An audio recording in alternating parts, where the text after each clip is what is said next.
Others who travel through time either end up as rich second-generation heirs or powerful second-generation officials. Yet, when I traveled through time, I became a sewer rat. Just as I was about to be passed off as lamb by unscrupulous merchants and sold as lamb skewers, I unexpectedly awakened the rat tide system.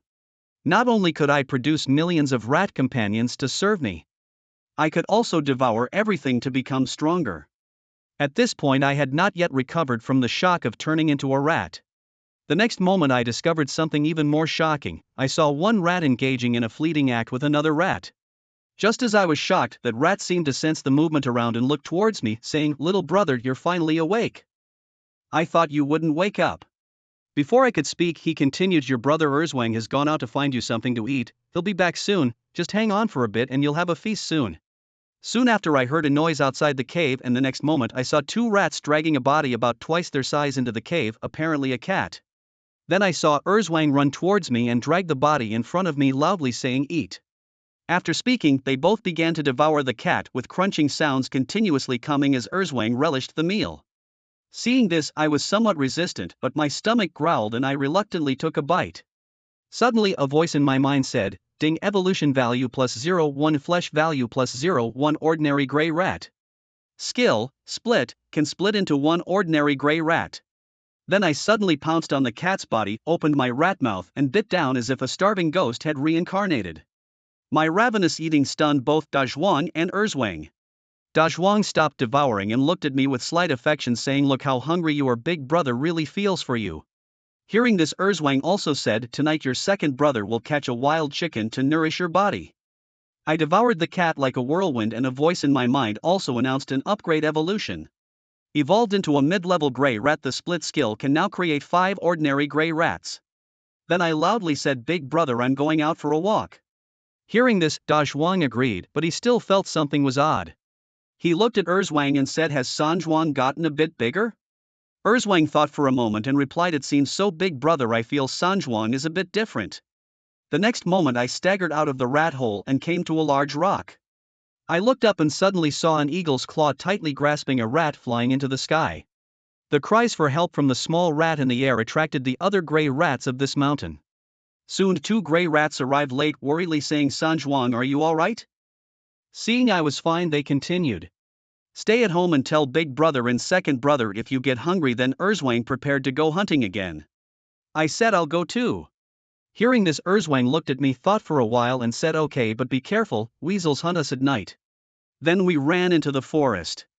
Soon we reached a chicken coop where 5 small wild chickens were chirping. Seeing this, Erzwang decisively pounced. The next moment the 5 little wild chickens immediately ran away. Then Dazhuang opened his rat mouth and fiercely bit one of the little wild chickens. Seeing this, I also joined the great chicken rat battle. However, just as we were happily catching them, an urgent and angry cry came from the bushes. Lu Chen immediately started running forward with his tiny mouse legs. In a clearing within the bushes, a wild hen was followed by 5 little chicks. 2 gray mice anxiously watched the hen. In terms of size, this hen was 6 to 7 times bigger than the 2 mice. Squeak, squeak, squeak, what should we do? Erzhuang, big brother, where's Sanjuan? I don't know. The hen, having just returned from foraging, saw these 2 gray mice chasing her chicks and was filled with rage. Cluck, cluck. Cluck, the hen flapped her wings and flew towards the 2 mice, pecking fiercely at Dazhuang's bottom. Squeak, squeak, squeak, it hurt so much. The hen pecked fiercely at the 2 mice, her claws leaving scratch marks. The mice, covering their heads, scurried to dodge the hen's attacks. In a flash, the clearing was a chaotic scene of chickens flying and mice jumping. Lu Chen also arrived, walking with his tiny mouse steps. When he saw the hen stepping on an old gray mouse, he knew it was time for him to make a dazzling entrance.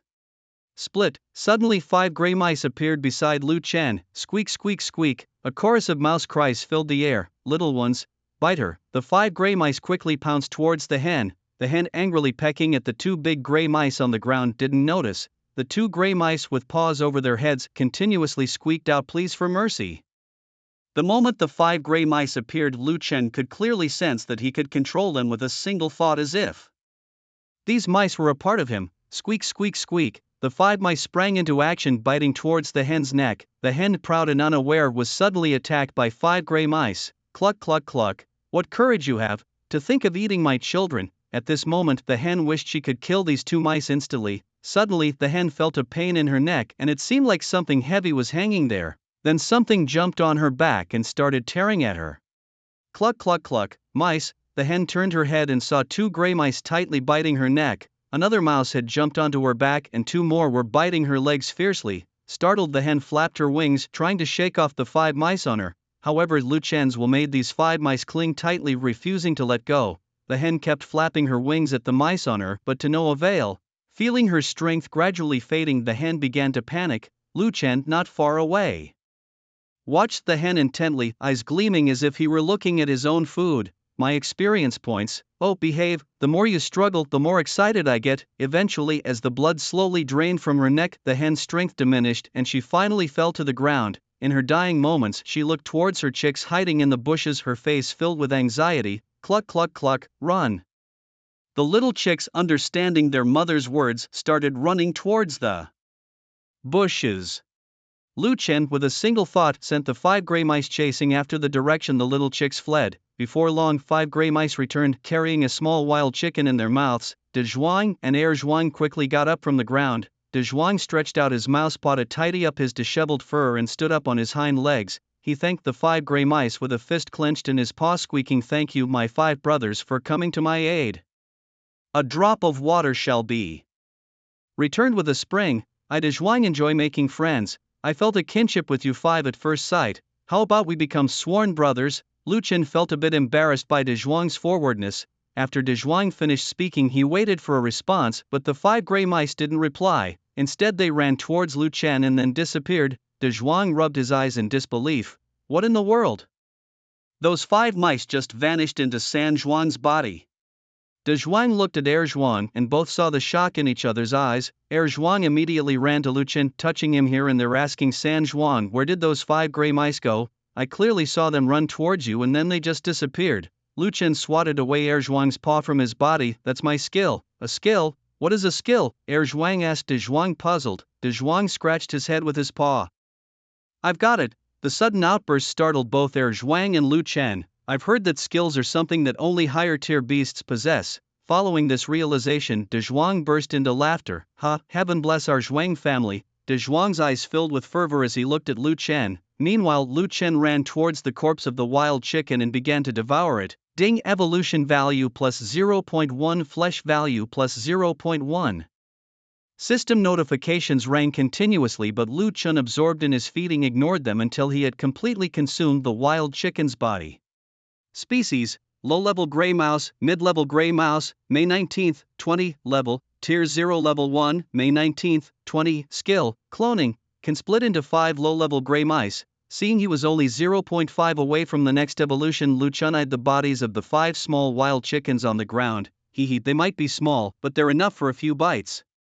Ding, evolution value flesh value full. Proceed with evolution. Evolve the species: low-level gray mouse, mid-level gray mouse, 0/40, level, tier 0, level 2, 0/40. Skill, cloning, can split into 50 low-level gray mice, 50 gray mice. My mouse army is one step closer. De Zhuang and Er Zhuang watched in disbelief as Lu Chen finished eating, their faces filled with astonishment. Lu Chen then activated his skill. Swoosh, 50 gray mice appeared behind him, and seeing the mice, Lu Chen cracked a satisfied smile. The hunt begins now. De Zhuang, Er Zhuang, you guys go back first, I'll go hunting and bring some food for you. De Zhuang looked at Lu Chen with concern. That might not be a good idea, San Zhuang. You haven't mastered hunting skills yet. Lu Chen pointed at the multitude of gray mice behind him. I have a skill.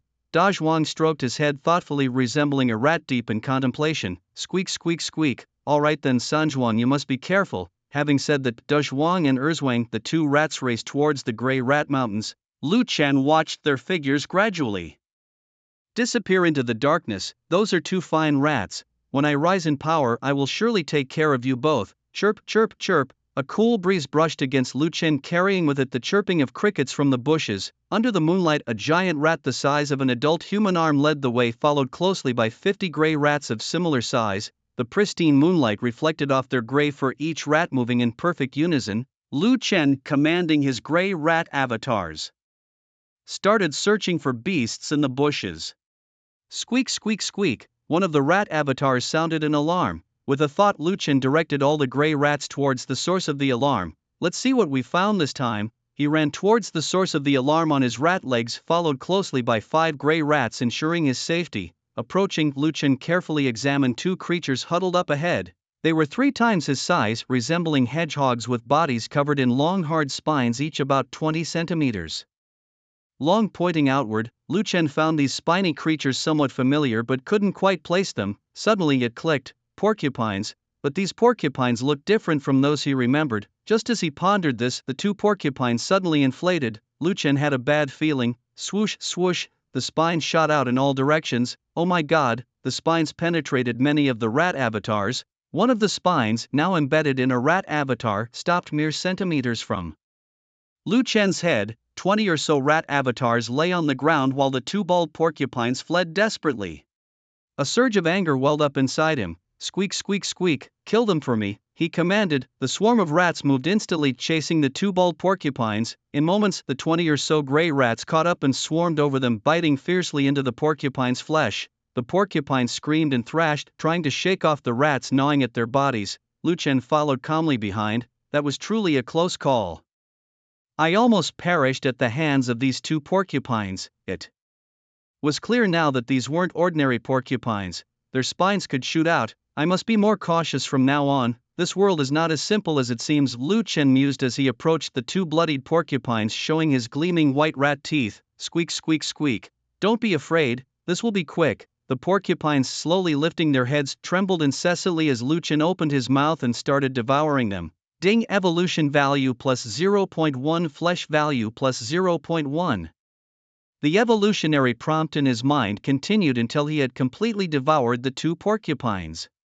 Evolution, species, intermediate gray rat, advanced gray rat, 0 out of 80, level, tier 0, level 3, 0/80, skill, clone, can split into 500 intermediate gray rats, clone. 500 intermediate gray rats appeared behind Lu Chen, who nodded in satisfaction. Haha, my rat-tied army, let's see who dares to compete with me. Lu Chen commanded the mighty army of gray rats as they marched forward. Now even a passing dog had to be prepared to be kicked by Lu Chen. In the gray rat mountains within the strong rat hole, at this moment Big Strong lay wounded in the cave, occasionally letting out pained groans. Second Strong continuously licked Big Strong's wounds. Big brother, those ferocious weasels are too wicked, ambushing us on our way home. Oh dear Second Strong, we are really unlucky. Big brother, sooner or later we will have our revenge. Second Strong, in the end it's because the hearts of the rats on our mountain are not united. That gave those weasels an opportunity. If our rat king hadn't died, those weasels wouldn't dare to be so rampant.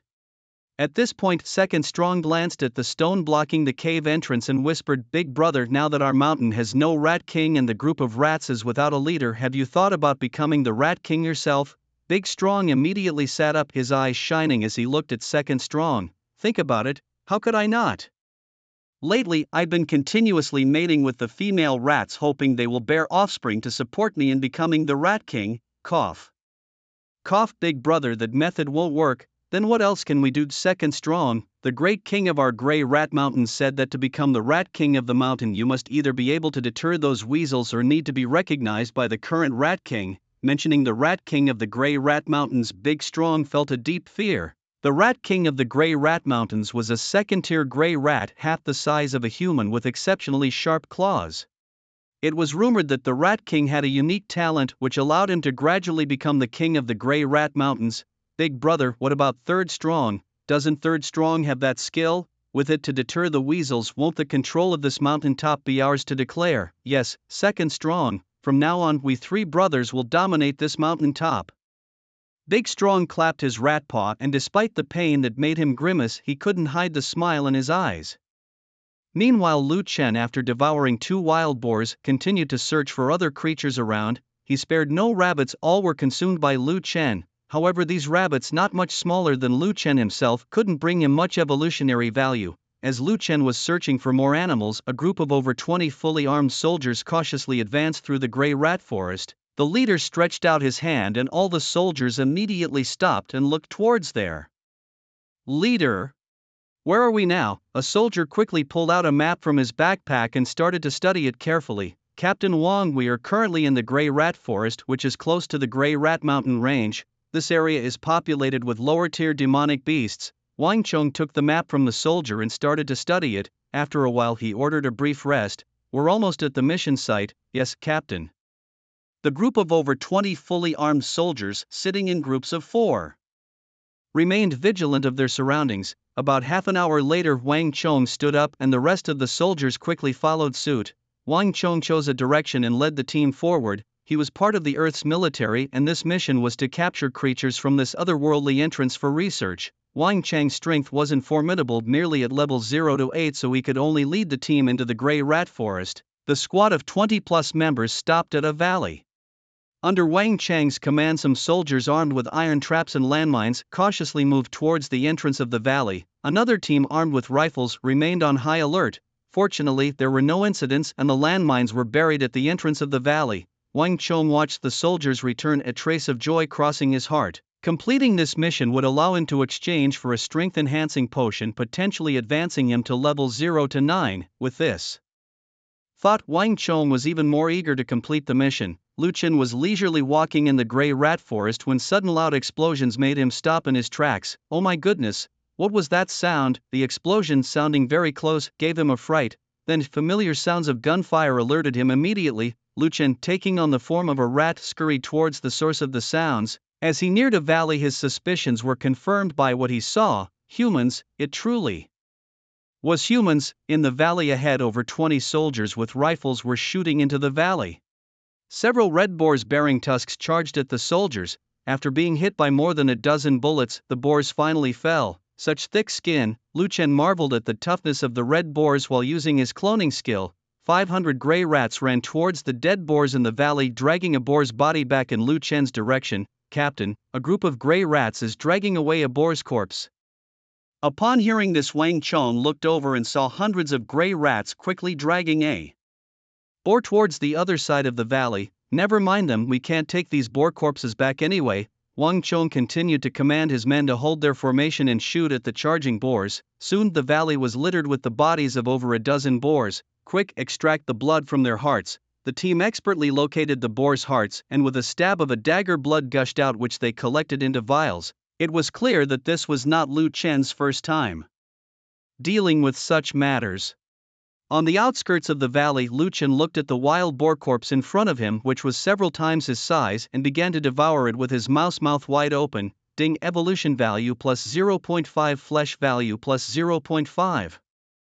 After devouring for a while, Lu Chen felt a wave of fatigue. Such a large wild boar, eating it all would surely exhaust me to death. With this thought, an idea rose in Lu Chen's mind. 500 mouse clones swooshed and pounced on the wild boar's corpse, starting to devour it voraciously. Ding, evolution value plus 0.5, flesh value plus 0.5. With each clone taking a bite, the wild boar was completely consumed. 2 notification sounds rang out. Ding, evolution value flesh value maxed out, evolve. Ding, evolution value flesh value maxed out, evolve. This also led Lu Chen to level up twice. Evolve the species. Advanced Grey Mouse to low-level Demon Mouse, 0/160, level, Tier 0 level 4, 0/160, skills, clones, can split into 5,000 Advanced Grey Mice, species, low-level Demon Mouse to mid-level Demon Mouse, 0/320, level, Tier 0. Level 5, 0/320, skills, clones, can split into 50,000 Advanced Grey Mice. Ding, new gene detected. Congratulations on acquiring the skill Steel Claw. Lu Chen looked at his mouse claws, seeing the sharp claws shimmering with a cold light, gently scraping them across the wild boar's bones. A distinct mark appeared instantly. Lu Chen's gaze turned playful as he looked towards the interior of the valley. The soldiers in the valley had no idea that a grey mouse was eyeing the wild boar corpse in front of them, nor did they know to what extent devouring all these wild boars could evolve him. As Lu Chen fantasized, a series of tremors passed through the valley. An earthquake. Lu Chen stood upright and looked into the valley. Thump, thump, thump. The soldiers collecting the wild boar's heart's blood immediately stopped their actions and uniformly turned towards the valley. Wang Chong was also nervously looking into the valley. The intelligence he had received before coming here mentioned only about a dozen wild boars under Tier 1 in the valley, with no other beasts detected. Amidst the confusion, a fiery red wild boar the size of a rhinoceros appeared in Wang Chang's field of vision. This wild boar was significantly larger than the others, and its fiery red body was striped as if clad in armor. Roar! The wild boar was extremely angry. It had just returned from hunting to find its family tragically dead in the valley, which infuriated it immensely. Its eyes bloodshot, the wild boar roared loudly, its mouth sprouting 2 tusks over half a meter long as it charged towards the people. The ground shook and the sound echoed through the valley. Fire, rat-a-tat, bullets continuously shot at the wild boar, spraying blossoms of blood. However, they proved to be of no avail. Although the bullets pierced the wild boar's skin, they were blocked by the thick flesh of the boar. With a bit of effort from the wild boar, the bullets were squeezed out by the muscles at the wounds. Several grenades were thrown, and as the explosions sounded, the wild boar staggered but then recovered normally. Retreat! Upon seeing the situation, Wang Chong immediately issued a retreat order. This wild boar was far beyond what they could handle. Over 20 people methodically fired their guns as they retreated towards the valley exit. Roar! The boar leapt powerfully, its tusks piercing through a soldier at the rear. With a shake of its head, the boar flung the impaled soldier toward the others who were retreating. Bang! 4 or 5 soldiers were struck down, unable to rise as the boar swiftly pursued them, its hooves pounding down. Lu Chen watched the boar chase the soldiers out of the valley before he touched his chest and walked into the valley. My goodness, how brutal! Seeing over 10 wild boar corpses in the valley with a thought, 50,000 gray mice swarmed over these bodies, voraciously devouring them. Ding, evolution value plus 0.1, flesh value plus 0.1. Listening to the evolution values, which were not as high as those from a single bite, Lu Chun understood that the greater the difference in level, the more evolution value he gained from a single bite. In a moment, the 10 wild boars were completely consumed by the 50,000 rat clones. Then 2 notification sounds chimed. Ding, flesh value, evolution value, full, evolve the species, mid-level demon rat to advanced demon rat, 0/640, level, tier 0, level 6. 0 out of 640, skill, cloning, can split into 100,000 advanced gray mice, species, advanced demon rat to low-level magic rat, 0/1280, level, tier 0, level 7, 0/1280, skill, cloning, can split into 200,000 advanced gray mice, 200,000 rat clones. This is truly a mini rat tide, haha. Lu Chen looked at the corpses of several soldiers in the valley. I am now a gray rat and I feel no guilt devouring these. Thinking this, Lu Chen sent 200,000 rat clones towards the corpses of the soldiers. Ding, evolution value plus 0.001, flesh value plus 0.001. Ding, a new gene intake detected. Congratulations on acquiring the skill of human speech. Human speech? This skill really is a mixed blessing, but it's not entirely useless. Lu Chen's rat eyes looked forward, wondering how many soldiers managed to escape. With this thought, Lu Chen started chasing forward with his rat legs. Along the way, a few more corpses of human soldiers appeared, and from afar, intermittent gunfire could be heard. Captain, go on without me, I'll fight this beast. After saying that, the soldier who had previously taken out the map pushed Wang Chong away and faced the pursuing wild boar with a hand grenade. Ally! Wang Chong yelled, turning and gritting his teeth as he continued to run forward. Boom, an explosion sounded from behind. Wang Chong didn't need to look back to know Elias' fate. The explosion did not hinder the wild boar's advance. If anything, it only fueled its ferocity even more. It closely pursued Wang Chong as he ran desperately forward, surrounded only by trees with nowhere to hide. That's it, the trees. Seeing a huge tree ahead about the thickness of 3 people embracing, Wang Chong started climbing it with both hands and feet. Bang! The wild boar slammed heavily into the large tree, almost causing Wang Chong to lose his grip and fall. Seeing that the human was still in the tree, the wild boar backed up a few steps and charged at the giant tree again. Bang! Bang! The wild boar struck the massive tree several times, but it remained unshaken. Just as Wang Chong was about to breathe a sigh of relief, he saw the wild boar move to the base of the tree and start biting into it voraciously, sending wood chips flying everywhere. Wang Chong looked down, his face ashen. It seems this is my fate.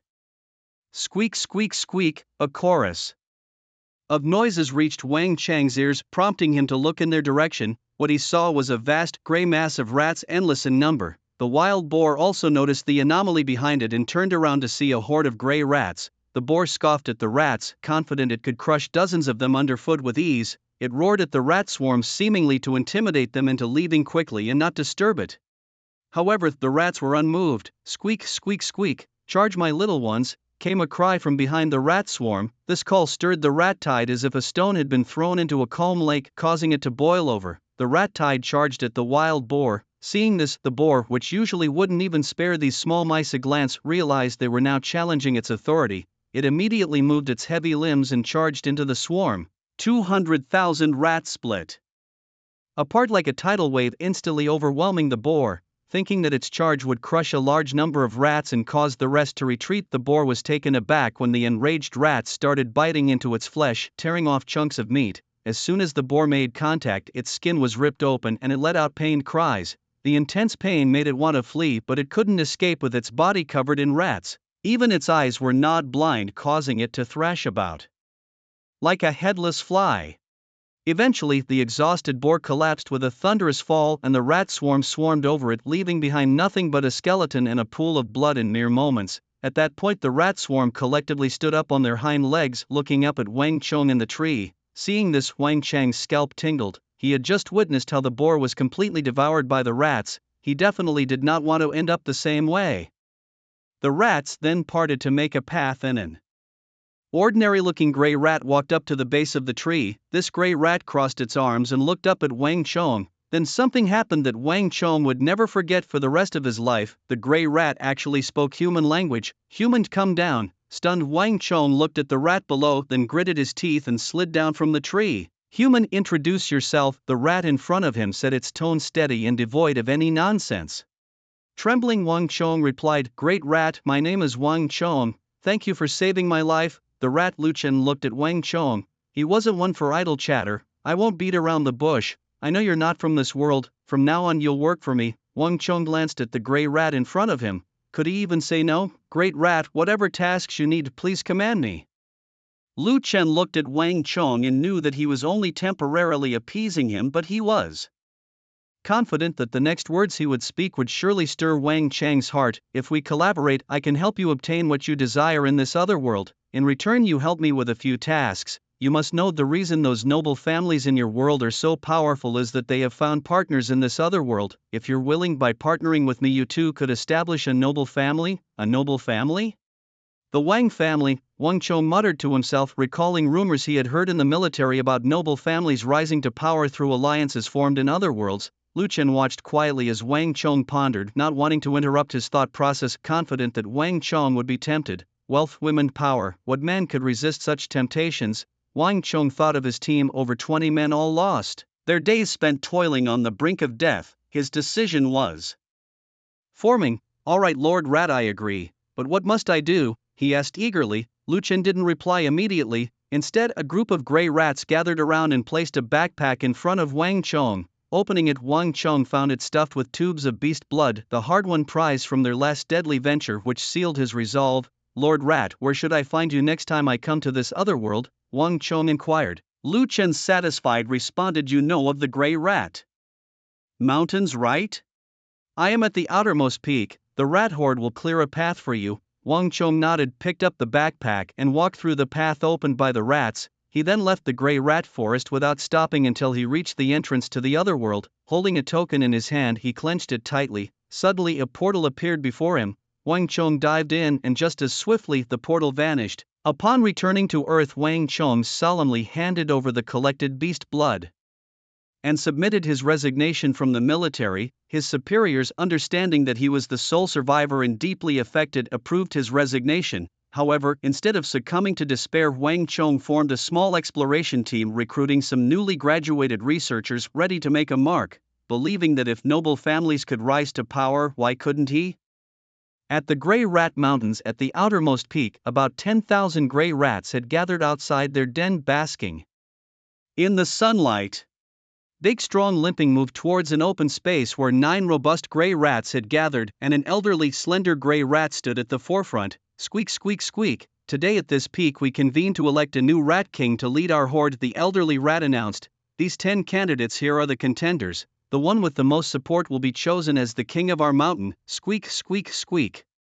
As the elderly rat finished his announcement, the tens of thousands of gray rats below erupted into noisy chatter. Then these 10 gray rats each stood out and spoke passionately to the tens of thousands of gray rats below. Their general message was about how, if they became the Rat King, they would ensure all rats lived better lives without fear. When it was Dazhuang's turn, he limped forward. Earlier Erzwang had also told him what to say. Squeak, squeak, squeak, my rat brothers and sisters, I am Dazhuang.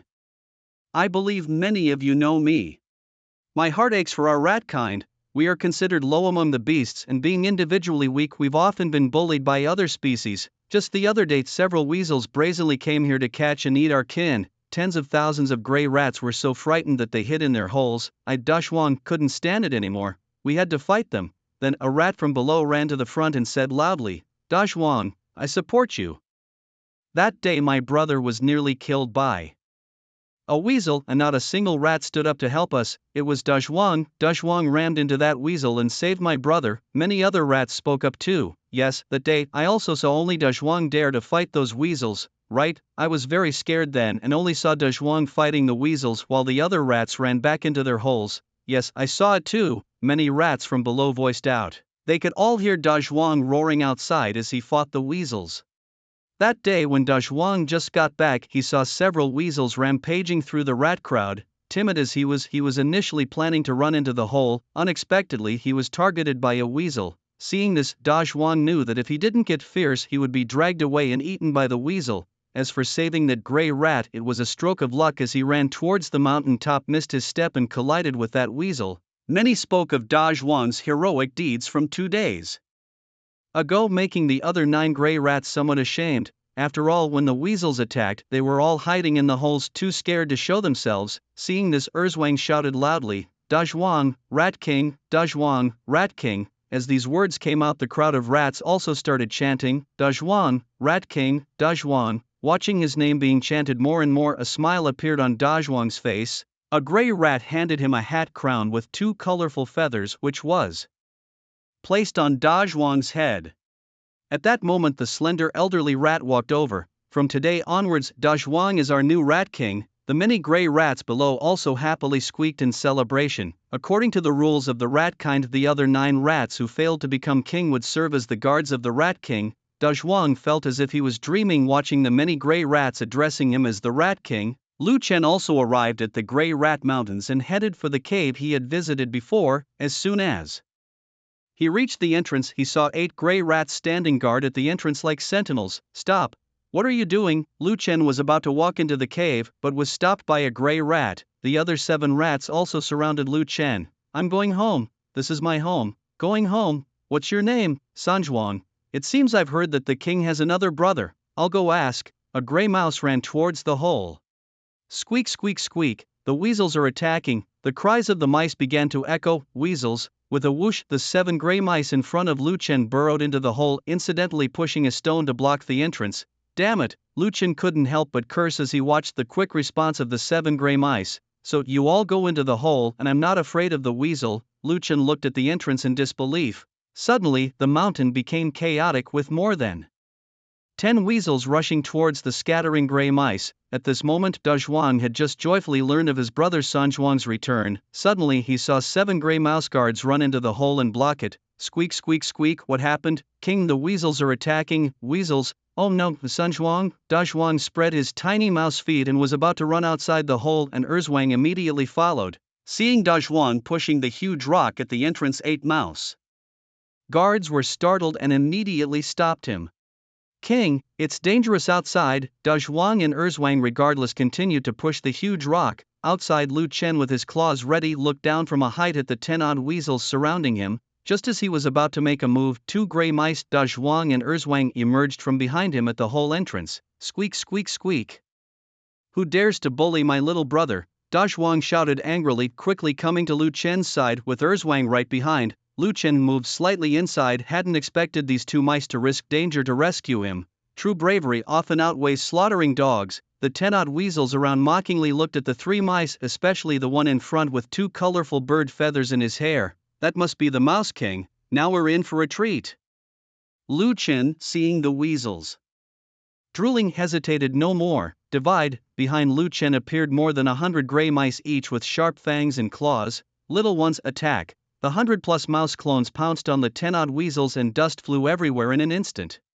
Squeak, squeak, squeak, the continuous cries of the weasels came. They hadn't expected the usually catchable gray mice to be so fierce today, and those claws and teeth were so sharp, biting off chunks of flesh with each bite. Seeing this, Erzwang remembered that Lu Chen seemed to have skills. Sanjuang spare some. Hearing this, Lu Chen thought and also ordered the mouse clones to retreat. Dazhuang and Erzwang, incredulous, looked at Lu Chen, never expecting Sanjuang to be so powerful. Now, on the ground lay more than 10 weasels, bloody and barely breathing. Squeak, squeak, squeak. Sanjuang, now the big brother, is the Mouse King. In a moment we'll say these 10-odd weasels were killed by the big brother. Lu Chen then noticed something different about Dazhuang. There were 2 colorful feather-made crowns on his head. Feeling Lu Chen's gaze, Dazhuang immediately straightened up. Sanjuang, big brother, is now the Mouse King. From now on we no longer have to live in fear.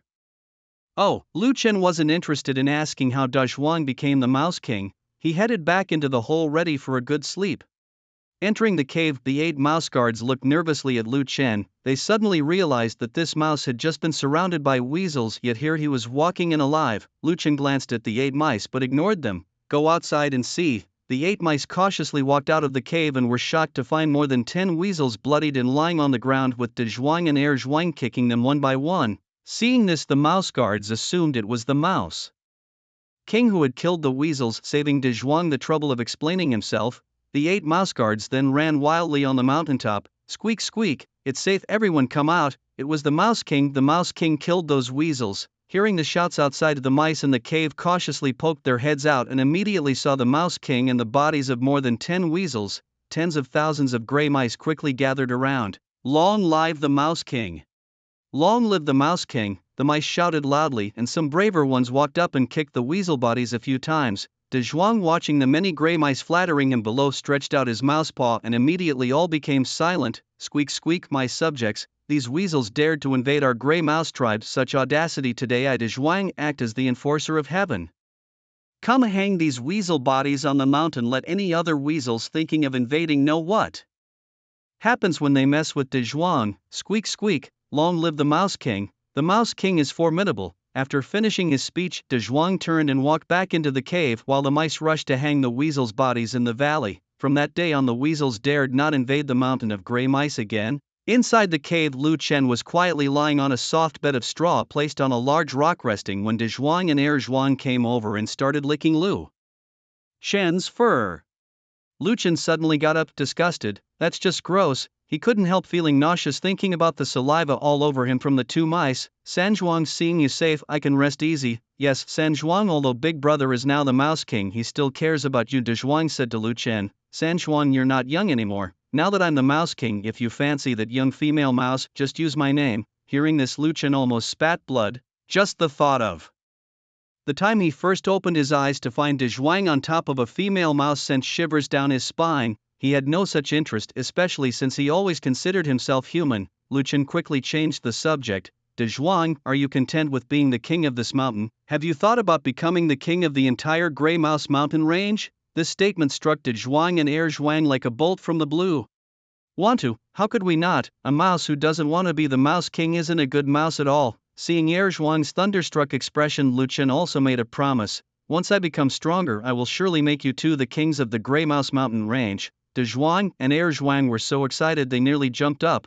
Right, Dazhuang, tell the gray mice of this mountain that if any humans come looking for me, Sanjuang, let me know immediately. Squeak, don't worry, San Zhuang, I've got this. Dazhuang thumped his chest confidently before he and Erzhuang departed. Gray Mouse mountain range, a second-tier rat king. With that in mind, I might as well unite this Gray Mouse mountain range first, Lu Chen thought to himself. After a good night's sleep, Lu Chen felt revitalized. Just as he got up, he heard a noisy chattering of squeaks inside the cave. At the outermost peak of the Gray Mouse mountain range, Wang Chong stood alone, surrounded by more than a dozen gray mice incessantly squeaking at his feet. He had just formed a 6-person exploration team with his former comrades in arms, now retired, who had readily agreed to join him in this otherworldly adventure in pursuit of a livelihood. Lu Chen had just woken up to the news from a gray mouse in the cave that a human had arrived, but they couldn't understand human language. Lu Chen, walking with tiny mouse steps, soon emerged from the cave, and before long he spotted Wang Chong. Squeak, all of you scatter. The gray mice around Wang Chong, knowing Lu Chen's unusual relationship with the Rat King, immediately dispersed. Lord Mouse, you're here. What brings you here this time? Lord Mouse, I've put together an exploration team to try our luck. I hope for your support, Lord Mouse. Lu Chen's face broke into a smile upon hearing this. Well said, well said. Lord Mouse, I found a snake fruit tree in a valley in the Grey Mouse Forest guarded by a pack of wolves. The leading wolf king is a first tier. I hope Lord Mouse can assist me. Let's go, Lu Chen said and clambered onto Wang Chang's shoulder. Just you alone, Lord Mouse.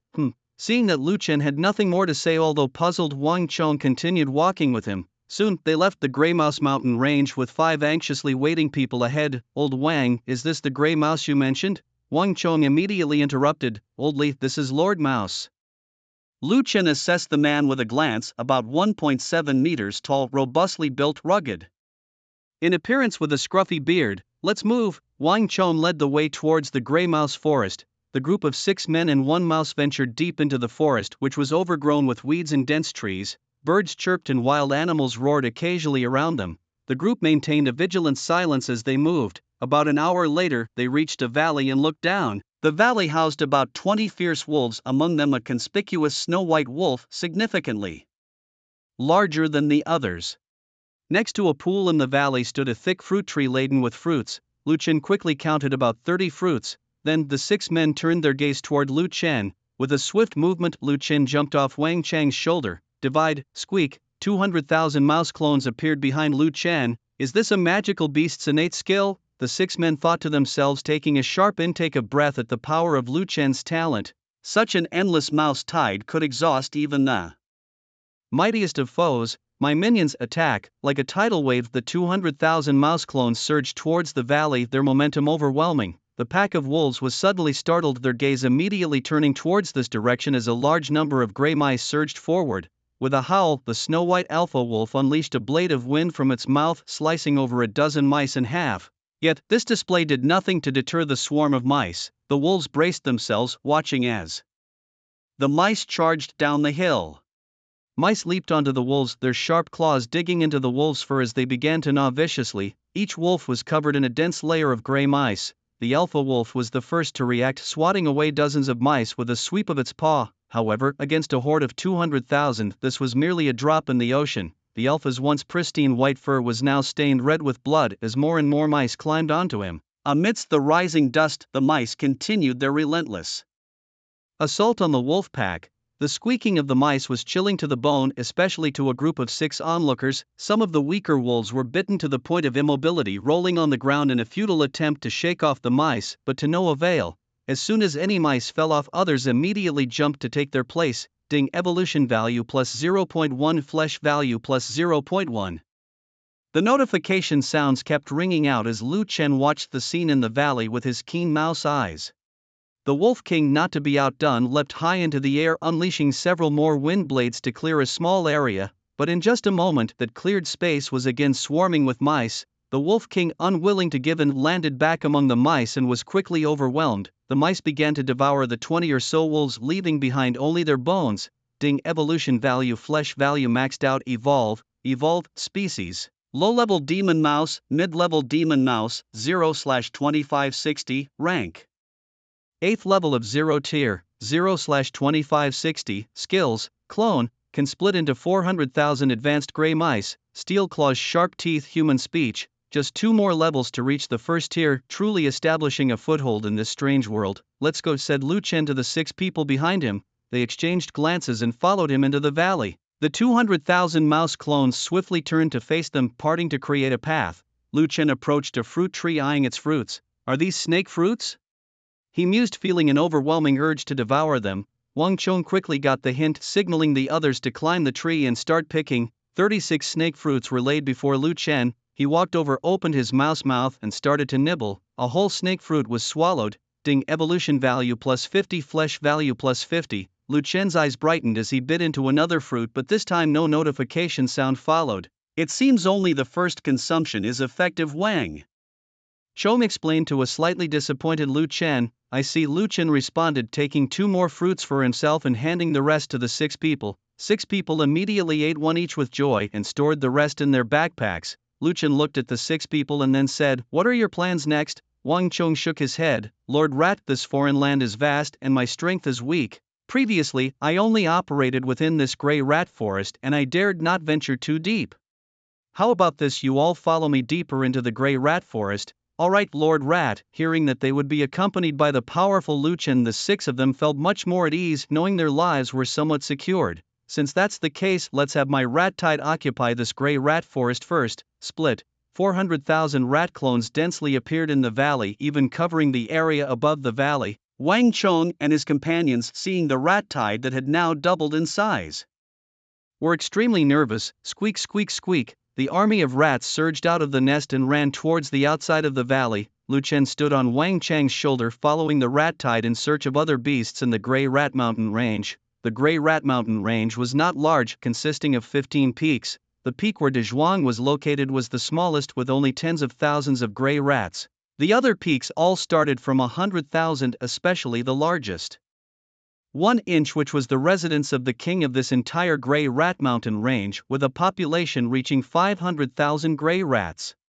The king of the entire Gray Rat Mountain Range was a second-tier gray rat possessing a talent skill frenzy which allowed it to stand out among many first-tier gray rats and become the king of the Gray Rat Mountain Range. With the abundant resources of the Gray Rat Mountain Range, it had also advanced to the second tier. This king of the Gray Rat Mountain Range, named Rat Overlord, was about half the size of a human with 2 half-meter-long pheasant feathers on its head. Its prominent front teeth and shiny gray fur were clear indicators of its excellent regular diet. At that moment, Rat Overlord was leisurely lying on a stone chair, listening to a report from a gray rat below. Squeak, squeak, squeak. Great king, recently there have been sightings of humans in the Gray Rat Forest. Rat Overlord opened its eyes and looked at the rat. Humans? Never mind, as long as they don't provoke me in the Gray Rat Mountain Range, I'm too lazy to bother with them. Anything else? Rat Overlord's tone carried a hint of weariness, and it yawned, recalling the scene from last night where it battled with 3 female rats at the same time. Hee, tonight I shall battle another 300 rounds. Rat Overlord's mouth curled into a sly smile. Great king, there's also that the outermost peak of our Gray Rat Mountain Range had no king until 2 days ago. A new king was chosen, and it's said that this rat king alone fought to the death against more than 10 weasels. Oh, is that so? Rat Overlord immediately perked up. It had to remain vigilant about some new rat kings appearing in the rat population, or it might end up like the previous Rat Overlord, killed by other aspiring kings. There's only one position for the great king, and every other peak's rat king wants to be it. Rat Overlord stood up, recently feeling a sense of crisis as notable rat kings had started to emerge in the Gray Rat Mountain Range.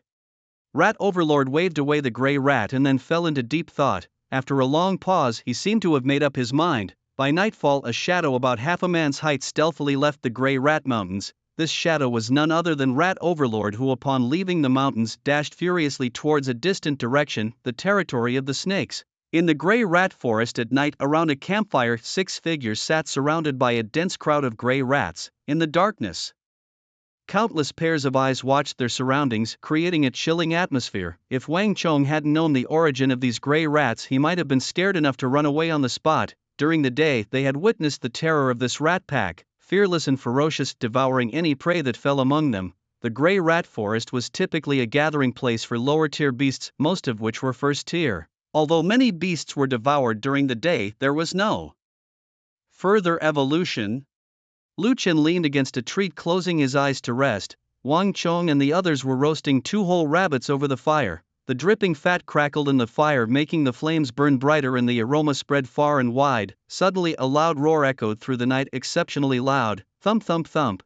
The sound of running approached. Lu Chen abruptly stood up, his eyes wary as he peered into the darkness. Wang Chong and the others also tensely watched the direction of the sounds. As the noise drew nearer, a figure emerged into view. By the faint light of the fire, Lu Chen could see it clearly, a black bear. To be precise, a black bear over 3 meters tall. The bear sized up the people around the campfire, occasionally revealing a cunning gleam in its eyes. A second-tier demon beast. Wang Chang's heart skipped a beat. From the aura emanating from the bear, Wang Chong could tell that it was clearly second-tier. The bear had clearly been attracted by the scent of the roasted meat. Standing upright, the bear roared and then charged towards the campfire with a mighty stomp. Oh my god, this was the first time Lu Chen had seen such a large black bear, and he was utterly astonished. The black bear, with an unmatched momentum, charged towards them. Clone, 400,000 rat clones instantly appeared rushing towards the black bear. Little ones, attack! As the bear charged, suddenly a chorus of squeaking sounds seemingly from rats filled the air. Just as it was puzzled, countless shadows danced ahead, and the next second it saw many red-eyed gray rats rushing towards it. Trash, gray rats dare to block your grandpa bear's path! The black bear roared again, its paw smashing a large tree in one blow. Clasping the tree with both paws, it hurled it towards the rat swarm. Bang! The giant tree landed and rolled several times, crushing hundreds of gray rats before it finally stopped. Lu Chen's rat eyes narrowed slightly, unsure if his rat tide could take down this second-tier black bear. Especially seeing how the bear had broken the giant tree with one paw, he felt even less confident. After all, that wild boar had hit several giant trees multiple times without breaking them, but at this moment, with the arrow already on the bowstring, there was no turning back. Moreover, there were 6 people watching from behind, and he had no choice but to proceed. As the rat tide surged forward aggressively, a vast swarm of little gray rats charged at him. A look of disdain appeared in the black bear's eyes. To him, such gray rats were not even worth a glance normally, but now, attracted by the scent of meat, his stomach's cravings were stirred. These stinky and dirty rats, he wouldn't even bother to touch them. Glancing at the 6 humans near the campfire and the meat roasting above it, the black bear unconsciously swallowed a big gulp of saliva. The thought of all this food entering his stomach made him yearn for it. Roar! The black bear slammed his fist into the leaping swarm of rats. Bang! Dozens of gray rats were smashed into a bloody mess. More rats charged towards the black bear, and in an instant his body was covered with gray rats. The rats' sharp teeth viciously bit into the black bear. Amidst his roars, the black bear kept slapping the rats on his body with his paws, and each swipe caused a large number of rat corpses to fall. The bear's hide was extremely tough, and it took the rats a long time to barely puncture it. Bearing rats all over his body, the black bear flopped to the ground and rolled over, crushing a large number of rats beneath him. At this point, the black bear became somewhat irritable, as the tiny rats had actually managed to hurt him. His paws continued to beat on his body, and some of the rats, even after being crushed, still clung to the black bear's hide with their teeth. The black bear forcefully tore off these dead rats. Although the black bear was fierce and killed a large number of rats to the vast army of 400,000 rats, it hardly hurt their core strength. The pain emanating from his body made the black bear furious, unable to understand why the rat's teeth were so sharp. Ding, evolution value plus 0.2, flesh value plus 0.2. After a while, the notification sound finally rang out. Hearing this, Lu Chen felt relieved. As long as he could eat the meat, why worry about the black bear being devoured by the rat swarm? The saying many ants can kill an elephant seemed quite reasonable indeed. Feeling his flesh being torn by the gray rats, the black bear finally became somewhat afraid. Moreover, the overwhelming swarm of rats also made the black bear lose all his previous arrogance. He actually turned around and started to flee, thinking of escape. How could a cooked duck let you fly away? Lu Chen completely disagreed. Just become a part of my evolutionary path. With a thought, the swarm of rats tightly followed the black bear, biting into him, blocking his escape. As the black bear ran, he also crushed many gray rats.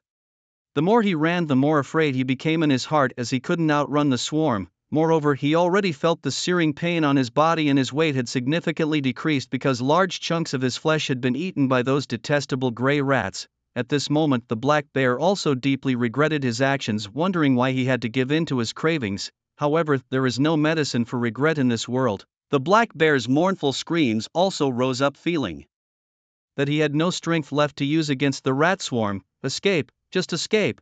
This was the only thought in his mind now. Having just experienced the terrifying scene, the black bear no longer had any desire to fight with the horde of rats. It dropped to all fours and bolted towards the distance. In that moment, it couldn't afford to worry about the gray rats clinging to its body. Stopping even for a second would surely cost it its life. However, it overlooked the fact that some of the gray rats were burrowing into its flesh through the wounds they had bitten. As the black bear saw the rats behind it getting farther away, it finally breathed a sigh of relief. Just as it was about to deal with the rats on its body, its legs gave way and everything went dark as it collapsed with a thud. What's happening? Why am I so weak? The black bear felt something scurrying inside it, gnawing at its innards. Coughing violently, blood flowed from the corners of its mouth. Hearing the squeaking sounds not far away, the bear struggled to turn its head. The rat tide was rapidly approaching. My end has come. The black bear went limp and lost consciousness. The swarm of rats awaited Lu Chen's arrival around the bear's corpse. 6 people and a rat approached the black bear's body. Wang Chong was shocked by the sight of the massive creature, a second-tier black bear that seemed invincible. Out of the corner of his eye he glanced at the gray rat, his eyes filled with fear. A single gray rat wasn't terrifying, but the fact that it could control a rat tide and possessed human intelligence was truly frightening. Hurry up and collect its heart blood, Lu Chen commanded, and the 6 immediately set to work. A dagger plunged into the black bear's heart, drawing a large basin full of heart blood. Their faces lit up with excitement. The heart blood of the second-tier black bear could greatly enhance their own strength when they returned to concoct potions, and the surplus could earn them a fortune. At Lu Chen's command, the rats pounced on the bear's corpse and began devouring it. Ding, evolution value, flesh value full, evolve, race, mid-level demon rat, advanced demon rat, 0/5120, level, 0 th tier level 9, 0/5120, skills, duplication, can split into 800,000 advanced gray rats, steel claws, human speech, 800,000 rats, a true rat tide. Lu Chen was overjoyed. Humph, those who harm me, just you wait. Wang Chong, observing Lu Chen's erratic mood, felt his fear intensify. Lord Rat, we've collected almost everything, we're ready to head back, Wang Chong said cautiously, watching Lu Chen's expressions, afraid to upset him. Good, next time meet me at the usual place. Yes, Lord Rat, then we'll be going now, Wang Chong said, leading the others away with a nervous heart. Wait a second. At these words, Wang Chang's legs went weak and he turned back trembling, his speech faltering. Lord Rat, do you need anything else? Yes, there's something I need you to do. When you get back, keep a close eye on those noble families. Find out which beast tribes they are dealing with in this strange world. Yes, Lord Rat, rest assured, I Wang Chong will find out everything for you. I'd go then. Hearing this, Wang Chong left with a few people feeling as if a great weight had been lifted off his shoulders. The next morning, a gray rat half the size of a man stood by a lake, staring intently at an island in the center. The island was surrounded by water on all sides, with lush trees that obscured the view of the island's conditions. The rat known as Rat Overlord squeaked towards the island. Soon, there was a rustling noise from the island. Giant pythons slithered into the water, creating ripples on the surface.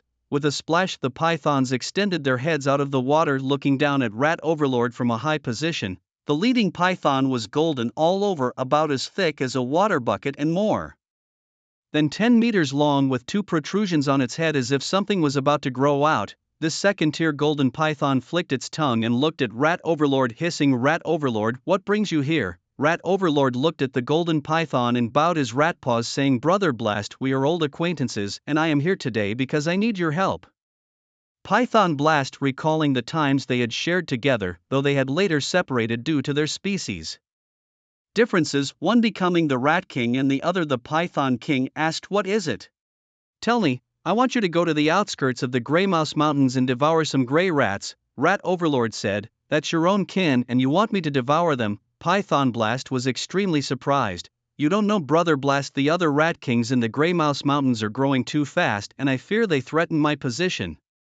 Rat Overlord explained his reasons, and after a moment of hesitation, Python Blast nodded in agreement. Seeing Python Blast's agreement, Rat Overlord thanked him again and left. A flower python beside Python Blast saw Rat Overlord leaving and said, King, could this be a trick? We pythons are not as numerous as their gray rat clan, and if surrounded, we might face more danger than fortune. Python Blast shook his head. No, I have known Rat Overlord for a long time. Although he is selfish, he has no conflict of interest with us, so there will be no deception. Moreover, winter is coming soon and we need to prepare food for the winter. Rat Overlord's timing is just right. Command the troops. First thing tomorrow morning we head towards the Grey Mouse Mountains, and at night we will launch a surprise attack, capturing more prey to prepare for the winter. Yes, King. Python Blast led several pythons towards the island in the lake center. After Wang Chong and others had left, Lu Chen also headed towards the Grey Mouse Mountains. From time to time a loud and clear eagle's cry echoed in the air. Lu Chen looked up to see an eagle continuously circling overhead. My goodness, it's planning to make me its meal. Lu Chen stood up, challenging the eagle in the sky. Come down if you dare and see if I don't kill you, you scruffy bird. The eagle, seeing a tiny gray rat daring to challenge it, let out another cry. With a dive, it extended its sharp claws towards Lu Chen. Only when the eagle swooped low did Lu Chen get a good look at it. Its wingspan stretched over 3 meters, and only from this close distance did Lu Chun truly grasped the enormity of the bird.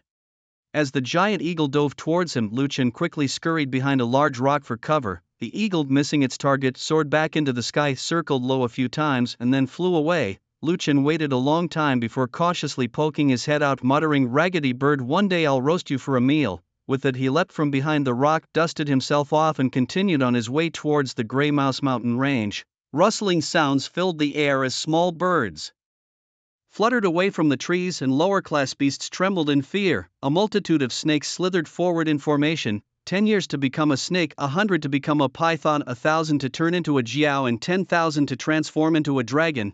The leader, a golden giant python, exuded a second-tier aura. Hiss hiss hiss. We're almost there, everyone, let's fill our bellies first. Yes, king. Snake Explosion, as the leader was called, saw the Grey Mouse Mountain range in the distance and continued to undulate towards it. As the range loomed closer, Snake Explosion let out a hiss, and the swarm of snakes swiftly lunged towards their destination. Meanwhile, the numerous gray mice of the mountain range were blissfully unaware of the looming crisis. Squeak, squeak, squeak, snakes! The mouse colony erupted into chaos. The mice scurried towards their burrows. The calamity was not confined to just the outermost hill of the Grey Mouse Mountain range. Several other hills bore the marks of the snake's presence. Over 100,000 snakes invaded the range, wreaking havoc. The pained squeals of mice and the excited hisses of snakes echoed throughout the mountains. Some mice hid in their caves, trembling with fear as they listened to the sounds outside. Every mouse was in peril. At that moment, De Zhuang and Erzhuang were also in their cave, listening tensely to the noises outside. Thump, thump. The large rock at the cave entrance shifted under the impact. Seeing this, De Zhuang and Erzhuang quickly used their bodies to block the stone at the entrance. The large snake outside, failing to break in, swiftly slithered away in search of other prey. Squeak, squeak, squeak. Help! Some unfortunate mice were caught by the giant snake and bit down hard, sending out distress signals. In the central hill of the Grey Mouse Mountain range, Mouse Overlord also heard the screams from the other hills. His face bore no sign of guilt. After all, the reproductive rate of mice is astounding. It won't be long before these losses are replenished, even doubled. As Mouse Overlord was making his calculations, many of his mouse guards and mouse sons hastily entered his burrow, reporting the chaos in the Grey Mouse Mountain range. Mouse Overlord replied indifferently, "I see," and dismissed them. The mouse guards and sons, lacking the courage to assist and hearing that Mouse Overlord had no plans to intervene, were secretly relieved. After all, timidity was ingrained in their bones, and coupled with low intelligence, facing danger always meant fleeing. The serpents wreaked havoc in the Grey Mouse Mountain range with abandon. Snake Bomb Sky slithered through the mountains, his massive body weaving between the rocks, occasionally swallowing several fleeing gray mice in a single gulp. Hissed cackle, "I am Snake Bomb Sky, you foolish mice, become the great serpent clan's food." The gray mice hidden in the caves trembled when they heard the name Snake Bomb Sky. "Help, someone save the mice, where is our king? Save us." Lu Chun hopped and skipped along the road to the Grey Mouse Mountain range, when suddenly he heard the cries and screams echoing from the mountains. Something's not right. Standing erect, Lu Chun perked up his ears and listened closely. Damn, our home has been invaded. Realizing the danger, Lu Chun quickly ran towards the Grey Mouse Mountain range. Upon seeing the snakes devouring the gray mice indiscriminately, a surge of anger filled his heart, perhaps because he was now a gray mouse himself, witnessing the massacre of his own kind. Split. Instantly, 800,000 mouse clones appeared behind Lu Chun, each glaring angrily at the snakes in the Grey Mouse Mountain range. "My little ones, charge!" The mice surged like a tide toward the mountains. The snakes, busy feasting on mice, suddenly heard the squeaking from the canyon outside. They stretched their heads up to look, only to see a gray mass of mice charging at them. Before they could react, the leading snake made contact with the mice. Hiss! Before it could even make a sound, the snake was overwhelmed by the mice, and after the swarm passed, only a pool of blood and a pile of snake bones remained. The snakes behind felt a chill run down their spines, finally feeling a hint of fear. Yet bred into their bones was a deep-seated dominance over the mice that prevented them from retreating immediately, and instead, they faced the onslaught. However, these were no ordinary mice. Each held a tenth of Lu Chun's strength, and Lu Chun was now a 9th-tier zero-order gray mouse. The mice opened their mouths wide, their steel teeth sinking into the snakes, ripping off chunks of flesh and swallowing them.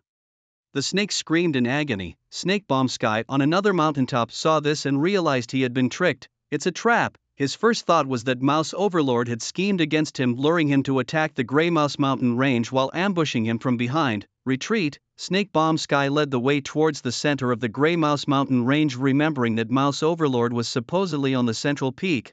He had to find out why Mouse Overlord wanted to harm him. The snakes followed Snake Bomb Sky as they fled, and those who were too slow became experience points in Lu Chen's belly. Listening to the system's notification sounds, Lu Chen felt incredibly delighted. It was the most wonderful sound in the world. King, a voice interrupted Mouse Overlord, who was in the midst of a pleasant dream. Annoyed, Mouse Overlord stood up to inquire what had happened. King, it's bad, the snakes are heading towards our peak.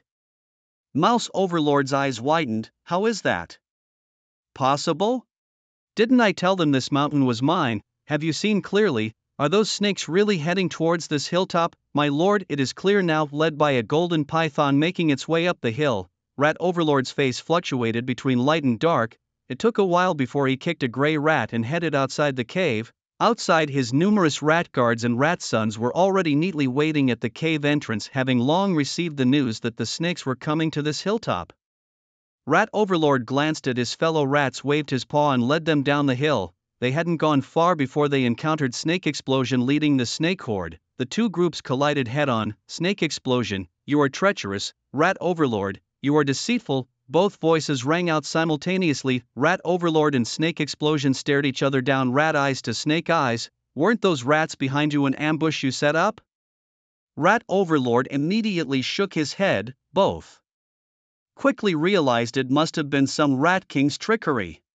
Could it be that the Rat Kings had united? Otherwise, how could this vast snake horde of over 100,000 be defeated? Rat Overlord racked his brain but couldn't think of Lu Chen, the gray rat with a rat tide. How, Rat Overlord, it seems you have been betrayed by your own kind. I guess if I hadn't come, these rats would have prepared to deal with you. Rat Overlord's rat sons and guards looked at each other, still unclear about what had happened. Why were Rat Overlord and the golden python in front of them discussing things? Snake Explosion watched Rat Overlord's eyes darting about and spoke directly. Rat Overlord, stop thinking, let's join forces and break out of this encirclement. Hearing this, Rat Overlord also came to his senses, realizing he wouldn't be able to escape otherwise. Without hesitation, Rat Overlord roared, and the hundreds of thousands of gray rats behind him responded in unison. My little ones, follow me to break out of the encirclement. I will lead you to conquer a new world. Squeak, squeak, squeak. Snake Explosion and Rat Overlord turned their guns and charged out of the Grey Rat Mountains. Lu Chen saw the snakes enter the middle hilltop and bring a large number of gray rats towards the rat tide. Especially seeing the half-human-sized gray rat beside the golden python, he also realized something in a flash. Where there are people, there are rivers and lakes, and unexpectedly, this rat horde also had its own rivers and lakes. That was the Rat King, watching Rat Overlord, who was larger than himself. Lu Chen's eyes gleamed coldly. The rat horde surged crazily towards Rat Overlord and Snake Explosion. 800,000 against 200,000. The advantage lay with Lu Chen. Watching the oncoming rat clones, Snake Explosion opened its mouth. A tornado-like wind formed inside Snake Explosion's mouth. As soon as the tornado hit the ground, it swept through the rat clones. The wind gathered strength, and any rat clones it touched were swept into the tornado. Lu Chen watched the scene that seemed straight out of science fiction and felt a longing in his heart. Snake Explosion's strike killed nearly 10,000 rat clones. A path opened up in front of Snake Explosion. Without hesitation, Snake Explosion charged forward. Rat Overlord roared, his eyes blood red. The already half-human tall Rat Overlord stood upright, his body growing significantly larger. With a quick grab, the rat claw hurled a rat clone forwards, toppling a swath of gray rats in its path. In the next moment, both sides clashed. Ruler of the rats, Rat Overlord's minions were not like the ordinary gray rats. They seemed trained. Faced with many rat clones, they showed no fear but rather a fierce demeanor. Squeak, squeak, squeak. Numerous gray rats and rat clones were locked in battle, but these ordinary gray rats were no match for the rat clones. Some of Rat Overlord's sons had also reached the first tier and could barely hold their ground. As for the snakes, relying on their cold-blooded nature, they managed to tightly coil around one or two rat clones, but inevitably they were bitten repeatedly by other rat clones. Rat Overlord was furious, his eyes bloodshot with rage. He had intended to use the power of the snakes to eliminate the dangerous elements around him, but he hadn't expected someone would use this opportunity to try to overthrow him. The more Rat Overlord thought about it, the angrier he became, increasing the force in his hands.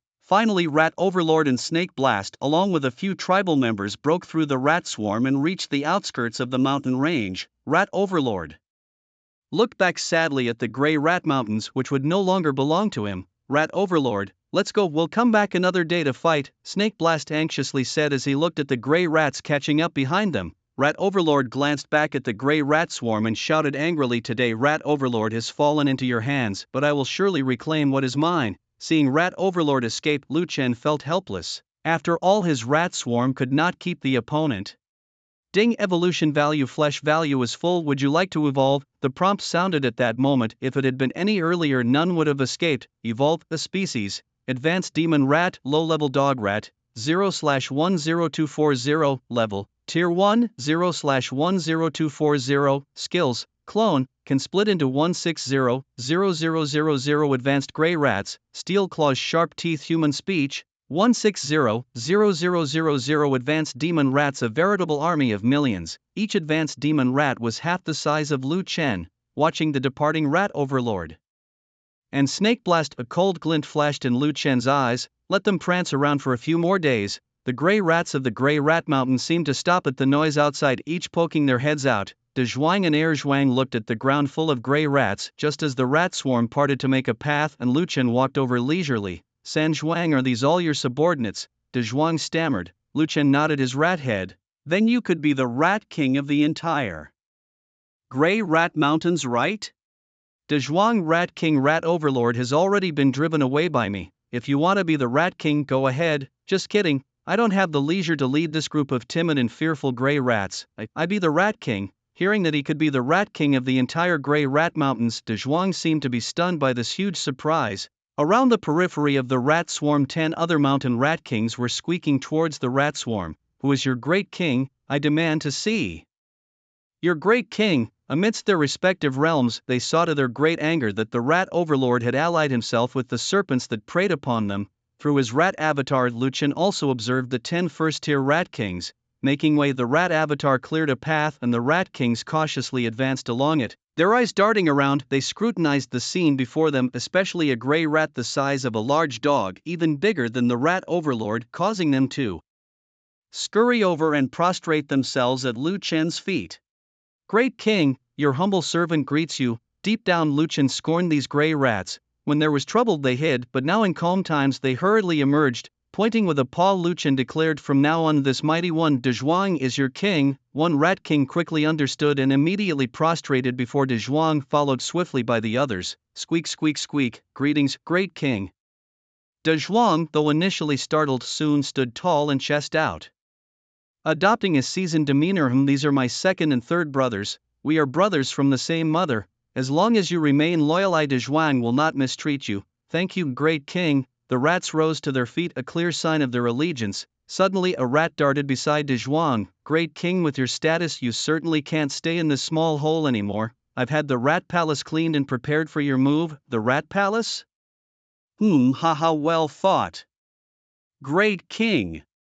I noticed the female rats at the rat palace are not up to par, so I've selected a group of beautiful young rats from my offspring to serve you. You were thoughtful as well, great king, great king. I see you lack guards. I have a group of robust gray rats at your service. Great king, great king. The 10 rat kings escorted De Zhuang towards the rat palace, their path filled with flattering words. De Zhuang was so overwhelmed he could hardly tell north from south. Upon reaching the rat palace, its grand doors slowly opened. The rats carried De Zhuang inside, where he was seated on a stone throne. The 10 rat kings bowed deeply. Great king, now that you are the rat king, you should have a powerful name to sound more imposing. De Zhuang's eyes sparkled at the idea. Yes, and henceforth I shall be known as Zhuang Ba Tian, his brother equally eager declared, and I shall be Zhuang Zha Tian.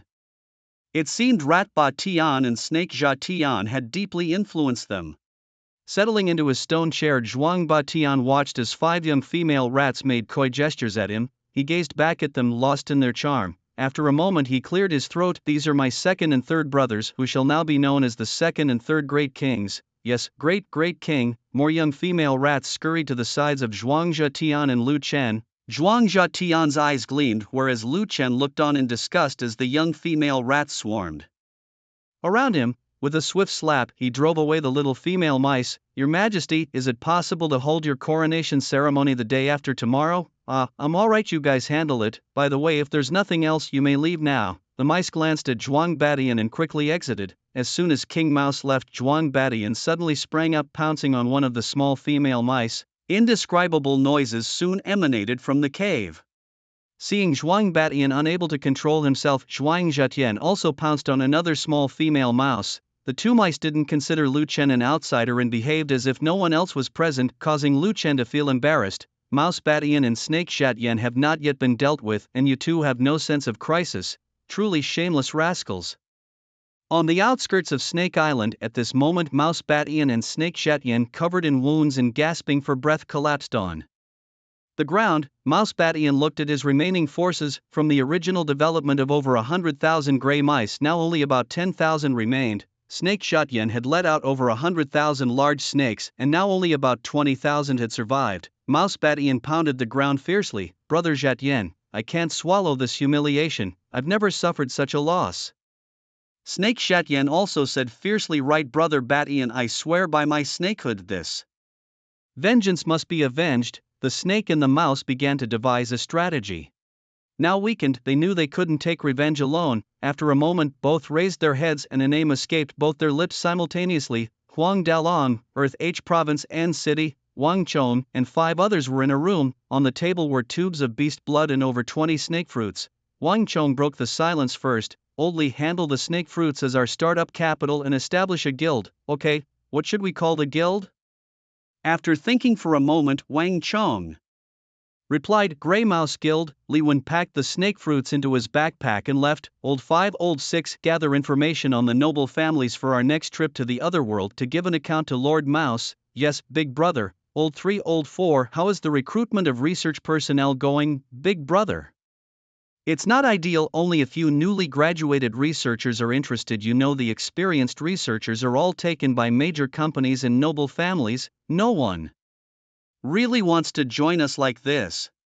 Wang Chong frowned and said, "As long as they are genuinely skilled, that's fine. We take our time. We have plenty of resources, but make sure they are absolutely loyal." "Yes, Big Brother. After these matters are settled, you will be in charge of guild affairs, and Li Wen and I will re-enter that other world. In the future, our Grey Mouse Guild will surely rise." On the outermost edge of the Grey Mouse Forest, a vast expanse of rolling hills, Mouse Badian and Snake Zhetian waited anxiously. A group of yellow weasels kept a close watch on them. An hour later, a weasel the size of a wolf dog rushed over as fast as the wind. "Haha, Brother Badian, Brother Zhetian, what wind has blown you two here?" Mouse Badian glanced at Snake Zhetian, then also said with a smile, "Huang Dalong, we are old friends who haven't seen each other for many years, and now we've come to catch up.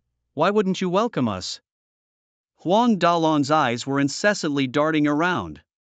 A reunion? Welcome, of course it's welcome. But he feared it wasn't just a simple matter of catching up.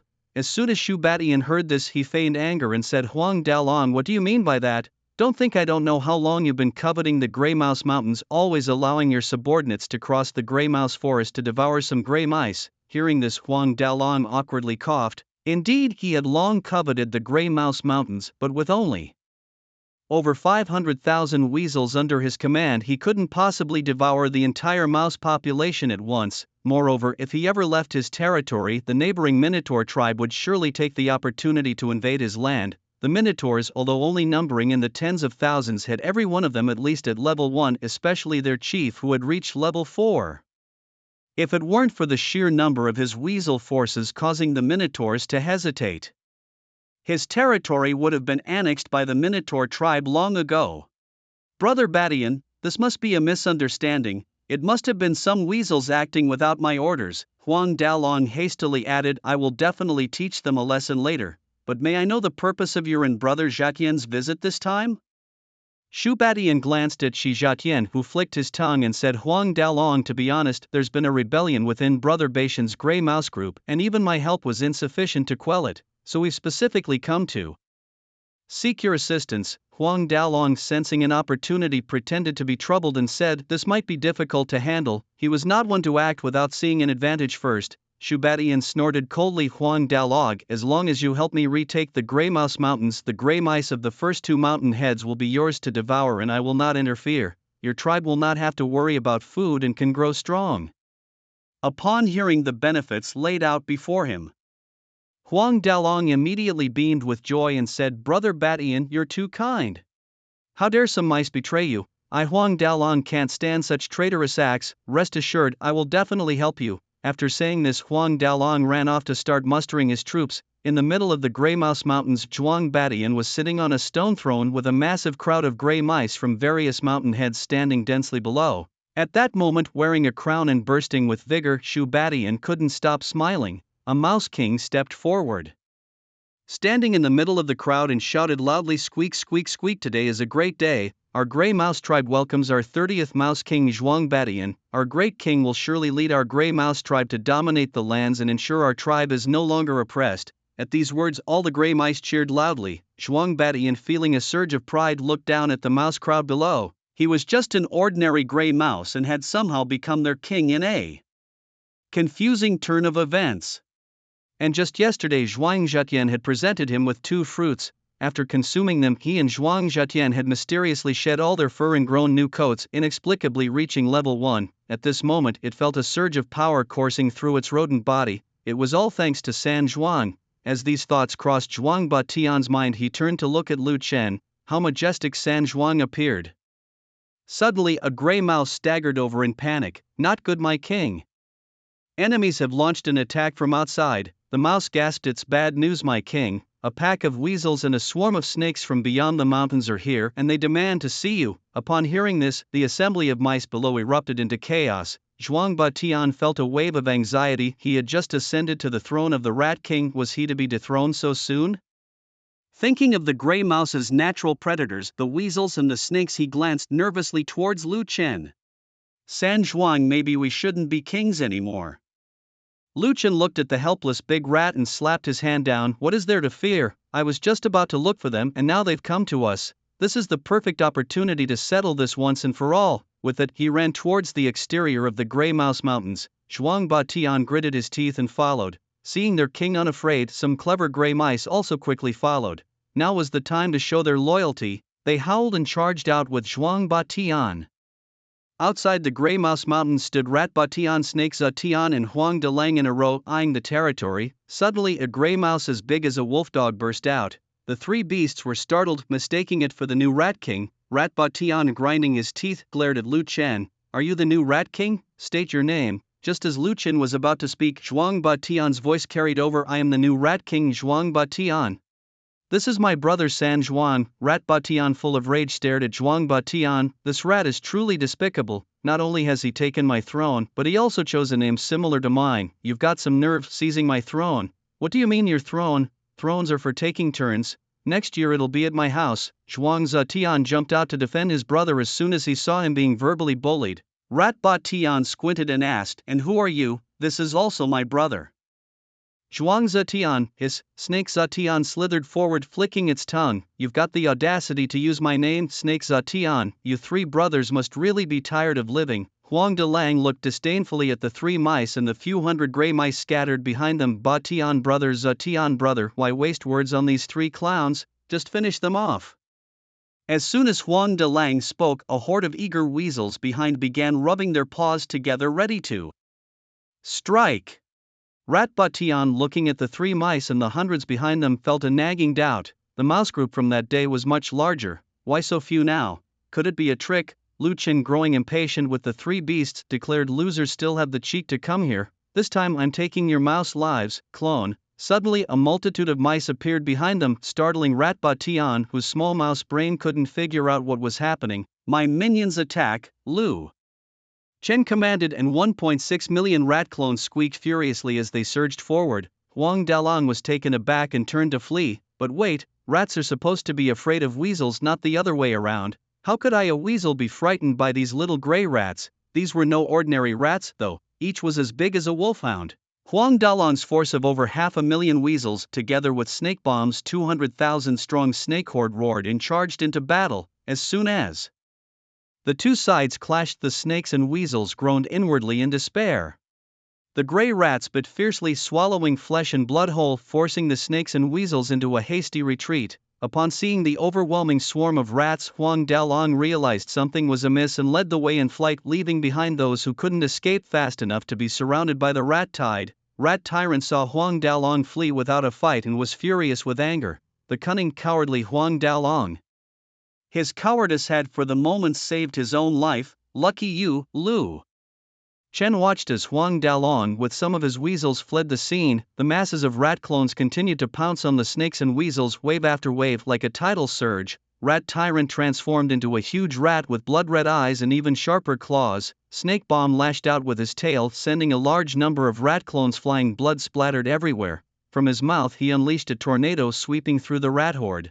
Rat Tyrant, hearing the wails of his rat clones, turned to see his forces being pushed back, utterly no match for the rat horde. Rat Tyrant quickly cleared a path to Snake Bomb's side. Brother Zhaotian, Huang Dalong is too timid and afraid. It looks like we must fight with all our might today. Haha, Brother Badian, let's join forces again and fight joyfully. Rat Tyrant and Snake Bomb together charged at the rat horde, causing many gray rats to vomit blood and die. However, the other snakes, gray rats and weasels were mostly no match for the rat clones. Ding, evolution value, flesh value is full. Evolve now, evolve.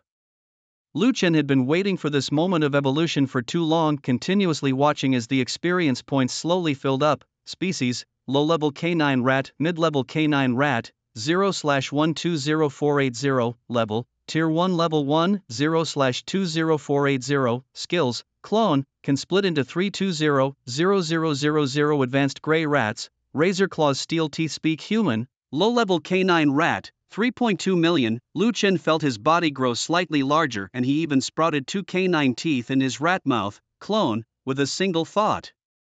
Lu Chen conjured another 1.6 million rat clones, each also equipped with a pair of K9 teeth.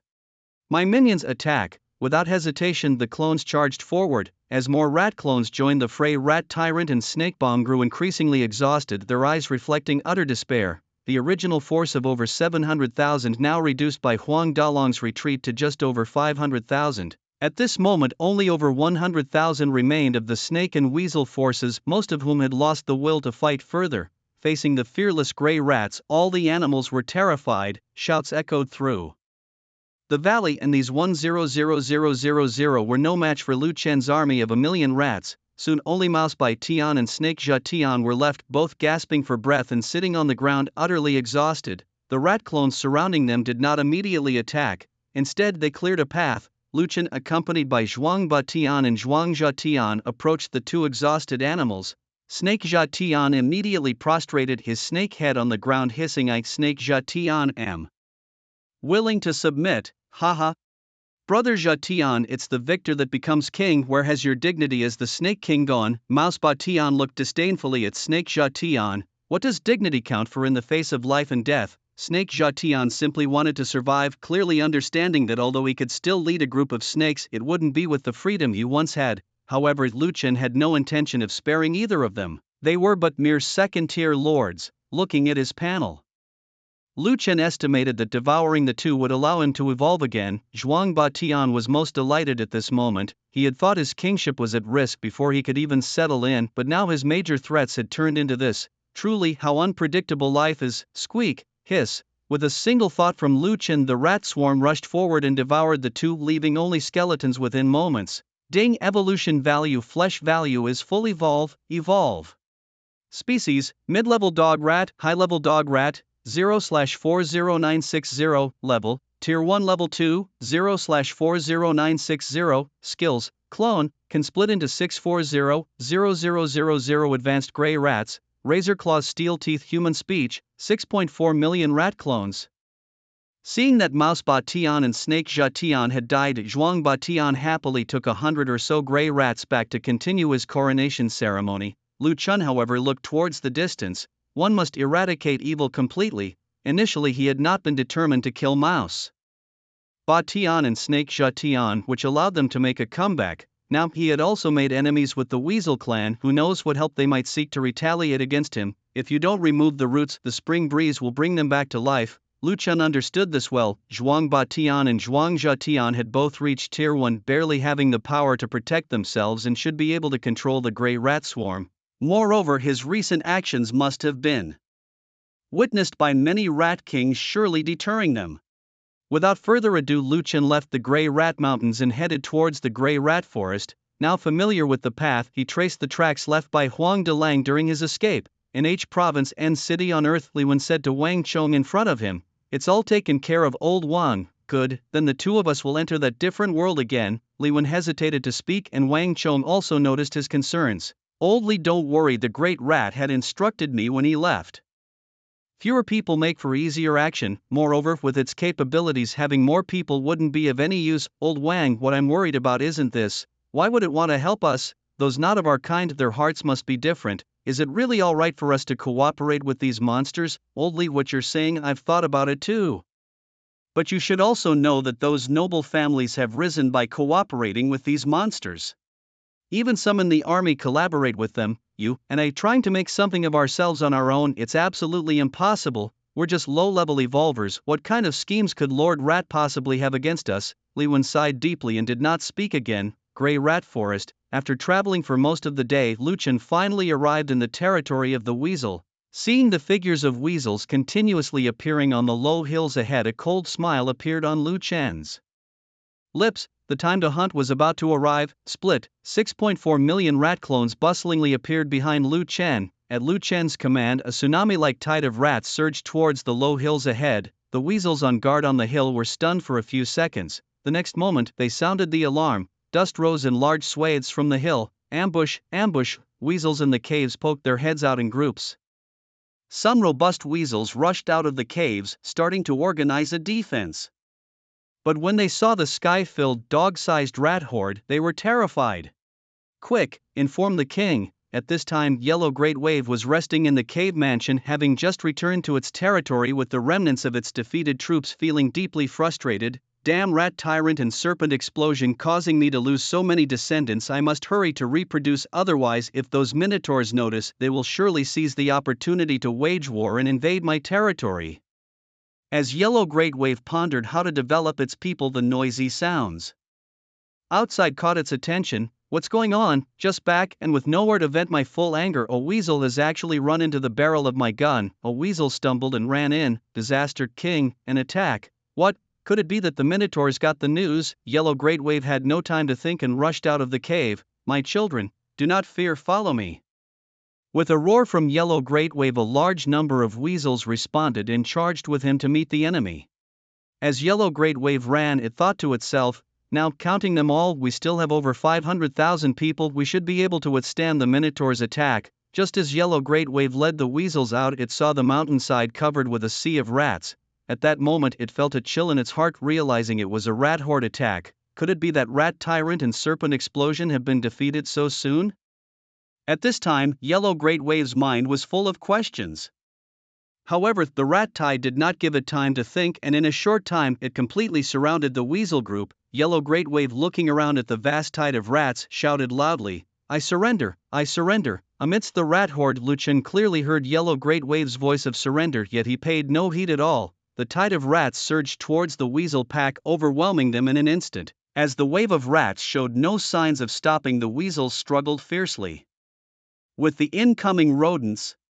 Squeak, squeak, squeak! However, the weasels were no match for the onslaught. Huang Dalong, the weasel leader, had no desire to fight. His only thought was of escape. Puff! A massive cloud of yellow smoke spread over the area, engulfing the rats. My goodness, a biological weapon. Lu Chen, smelling the pungent stench, felt nauseous. He saw Huang Dalong's rear end aimed at the multitude of attacking rats, releasing cloud after cloud of yellow gas into the air. Lu Chen retched and hurriedly backed away. "Kill it," he cried as the rat swarm became even more frenzied in their attack on the weasels. Standing on a hillside, Lu Chen felt a breeze and breathed in the fresh air, which made him feel somewhat better. He had indeed underestimated these animal heroes. The weasels stood no chance against the rats, and many were devoured completely. Not even Huang Dalong could escape this fate. Ding! Evolution value, flesh value, full evolve.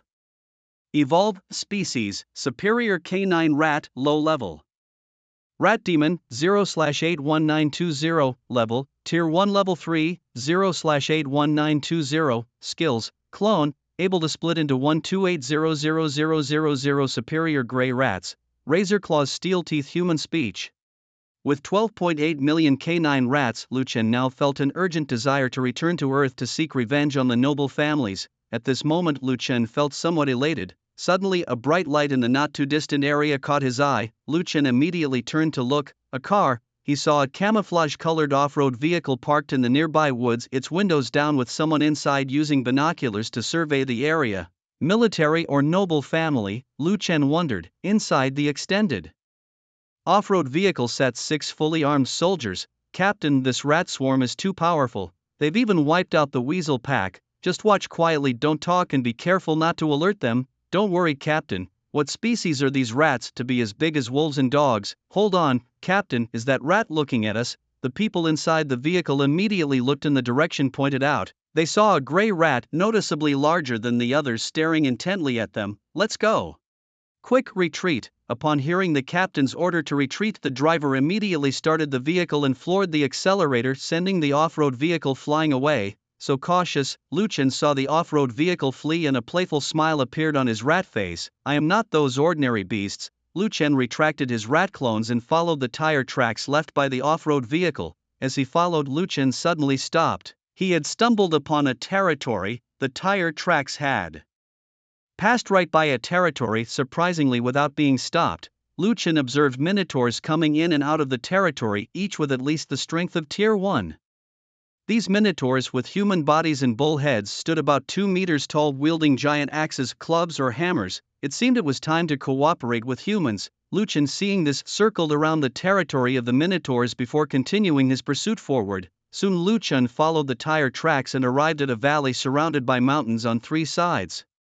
The outer perimeter of the valley was fortified with steel-reinforced concrete walls topped with machine guns and cannons. In the middle was a massive steel gate which was currently wide open, with defensive fortifications scattered in front of it and squads of soldiers patrolling continuously. After observing for a moment, Lu Chen realized they were not military forces, although their uniforms were uniform.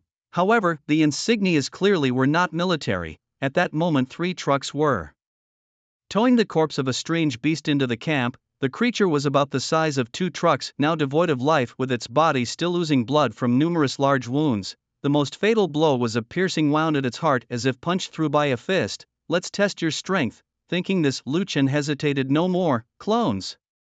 12.8 million rat clones appeared behind him, and at Lu Chen's command, they surged like a tide towards the human camp. Beep beep, the piercing alarm sounded, and the soldiers at the gate quickly sprang into action, running towards the inside of the gate.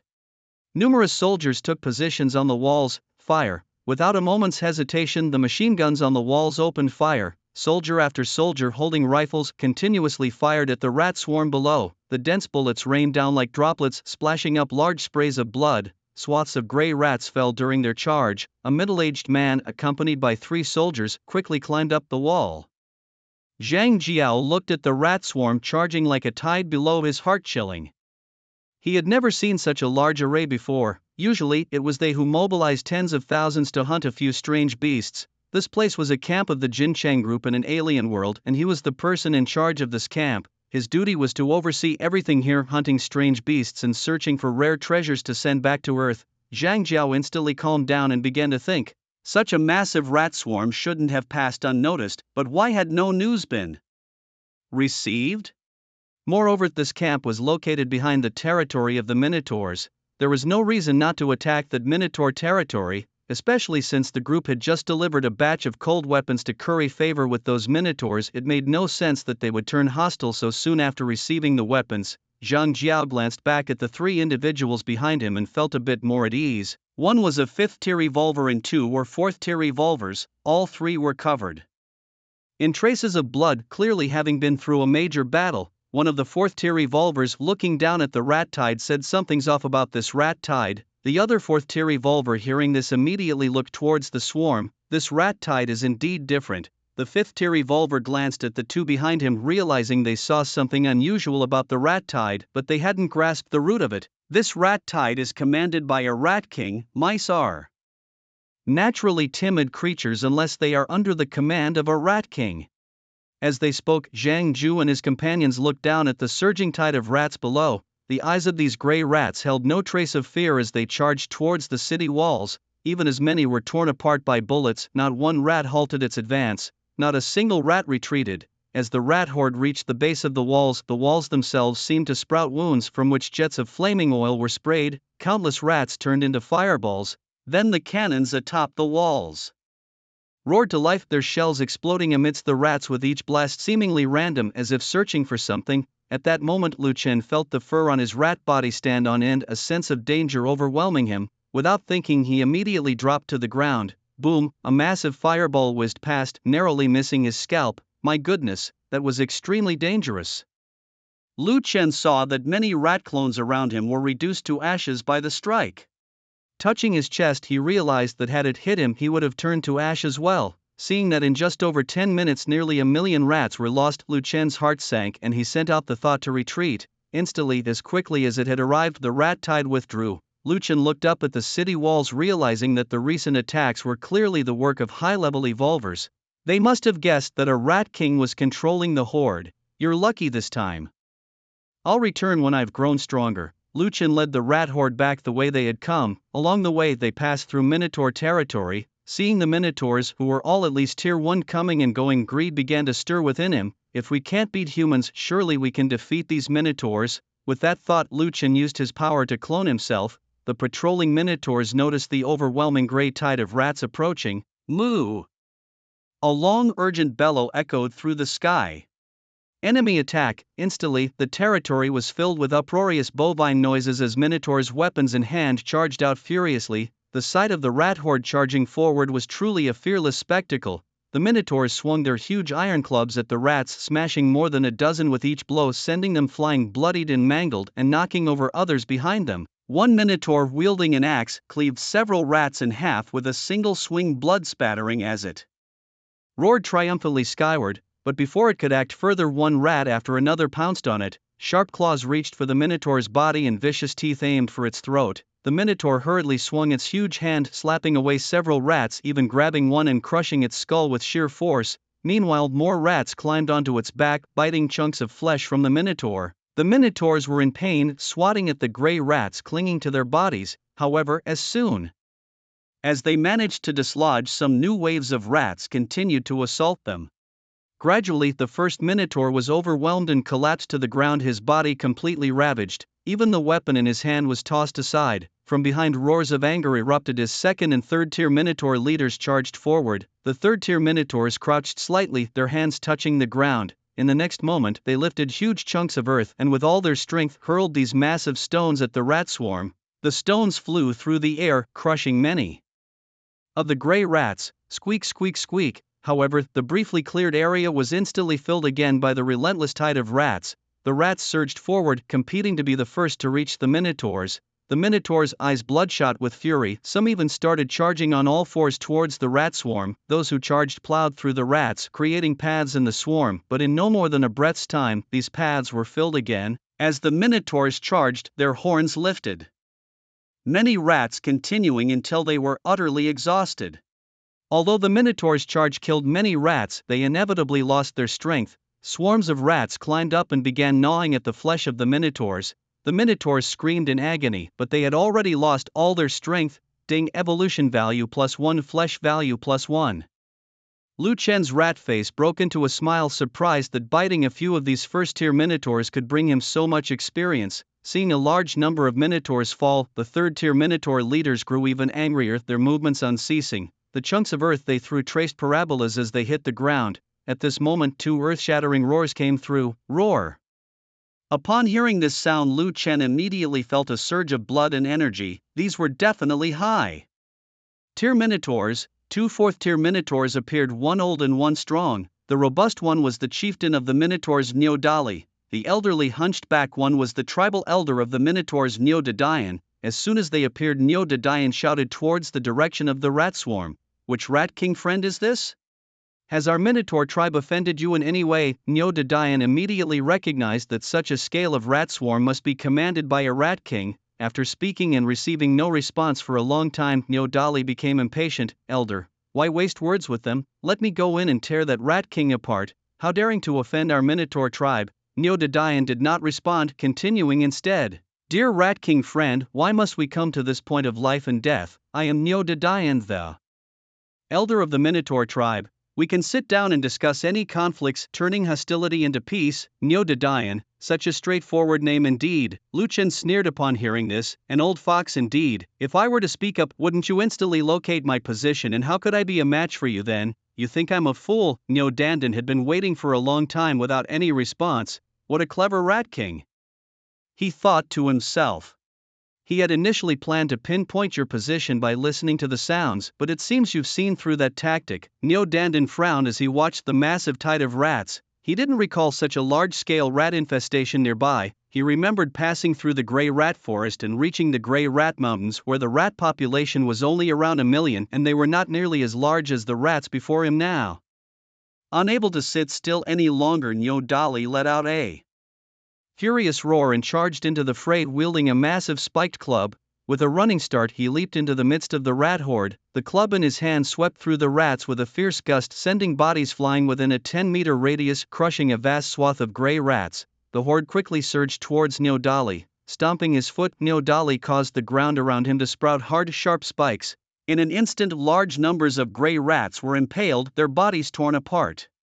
Continuing his assault, Neodali slammed his club down towards the ground with tremendous force. A massive shadow of the club appeared in the sky, crashing down upon the rat horde. Boom, dust filled the air. This single strike had killed tens of thousands of grey rats. Lucian watched Neodali's earth-shattering blow in awe. My goodness, what is this? A skill? A technique? He wondered. Lucian continued to send waves of rat avatars charging towards Neodali. Staying in place, Neodali suddenly erupted with a powerful sphere of energy. Any rat avatar that touched the sphere was violently blasted apart, their flesh scattering. Pleased with his work, Neodali knew he had just used a technique passed down from the ancestral minotaurs called the mighty minotaur power. This technique involved absorbing the natural energies of the world, circulating them through one's meridians, and releasing them outward. It was this very technique that had allowed the minotaurs to rise above being mere beasts. As the rat horde continued to surge towards him, Neodali once again activated the mighty minotaur power. A huge sphere of light formed in his hands, which he hurled forward. The sphere exploded, instantly obliterating tens of thousands of grey rats. Seeing this, Lucian felt the urge to retreat. Too risky time to pull back, he thought, and with a squeak the tide of rats started to turn and retreat. Relieved, Neodali finally breathed a sigh of relief. If the rats had kept attacking relentlessly, he might have eventually been overwhelmed. Fortunately the tide had turned, the minotaurs behind. Neodali roared in victory. With a face of mixed emotions, Neodandan watched the retreating rat tide. He needed to figure out the origin of this rat tide, otherwise if they attacked again, the minotaur tribe would suffer greatly. Lucian withdrew his rat avatars and headed towards the grey rat forest, glancing at his experience points. Species: Advanced Canine Rat, Low-Level Rat Demon, 46583/81920, Level, Tier 1 Level 3, 46583/81920, Skill, Clone, can split into 128000000 advanced grey rats. Steel Claw and Iron Tooth, who could speak human language, had just filled nearly half of his experience bar with that last attack. If he could take down the Minotaur tribe, he was sure to level up again. However, the memory of that energy-exuding Minotaur remained fresh in his mind. He couldn't help but lament that if he had the same power as the Minotaur, he wouldn't have to hide in the rat swarms every time. Lucian followed the path through the Grey Rat Forest toward the Grey Rat Mountains. As he walked, a rustling sound came from the bushes not far ahead. Curious, Lucian approached and parted the bushes with his claws to look inside. A giant ant, there staring at him, was an ant as big as a human palm. Somewhat intrigued, Lucian reached out his claw to touch the giant ant. Squeak! He quickly withdrew his claw, which had been bitten by the ant. It really hurt. Lucian, looking at the menacing giant ant, kicked it away with his foot. Get lost, he muttered, rubbing his swollen claw and cursing his bad luck. Just as he was about to move forward, a loud rustling came from behind. Turning around, Lucian saw a troop of giant ants rapidly crawling towards him. Their intent was clearly to cause trouble. Little ants think I'm easy to bully, he thought. Clone. This time Lucian summoned 1,000,000 rat swarms. He launched an attack on the ant army, and with his rat clones, it was as if he was eating peanuts, effortless and casual, crunching one ant after another. Ding! Evolution value plus 0.1, flesh value plus 0.1. Lucian hadn't expected that these ants would provide such a high evolution value. It seemed he might evolve again soon. his rat clones plunged into the swarm, fiercely competing to devour the ants. As the ants scattered in retreat, Lu Chen commanded his clones to thoroughly eradicate them. A large number of ants turned into experience points for Lu Chen. Ding, evolution value, flesh value, full, evolve, evolve. Ding, congratulations on absorbing new genes, acquiring the skill, immense. Strength, species, low-level rat demon, mid-level rat demon, 1698/163840, level, first rank level 4, 1698/163840, skill, clone, can split into 256000000 advanced gray rats. Steel claw, iron tooth, speaking human language, immense strength. Lu Chen's rat body also underwent some changes. His rat legs became upright and he found he could walk quite flexibly on two legs. Now he was about 2/3 the height of an adult human. The rat clones had noticeably shrunk a bit, but their claws and teeth had become even sharper. Lu Chen recalled his rat clones and walked towards the Grey Rat Mountains. At the foot of the Grey Rat Mountains, in front of the Rat King's palace, two humans stood atop a hill, curiously watching the bustling grey rats. These two were Wang Chong and Li Wan. After dealing with their affairs on Earth, they had re-entered this otherworld. However, when they arrived at the Grey Rat Mountains, Lu Chen was nowhere to be found. Having learned from the previous experience, the grey mice welcomed them warmly. Due to the language barrier, the two could only awkwardly wait for Lu Chen's return. As night fell gradually, Lu Chen could see the silhouette of the Grey Mouse Mountain range and hastened his pace towards it. Upon entering the range, he headed straight for the Mouse King's palace and happened upon Wang Chong and Li Wan outside. Approaching them, they noticed Lu Chen, who seemed taller and had even learned to walk upright. As he turned into a demon, they wondered silently, "Is everything taken care of?" Lu Chen asked. "Sir Mouse, everything is settled. We've established a guild called the Grey Mouse Guild. But since its newly formed resources are scarce, so we hurried to another realm seeking your help." Wang Chong replied respectfully. Lu Chen nodded. "All right, I just got back. Let's set out tomorrow." "Yes, Sir Mouse." Wang Chong and Li Wan nodded in agreement. Zhuang Badian and Zhuang Zhetian, hearing of Lu Chen's return, rushed out of the Mouse King's palace. They circled Lu Chen, examining him closely. "Zhuang, you're finally back. I missed you," Zhuang Badian exclaimed excitedly, noting that Zhuang seemed even taller than a few days ago. Zhuang Zhetian also cheered joyously, as if finding their pillar of strength in Lu Chen. Zhuang Badian then led Lu Chen by the hand towards the Mouse King's palace, but the entrance was too small for Lu Chen's current size, forcing Zhuang Badian to laugh helplessly. After a warm catch-up, Zhuang Badian and Zhuang Zhetian were eager to prepare a lavish dinner for Lu Chen, but he declined. Seeing the two mice idling away their days, Lu Chen suggested, why not train the mouse troops and expand beyond the Grey Mouse Mountain range in the future? He also informed them that the Grey Mouse Mountain range was now under their control and some mice could be sent to the forest to proliferate. Inspired, Zhuang Badian and Zhuang Zhetian immediately returned to the palace to discuss military training and forest colonization strategies. Meanwhile, Lu Chen, feeling an itch all over for some unknown reason, perhaps due to not bathing for a long time, climbed to the mountain's highest point. Bathed in the moonlight, the land appeared draped in silver. Unconsciously sitting down, Lu Chen began to absorb the essence of the moon, realizing that this was cultivation. No wonder he had evolved into a mouse demon. He could now cultivate, imagining himself leaping over rooftops and moving mountains. Lu Chen's heart filled with unstoppable excitement. At that moment, atop the mountain, a great mouse demon was absorbing the essence of the moon, embarking on a path of cultivation. Race: low-level rat demon, mid-level rat demon, 1698/163840, level. Tier 1 level 5, 568/327680, skills, clone, can split into 256000000 advanced gray rats, iron claws and steel teeth.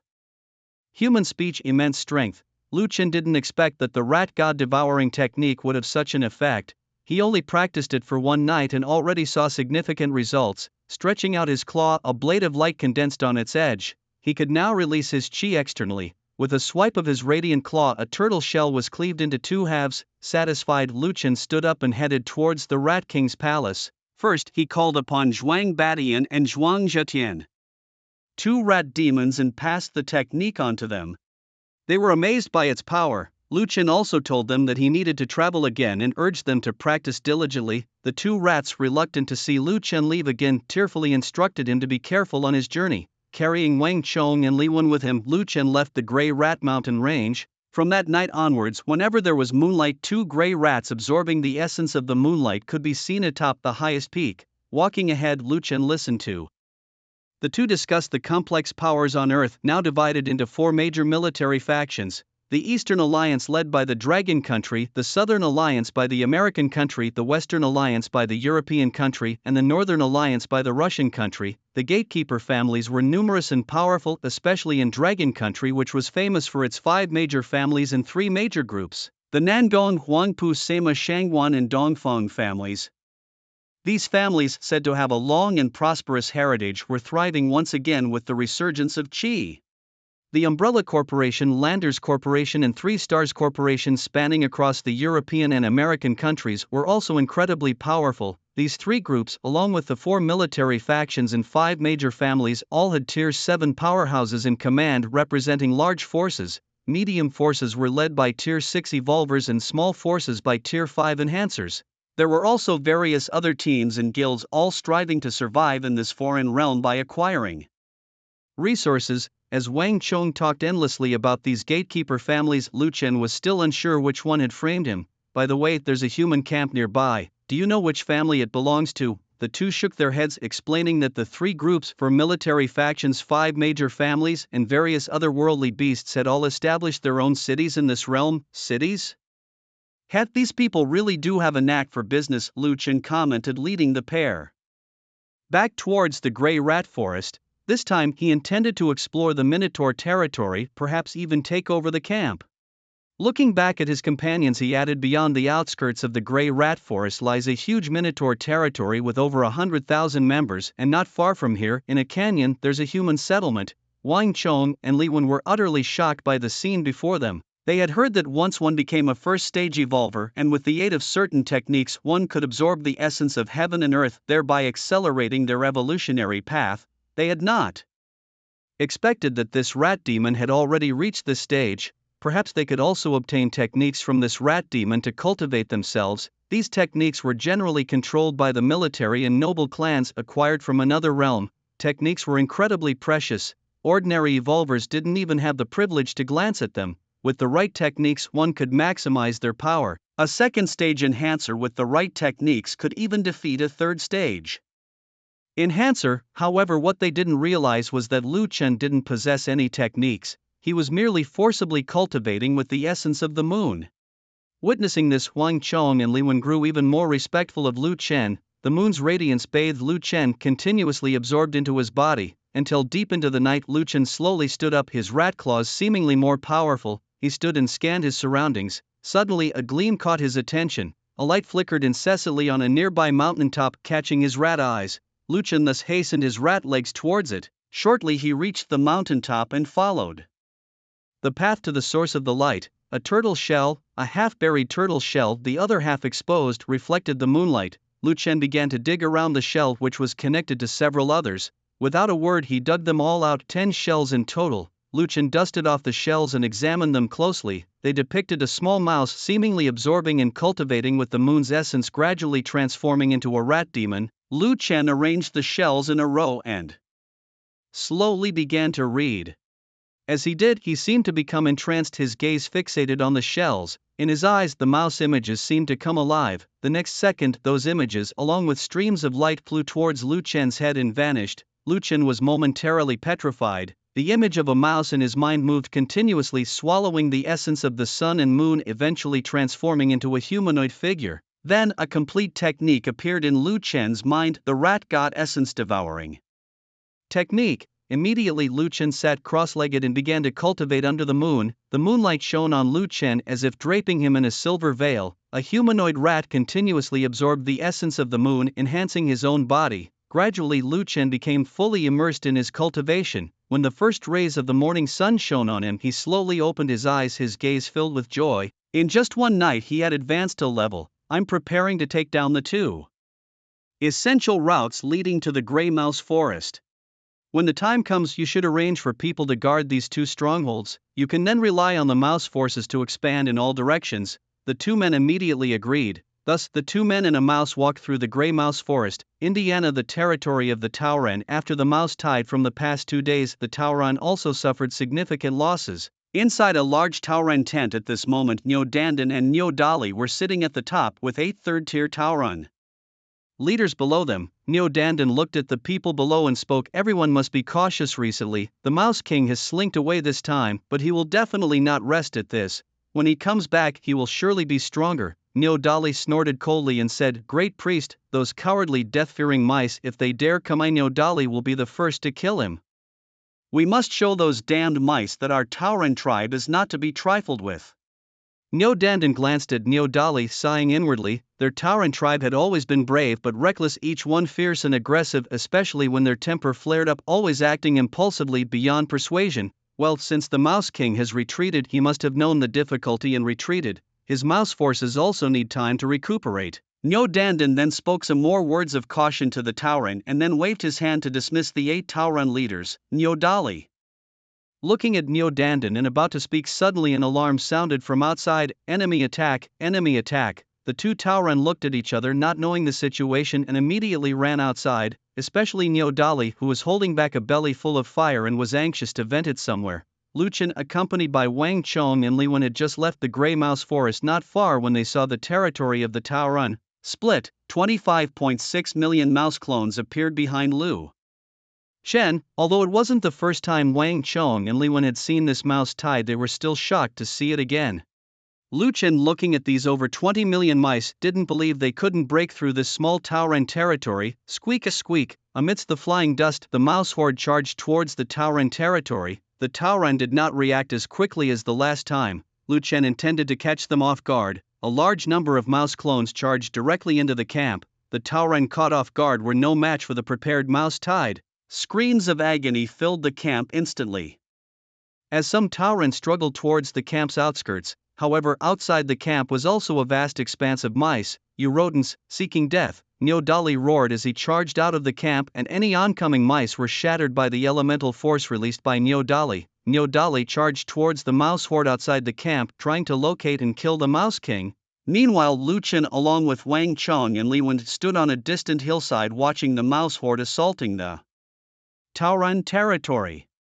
Cowardly rodents, come out if you dare, Nyo Dali shouted loudly in the midst of the mice, trying to find the position of the Mouse King. However, his plan was doomed to fail, as Lu Chen, with his modern human mindset, would certainly not foolishly engage in a duel with Nyo Dali. With a ferocity akin to madness, Nyo Dali unleashed blow after blow, creating explosions all around him. Every grey rat that charged at him was shattered into pieces by his powerful aura. You cowardly rats, I Nyo Dali issue my challenge once again. However, the only response to Nyo Dali's call was a relentless wave of rats. Continuously harnessing the Great Strength Bull Demon technique, Nyo Dali released bursts of elemental force in all directions, slaughtering massive numbers of grey rats in the process. Won't come out? Then I'll annihilate this wave of rats. I don't believe you won't show yourself.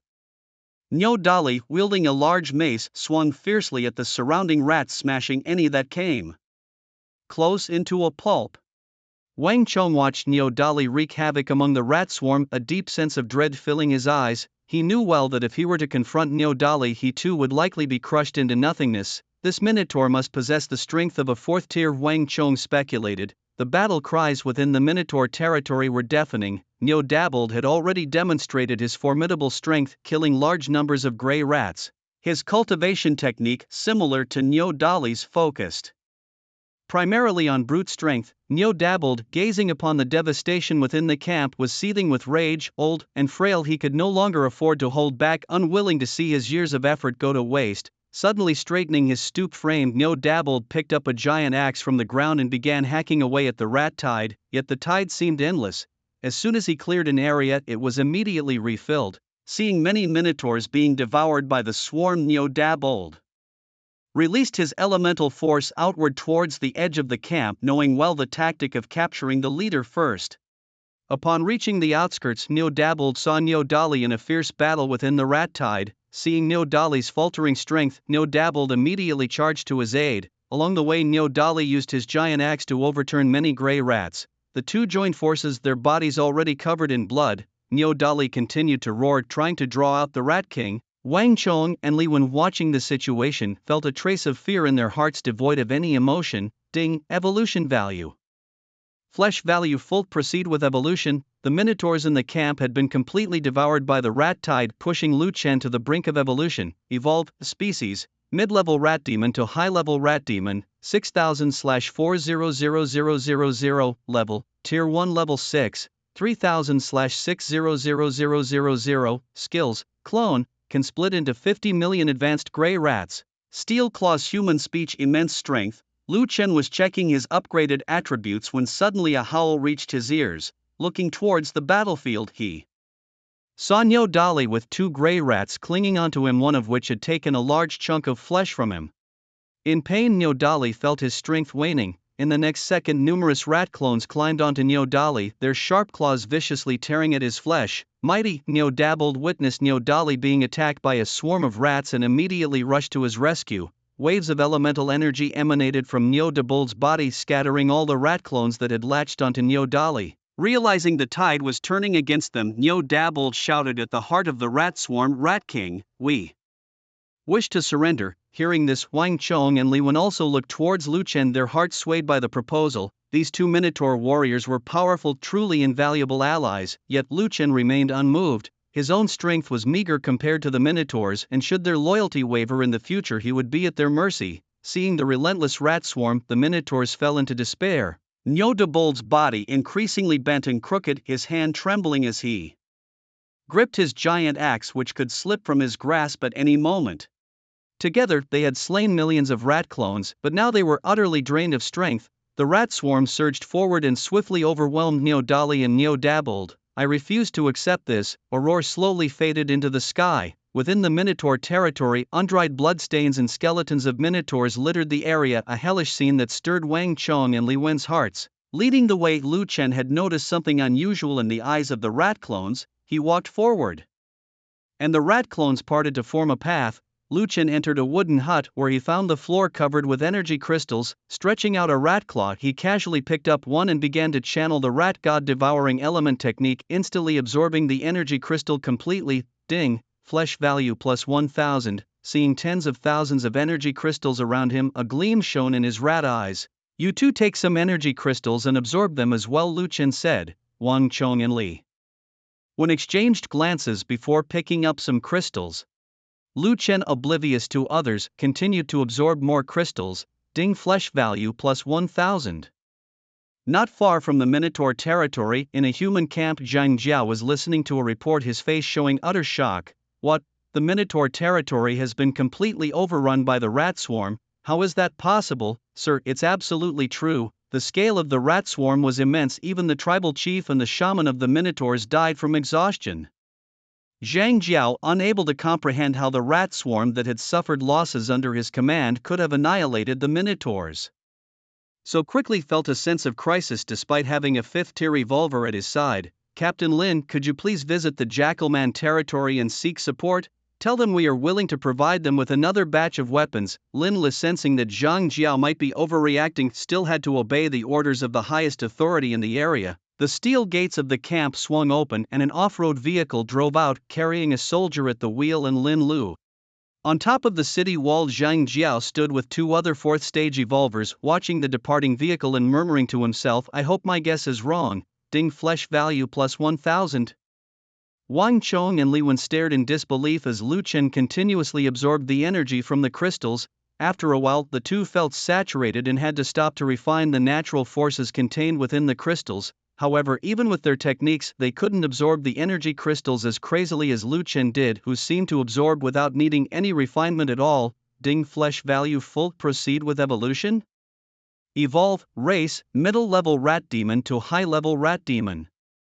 6000/400000 level, stage 1 level 7, 0/700000 skills, clone, can split into 60 million high level gray rats. Sharp claws, steel teeth, human speech, immense strength. Ding! Flesh value plus 900.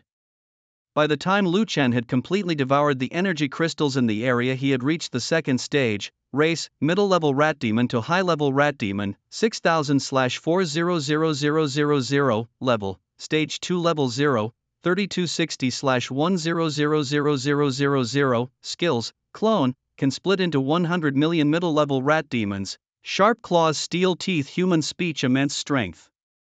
Finally, stage 2, Lucien stood up on his rat legs and walked outside. Squeak, squeak, squeak. The rat tied within the Minotaur territory vanished instantly. Lucien walked in the camp with Wang Chong and Li Wen closely following behind him. As long as you two follow me diligently, I will surely not mistreat you. Yes, Lord Rat, rest assured, I will be utterly loyal to you. Yes, Lord Rat, without you there would be no today for us. It's clear now it's good to stand behind a big tree for shade. By the way, Lord Rat, we still don't know your honorable name. My name is Zhuang Daolong. Lucien thought for a moment. He hadn't told them his real human name. Now that he was a rat, he didn't plan to use a human name anymore. Since he was reborn, it was time for a new start, and he was determined to lead the rat population of the Grey Rat Mountains to stand at the pinnacle of this world. Lord Zhuang, where shall we go next? There's a human camp near this Minotaur territory. Next, we shall wipe out that human camp. Li Wan and Wang Chong were also shocked by Lu Chen's bold idea. Those smaller clan families all had 5th stage evolvers in their ranks. Lord Zhuang, isn't this too hasty? Wang Chong was also somewhat worried about Lu Chen, as they had both hitched their fortunes to him and didn't want anything bad to happen to him. Don't worry, I have it all planned out. Especially since I care a lot about my rat life. With that, Lu Chen headed towards the human camp with Wang Chong and Li Wen immediately following. Before long, Lu Chen led them to the outskirts of the camp operated by the Jin Cheng group. Outside the Jin City group camp, the gates were tightly shut with numerous warriors stationed on the walls gazing into the distance. Rows of machine guns glinted with a dark luster. As night fell, a series of searchlights lit up on the walls. In the darkness, a massive swarm of rats, gray and oppressive, charged toward the walls. What's that sound? A duty soldier suddenly heard a disturbance and switched on the searchlight towards the distance. At first glance, he saw rats the size of wolves rushing towards the wall in the light. The soldier recalled a similar massive rat swarm that had attacked the camp a few days ago, the memory still sending shivers down his spine. Without hesitation, he fired his rifle into the swarm. Rat-a-tat. In the darkness, streaks of gunfire shot from the wall toward the ground. Rat swarm. The rat swarm is attacking. The soldier shouted loudly. Were we discovered so soon? Lu Chen felt unlucky. He had hoped that the cover of night would allow the rat swarm to reach the walls more quickly. 100 million rats surged toward the Jin City group's camp. The searchlights on the wall uniformly illuminated the distant area where many soldiers also saw the tide-like swarm of rats. Bang! A flare shot into the air, turning the pitch-black night as bright as day. The camp's alarm was triggered instantly, and squads of soldiers, rifles in hand, ran towards the wall. Gunfire erupted along the wall. Zhang Jiao, who had been sleeping in his room, was jolted awake instantly, sensing the rat swarm's attack. He quickly got dressed and was ready. 2 4th-tier evolved beings were already waiting at the door for Zhang Jiao. The three hurried towards the wall while Zhang Jiao calculated when Lin Lu might return to the camp. Under normal circumstances, reinforcements wouldn't arrive until the early morning. Zhang Jiao reached the wall and felt his scalp tingle as he looked down at the countless rats. He was unsure if he could hold out until Lin Lu arrived with reinforcements. Boom! Cannon fire blasted into the midst of the rat swarm, sending flesh and blood flying, and a large number of grey rats were blown to pieces. Some of the rats had already reached the base of the wall and began to climb, their sharp claws grappling the wall. Dozens of pipes extended from inside the wall, and the next second flames spewed out, igniting the climbing rats. A large number of rats were set ablaze, squealing as they fell. This is a tough nut to crack. Lu Chen watched the heavily damaged rat swarm, but to a swarm of hundreds of millions, this was still not a fatal blow. If he could just get his swarm into the camp, it would surely be his for the taking. 2nd and 3rd-tier evolved beings inside the camp also took up arms and joined in firing at the swarm below. Zhang Jiao felt uneasy, fearing the camp might be breached. The gunfire on the wall never ceased, with most soldiers' barrels overheating. No one needed to aim. As long as they pointed their guns downward and fired, they were certain to hit their target. The machine guns on the city walls slashed through the lives of the rat clones like a fiery serpent. Hurry, the tide of rats is about to climb up, shouted the soldiers relentlessly, their gunfire never ceasing. Grenades were hurled into the swarm of rats, exploding with loud bangs, sending many rat clones flying.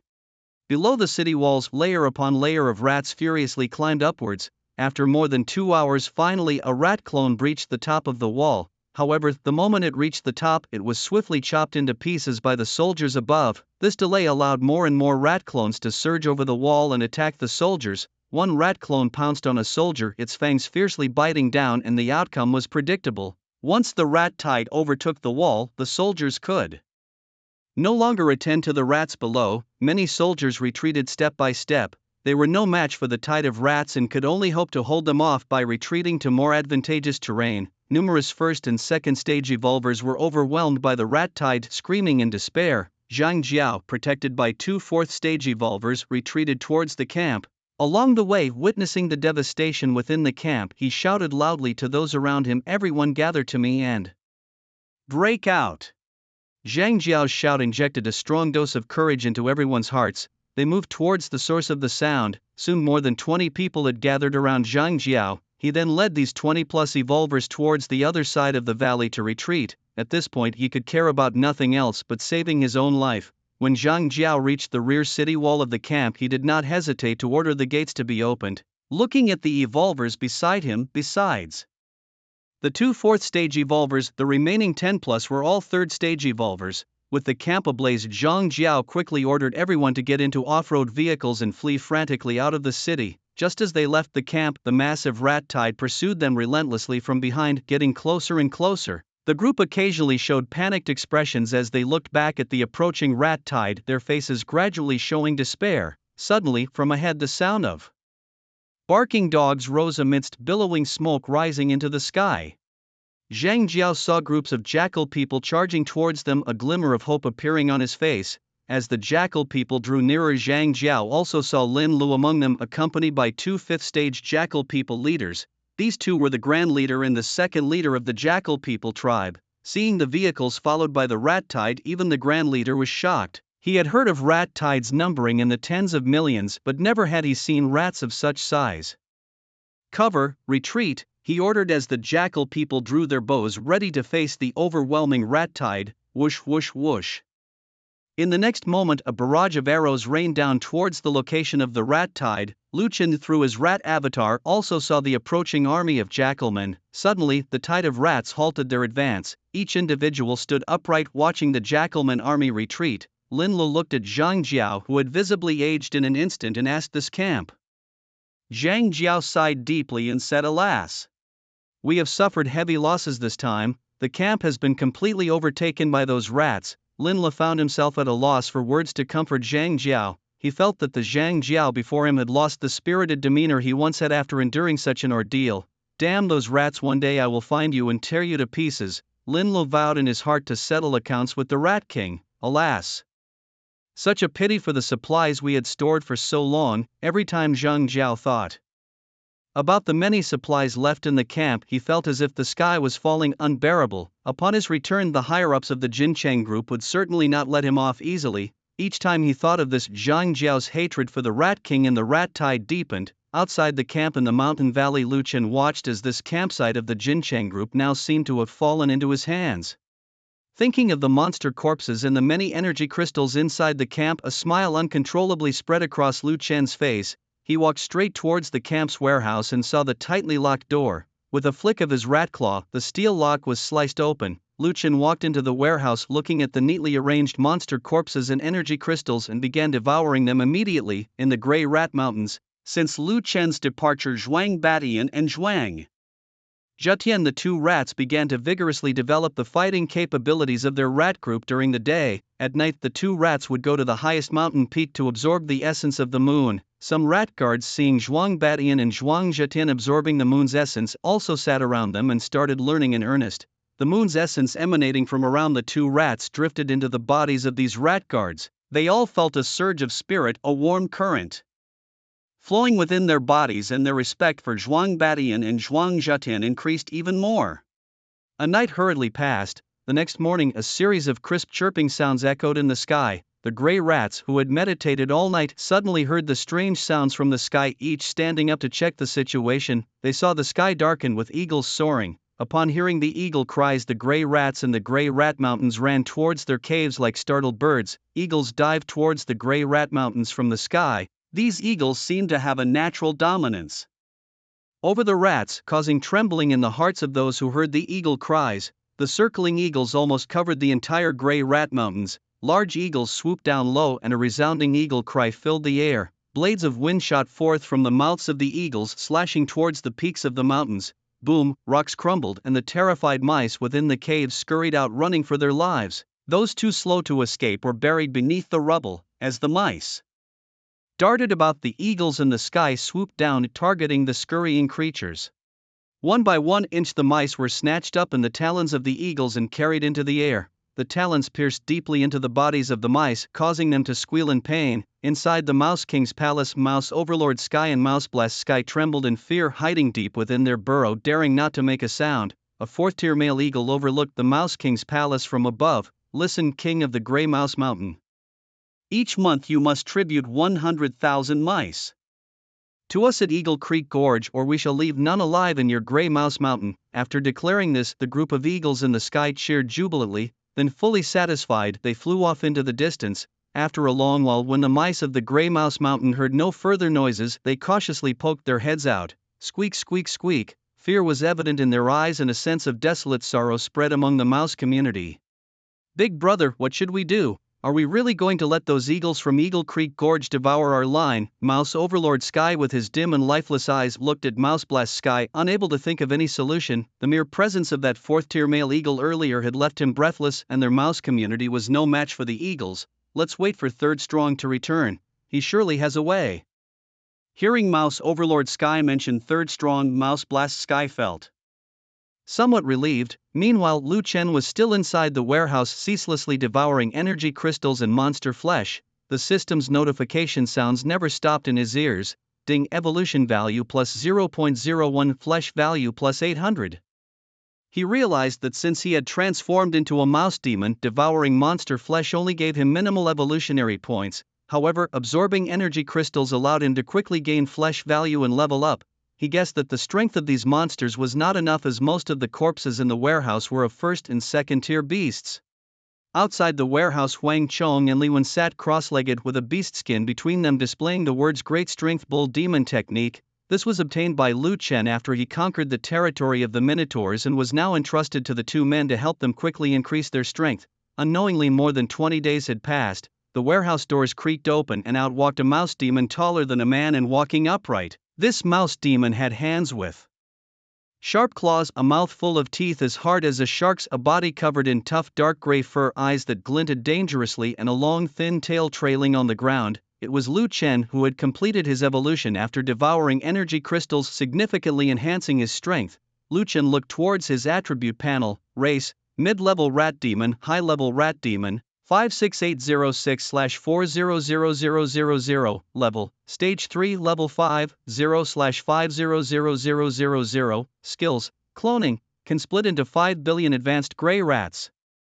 Steel claws and teeth, human speech, immense strength. Wang Chong and Li Wen immediately stood up and walked towards Lu Chen, feeling a distinct pressure emanating from him. Great Rat, where shall we go next? Back to the Grey Rat Mountains. It's time for me to expand my forces. Lu Chen looked towards the direction of the Grey Rat Mountains, thinking that with more numbers he could better cultivate the rat population to assist him. Grey Rat Mountains, Rat King Palace. At this time, Rat Overlord and Rat Explosion were scratching their heads anxiously in the palace. The agreed month was almost up, yet there was no news about Lu Chen. The other rats below were also frowning, clueless about what to do. Just as they were at a loss, a rat guard hurried over. Great King, the third king has returned. Hearing this, Rat Overlord jumped up from his stone chair. Rat Overlord hurried outside, and without realizing it, he was standing and running like a human. Lu Chen, accompanied by Wang Chong and Li Wen, headed towards the Rat King Palace in the Grey Rat Mountains. Just entering the mountains, numerous gray rats popped their heads out, cheering for Lu Chen. Squeak, squeak. The third king has returned. The third king has returned. Lu Chen was puzzled. He didn't recall having such high prestige among the rats. As he wondered, he suddenly saw a large group of gray rats rushing towards him, each the size of a wolfhound. The leading large gray rat was almost half the height of a human and was also walking upright. Rat Overlord saw Lu Chen from afar and quickly ran to his side, then began to lick Lu Chen's fur. San Zhuang, you finally returned. Rat Explosion also hurried forward and licked Lu Chen's fur. Watching the two rats continuously licking him, Lu Chen felt disgusted. Pushing them away, Lu Chen asked what has happened in the Grey Rat Mountains. Rat Overlord looked at Lu Chen, finally having someone to pour out his troubles to. San Zhuang, you wouldn't know, but recently the eagle flock from Eagle Creek Gorge came to our Grey Rat Mountains and devoured many of our gray rats. The Eagle King even demands a tribute of 100,000 gray rats each month from our mountains, or he will annihilate our rat population. Hearing Rat Overlord's words, a surge of anger rose in Lu Chen's heart. How dare they bully us to this extent? Lu Chen remembered an eagle attacking him some days ago. It was time for old and new scores to be settled. With his mind made up, Lu Chen looked at the rat population in the valley. Listen up, everyone, the eagle flock dares to bully our rat group and doesn't take us seriously. Although we are small, we cannot allow others to bully us. We must unite and face our enemy together. Any brave rats step forward. Today we will go and settle the score with that eagle flock. As his words fell, the rats in the mountains looked at each other, inherently timid and afraid. If we do not unite, sooner or later we will be annihilated by other tribes. Yes, San Zhuang, you are right. I'll go. Zhuang Batian took the lead in responding, followed closely by Zhuang Zhatian. Some gray mice, tired of being bullied by those monsters every day, also stood up. Lu Chen's purpose in doing this was also to find out those gray mice in the horde who were brave enough to fight so as to train these mice. A sparse number of gray mice stepped forward. Looking at the over 800,000 gray mice, only 80 to 90,000 had the courage to stand up, and he did not press further. He glanced at those gray mice willing to follow him, from whom the future backbone of the mouse horde would emerge. A mighty throng of gray mice set off towards In Creek Gorge, each mouse bristling with energy. In Creek Gorge. From time to time, majestic eagles swooped from the sky to the cliffside nests to feed their eagerly waiting chicks. Some fully feathered eagle chicks jumped off the cliff, trying their wings for the first time. An eagle, its wings spanning over 30 meters, landed at the highest point of the cliff, clutching a wild boar in its talons before dropping it onto the rocks. Chirp, chirp, chirp. 5 eagle chicks scrambled over the adult eagle, tearing chunks of flesh from the boar with its sharp beak. The 5 chicks devoured the meat in a frenzied rush. This eagle was the Eagle King of In Creek Gorge, who had reached the peak of the 4th tier. Watching the chicks happily fighting over the food, the Eagle King showed a satisfied smile. A slightly smaller eagle in the early stages of the 4th tier also flew over. My lord, counting the days, the tribute from the Grey Mouse Mountains is almost due. The Eagle King turned and nodded at the massive eagle. Keep an eye on it. If no gray mice are delivered in the next few days, go to the Grey Mouse Mountains and annihilate half of them as a warning. Yes, my lord. After speaking, the 4th tier eagle flapped its wings and flew away. The Eagle King stood at the highest point of the cliff looking down. This was his domain, having grown through countless generations to now encompass 1,000,000 eagles, a number he believed would double before long. After traveling day and night, Lu Chen and his horde of mice finally arrived at In Creek Gorge. Seeing the eagles flying in the sky of In Creek Gorge, his eyes gleamed with dangerous intent. He had already planned how to deal with the eagle horde. Without any hesitation, he used his cloning ability. 2 billion gray mice appeared behind the original horde. These mice were shocked by the massive scale of their brethren at the back. Lu Chen had no time to explain. At his command, the wave of mice charged. Squeak, squeak, squeak. The eagles on both sides of the cliffs of In Creek Gorge swooped towards the oncoming tide of mice. The mice clearly had hostile intentions, eagle after eagle dove towards the mice, talons aiming for their prey. Lu Chen had anticipated this. Countless mice furiously leapt at the diving eagles, tightly grasping them with their claws. The exhausted eagles eventually fell into the swarm of mice and were overwhelmed. At that moment, the 3rd-tier male eagles among the flock hurriedly joined in, their high-pitched and resonant cries filling the air, invigorating the group. Gusts of wind blades burst forth from the mouths of these eagles, slashing through the wave of rats below with a roaring sound, creating a scene of devastation. Countless gray rats were bisected by the wind blades, splattering blood everywhere. Suddenly, half of the 2 billion-strong rat wave split off, charging towards the cliffs on either side of Eagle Creek. The steep cliffs were no challenge for these split rats, their sharp claws tightly gripping the rocks as they rapidly climbed upwards. Oh no, oh my children. The male eagles flying above saw the rat wave charging toward the cliffs of Eagle Creek and cried out loudly. One by one, Lu Chen intended to make these eagles worry about their flightless young, thus bringing the battle to the ground. Wind blades continued to shoot at the rat wave climbing the cliffs, causing large numbers of gray rats to fall downwards. However, the rat wave disregarded the danger and kept surging toward the cliffs. The fledgling eagles on the cliffs cried out anxiously, seemingly calling for their parents. Finally, the rat swarm reached the eagle nests at the base of the cliffs. Some of the eagles in the air, seeing their young in danger, dived towards their nests. They flapped their wings fiercely, batting away the incoming rats, but more and more rats leapt at them, biting and breaking their wings until they were overwhelmed and consumed by the rat wave. The eagles were suddenly at a disadvantage. Just then the Eagle King appeared with several fourth-tier male eagles. Seeing the devastation in Eagle Creek, the Eagle King was furious. With a wrathful cry, a gigantic wind blade instantly slashed through the rat wave from above. This wind blade was tens of meters long, and with a loud crash, tens of thousands of gray rats were split in half. Then the fourth-tier eagles each launched their attacks, sending wind blades that instantly sliced through the rat wave, killing massive numbers of rats. Lu Chen watched the carnage within the rat wave without a trace of sympathy. After all, these were merely his summon avatars. Back on Earth, the portals to other worlds were undergoing tremendous changes. They began to expand rapidly, spreading outwards.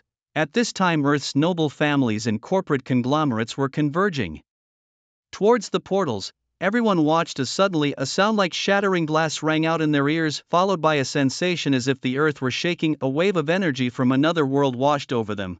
This was the elemental energy of another realm. Some of the evolved beings instantly felt a massive influx of this elemental energy covering the earth. The two worlds were now adjoining. Soon unknown regions began appearing around the world, accompanied by the sounds of beasts roaring. The people of Earth were in an uproar, with news broadcasts reporting on the merging of this other world with Earth.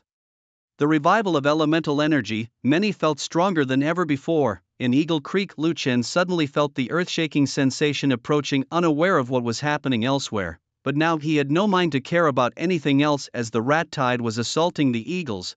Those fourth-tier eagles were continuously spewing wind blades from their mouths, harvesting the lives of the rats. Just as Lu Chen was at his wit's end, a system notification sounded. Ding, a new gene intake detected. Congratulations on acquiring the skill of flight. It truly was a case of finding something without even looking for it. With a single thought from Lu Chen, a pair of flesh wings sprouted on the backs of the numerous rats in the tide, and they leapt towards the eagles in the sky. This scene also gave the fourth-tier eagles quite the fright. The dense rat tide spread their flesh wings and flew towards the eagle group, with some gray rats continuing to charge towards the eaglets on the cliff, swallowing an eaglet whole with one bite. Wang Chong and Li Wen, watching from behind, were terrified. This was truly a battle for the ages. The endless scene of the rat tide constantly shook their hearts. The rat tide covered the entire Eagle Creek ravine, blocking out even a single ray of sunlight. The fourth-tier eagles in the sky also showed fear, and although they were powerful, the boundless rat tide made them feel deeply powerless. Millions of eagles in the sky were tightly surrounded by this 2 billion strong rat tide, with numerous eagles covered in gray rats that ceaselessly tore at them. Some eagles had their wings bitten off and fell towards the bottom of Eagle Creek ravine, with the gray rats on them continuing to devour their flesh. The fourth-tier eagles flapped their wings, and wind blades formed from their wings and slashed towards the rat tide. Large numbers of gray rats died, continuously falling towards the ground like dumplings, splashing blood everywhere. Lu Chen watched the battlefield ahead, believing that with this 2 billion strong rat tide he could take down Eagle Creek ravine. The battle did not stop for a moment, with both sides suffering heavy casualties. However, at this point neither side would stop until one was exterminated. The Eagle King let out a shriek, breaking through the surrounding rat tide. "Rat King, show yourself, let's have a one-on-one duel." Lu Chen was not foolish. Currently he had the advantage and just needed to quietly wait for the rat tide to completely devour the eagle group. Besides being only a third tier, how could he possibly be a match for this fourth-tier peak Eagle King? Lu Chen simply stayed quiet, letting the Eagle King shout angrily in the sky without responding. The cliffs on both sides were already crawling with rats, and the eaglets in the nests, as well as the unhatched eagle eggs, were all devoured by the rat tide. Seeing this, the eagles in the sky were enraged, each recklessly charging towards the cliff to protect the nestlings. Unsurprisingly, they were all devoured by the rat tide, seeing many eagles die. Tragically, the Eagle King became anxious, as its children were also on that cliff. The Eagle King exerted itself again, clearing the surrounding rat tide with a massive amount of wind blades. It disregarded everything and flew towards the top of the cliff. Just as gray rats were flying towards its children, the Eagle King landed on top of the cliff, the gray rats above being repelled by it, and it tightly protected its children behind it. More gray rats charged at the Eagle King, and before it could react, some had already pounced onto it. The gray rat opened its mouth wide and bit down fiercely, tearing off feathers along with flesh in one big bite. The Eagle King continuously clawed at the charging gray rat, but 2 fists are no match for 4 hands, especially since it had already expended much of its strength. the Eagle King's body was soon swarmed by gray rats, making even a single flap of its wings an immensely difficult task. Helplessly, it collapsed to the ground, feeling the tide of rats devouring its flesh. In its final moments, it looked back at its chicks, who were shivering and hiding behind rocks, their eyes filled with fear. Many eagles in the sky also witnessed the death of the Eagle King. Their grief intensified, and revenge was the only belief in their hearts at that moment. They were determined to defend their ancestral territory of Eagle Creek even at the cost of their lives. With a resolve to fight to the death, the eagles exerted their greatest strength and charged unhesitatingly towards the rat tide. Even in death, they would take some enemies with them. What a valiant group of eagles! Unfortunately, they had provoked me, Lu Chen, who watched the aerial battle with not a hint of mercy in his heart. The balance of victory was already tilting towards the rat tide. Despite the eagles' fierceness, they could hardly make a significant impact against the overwhelming rats. After a whole day, only a few fourth-tier male eagles were left struggling weakly in the air, soon to be devoured by the rat tide. This great battle cost the rat tide half of their 5 billion forces to conquer Eagle Creek, a testament to the extraordinary strength of the eagle flock. A notification sounded: evolution value, flesh value maxed, evolve the species, advanced rat demon, demigod rat, 0/1000000, level, 3rd tier, level 7, 0/7000000, skills, cloning, can split into 7 billion advanced gray rats, steel claws, human speech, immense strength, flying. As Lu Chen devoured the last 4th tier male eagle, the system's notification rang again. Congratulations on acquiring the skill Stormblade. Finally an attack skill reminiscent of the Eagle King's wind blades. Behind him, the multitude of gray rats from the Gray Rat Mountains showed expressions of fear and admiration. In their little brains, they thought that with Lu Chen being so powerful, no one would dare to bully them anymore. Now was the time to clean up the battlefield. The ground of Eagle Creek was littered with eagle feathers and skeletons. The rat population from the Gray Rat Mountains cheered as they ran towards Eagle Creek, the happiest among them since they had lived in fear of the eagle flock just moments before. The gray rats joyously ran around Eagle Creek celebrating their victory. Mighty and majestic three kings. Just as the rats were cheering, Lu Chen heard a thunderous noise and immediately looked up at the sky. A formation of fighter jets was flying overhead. Fighter jets? Lu Chen watched with some confusion, knowing that in this otherworldly realm these jets would normally be attacked by flying creatures. Logically, Lu Chen shouldn't have found himself in this otherworldly realm. Something must have happened on Earth.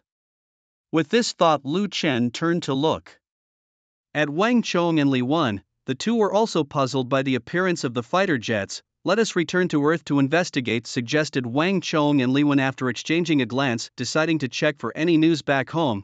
However, unknown to them, the teleportation point near the Grey Mouse Forest had disappeared, replaced by a city closely adjacent to Earth. After Wang Chong and Li Wen left, Lu Chen gathered the gray mice of the Grey Mouse Mountain Range. He also passed on the Great Bull Demon technique to these mice because of their loyalty. Despite the enemy's overwhelming strength, they had followed Lu Chen in his quest for revenge. Among them, there were some first-tier rat kings who became even more loyal to Lu Chen after receiving the technique. As Lu Chen stormed the cliffs on both sides of Eagle Creek Gorge, he discovered energy crystals embedded within the cliff walls. He instructed the gray mice to start mining these energy crystals from the cliffs. Fighter jets occasionally flew through the sky. Could it be a human attack on a large beast horde? But that didn't seem right. There were no sounds of explosions. Unbeknownst to him, these were fighter jets dispatched by factions exploring the otherworld after the overlap of two realms, and many beasts had mistakenly ended up in human territories attacking humans. The flesh of humans seemed to contain a special flavor that made these demonic beasts crave it repeatedly, constantly assaulting human cities. Some beast kings, in order to satisfy their desires, even sacrificed the lives of their underlings to launch beast tides to obtain human flesh. Looking at the position of Eagle Creek Gorge, surrounded by mountains with a river running through it, easy to defend but hard to attack, Lu Chen also planned to relocate part of the mouse population there for development. The mouse population grew rapidly, breeding a litter of young every 2 months, usually 7 or 8 in number. The young mice could act independently after just 1 or 2 months and were not picky eaters, consuming both plants and animals, making them particularly easy to sustain. With a single thought, Lu Chen withdrew his mouse avatar, and the gray mice he brought along turned into his working mice, beginning to mine the energy crystals from the cliffs. Lu Chen along with Zhuangba Tian and Zhuangzhe Tian led some gray mice towards the Gray Mouse Mountain range. After a day's journey they reached the range. As they approached they saw two fourth-tier evolvers surrounded by numerous gray mice, as these mice could not speak human language. Seeing Lu Chen and his group return, the mice pointed at the two evolvers while squeaking excitedly. The two fourth-tier enhancers didn't know how to communicate with these gray mice, but when they saw the delighted expressions on the faces of the numerous mice they turned around. Leading the group was a rat person over a meter tall, walking upright, accompanied by two wolf dog-like gray mice, one large and one small. The two immediately looked towards the leading rat person. "Your Majesty, the Rat King, we wish to have a word with you," Sun Hu said to Lu Chen, who had noticed that this rat king was merely a third-stage advanced beast. However, since the Rat King commanded the rat horde, they had no choice but to show deference. Sun Hu and Li Tai had come here on the orders of the Jin Cheng group, hoping to negotiate peacefully so they could safely station themselves here. The scale of the rat tide that had breached their camp last time had left a deep impression on them. Lu Chen glanced at the two men, contemplating whether to retain them, but then dismissed the idea. "Speak, what is it about?" Lu Chen's words carried an undertone of chilling indifference, which made the two men sense a dangerous aura from the Rat King, as if he could claim their lives at any moment. "Rat King, we are the evolvers from Jin Cheng group. There's a camp not far from this gray rat forest, which I assume was recently overrun by a rat tide under your command, and the neighboring Minotaur territories as well. Were they your doing?"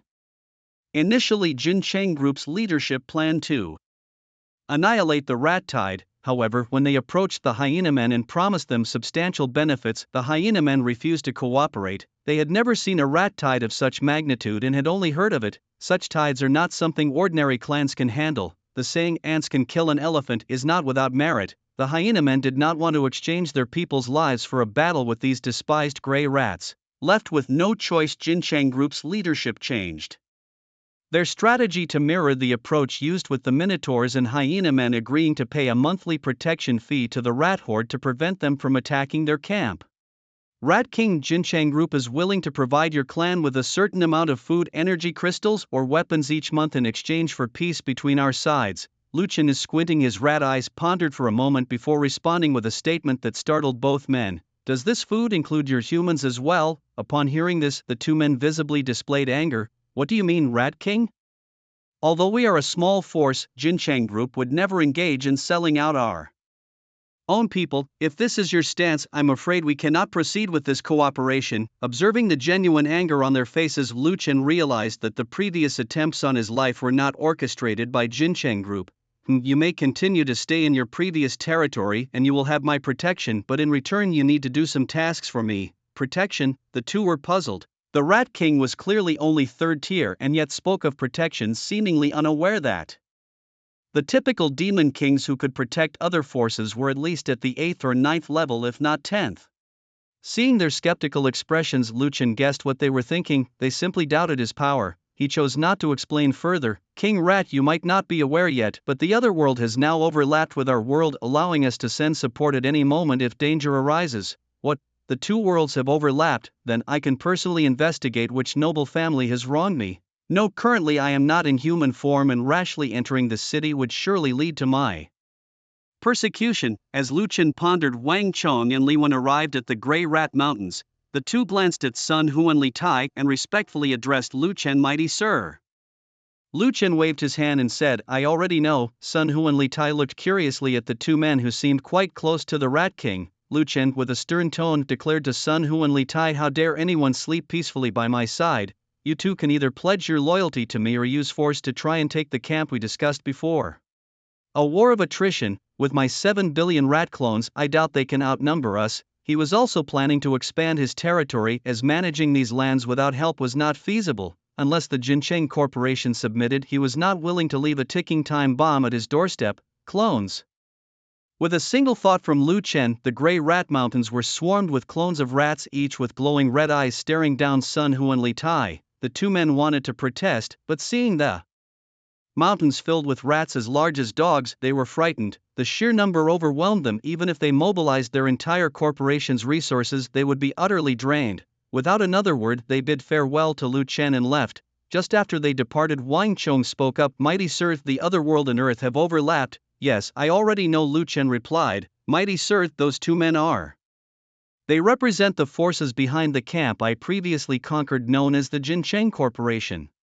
They wanted to reclaim that camp, but I did not agree. Mighty sir, your decision was very wise. Now that the two worlds have overlapped, that camp is very close to a city on Earth, serving as a strategic point and the nearest entry to the otherworld. By controlling it, we essentially control the gateway from that city to the otherworld. Realizing the strategic importance of the camp, Lu Chen's eyes lit up. He then instructed Wang Chong and another to lead some gray rats to Eagle Creek Gorge to mine energy crystals and transport them back to the Grey Rat Mountains, while he began cultivating with two mighty rats, Zhuang Batian and Zhuang Zhetian. On Earth, in City S, a towering building stood at the city's edge, from whose top you could see some of the otherworld's mountains, rivers, forests and grasslands. The building boldly bore the name Jincheng Corporation. Inside the top floor office, over 10 people were gathered around a desk clearly split into two factions. The man in the main seat, about 40 or 50 years old, was Zhang Jincheng, the chairman of the Jincheng Corporation. At that moment he was sweating profusely, his face pale as death. The two fifth-tier revolvers by his side were also on high alert, staring intently at a man in his 30s across from them. This man exuded an aura without any restraint, clearly indicating he was a sixth-tier revolver. Mr. Zhang, you really don't want to turn down a toast only to be forced to drink a forfeit. He warned, if you agree to sell us this building and the camp in the other realm, you can save your own life, otherwise you know the consequences. Zhang Jincheng clenched his teeth as he looked at Duguan not far away. Duguan, your Dugu family really knows how to plot, don't they? Your offer is no different from a robbery. Seeing Zhang Jincheng getting angry, the evolvers beside him also stood up and stared at the man across from them. Duguan suddenly stood up and everyone else watched him with a mix of shock and fear. I advised Chairman Zhang to consider it carefully. The world is not at peace right now. It would be unfortunate if you were to have a car accident one of these days. After saying this, Duguan walked out. Zhang Jincheng watched as Duguan left, his body collapsing weakly into the chair at the recent confrontation, seemingly draining all his strength. Wiping the sweat from his brow, Zhang Jincheng had never imagined that after the merging of Earth and the other realm, the camp he had established in the other realm would be so close to City S. This proximity had now drawn the covetous eyes of the Dugu family. At this moment, Zhang Jincheng felt utterly helpless. Among the medium-sized forces, the Dugu family was top tier, and his Jincheng Corporation could not compete, especially since the enemy had a 6th-tier revolver and his side's strongest were only 5th tier. Furthermore, the camp in the other realm had previously been overrun by a rat plague, and it was uncertain if it could be reclaimed from the rats.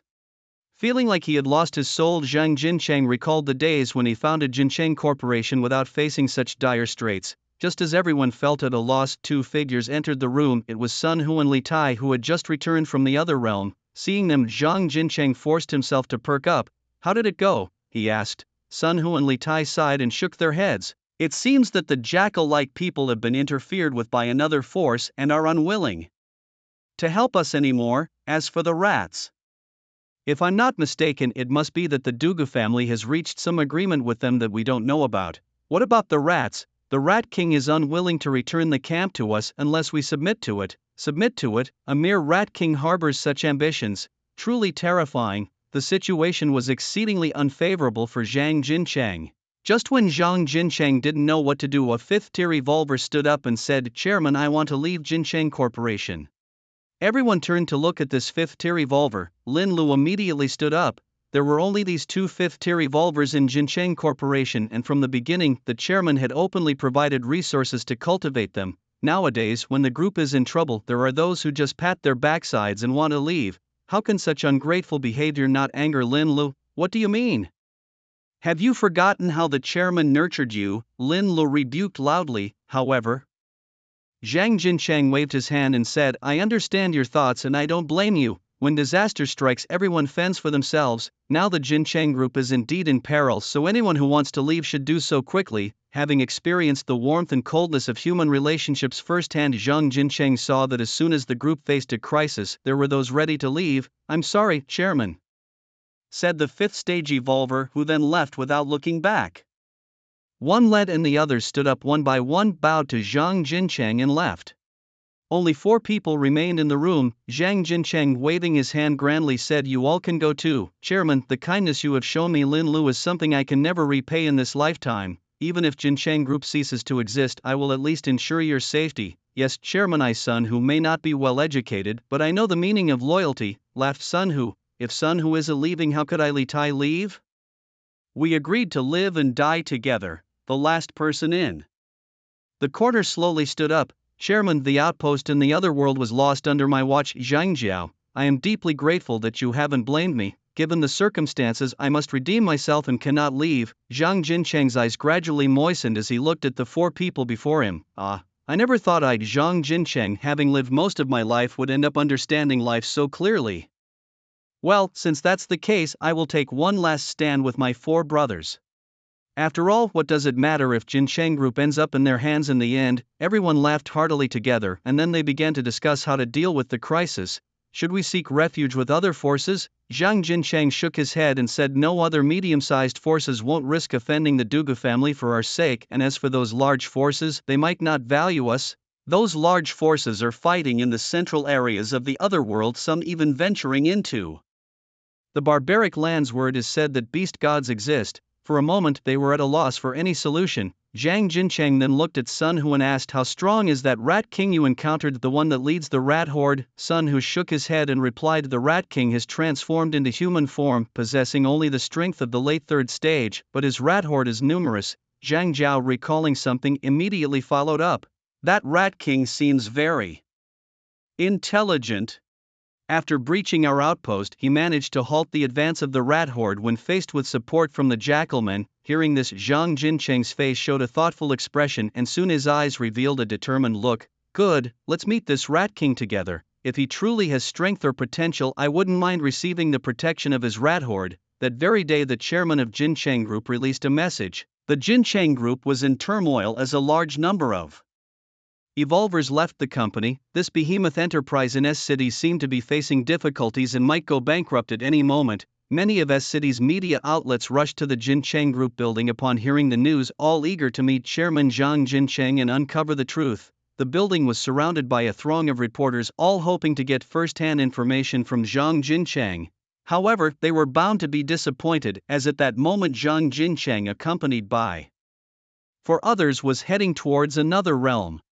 Breathing the fresh air of this other world, Zhang Jincheng felt a sense of peace. SUV drove through the realm, soon arriving at a base that was now overgrown with weeds and vines covering the walls. The SUV did not stop and continued towards the Grey Rat Mountains. Along the way they encountered no danger thanks to the area having been cleared by Lu Chen. As they approached the Grey Rat Mountains, they saw numerous grey rats carrying chunks of energy crystals towards the mountains. The sound of the car engine turning off was followed by the group disembarking from the SUV, and a swarm of grey rats immediately surrounded them, squeaking loudly. Lin Li, standing next to Zhang Jincheng, kept briefing him about the situation with the rat swarm. Chairman, this grey rat swarm has 3 rat kings, apparently 3 brothers. The most powerful one has reached the 3rd tier and has transformed into a humanoid. The other 2 are much larger than ordinary grey rats, but they are only at the 1st tier, said Lin Lu. As they spoke, Zhang Jincheng saw a large number of grey rats running out from the mountain. Leading them was a humanoid rat monster standing taller than a human, its cold gaze chilling to the bone, its tail whipping behind it. The other 2, the size of large dogs, approached on all fours. As they came closer, Zhang Jincheng examined the rat king, who was about his height, and then extended his right hand. Lu Chen, seeing this, also extended a pair of rat paws and they shook hands. Hello, esteemed rat king. I am Zhang Jincheng, chairman of the Jincheng Group. Lu Chen, not often dealing with such slick business figures, got straight to the point. I wonder what brings Chairman Zhang to this place. If it's about cooperation, my demands will not change. Zhang Jincheng was taken aback by the Rat King's assertive stance and fell into thought. When he spoke again, he had changed his address. Lord Rat King, since you've put it that way, I'll speak frankly. To be honest, my Jincheng Group is also facing a crisis. We are currently being threatened by a medium-sized noble family who wants me to transfer the hard-earned Jincheng Group to them.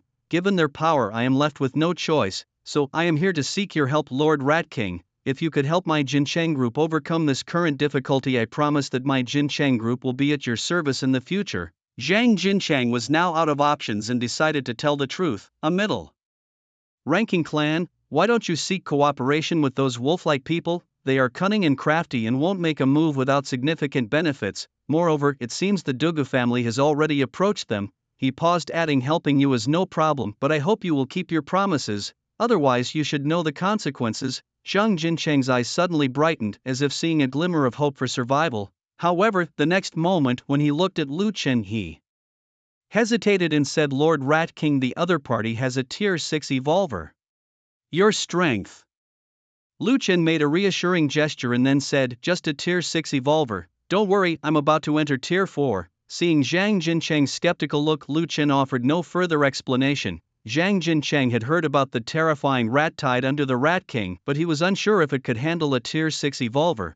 Lu Chen gave a few instructions and then sent them away. Watching the SUV slowly disappear from his view, Lu Chen turned around and returned to the Grey Rat Mountains. These days he had been devouring energy crystals within the mountains, nearly reaching tier 4. This system really works wonders. Just devour energy to continuously evolve, he thought. 3 days later, a rat-like demon with a humanoid form left the Grey Rat Mountains under the cover of night, heading towards the boundary between the otherworld and Earth. Now officially a tier 4, Lu Chen spread his wings and flew towards the horizon. Before long he arrived above a range of high mountains and looked down at the city below.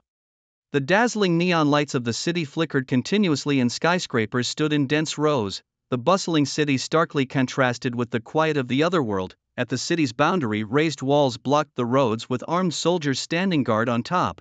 Lu Chen, looking at the nearest high-rise building, which according to Zhang Jincheng was the location of Jincheng Group, sat down cross-legged and began practicing the rat god devouring technique under the bright moonlight. The moon's radiance continuously burrowed into Lu Chen's body. When the first rays of dawn touched him, the dewdrops on his body slowly evaporated. He opened his eyes and quietly waited for a signal as he stared at the high-rise building. Inside the Jincheng Group building, Zhang Jincheng sat in his office, accompanied by Lin Lidsun and Li Tai, but Zhang Jia was nowhere to be seen. They stood in front of a clear glass window looking towards the otherworld, frowning for a long time without discerning anything significant.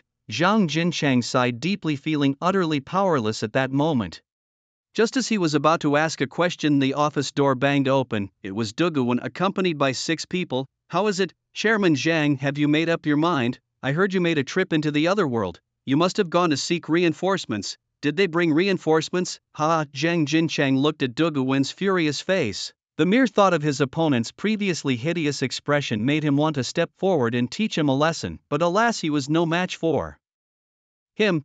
"Duguan, does your Duga family not fear that I will fight back desperately?" "Fight back desperately? Ha! You would need the strength to do so. Besides, the army is currently overwhelmed by a beast tide from another world and has no spare energy to deal with these trifling matters. Once our Duga family takes over your Jincheng Group, we will provide a large batch of aid to the military. I believe no one will pursue this matter.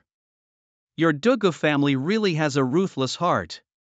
Zhang Jincheng then took out his phone and pressed the call button. At this moment, Zhang Ju, up in the highest echelons, suddenly felt his pocket vibrate. He immediately took out his phone, and upon seeing the caller ID, he grabbed the firecrackers on the ground. Streams of red smoke rose into the sky, and at that moment Lu Chen on a distant mountain also saw this red smoke. Cloning, species, advanced rat demon, demigod rat, 0/1000000, level, tier 4, level 0, 0/1000000, skills, cloning, can split into 10 billion advanced gray rats, steel claws and teeth, human speech, immense strength, flight, storm blade. The 10 billion gray rats spread their wings and flew towards City S. The soldiers on the city walls suddenly noticed that the clear sky had darkened. Everyone began looking up. Flying rats, rats the size of wolves blocking out the sun, left the soldiers stupefied. Such a massive swarm of rats was unheard of. The soldiers snapped out of it and raised their rifles to the sky,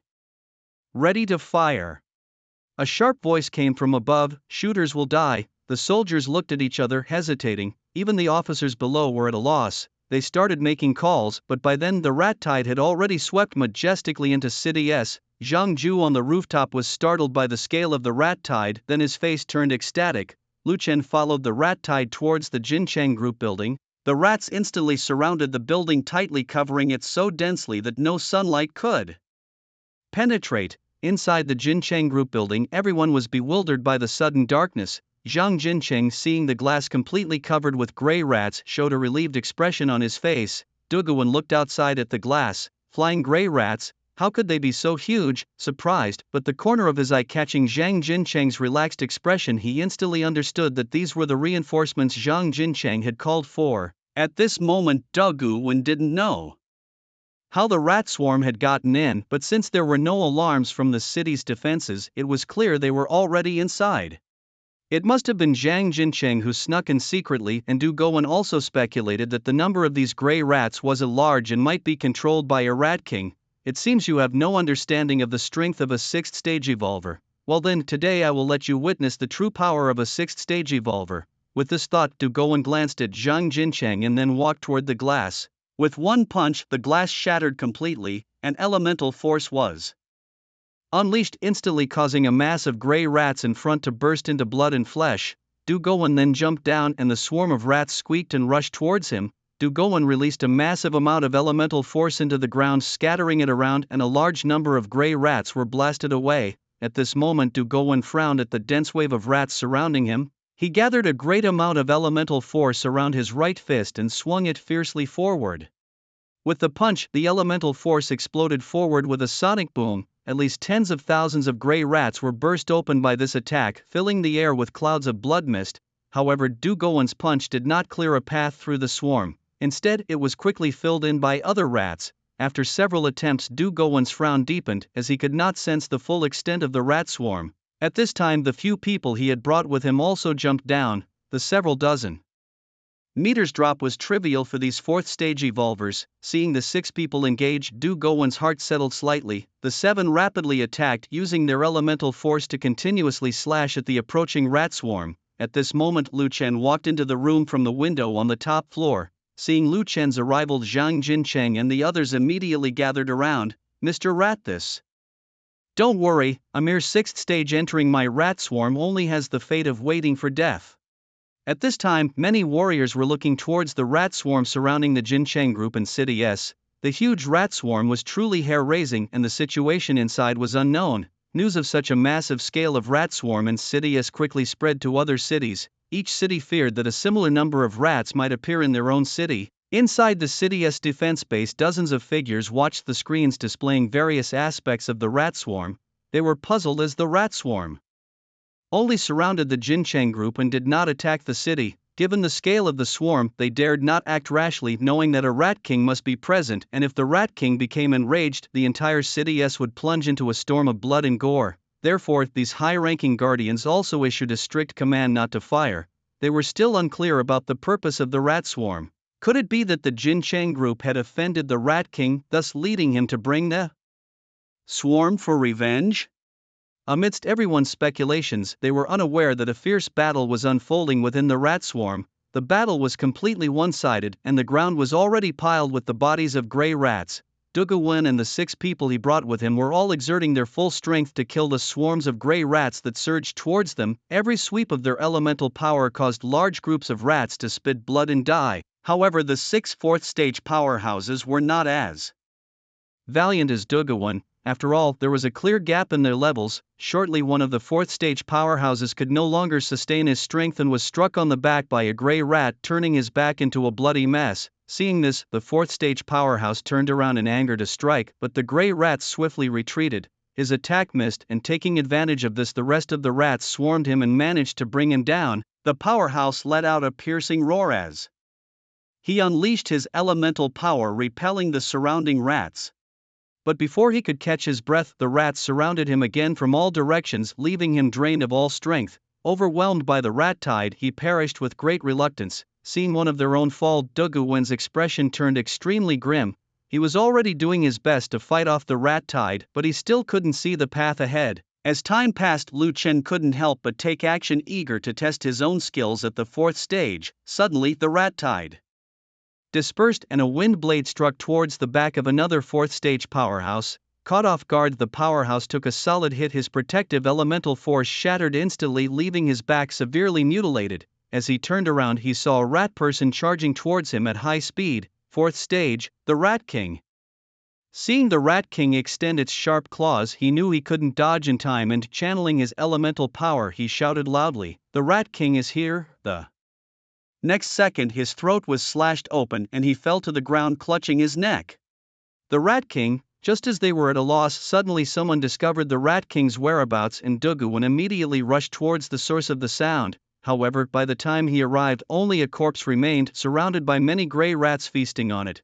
Seeing that not even the shadow of the Rat King was visible, Duguin was extremely angry. He knew he had arrived too late, allowing the Rat King to escape after killing the man. Such a cunning Rat King, thinking that he had still not seen the end of the rat tide, he no longer hesitated. Duguin channeled his elemental power and roared towards the distance. Lioncroc beast, a fifth-stage demonic beast the size of a calf, covered in grayish-blue scales, with strong limbs adorned with sharp claws, a lion's head, and a crocodile's tail, roared up to the sky and charged towards the direction of the rat tide. As it reached the edge of the rat tide, it swung its strong claws fiercely at the rats. Dozens of gray rats were sent flying with a single slap. The rat tide swarmed up, instantly covering the entire body of the Lioncroc beast. The sharp claws of the gray rats scratched the beast's scales, leaving only white marks, and their teeth could not penetrate the Lioncroc beast's armor. The Lioncroc beast looked disdainfully at the rat tide. In this alien world, it had always looked down on such weak creatures. It's hard to say why it has escalated to such a massive scale. The lion crocodile beast charged into the midst of the rat tide, confident that with its defense the rat tide could do nothing to it. Of course, the situation was clearly sensed by Lu Chen through his rat avatar, but he had no time to deal with it at the moment. As the lion crocodile beast plunged into the rat tide, its body was swarmed by gray rats, and any rat that came into contact with its swinging forepaws was smashed into a pulp. The deeper it went, the greater the resistance it felt. The lion crocodile beast roared, and suddenly its body expanded several times over, towering as high as 3 or 4 stories. Screams of humans occasionally echoed from the rat tide. Duguin was moving towards the source of the screams. Already 5 fourth-tier fighters had died, and each time Duguin arrived just a step too late. He was infuriated. Damn rat tide, damn Rat King. Lu Chen had successively ambushed 5 people with a single strike each, and with the assistance of the rat tide he easily subdued them. Now only Duguin and the 5th-tier lion crocodile beast were left within the rat tide. Seeing that even the lion crocodile beast's defenses were impenetrable, Lu Chen moved towards the beast's position. A wind blade silently sliced towards the back of the lion crocodile beast, but just as the blade was about to strike, the beast dodged with a swift movement. Surprised at the beast's quick reaction despite its enormous size, Lu Chen watched as the lion crocodile beast, towering above, scrutinized him with eyes as large as lanterns. Then the beast leaped high into the air, aiming a devastating blow at Lu Chen from above. Feeling the immense pressure, Lu Chen quickly retreated back into the rat tide. The lion crocodile beast extended its massive claws, continuously smashing forward, bursting many gray rats with its formidable strength. The rat tide gnawed in front of the lion crocodile beast, but to no avail. Such formidable defense, even Lu Chen had to admire it. Lu Chen, with rat wings spread dove from above his sharp claws, fiercely slashing at the lion crocodile beast. A tearing sound of blade cutting through flesh echoed as the lion crocodile beast's body bore 3 long deep gashes, flesh peeling outward. Razor claws, steel teeth. This skill was impressive, easily slicing through the lion crocodile beast's defenses. The beast turned its body, its gaze icy as it fixed on Lu Chen. Infuriated and wounded by this despicable rat, its anger nearly reaching its peak, Lu Chen spat out a wind blade towards the lion crocodile beast, which quickly dodged to the side, not daring to take the hit head-on.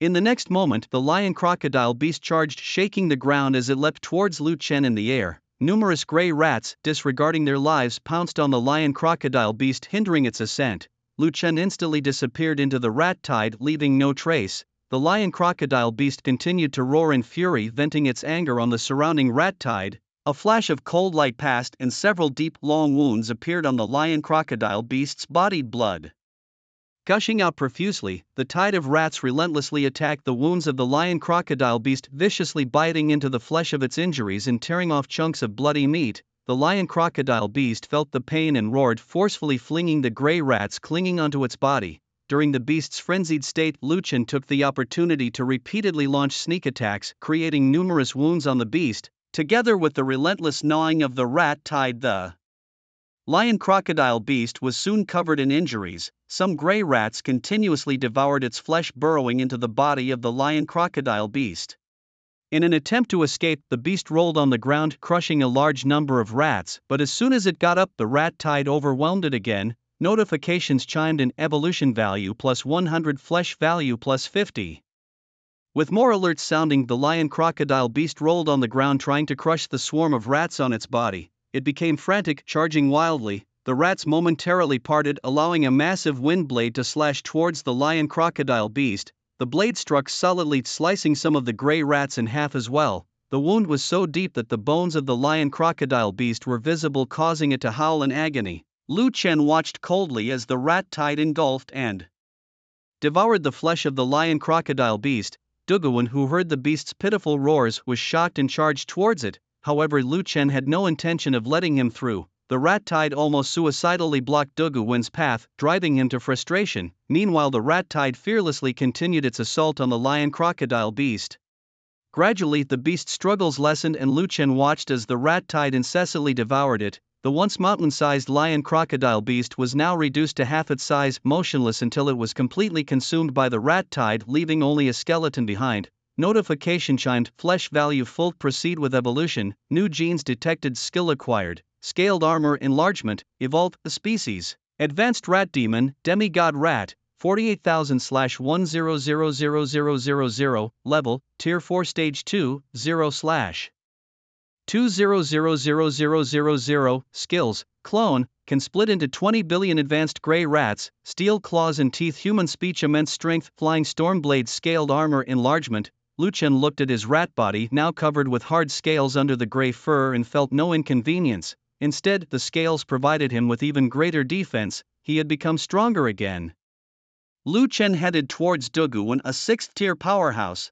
Duguan had already slain tens of millions of gray rats, yet he still couldn't see the end of the rat tide. This left him somewhat desperate as his internal energy was greatly depleted.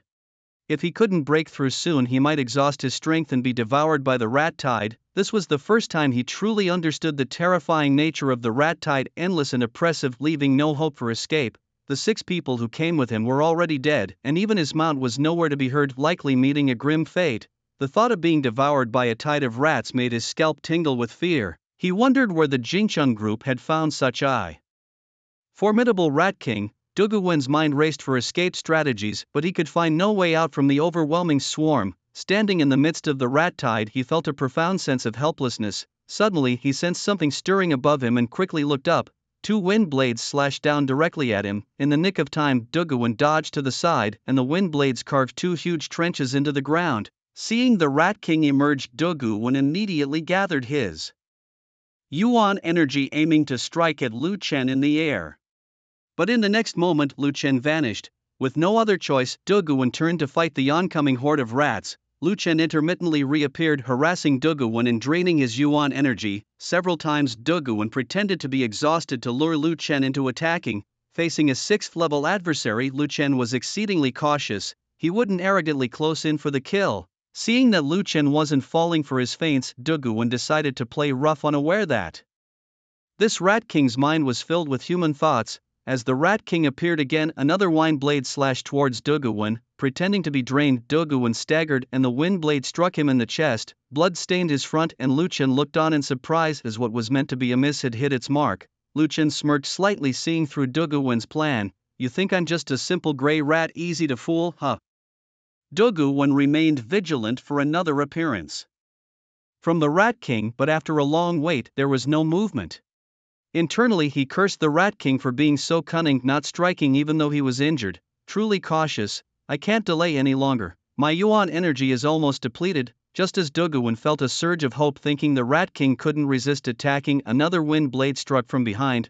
"What's going on?" Duguan was puzzled. Beasts from other realms typically crave human flesh and blood, and facing a 6th-level opponent like himself, he couldn't believe the Rat King wasn't tempted to strike personally. Where has the Rat King's pride gone? Lu Chen had long guessed Duguan's thoughts. It was merely the beastly nature trying to create an opportunity to strike personally. Once the Rat King was dead, he'd have a chance to escape from this rat tide. Had what's pride compared to one's own life? Having lived once more, Lu Chen now valued his life extraordinarily. He wouldn't put himself in jeopardy. Besides, with the army of rats at his command, there was no need for him to act personally.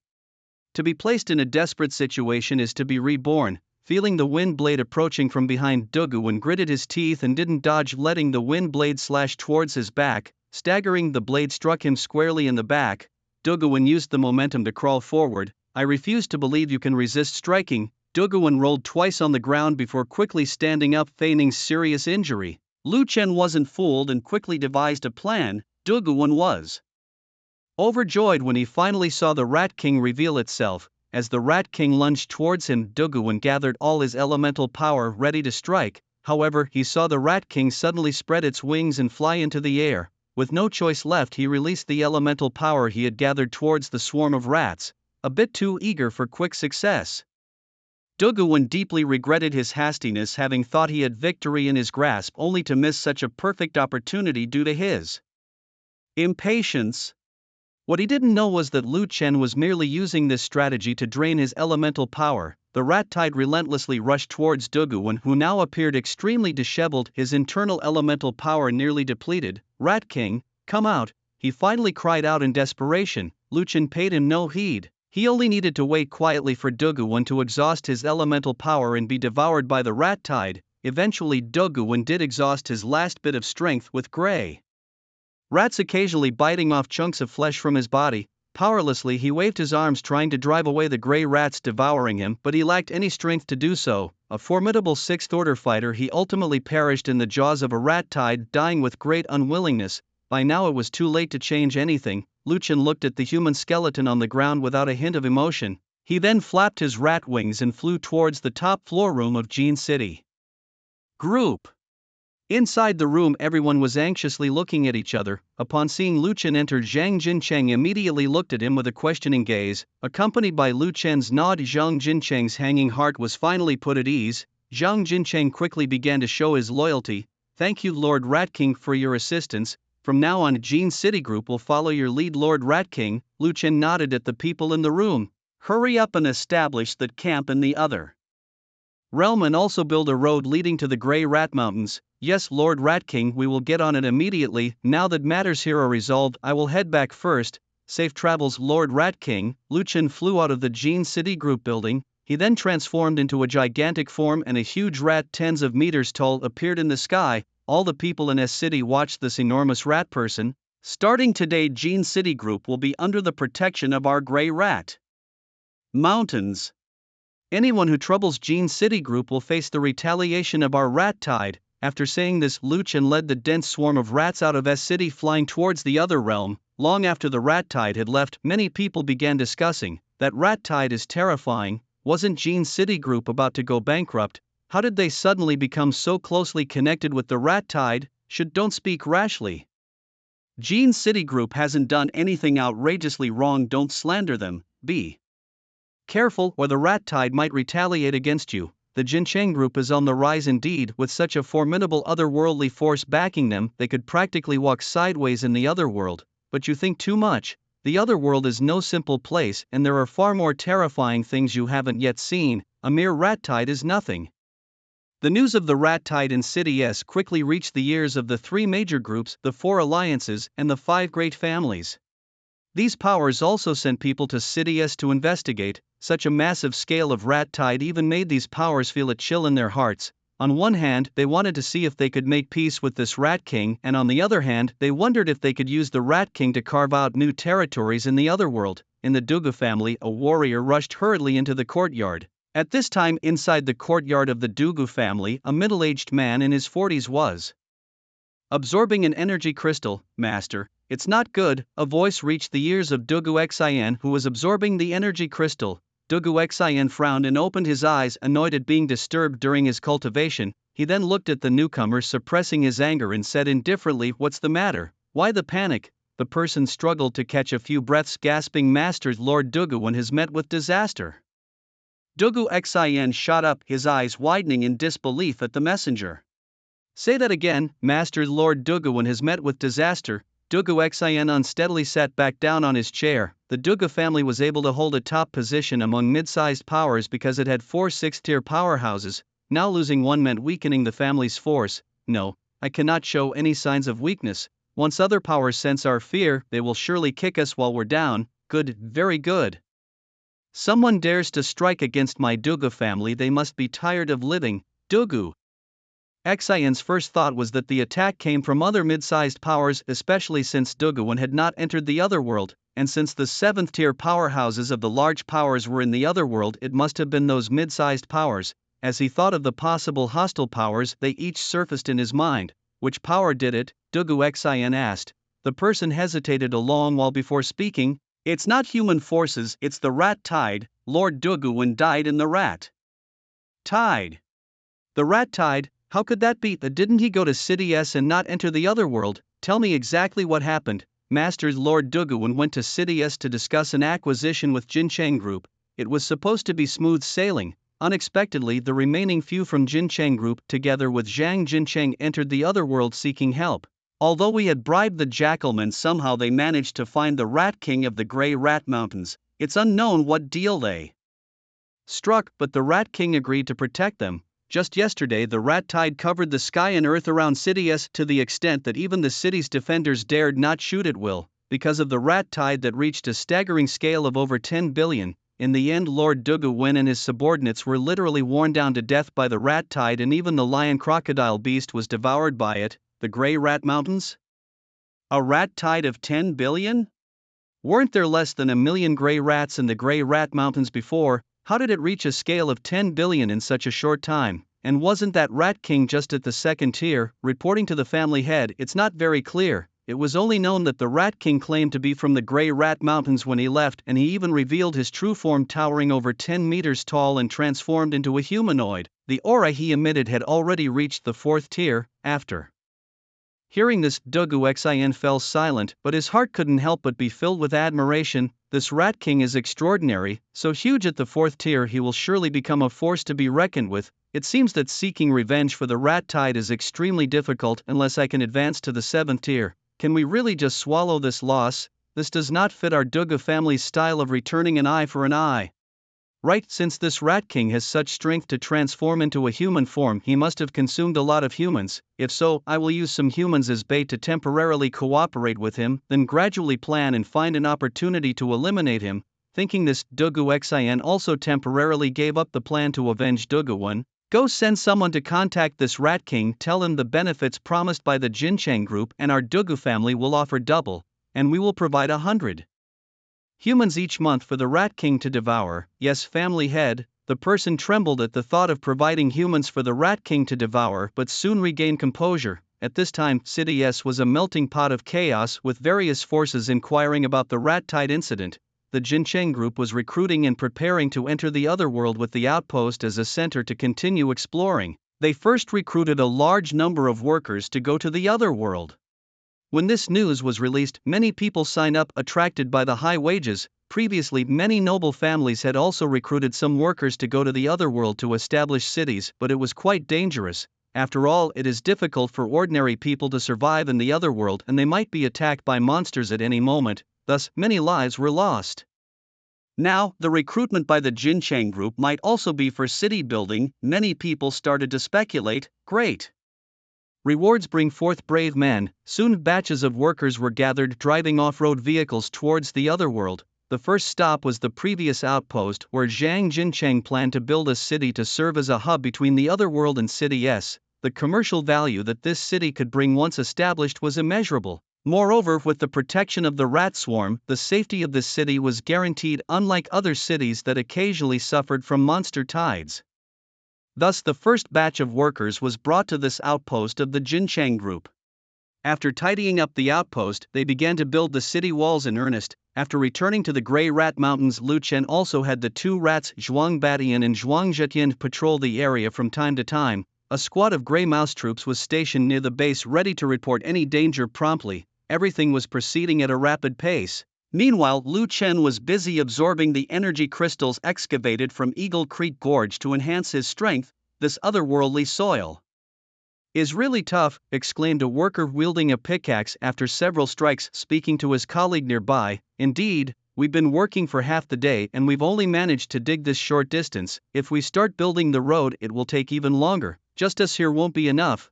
Didn't the Jincheng Group start recruiting again? In the Grey Mouse Forest, more than a dozen workers were clearing a path towards the Grey Mouse Mountain range. Not far away, 5 armed soldiers were on guard.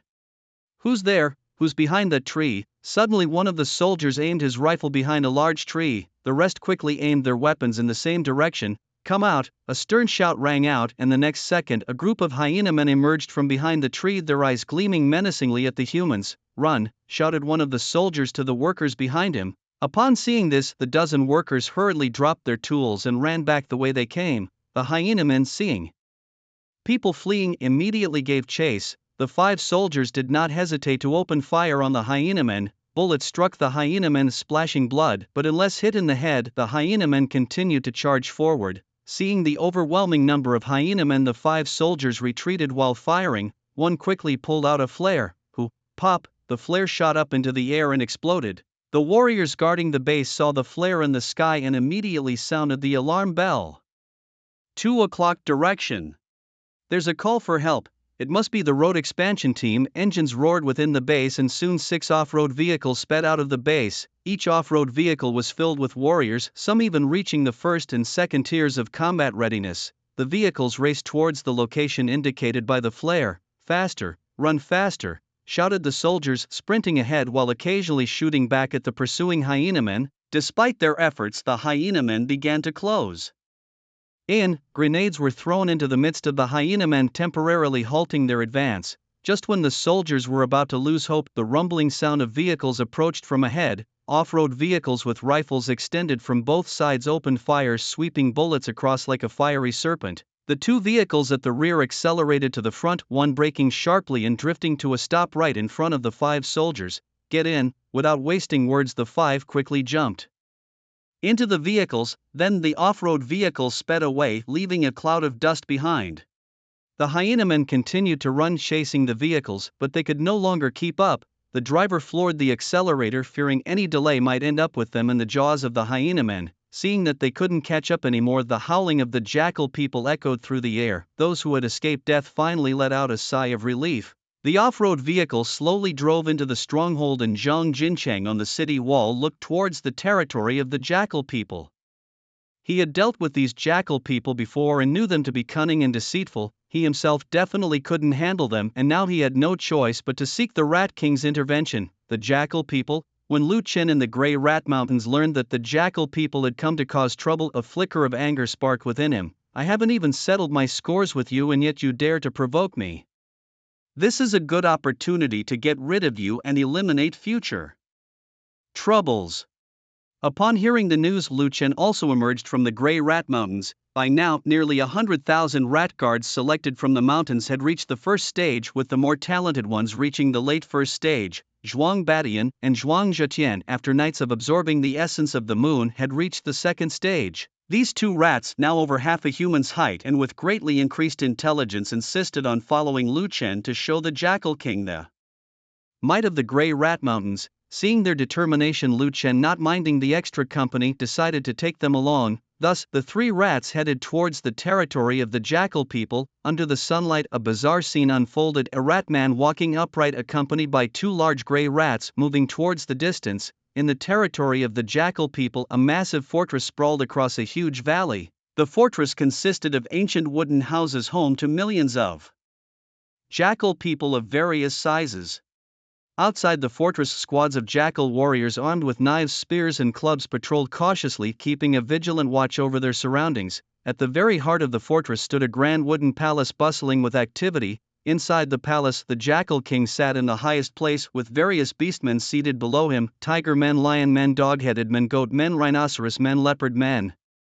More than 10 different beastmen were looking up at the Jackal King. The Jackal King cleared his throat, cough cough. "Today you all honor me, the Jackal King, by gathering here at my stronghold. Let me get straight to the point. The recent instability in this region is why I've summoned you all." A tiger man immediately stood up. "Jackal King, just say what you need to say. We don't have time to watch you perform." Although the Jackal King was displeased by the interruption, he did not show his anger. "Haha, brother tiger, bear with me. What you don't know is that the Grey Rat Forest lineage has also become quite formidable.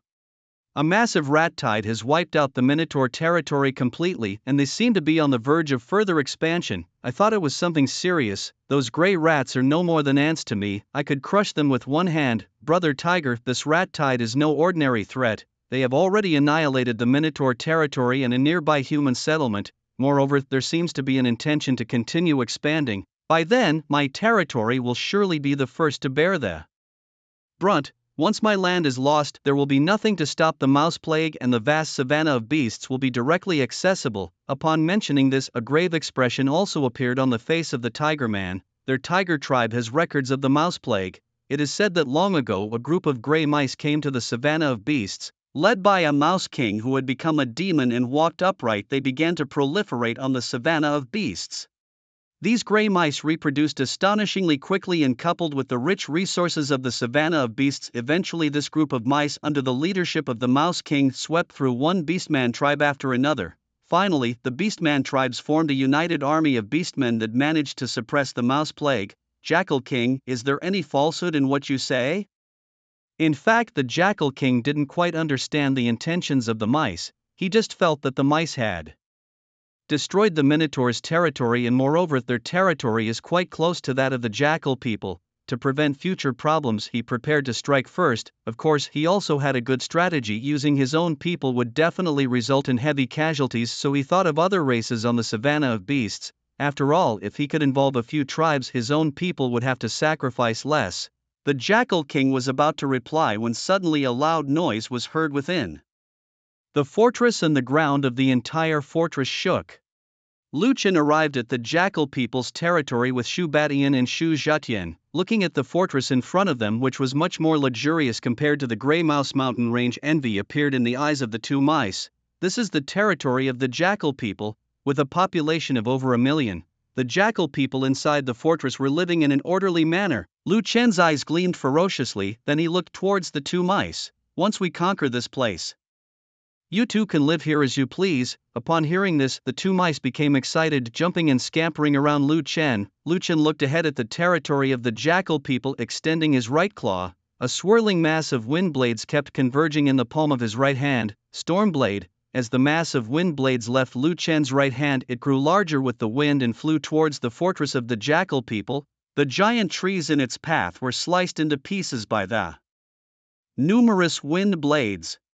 The Stormblade, like a huge tornado, charged into the fortress of the Jackal people. With a loud noise, the fortress walls collapsed thunderously, and a large number of Jackal people were swept into the Stormblade, sliced into pieces. Seeing such a giant Stormblade, every one of the Jackal people felt endangered, and they screamed and fled towards the distance. Everywhere the Stormblade swept through was left in ruins. The Jackal King, upon hearing the outside noise, immediately ran towards the outside of the palace. He saw the huge Stormblade coming towards the central palace. Along the way, a large number of Jackal people were caught in the Stormblade and lost their lives. The Jackal King, both anxious and furious, looked around at the beastmen. "Can any brother step forward to stop this storm? The Jackal King would be deeply grateful."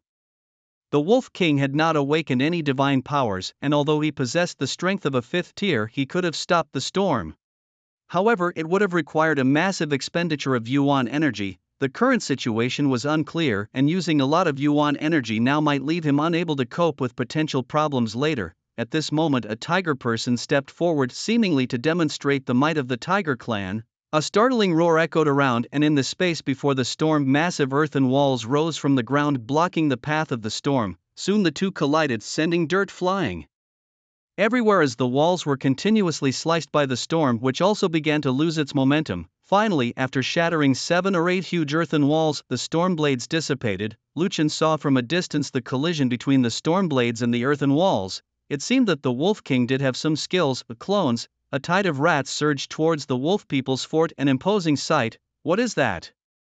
A lion person noticed a cloud of smoke rising outside the fort as if something was surging forward.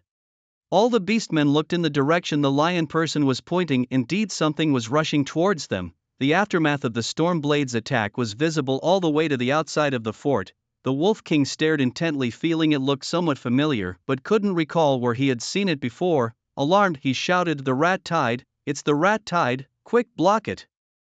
Hearing the Wolf King's cry, the nearby wolf people grabbed their weapons and howled as they charged out. The rat tide unimpeded rushed straight into the fort. Upon encountering the wolf people, they pounced and bit fiercely. The wolf people had only swung their weapons a few times before they were overwhelmed and knocked to the ground by the tide of rats. The grey rats relentlessly tore at them, the wolf people in agony as they swung their weapons, managing to kill a large number of the grey rats. The terror of the rat tide was fully revealed in this moment. Wave after wave of rats continued their assault, and even though some were cleaved in two by the wolf people's blades, it didn't stop more from leaping forward. The sight of the ground covered in gray rats was enough to make the beastman's skin crawl. The Wolf King, looking at the endless tide of rats, felt a pain in his heart as if needles were pricking him. His hard-built fort was about to fall. Fellow beastmen brothers, I did not deceive you. It seems my wolf people's territory is lost. I hope you can go back and tell the beast kings of all tribes that we must unite to resist this beast tide. Otherwise you and I will both perish under it. After speaking, the Wolf King, without waiting for the shocked beastmen to react, immediately issued a retreat command. He didn't even bother about the resources in the territory. The Wolf King was clear in his thoughts. Resources could be gathered again, but he only had one life. Seeing the wolf people retreat without a word, other beastmen also rushed towards the outside of the fort, fearing being surrounded by the rat tide if they were too slow.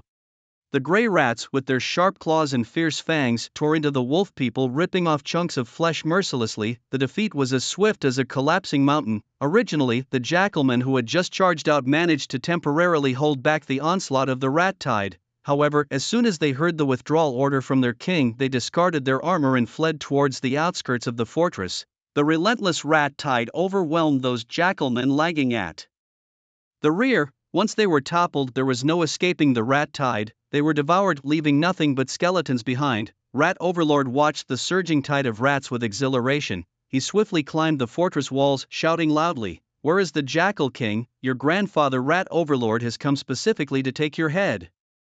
Hearing this arrogant voice from behind, the Jackal King was furiously shaken, wishing he could turn back and eliminate the owner of that voice. But now, in a position of weakness, he had no choice but to continue fleeing.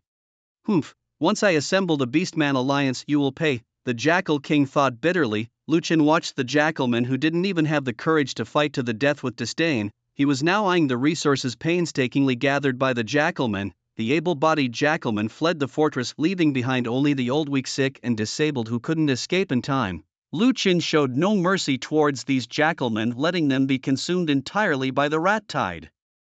Rat Overlord and Rat Explosive roamed the fortress, inspecting the surroundings and occasionally running into houses to test various weapons. Lucien watched the two rats and couldn't help guessing that these rats might transform into ratmen once they reached the 4th tier. Following the squeaking sounds, Lucien knew that the rats had found the Jackalman's treasury. He followed the path cleared by the rats and arrived outside a huge palace. This palace was different from the others. It was entirely made of steel. Lucien extended his claw, his sharp nails flicking out, and slashed at the iron lock on the door. The lock broke instantly. Inside, rows of exquisite weapons were displayed on both sides of the palace, gleaming brightly. Then there were piles of glittering gold, silver, and jewels. Lucien was indifferent to these treasures. He walked straight towards the storeroom. Finally, he saw a huge pile of energy crystals in various colors. Seeing the energy crystals, a satisfied expression appeared on Lucien's rat face. He immediately began absorbing the energy from the crystals surrounding him. Rat Overlord and Rat Explosive carefully examined the weapons and treasures. Following their king, the Jackalmen also left the fortress, advancing towards the Great Beast Plains. The Jackal King looked ahead at the Great Beast Plains, where the other beast clans had already departed, likely to organize a counterattack against the rats. He had lost his territory this time and wondered when he would be able to reclaim his lands. News of the rampant rat tide had spread across the Great Beast Plains, and the beastmen were all feeling threatened. Consequently, the various beast clans began to communicate with each other, preparing to establish an alliance to eradicate the rats. This idea was welcomed enthusiastically by each clan. However, when it came to deciding who would lead this alliance, the various kings argued incessantly. After all, as beast kings of the 5th order, their strengths were quite similar and none would acknowledge the other as superior. The vast plains of myriad beasts, a region expansive and teeming with numerous species of beasts. Each clan had evolved over long ages to reach their current numbers, which now counted in the millions. Eventually, these beast kings decided to hold a grand alliance leader election. The victor would become the leader of the Rodent Extermination Alliance, responsible for commanding the entire alliance's forces. Upon hearing that a leader for the Rodent Extermination Alliance was to be chosen on the vast plains of myriad beasts, even the Jackal King went to participate. After all, should he become the leader of the Rodent Extermination Alliance, it would certainly add to his prestige. Thus, instead of immediately setting out to eliminate the rodent plague, they began competing for the title of alliance leader. However, not all beast clans were willing to send troops. some simply wished to live peacefully. Lu Chen had already guessed that the jackal people, having lost their territory, would not rest until they had retaliated. Currently only at the 4th order, he was no match for those 5th order beast kings. His priority was to enhance his own power. He continuously absorbed energy crystals from the jackal people's treasury to increase his strength. Fortunately, with the system, he didn't have to worry about hitting a bottleneck. After absorbing energy crystals for 5 days, Lu Chen felt something was amiss. Logically, the Jackal King should have already gathered his forces and attacked, yet there was no movement even after such a long time. Unable to figure it out, Lu Chen simply continued to peacefully absorb the energy crystals. 7 days later, Lu Chen stood up and the vast warehouse was now devoid of a single energy crystal, yet his strength had reached the 5th order, race.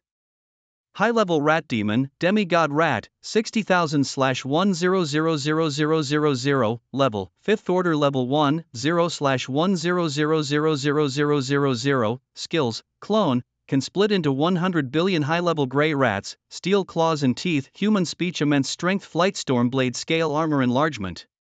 With a smile on his lips, Lu Chen stepped outside the warehouse, and it was night. Zhuang Batian and Zhuang Zhetian, the 2 rats, were absorbing the essence of the moonlight under the moon. The 2 rats also took the opportunity to ride the wind, rapidly increasing their strength, now having reached the middle of the 2nd order. Seeing the 2 rats cultivating, Lu Chen did not disturb them. He also found a high place, leveraging the rat god devouring technique to start absorbing the moon's essence. When the sun rose in the morning, the 3 rats slowly opened their eyes. Squeak, squeak, squeak. Zhuang Batian suddenly jumped up, feeling his body had grown significantly. Ha, Zhuang Batian have become stronger again. Big brother, I've also grown much stronger. In the future, we 3 brothers will surely dominate this otherworld.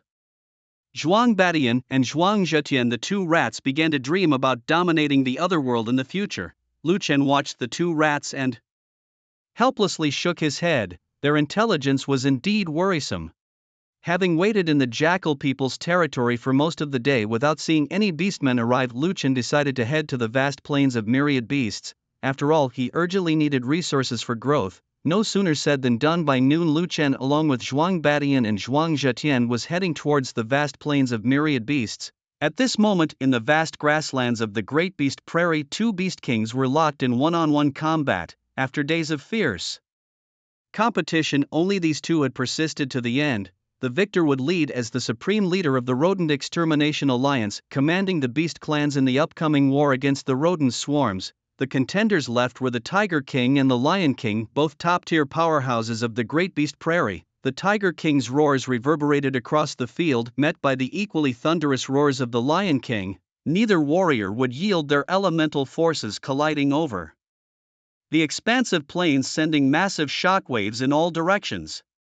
The Tiger King pounced fiercely towards the Lion King, his massive fist aiming straight for the lion's head. However, the Lion King swiftly raised his right arm to block this violent attack, feeling a sharp pain shoot through his limb. Having fought on these plains for many years, the Lion King quickly retaliated with a punch imbued with elemental force towards the Tiger King's chest. The impact forced the Tiger King to stagger back several steps before he steadied himself. Both stared intently at each other, their strengths nearly matched, and it was now a battle of endurance. Whichever succumbed to exhaustion first would lose. The Tiger King's eyes darted around, searching for any sign of weakness in his opponent. He hesitated, unsure of where to strike next. If only I could use a weapon, he thought, remembering his mighty tiger head saber. But this was a spar, not a fight to the death, and the rules were clear from the start. Victory must be achieved with bare hands alone, no weapons allowed.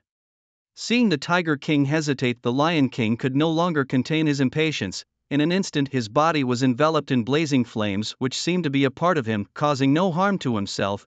With flames in tow, he charged towards the Tiger King. The collision broke through the Tiger King's protective elemental aura, scorching some of his fur and leaving him feeling an intense heat on his singed skin. The Tiger King roared back, and suddenly the ground erupted with spikes aiming straight for the Lion King. If hit directly, it would surely leave one looking like a porcupine. Both could see the tenacity in each other's eyes, yet there could only be one victor. They roared and rushed towards each other. Their respective tribes, the Tiger folk and the Lion folk, cheered loudly from not far away, rooting for their leaders. The other beast kings watched intently, eager to see who would emerge superior. The Lion King quickly lunged at the Tiger King, his robust fist landing heavily on the tiger's chest. The Tiger King used the momentum to swing his tail at the Lion King, sending both flying backward, crashing into the ground and creating deep pits. In the next second, both leaped out of the pits and charged at each other again. Their fists continuously pounded on each other, flesh meeting flesh with heavy thuds. Suddenly, the Lion King, mustering all his strength, delivered a power-packed punch to the Tiger King's cheek. Unable to withstand the blow, the Tiger King spat out a mouthful of blood. The Lion King's lips curled into a cold smirk as the Tiger King finally began to show signs of defeat. Without mercy, the Lion King advanced, his fists relentlessly pounding against the Tiger King. The Tiger King in turn mustered his strength despite suffering internal injuries that made him slightly weaker than the Lion King. With no chance to catch his breath, the Tiger King, driven by the desire for the position of alliance leader, fought back fiercely, landing a solid punch on the Lion King. As their fists connected, they were momentarily separated, but the Tiger King appeared more disheveled compared to the Lion King. Due to their inherent bloodline talents, these ordinary beasts would typically only reach a 5th level of achievement unless they encountered special opportunities. Those with noble bloodlines could achieve much higher levels, reaching up to the 10th level demigod or even god status. Therefore, these beast kings valued their reputations highly, hoping to leave a legacy in the Great Plains of the beasts after they were gone. Despite being at a disadvantage, the Tiger King was not willing to admit defeat easily and was still contemplating a comeback. His roars spread the surrounding Yuan energy in visible waves. The Lion King, pained, covered his ears, but it did little to ease his suffering. He quickly formed a Yuan energy shield, which slightly alleviated the pain in his mind. Before the Lion King could catch his breath, the Tiger King seized the moment to attack. Strike when the enemy is weak. In a rush, the Lion King could only block with his arms in front of his chest, receiving a heavy punch from the Tiger King that left him feeling as if his organs were displaced. He had underestimated his opponent. The situation had reversed in a mere moment, much to the surprise of the surrounding beast kings. Sometimes victory and defeat are determined in the blink of an eye.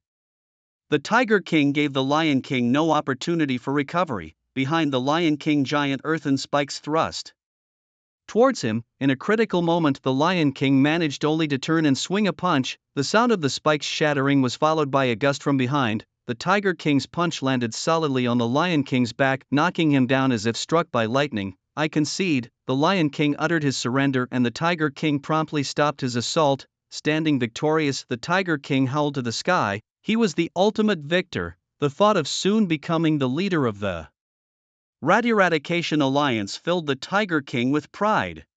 This was not only a recognition of his strength but also a symbol of his status. Congratulations to the Tiger King for obtaining the position of alliance leader. Came the congratulatory cries from below. Especially bright and excited were the eyes of those from the Tiger tribe. At this moment, the Tiger King felt as though he stood at the pinnacle of the world. The Lion King shook his head in a mix of regret and resentment. He had been so close to becoming the leader of the alliance, but now regret was futile. The Tiger King addressed the crowd.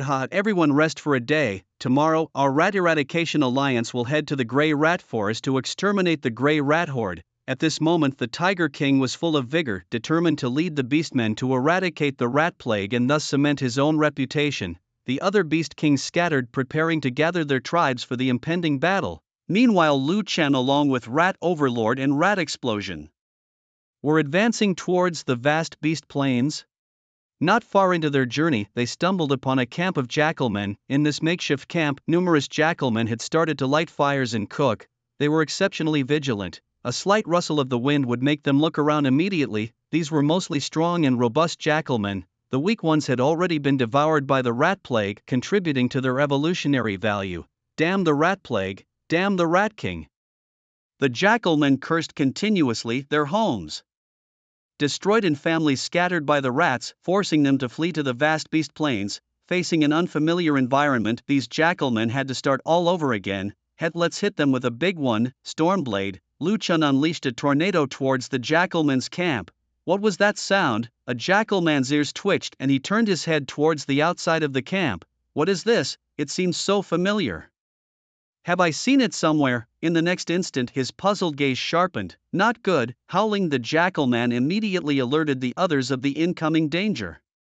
The jackalman looked towards the source of the sound and quickly they stood up. Enemy attack. Chaos erupted within the camp, filled with continuous shouting. At this time, the Jackal King was not in the camp, and without their leader, the Jackalmen were clueless about what to do. They could only flee towards the outside of the camp. Quick, find the king! The storm blade grew larger, with wind blades rampaging through it. Desperately, the Jackalmen ran forward, and any slight misstep would drag them into the storm blade, turning into a bloody rain in the sky. Nearly 1,000,000 Jackalmen were running forward in large strides. The higher-ranking Jackalmen, who could utilize their internal energy, moved swiftly, leaving behind the ordinary Jackalmen. The slower ordinary ones were swept into the storm blade, losing their lives. Split. Lu Qin did not summon all of his 100 billion advanced gray rats, but only 100 billion. As soon as the rat plague appeared, it attacked the Jackalmen. Squeak, squeak, squeak. Hearing the rat noises behind them, the Jackalmen ran even harder towards the front. They did not want to become food for the rat plague. A few fourth-tier Jackalmen had already run to the very front of the group, quickly distancing themselves from the rest and running deeper into the vast beast plains. In such situations, the first thing these Jackalmen needed to do was report to the Jackal King, as they were incapable of making decisions on their own. At this time, the Jackal King was flattering the Tiger King, frequently praising his strength. Now that the Tiger King was the leader of the anti-rat alliance, his status was naturally unparalleled. The Jackal King naturally wanted to foster a good relationship with him to ensure more care for his Jackalmen in the future within the alliance. Congratulations, Tiger King, on claiming the throne of the alliance leader. Your name shall surely echo through the ages in the vast plains of the myriad beasts. The Tiger King modestly waved his hand in response. Ha ha ha, Brother Wolf King, no need for such formalities between us old friends. The Tiger King will certainly not forget your support today, but as this alliance has just been formed, I hope you, Brother Wolf King, can continue to support me. The Tiger King knew well that the strength of the other beast kings was not vastly different from his own, which meant some might outwardly submit while inwardly opposing. Brother Tiger King, you are being too modest, said the Wolf King. As the leader of our alliance, of course I must support you. Actually, I have a favor to ask of you. The Tiger King looked at the Wolf King with some suspicion, having just assumed leadership and already being asked for favors. He tentatively asked, "What do you need help with, Brother Wolf King?" The Wolf King's eyes darted around. Brother Tiger King, as you know, our wolf people just suffered a devastating rat plague. Barely escaping with our lives, we suffered heavy casualties. I hope in the upcoming great battle, Brother Tiger King can take special care of our wolf people. The Tiger King hesitated upon hearing this. Not fully aware of the rat plague's current situation, he thought the Wolf King was trying to take advantage of the new alliance. If he refused, the Wolf King would surely harbor resentment. Yet if he agreed, other beast kings might follow suit, complicating his handling of the rat plague. Just then, as the Tiger King was indecisive, 5 figures rushed toward them at high speed. My lord, something terrible has happened. The 5 wolf people, panic-stricken, raced towards them. The Wolf King saw these 5 disrupt his moment of gaining a commitment from the Tiger King. It had taken him a long time to find this opportunity. If the Tiger King agreed, he could preserve the strength of the wolf people in the upcoming war. If not, he thought, let's see how stable the Tiger King's reign would be. The 5 wolf people arrived, gasping for breath. The Wolf King, visibly displeased at their interruption, warned them that they had better have something significant to report. My lord, the rat plague has attacked our territory again. What? Exclaimed the Wolf King, shocked. How soon they strike again, giving us no chance to rest. How are we supposed to survive this? The Tiger King also became nervous. His alliance's forces were not yet fully assembled, and now the rat plague was advancing on the myriad beasts' plains. Truly, speed is of the essence in war. At that moment, the Wolf King, feeling utterly helpless, looked desperately to the Tiger King. His hope now was that the Tiger King would immediately gather forces to rescue his wolf people. Alliance leader, this rat plague is intolerable. Please, you must champion our cause. King Tiger had initially intended to observe from the sidelines, but with King Jackal's passionate plea, he realized that if he did not act to seek justice for the tribes within the alliance, his own prestige would surely diminish. With this in mind, King Tiger immediately began to console King Jackal. That rat king is truly despicable. Don't worry, Brother Jackal. Once we've gathered our forces, we'll surely march to avenge you. Having said this, King Tiger issued commands to the Tigermen behind him, urging them to hasten the assembly of the Beast King's armies. Meanwhile, King Tiger waited on the spot for the arrival of the Grand Army, with King Jackal anxiously waiting, scratching his head in agitation from time to time. The The rat tide relentlessly pursued the jackalmen ahead. The storm blades had long since dissipated, and these jackalmen were valuable experience points that should not be devoured by the storm blades. The jackalmen dared not look back. Just one glance at the swarming gray rats made their scalps tingle, squashing any determination to resist. Occasionally, a jackalman at the rear would be pounced on by a gray rat from the front of the tide and overwhelmed by the rats before they could react. This can't go on.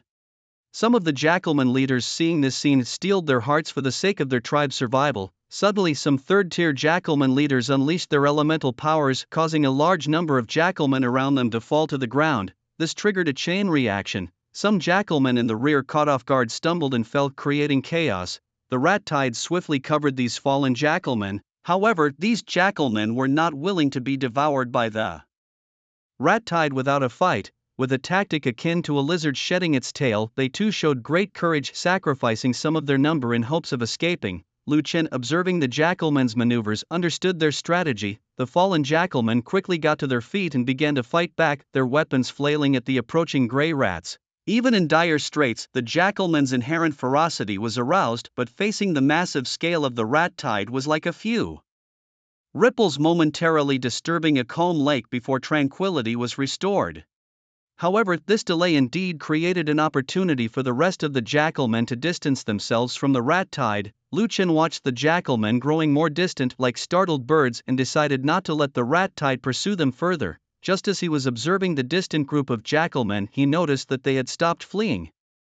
Instead, they turned around and headed towards this location, followed by an imposing procession of various tribes of beastmen, tigermen, lionmen, gnollmen, rhinomen. Rows of beastmen warriors, weapons in hand, marched in neat steps towards this location. Behind them, many more beastmen rode on giant wolves, well equipped and coordinated in their movements. Lu Chen, seeing the million-strong army of beastmen, wondered how King Jackal had managed to persuade so many beast kings to come to their aid. The beastmen army advanced but did not immediately launch an attack, facing such a massive number of well-equipped Orcish allies. He also lacks confidence in whether they can be defeated. At this moment, the Tiger King felt a twinge of uncertainty as he beheld the approaching tide of rats.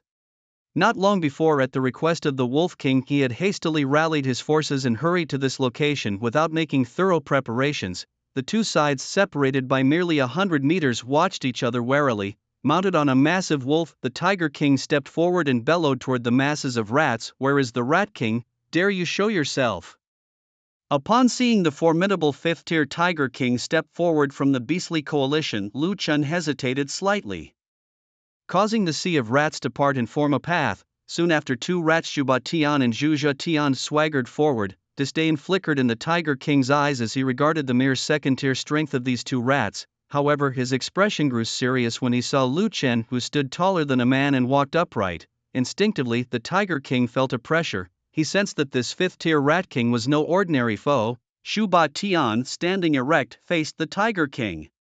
The Tiger King glanced disdainfully at the second-tier gray rat. Normally, such a creature wouldn't even qualify to stand before him. "Tiger King, the Jackal Wolf tribe has wronged our rat clan and today we have come for vengeance. I ask that you do not interfere," Zhuba Tian politely stated, eyeing the formidable and numerous opposition. The Tiger King looked over at the Wolf King, who was clearly puzzled, unable to recall when he had offended the rat horde. Shaking his head, the Wolf King was genuinely at a loss. Perhaps it was that time he had aided the humans at their camp which might have displeased the rats. That was the only interaction he could remember having with the Rat Clan, and even then, there had been no major conflict. "Are you mistaken, Rat King? Moreover, I would like to remind you that the Great Plains of the Beasts do not belong to your gray rat territory. Please withdraw."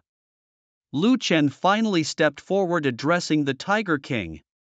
Although the latter's words were firm, Lu Chen could detect a hint of insecurity in his tone. He sneered, "Who decreed that the Great Plains of the Beasts are off limits to our Grey Rat Clan? It seems the Rat King is not inclined towards a peaceful resolution." The Tiger King, struggling to contain his anger, retorted strongly, "That's impossible. The Jackal Wolf tribe has joined our alliance. Abandoning them now would only sow discord among the various tribes in the alliance. It seems the Rat King is not prepared for peace. The Beast Kings of the Great Plains are not to be trifled with. I hope the Rat King will consider this carefully." Lu Chen, having no time to waste in idle chatter, gestured to Zhuba Tian and Zhuzha Tian, and together they walked back into the rat tide. Watching the Rat King retreat, the Beast King secretly breathed a sigh of relief, thinking that the Rat King had recognized the difficulty and was backing down. A chilling shriek echoed through the tide of rats, eliciting a frenzied response from the multitude. Squeak, squeak, squeak, a sense of dread washed over the Tiger King. Trouble, he swiftly withdrew, charging towards the Beastmen allies. Despicable and shameless, the Tiger King cursed the Rat King in his heart as he watched the Rat Tide launch an attack without warning. Attack! At his command, the Beastmen armed themselves and advanced on the Rat Tide. Arrows flew from the rear of the Beastmen, wave after wave cascading toward the rats.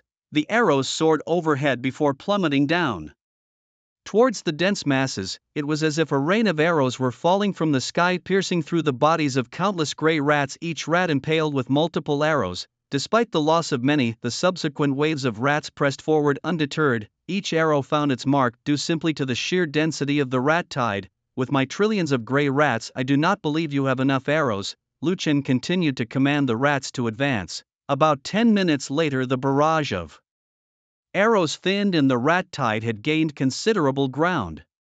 The frontline warriors of the Beastmen, gripping their swords with tense expressions, watched as the swarm, each the size of a large dog, bared their sharp teeth, rapidly closing in. Finally, the front line of rats breached into the ranks of the Beastmen, snapping their jaws towards the necks of their foes. The Beastmen, armed with swords and clubs, struck back ferociously as both sides clashed at close quarters, quickly resulting in casualties. The rats leapt at the Beastmen, biting fiercely.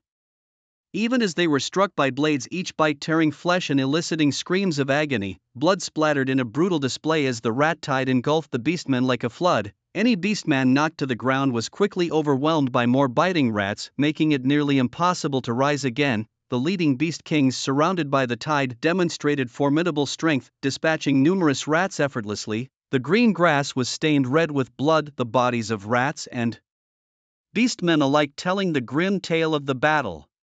Amidst the chaos and cries, Lu Chen watched the conflict with cold detachment. Just as the battle reached a fever pitch, a thunderous roar from the sky gripped everyone's heart. Roar! The clear sky darkened ominously. All the Beastmen felt a sudden oppressiveness, struggling to breathe. The lower-ranked ones trembled and collapsed to the ground. Lu Chen and all the Beastmen looked up, tracing the shadow that loomed above. A massive creature with wings approached, its body shrouded in black.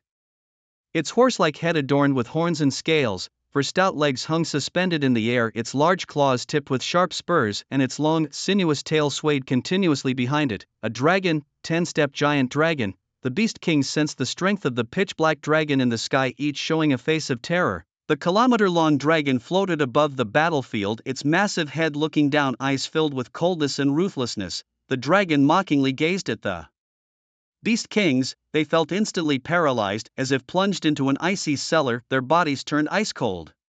Lu Chen scrutinized the giant dragon closely, noticing an inexplicable smile forming at the corner of its mouth. In the next moment, it emitted a red glow and a massive flame erupted from its mouth. Run, run now, escape immediately, was the only thought in Lu Chen's mind. His two mouse claws did not forget to drag along Mouse Ba Tian and Mouse Sha Tian as they fled towards the distance. When the flames touched the ground, they exploded instantly, sending a sea of fire sweeping towards the surrounding mice and beastmen. There was no time to react. Any gray mice or beastmen touched by the flames were instantly turned to ash. Even the Beast Kings who couldn't dodge in time were reduced to ashes in an instant. Those Beast Kings also scattered and fled, as if wishing they could sprout additional legs to escape faster. The giant dragon continued to breathe out flames, creating streaks of fire that rapidly spread across the ground. To the dragon it seemed like mere amusement.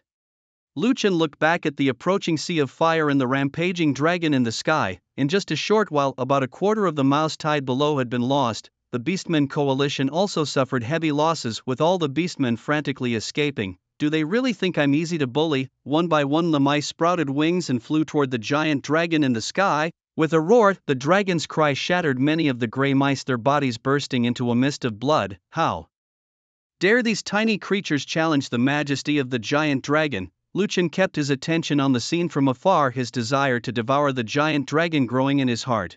Yet he knew he was no match for this 10-step giant dragon at the moment. I must bide my time, and one day I will devour you. It's the flame tyrant Dragon King. Retreat quickly. The Tiger King also recognized the appearance of the dragon in the sky and was utterly shocked.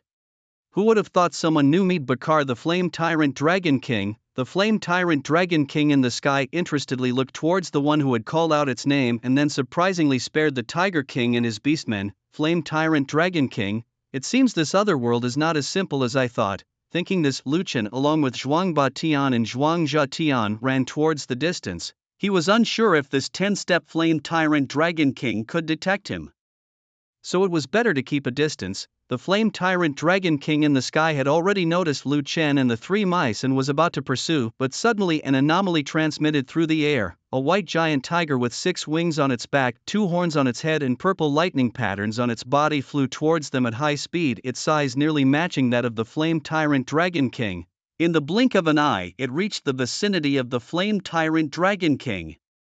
The flame tyrant Dragon King looked at the newcomer. 6-winged purple extreme Tiger King, Tiger G, haha, so you've come too, but Car, if you can come, why can't I? Who wouldn't want such an opportunity? But Car looked at Tiger G with some trepidation. Being both 10th tier beasts, he wasn't completely confident that he could defeat Tiger G. He Tiger G, then let's go to Earth together and explore, he chuckled. Tiger G nodded, and the two of them flew off in the direction of Earth. Lu Shen returned to the Grey Mouse Forest with the 2 mice. How could 10th tier beasts appear in such a marginal area? Weren't 10th tier beasts supposed to be in the wilderness areas? Lu Chen was puzzled. He looked at Zhuang Batian and Zhuang Zhetian and shook his head. Surely, these 2 mice wouldn't know either. His own information network was too limited.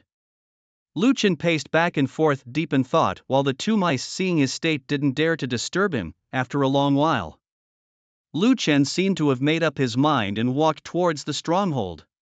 The construction within the stronghold was proceeding orderly. The stronghold had now been renamed Grey Mouse City, and even the Jincheng Group had been renamed Grey Mouse Group. At night, soldiers on the city wall stood guard. A figure in the distance caught their attention. Spotlights were aimed towards the edge of the forest where a rat person taller than a man was walking towards Grey Mouse City. Enemy attack, enemy attack. A soldier shouted loudly, causing everyone to look over. Tensely, a hand slapped on the soldier's head. Shut up. What enemy attack? That's Lord Rat King. He was quickly told to inform Mayor Zhang that Lord Rat King had arrived. Soon the city gates were flung open and rows of soldiers ran out towards the city. Zhang Jincheng, along with Zhang Jiao, Lin Le Sun, Huan Li Tai, went to greet Lu Chen. Lord Rat King. Lu Chen nodded as he saw the impressive scene and walked into Grey Mouse City. Everyone followed Lu Chen into the city, and under Zhang Jincheng's guidance they arrived at the hall. Lu Chen decisively took the chief seat and sat down, followed by everyone else. Zhuang Batian and Zhuang Zhetian, the 2 mice, also sat down properly. Lu Chen glanced at the people below him, who all sat up straight. Cough cough, I have come here because there is something I need to announce. I am preparing to launch an attack on the Great Beast Prairie. He looked at the crowd and Zhang Jincheng was the first to stand up. Lord Rat King, what do we need to do if we go to war? Your current strength is still too weak and you won't be of much help. What you need to do now is to build up Grey Mouse City, Grey Mouse Forest, and Grey Mouse Mountain Range. I want to build a Grey Mouse Empire. Grey Mouse Empire. Everyone's faces showed shock. Zhang Jincheng, you are in charge of building the entire Grey Mouse Empire. Yes, Lord Rat King. Zhang Jiao, you are the mayor of Grey Mouse City, and Lin Li, you are the deputy mayor. You are responsible for all affairs between Earth and the otherworld in Grey Mouse City. Yes, Lord Rat King. Sun Hu and Li Tai, you two are deputy heads of the Grey Mouse Guild in charge of cultivating our fighting force. In the future you will be responsible for external battles. Yes, Lord Rat King. Zhuang Batian and Zhuang Zhetian straightened up and looked at Lu Chen, hoping to also receive a position. Lu Chen looked at Air Shu with a hint of amusement in his heart. Zhuang Batian and Zhuangzhe Tian, you two are in charge of nurturing those grey mice, striving to transform them into ratmen soon. The energy crystals mined from Ming Creek Valley will all be yours to use. Squeak squeak squeak. Zhuangba Tian and Zhuangzhe Tian also slapped their chests, promising to fulfill the task. As for Wang Chong and Li Wen, they were responsible for handling all affairs of the Grey Mouse Guild in the human world. If there were any tasks too difficult to complete, they would arrange for them to be posted in the human world.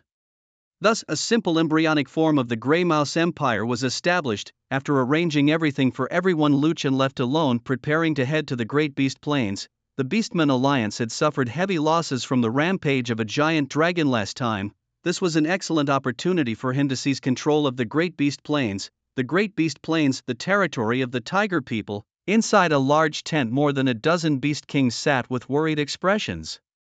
Their losses were indeed severe. they had been somewhat confident about deciding the outcome with the Rat King, but unexpectedly a level 10 exotic beast, the Flame Tyrant Dragon King, had appeared. The Tiger King, seeing the dispirited aura of the crowd below, knew he had to boost their morale. Fellow Beast Kings, don't be disheartened, no one could have anticipated such an event. Our ordinary beasts are worthless in front of these exotic beasts. Fortunately, the rat tide also suffered heavy losses, which indeed solved our crisis.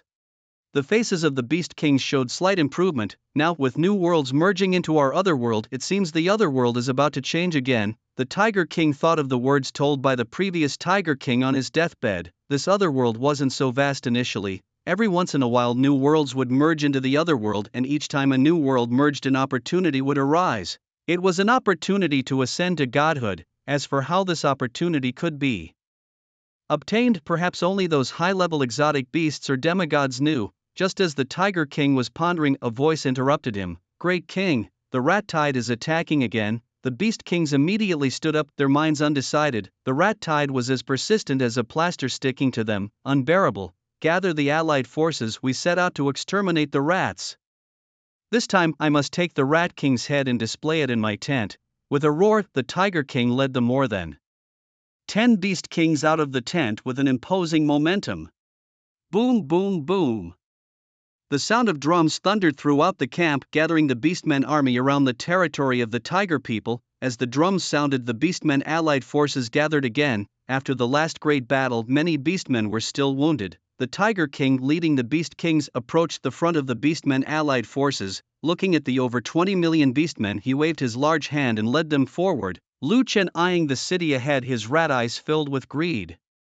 Such a large city must contain plenty of resources. It was all due to my experience. The rat tide had already been summoned by Lu Chen and was now attacking the massive city ahead. This was the gnolls' territory, and atop the city walls, gnolls with bows and arrows shot at the swarming rats below. Huge stones were also continuously hurled from catapults within the city, smashing into the rat masses and splattering gore. These gnoll warriors dared not pause for even a moment. Should they stop, the overwhelming rat tide might very well breach the city, putting them in grave danger. In the absence of their gnoll king, they defended the city with all their might. After all, behind them lay their homes, their families, their friends. A flaming arrow shot from atop the wall landed in the moat below, igniting a fierce blaze. The moat's surface, covered in kerosene, was now ablaze. However, as the rats approached the moat, they sprouted wings one by one and flew towards the city walls. Flying rats? How could rats have wings? There was no time for the gnolls to ponder as they shot arrows at the airborne rats, but against such a scale of infestation it seemed hardly effective. The winged rats landed on the city walls, and gnoll warriors with greatswords chopped down at them. The rats, fearless, snapped ferociously at the gnolls but were cleaved in two by their swords. Before the gnolls could react, more rats pounced on them, furiously tearing at their flesh. More rats descended like divine soldiers, swarming over the gnoll warriors inside the city. Each time a gnoll fell, numerous rats immediately surrounded and devoured them. The scene was utter chaos. The gnoll warriors did not retreat but charged forward into the rat tide. "Follow me, lads, to battle." Some 4th-tier gnoll commanders led the charge, wielding massive gnoll greatswords. With each swing, blades of elemental energy formed, slaughtering swaths of rats. Their morale boosted, the gnolls howled and charged into the rat tide. At that moment, Lu Chen also made his appearance. Giantification. A gigantic rat over 10 meters long with wings appeared above the gnoll territory. "What is that?" Many gnoll warriors looked up. The Rat King? How could it be so huge? Amidst their confusion, Lu Chen also took action. Blades of wind shot downwards. Boom! Numerous buildings collapsed, and gnolls who couldn't escape in time were buried under the rubble. Young gnoll pups sat on the ground, crying helplessly, calling out for their relatives. Lu Chen opened his mouth and a blade of storm began forming within. In the next second, the storm blade swept through the city, leaving ruins everywhere. "Damn that Rat King! Follow me, lads, we swear to defend our homeland." This hellish scene further fueled the gnolls' rage, and they roared as they charged at the rat tide. Lu Chen flew into the city, his elemental energy wreaking havoc around him. Many gnolls met their end, unable to halt Lu Chen's relentless advance. From afar, a giant rat wreaked havoc within the city, unmatched by any foe. Ding! A new gene detected in the host. Congratulations to the player for acquiring canine teeth. Lu Chen's massive Rodent mouth now sported two sharp canine teeth on both its upper and lower parts, giving off a wild and domineering aura. At this point he had transcended the category of a mythical beast, becoming a bona fide exotic creature. A fourth-tier Gnoll warrior wielding a large Gnoll blade charged at Lu Chen's rodent body. Clang! The blade struck Lu Chen with a dull thud but failed to penetrate the layer of scales beneath his fur. Humph! Lu Chen turned around and swiped his rodent claw at the fourth-tier Gnoll warrior. The warrior swiftly raised his blade to block. Bang! The Gnoll warrior was sent flying, his large blade shattered into 4 pieces by the rodent claw, and he was reduced to a mound of flesh. With the support of his immense strength skill, this fourth-tier Gnoll warrior could not withstand even one hit from him. Lu Chen, seeing other Gnoll warriors wanting to charge at him, let out an angry roar and moved his rodent body to attack proactively. His rodent claw, carrying a fierce wind, swatted at the Gnoll warriors, turning several of them into piles of flesh with a single slap. His slender rodent tail whipped around, and all those struck by it felt a massive force, their bones shattering. Lu Chen opened his enormous rodent mouth, from which a sucking force emanated, drawing in the bodies of Gnoll warriors lying on the ground into his stomach. With his mouth wide open, several wind blades sliced through the air, cleaving the slower Gnoll warriors in two. Inside the Gnoll territory, cries of pain and curses filled the air. The Orcish alliance hurried towards the Gnoll lands, especially the Gnoll king, who was frantic upon hearing that his tribe had been attacked by a rat plague. He constantly urged the alliance's troops to quicken their pace. Hold on, we must not let the efforts of our Gnoll ancestors go to waste. At this moment the Gnolls harbored a deep hatred for the rat plague and the Rat King. The Orcish army soon arrived outside the Gnoll territory. The Gnoll king, seeing the devastation within his lands, was furious, his eyes red with rage. He shouted and charged towards the rat plague. The Tiger King, witnessing the dire state of the Gnoll territory, lamented that the Gnoll tribe was doomed. For the tribe, for the alliance, charge! He roared, and the Orcish alliance's morale surged, with warriors shouting as they rushed forward. For the tribe, for the alliance. Lu Chen, amidst the rat plague, noticed the approaching Orcish alliance. They are quite fast. I was planning to deal with these Gnolls first before facing the Orcish alliance, but they've arrived so swiftly. Perfect, I'll catch them all in one net, saving me the trouble of running back and forth. The Gnoll king within his territory shouted at Lu Chen, Rat King, come and face your death. Holding his Gnoll blade, he charged at Lu Chen. Despite Lu Chen's form being several times larger than his own, the Gnoll king was unafraid, his eyes blinded by hatred. Puff! Wind blades carrying a whooshing sound shot towards the Gnoll king. The Gnoll king swung his blade to block this attack, but the force pushed him back several steps. The Orcish coalition forces had already charged into the territory of the Gnoll people, clashing fiercely with the swarming rats. Split and attack, my minions, Lu Chen commanded, as a vast tide of rats appeared behind him, endlessly rushing towards the Orcish coalition. Initially, when he had started his assault on the Gnoll territories, he hadn't summoned all of his rat swarms, only half. Now, faced with the Orcish coalition, he summoned the entirety of his forces. 100 billion grey rats surged like a torrent towards the Orcish armies. The beast kings at the rear faced the swarm with bitter expressions, yet they still braced themselves and charged forward. The screeching of the rats was deafening, and in moments blood and flesh flew in all directions. Fire arrows.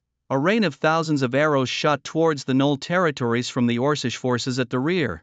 The arrows did not discriminate, striking friend and foe alike, some even piercing through the Gnolls themselves. Seeing this, the Gnoll king was furious. Tiger King, are you even a tiger? My people are still in the territory. Gnoll King, I can't worry about that now. This rat tide is too massive. Once we win this war, I promise to grant your people a fertile land to thrive on. Hearing this, the Gnoll king was caught in a difficult position and sighed without further response. The arrow barrage hit Lu Chen's massive rat body, making clinking sounds as they fell to the ground, blocked by his scale armor. Thinking you can win like this, a disorganized mob, Lu Chen roared, sprouting wings from his back and flying towards the Orcish coalition. What a giant flying rat! How is this Rat King's body so huge? Before the Beast Kings could react, slashes of wind blades shot towards the rat swarm below. Some of the grey rats were even split in half. As the Beast Kings watched the Rat King soaring in the sky, they were helpless, forced to fend off the wind blades. Cowardly and despicable Rat King! Come down and let's settle this. The Tiger King cursed from below, but he was powerless to harm his aerial opponent. As you wish. Now at level 5, Lu Chen flew downwards to test his current combat abilities. Boom! Lu Chen landed on the ground, kicking up a vast cloud of dust. At this moment, massive gray rats, each about 10 meters tall and 20 meters long, stood on the ground, imposing immense pressure on the beast kings. The Tiger King immediately let out a tiger's roar, and a gigantic tiger, about 7 or 8 meters tall and over 10 meters long, appeared on the spot. Other beast kings also transformed into their true forms, with the Rhino King being the largest, almost matching the Rat King in size. The Rhino King stomped heavily on the ground, lifting its horn to charge at Lu Chen. "Oh my god, he's going to gore me to death." As the ground shook, the Rhino King charged like a colossal tank. When the Rhino King reached him, Lu Chen extended his tiny forelimbs to grasp the rhino's horns. The tremendous impact forced Lu Chen to retreat continuously. Such immense strength, his small forelimbs erupted with astonishing power, stopping the Rhino King's advance. "Pour it on." With renewed strength in its front paws, the creature gripped the rhino's horn and hoisted the massive Rhino King into the air. In the midst of the Rhino King's shocked gaze, it was hurled towards the orc and rat armies. Boom! The Rhino King tumbled several times, crushing a large number of orcs and rats who couldn't evade in time. Witnessing the ruthless tactics of the Rat King, who did not differentiate between friend and foe, a flicker of deep apprehension passed through the eyes of the other beast kings. "It's either his death or ours," the Tiger King roared, snapping the other beast kings to attention. Having secured their thrones through countless slaughters, they were not to be frightened by such a scene. The Tiger King leaped high, its paw striking towards Lu Chen's body. Bang! Lu Chen felt a massive force and staggered back several steps before stabilizing himself. His slender rat tail, like a steel whip, fiercely lashed across the Tiger King's body, ripping open the skin and leaving a bloody streak. The Tiger King grimaced in pain. Following closely, the Goat King charged, its horns aimed viciously at Lu Chen's chest, making him feel as if he were suffocating. "Damn, just because a tiger doesn't show its might, you think I'm a sick cat?" Lu Chen, enduring the pain in his chest, grabbed the Goat King's horns with both paws and forcefully pinned it to the ground. "Save me." In an instant, the Goat King was subdued by Lu Chen, who then opened his sharp-toothed mouth and bit towards the Goat King's neck. The Goat King had no choice but to emit a distress signal. Roar! Seeing this, the Lion King pounced towards Lu Chen, its large claws ceaselessly striking the massive rat body. Lu Chen, disregarding all else, viciously bit into the Goat King's throat. No, the Goat King let out a reluctant roar, but was powerless to turn the tide. Its limbs frantically kicked at the ground, attempting to break free from Lu Chen's grasp.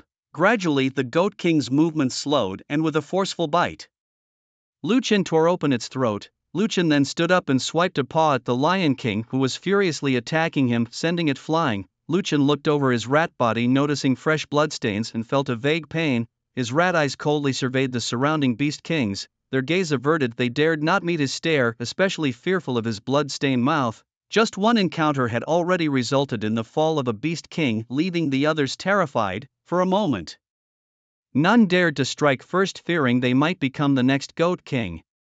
"That's it, is this all the strength you have?" Hearing Lu Chen's mocking words, the beast kings were filled with righteous indignation. "What arrogance, Rat King! Today is your day to die." Though the words were spoken, none of the beast kings made the first move, having seen the bloody example set by the Goat King. "What's the matter? Scared? Afraid to make a move? Well then, I won't be polite."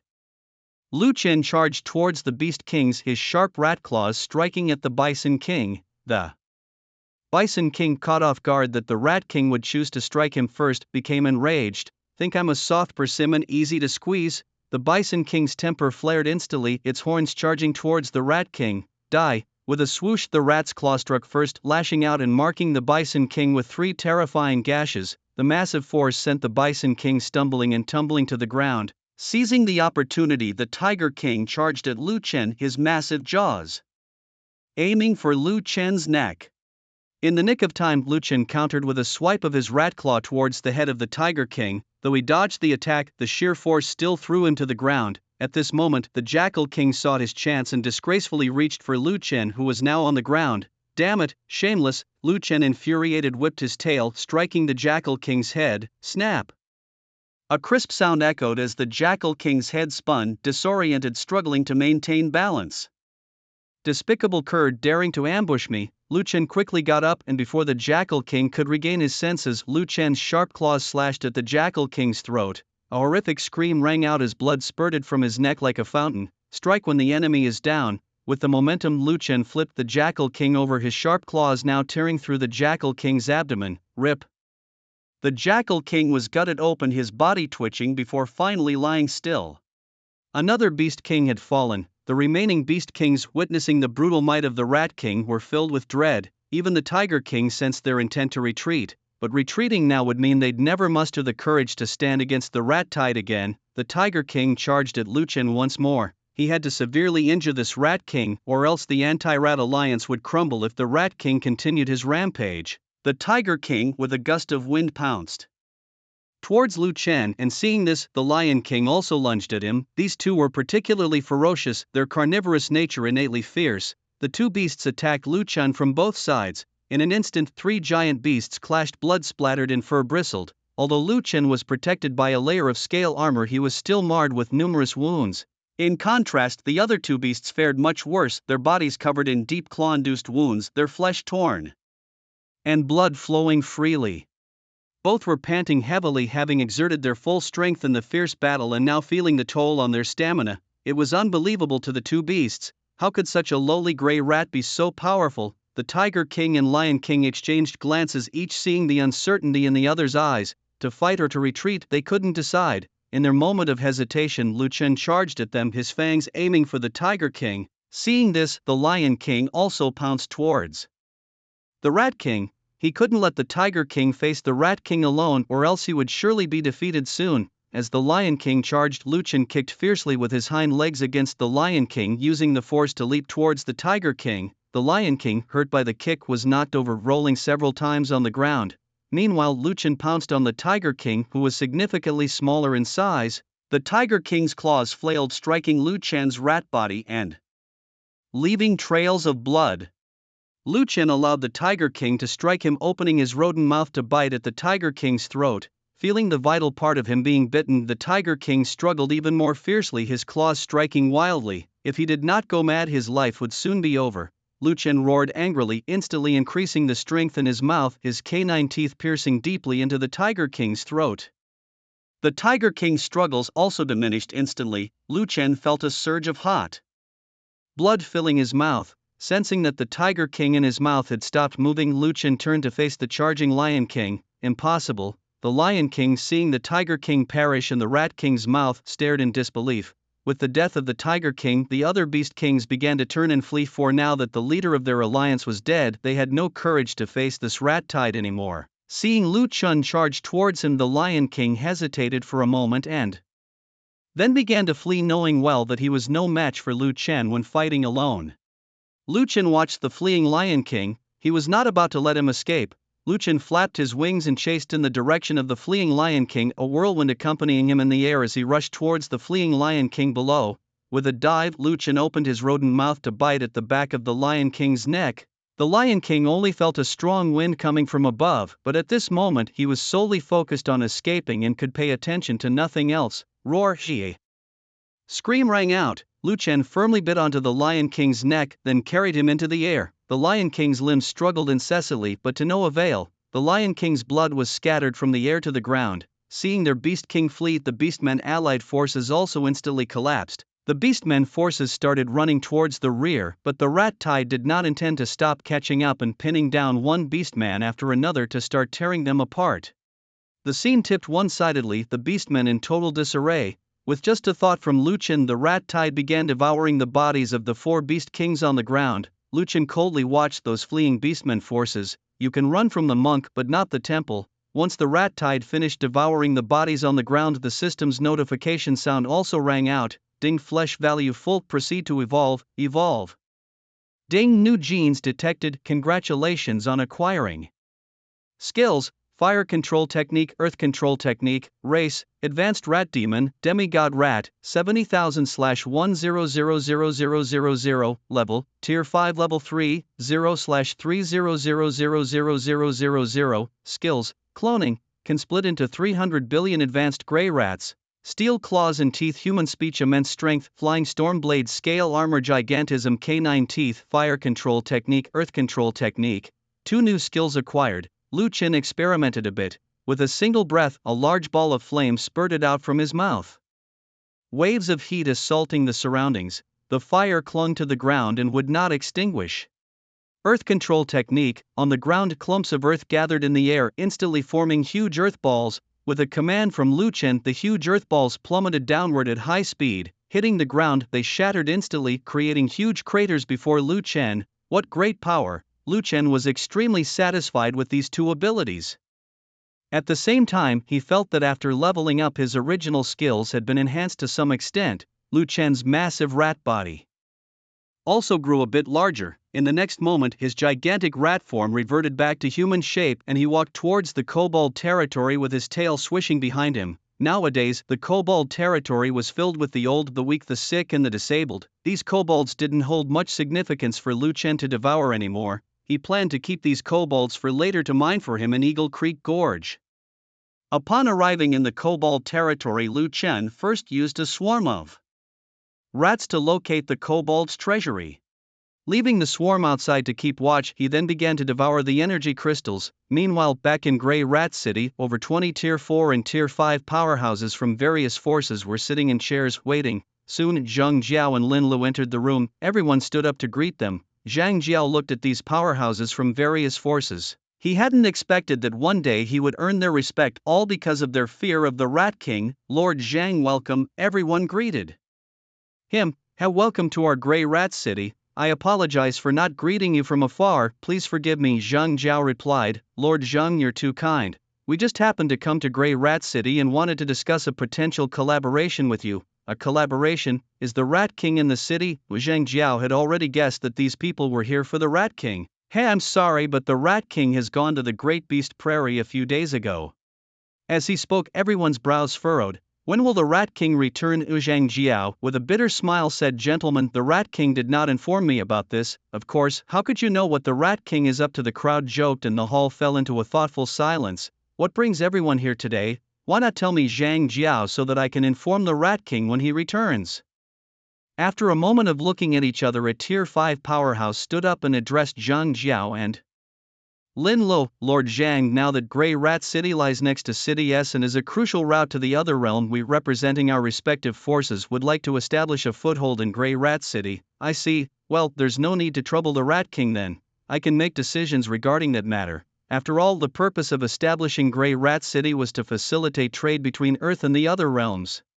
At this, everyone's faces brightened with smiles as they began to flatter Zhang Jiao, hoping to secure a favorable location. Grey Rat City's future commercial value was immense and safety was not a major concern, especially since the recent massive rat swarm had left a lasting impression on everyone. It was said that the outskirts of City S were covered so densely that not even a ray of sunlight could penetrate. The city guards on the perimeter dared not fire their guns, fearing they might provoke the rat swarm. The medium and small forces highly valued Grey Rat City, whereas the large forces were merely looking to curry favor with the Rat King. As the people in the Great Hall began discussing with Zhang Jiao about renting some shops, Zhang Jiao readily agreed, and Grey Rat City slowly began to realize its commercial potential.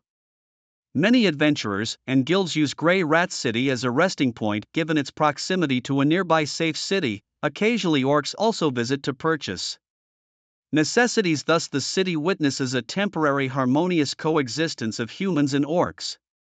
The Great Beast Plains, the territory of the Knoll. A month later, the treasury doors of the Knoll territory were flung open. Emerging from within was a rat person, Lu Chen. At this moment, his aura had reached the pinnacle of the 5th Order's level 9. Lu Chen was somewhat troubled. He had devoured all the energy crystals in the Knoll territory, propelling him to this advanced level. Race: Advanced Rat Demon, Demigod Rat. 70,000/100000. Level: 5th Order 9th level, 0/900000000. Skills: Duplication, can split into 900 billion advanced grey rats, steel claws and teeth, human speech, immense strength, flying storm blade, scale armor, enlargement, K9 teeth, fire control, earth control. Lu Chen felt that once he evolved into the demigod rat, his rat tide would undergo a revolutionary change. He looked eagerly towards the depths of the Great Beast Plains, anxious to evolve. Duplication. 900 billion grey rats instantly appeared behind him, marching towards the depths of the Great Beast Plains. After a disastrous defeat, the Beast Kings durst not return to their territories alone.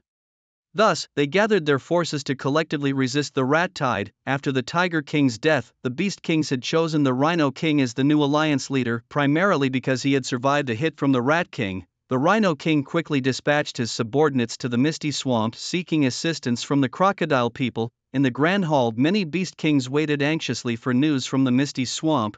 Over a month had passed, and it was uncertain whether the Crocodile King would agree to send troops to aid them. The Rhino King, seated at the head, supported his forehead with his hand in deep thought. He had never desired to be the leader. The position was now as unwelcome as a hot potato, with all the Beast Kings shirking responsibility. Somehow he had become the leader without fully understanding how. Now, with the mightiest, the Tiger King, and the Lion King fallen, he had to take up the mantle. Such is the fickleness of the world. Great King, disaster strikes. While the Rhino King was reflecting, a voice came from outside. Then a heavy-set rhinoceros man rushed in, panicked. Great King, the rat tide is upon us again. The Rhino King almost lost his balance upon hearing this. The Beast Kings looked fearful. The rat tide was manageable, but the Rat King was far too brutal. What do we do? The Rhino King was momentarily at a loss. Fight, what else can we do? They're at our doorstep. If we don't resist, the territories we've worked so hard to secure will fall to the Rat King. The Leopard King stood up, drawing all eyes to him. Now all we can do is wait for the Crocodile people's aid. Otherwise we surely cannot withstand the rat tide. The Boar King stood, casting a glance at the Leopard King. King Leopard, the Crocodile King is an 8th-tier powerhouse. Moreover, the Misty Marsh is more than twice the size of our vast beast prairie, and it is entirely his territory. Do you really think he would kindly help us? So what should we do? With a swift turn, King Leopard threw the question back at King Boar. King Boar shook his head, unable to come up with a solution. Meanwhile, Lu Qin, flapping his mouse wings, led a tide of mice not far from the Beastmen's coalition. He looked ahead at the Beastmen's coalition, which was on high alert, and a smile curled up at the corner of his mouth. Become my experience. My little ones, charge! Squeak, squeak, squeak. Upon hearing Lu Qin's command, the tide of mice rushed towards the Beastmen's camp in a frantic surge. Fire arrows! Fire arrows! The beastmen in the camp, like startled birds, shot arrows towards the incoming tide of mice. Whoosh, whoosh, a continuous rain of arrows flew towards the mice. The mice were mowed down like grass, wave after wave falling dead. More gray mice, braving the arrow rain, charged towards the camp. Roar! Just as the tide of mice was about to break into the camp, a group of rhino men clad in heavy armor charged out. Swinging their meteor hammers, any gray mice that got close were smashed into a bloody mess and sent flying. Then more beastmen roared and charged into the mouse tide. They had no way back now. If they failed, their homes would cease to exist. Charge! For the tribe! The rain of arrows continued relentlessly, shooting into the tide of mice. King Rhino and many other beast kings looked expectantly at the rhino men returning from the Misty Marsh. Great King, the Crocodile King refuses to send troops to help us. Upon hearing this, the faces of the many beast kings present turned ashen. It's over, completely over. This was the only thought in King Rhino's mind then. King Bison stood out and looked towards King Rhino. Leader, forgive me, but King Bison can no longer serve the coalition. Hearing the sounds of battle outside, King Bison spoke words that shocked all the beast kings. King Bison, what do you mean? Are you not even going to care about your own tribe? A tribe can be rebuilt, but life is only once. After saying this, King Bison looked at the other beast kings.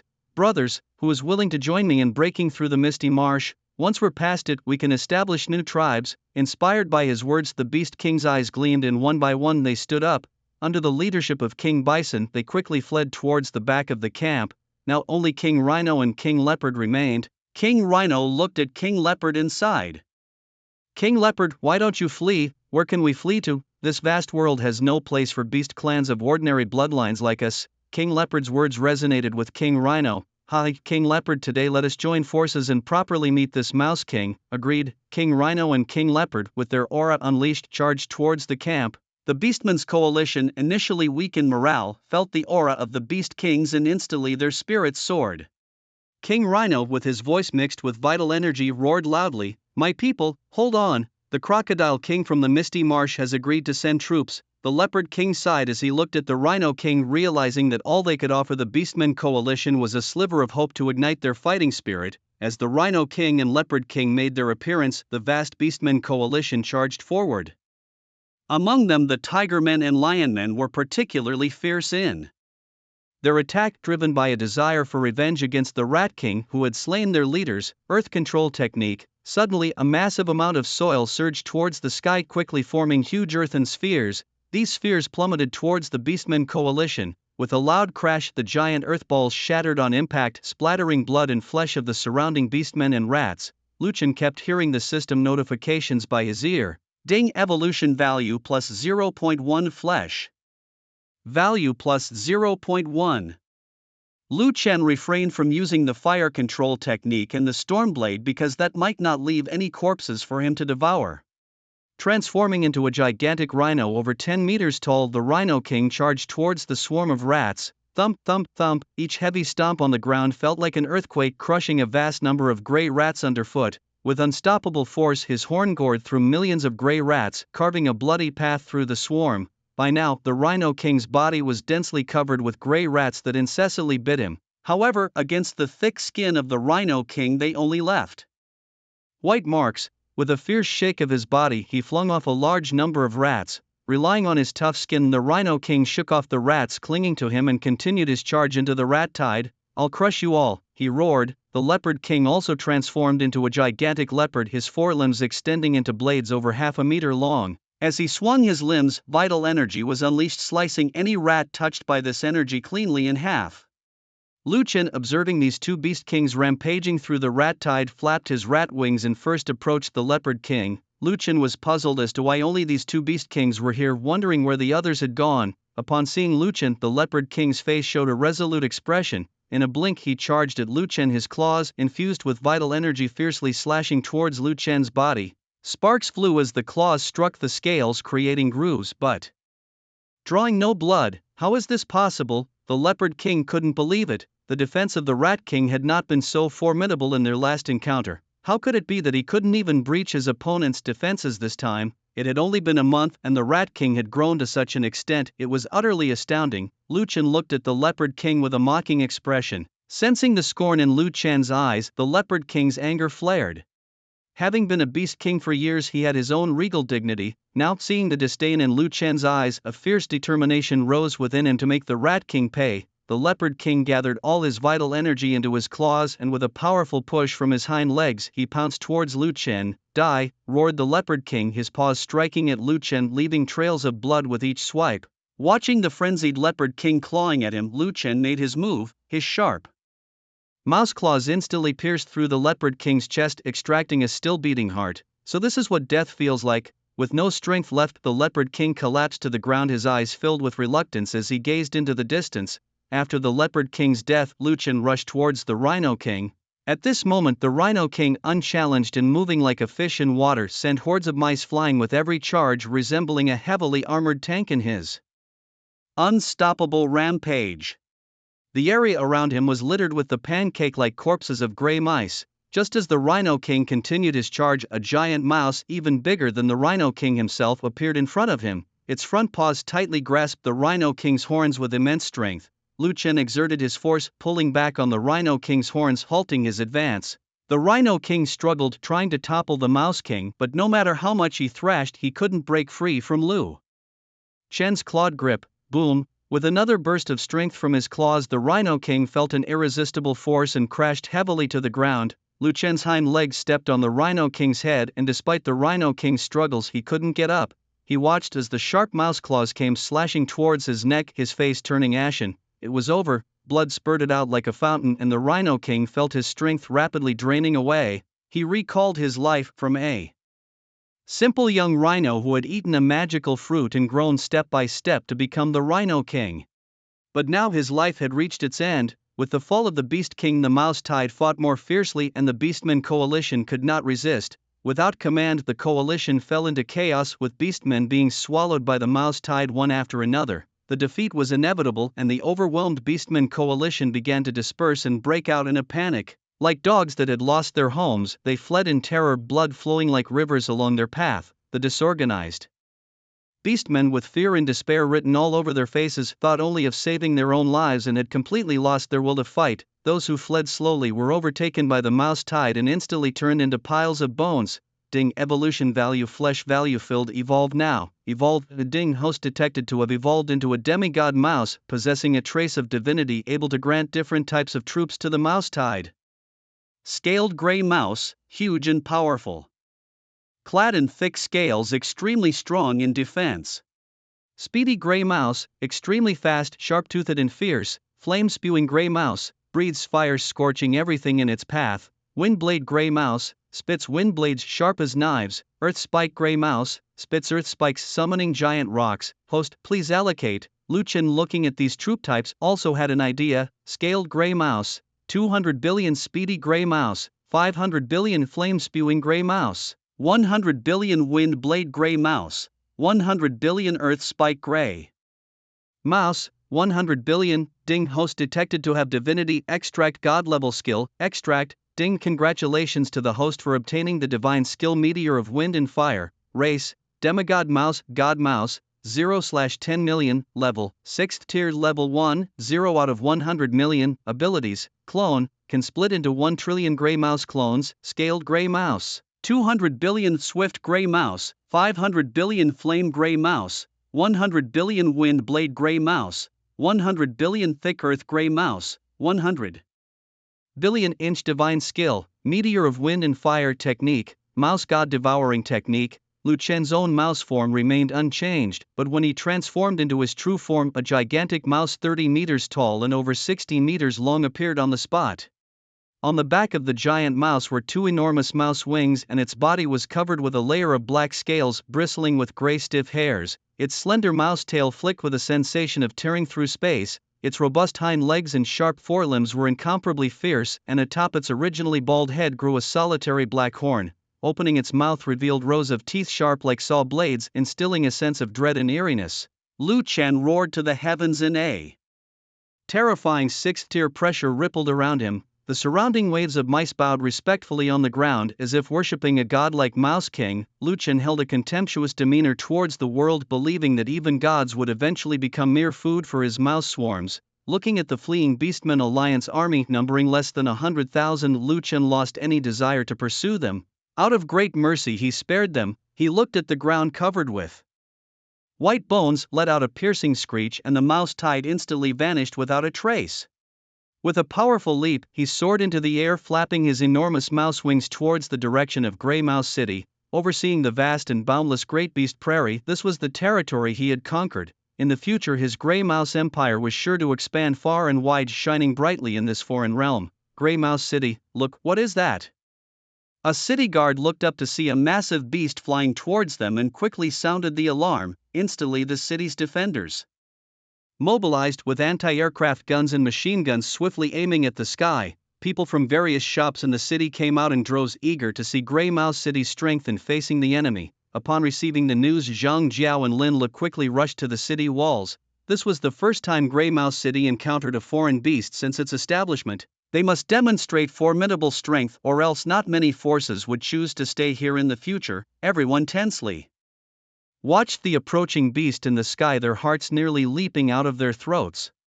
Only when the beast neared Grey Mouse City did Zhang Jiao and Lin Le see the sheer size of the beast, over 60 meters long and 20 meters tall, especially its spread wings so vast they could block out the sun. The giant beast flew towards the city gate, the powerful airflow making it hard for people to keep their eyes open amid the flying sand and stones. When everyone could finally see again, a mouse person taller than a man appeared before them. Zhang Jiao and Lin Li's originally tense expressions vanished instantly, replaced by sheer joy. It's the Rat King, Lord Rat King is back. Upon hearing that it was the Rat King, the previously tense crowd burst into cheers. Many among them had only heard of the Rat King but had never seen him. Now witnessing the true form of the Rat King, they were utterly astonished. With the Rat King to protect Grey Rat City, it was bound to be supremely safe.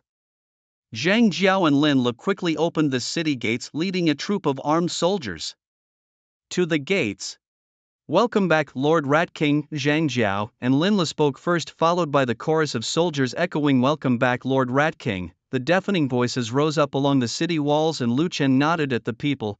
Then, under the guidance of Zhang Jiao and Lin Le, he walked towards the city. Along the way many people looked this way, and Lu Chen noticed not only humans but also some beastmen within Grey Rat City. Suppressing his doubts as he walked on, at the same time the news of The Rat King's return quickly spread throughout Grey Rat City, and spies from various forces within the city relayed this news back to their respective groups. Guided by Zhang Jiao, Lu Chen entered a grand hall and walked straight to the highest seat, taking it decisively. He looked down at Zhang Jiao and Lin Lu below. Zhang Jiao had now reached the third tier, and although Lin Lu was still a fifth tier evolver, his aura had clearly reached the mid-phase. Gather the troops, call a meeting. Yes, Lord Rat King. Lin Lu quickly went out, leaving Zhang Jiao alone with him. You have developed this Grey Rat City well, I am very pleased. As he walked, Lu Chen clearly saw the situation in Grey Rat City. Lord Rat King, this is what we should do. By the way, has anything happened recently? I see that there are especially many adventurers and beastmen in Grey Rat City. Hearing Lu Chen's questions, Zhang Jiao did not hesitate to speak. Lord Rat King, recently all the forces have withdrawn their personnel from the otherworlds, as if something has happened there. Even the cities that the major forces had built in the otherworlds are being abandoned, as if there are mythical beasts clearing out the human presence there. At the same time, a large number of beastmen have poured into human cities, all of them beastmen who have lost their territories, as if there has been a war among the forces in the otherworlds. Some mythical beasts have initiated beast tides and have already started to leave the otherworlds to invade human territories. Several cities have been destroyed by beast tides, and now everyone is in great danger. Oh, is that so? Do you know why, Lord Rat King? There's a rumor, though I'm not sure if it's true or not. It said that these mythical beasts are fighting over a chance to become gods. Thinking of the divine essence he had acquired not long ago, Lu Chen couldn't help but ponder, could it really be that there are gods in these other worlds? It is said that every time an other world merges with a new world, there is a chance to become a god. Only by gaining a large amount of fortune and elevating oneself to the demigod realm is there a chance to seize that opportunity. To gain fortune, one must occupy a large amount of territory to gain the favor of fortune. However, indiscriminate killing will destroy one's own fortune, so these mythical beasts are ordering their subordinates to conquer and plunder more territories. After listening to Zhang Jiao's narration, Lu Chen finally understood why the two 10th level mystical beasts had flown towards human territories some days ago, becoming a god. With his system, as long as he kept devouring, he could surely grow into a god, and there was no need to worry about competing with others for this opportunity to ascend. Moreover, he was currently only at the 6th rank and godhood was still far away. Lu Chen sat quietly in the main seat while Zhang Jiao stood below, not speaking to disrupt the silence. 2 hours passed and people gradually began to gather in the hall, including Zhuang Batian and Zhuang Zhetian, who also hurried over. Upon seeing Lu Chen, they immediately scurried towards him on their rat legs. The two rats began licking Lu Chen's fur with their tongues as a way to express their longing for him. San Zhuang, you're back, I haven't seen you in such a long time. Yes, San Zhuang, big brother often talks about you.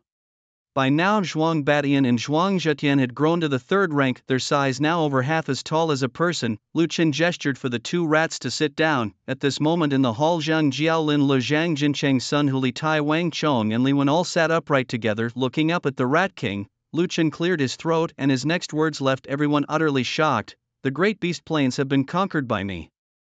The Beastmen coalition has been scattered by me. Prepare to take over the great beast plains. The people looked at Lu Chen, still somewhat in disbelief that such a vast expanse as the Great Beast Plains had been taken down by the Rat King. I will continue to delve deeper into the otherworld, and this region will be developed as my main base by you. Yes, we will certainly not fail the trust of Lord Rat King. The group was exceptionally excited, as the vast Great Beast Plains meant plentiful resources. They all expressed their commitment to managing this large territory well for Lu Chen. After dismissing the crowd, Lu Chen kept Zhang Jincheng behind. Zhang Jincheng looked at Lu Chen puzzled. What would Lord Rat King have me do? Zhang Jincheng will give my utmost effort. Zhang Jincheng also immediately displayed his loyalty. Lu Chen couldn't forget the incident where he had been framed, so he recounted the details to Zhang Jincheng, hoping that he could clear up the matter. Of course, Lu Chen would not tell him that he himself was the person involved. Although Zhang Jincheng was somewhat puzzled by the Rat King's sudden concern for human affairs, since the Rat King had spoken, he was determined to investigate thoroughly. Watching Zhang Jincheng leave, a cold gleam flashed in Lu Chen's rat eyes. Just wait, if I find out who was behind my misfortune, I will make them pay. Lu Chen swore silently in his heart. At night, a cloaked figure in black hurried towards the outskirts of Grey Rat City.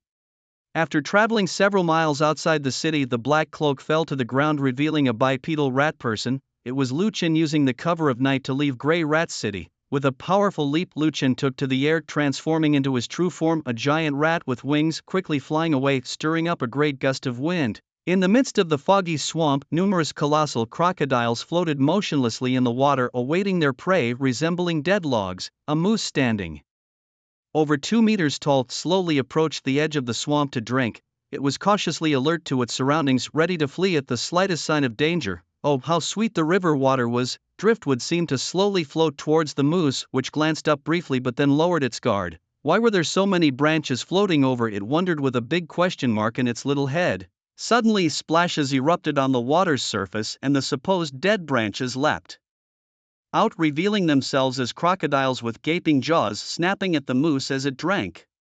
Startled, the moose jumped up, ready to flee the shore. A shrill scream pierced the air as 3 mighty crocodiles viciously clamped onto the moose's body. The moose struggled desperately to escape their grip, but no matter how much it thrashed, the crocodiles clung on relentlessly. In a moment, the crocodiles began to drag the moose into the depths of the swamp, each claiming it as theirs. Mine, mine, mine. The 3 crocodiles contested fiercely, unwilling to yield and tearing at the moose's flesh. The severely injured moose cried out in agony as its skin and flesh were ripped apart bit by bit. Accompanied by the sound of breaking bones, the moose was torn into 3 pieces. Each crocodile grabbed a piece and began devouring it. The dripping blood quickly stained the river red, attracting more crocodiles drawn by the scent of blood. Brother, share half with me. Save a bite for me, brother. I'll share my next catch with you. Amidst the crocodile scramble, a horde of beastmen charged into the swamp.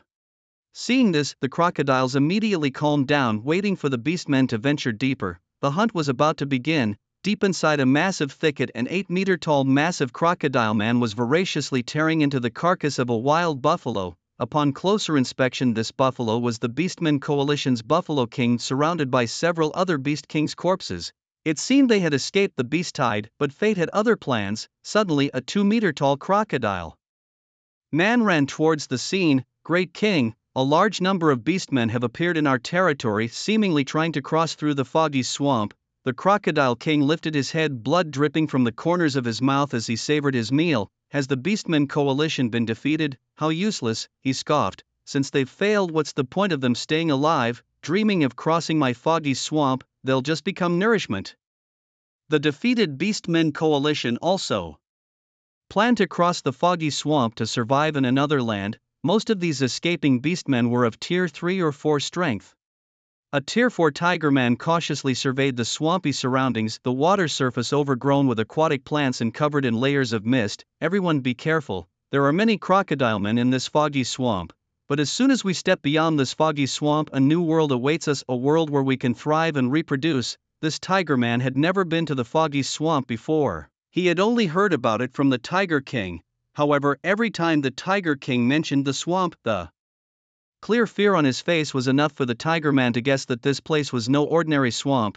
How quiet it is. As the beastmen walked further, they felt the swamp was quiet but seemingly devoid of danger. Some of the beastmen sensed that something was amiss, but they couldn't quite pinpoint what it was. Trudging through the swamp, sinking deep with one step and shallow with the next, they suddenly felt numerous driftwoods floating towards them. Driftwoods? Wait, that's strange. How could the driftwoods move without any water flow? Just as some beastmen were puzzled, a sudden change occurred. Whoosh, huge waves splashed around. The driftwoods transformed instantly into massive crocodiles, their jaws wide open, charging at the beastmen. In an instant, chaos ensued among the beastmen. With one bite, the crocodiles clamped down on the beastmen, blood splattering everywhere, and then dragged them away. The beastmen struggled desperately, and that's when the crocodiles performed their deadly maneuver, death roll. The crocodiles rolled several times while biting the beastmen, who were now barely alive. The beastmen quickly drew their weapons to fight back, and some charged at the crocodiles with large swords. The swords struck hard on the crocodiles' bodies. Impossible, such tough skin. The beastmen couldn't believe their weapons couldn't penetrate the crocodiles' defenses. Seeing that they were no match, the disheartened beastmen threw down their armor and ran forward. This only hastened their demise, as their speed was greatly hindered by the swampy terrain. Pairs of emotionless lantern-sized eyes watched the fleeing beastmen like a hunter eyeing its prey. The crocodiles swiftly crawled through the swamp, chasing the beastmen. However, before they could catch up, the crocodiles waiting ahead had already bitten into these unsuspecting victims. The swamp was soon filled with screams and cries of agony, but peace returned not long after. If not for the blood scattered on the water, no one would suspect that a massacre of beastmen had just occurred here. My lord, all the beastmen have been dealt with.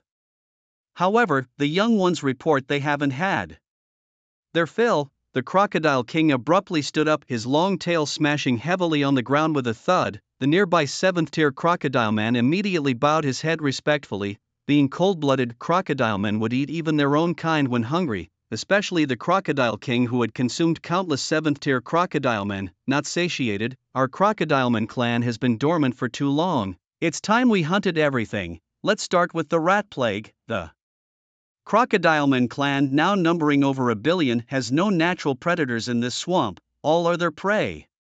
As the tribe grew larger, the resources within the misty swamp were insufficient to support the survival of such a vast group. More and more crocodile people were feeling hungry as food became scarcer, thus expanding their territory had become an unavoidable decision for the crocodile king. With a grand gesture, the crocodile king rallied his troops to war against the mice. The news of war spread, and crocodiles from all over the swamp rose up, tails swishing as they marched out of the marshlands towards the shore. The crocodile people were abnormally excited, thrilled by the impending great battle. To war, I can feast heartily very soon. War fervor soared, the murderous intent chilling the surrounding air. A gigantic crocodile person over 5 meters tall took heavy steps to the forefront. Each step seemed to rhythmically cause the hearts of the billion-strong crocodile people to thump wildly. The crocodile king extended his huge sharp palm, and suddenly the crocodile army quieted down. Children, we the crocodile people have thrived in this misty swamp for hundreds of years to reach our current size. But the swamp can no longer sustain our vast tribe. We need to expand our territory. A new era has arrived, and our tribe needs a deity to lead us to dominate this era. Are you willing to fight bloodily for the future of our tribe? War. The crocodile king also sensed an opportunity to ascend to godhood and was eager to expand the territory by attacking human cities, thus having a chance to compete in this era. The crocodile army roared with excitement, eager to taste the blood.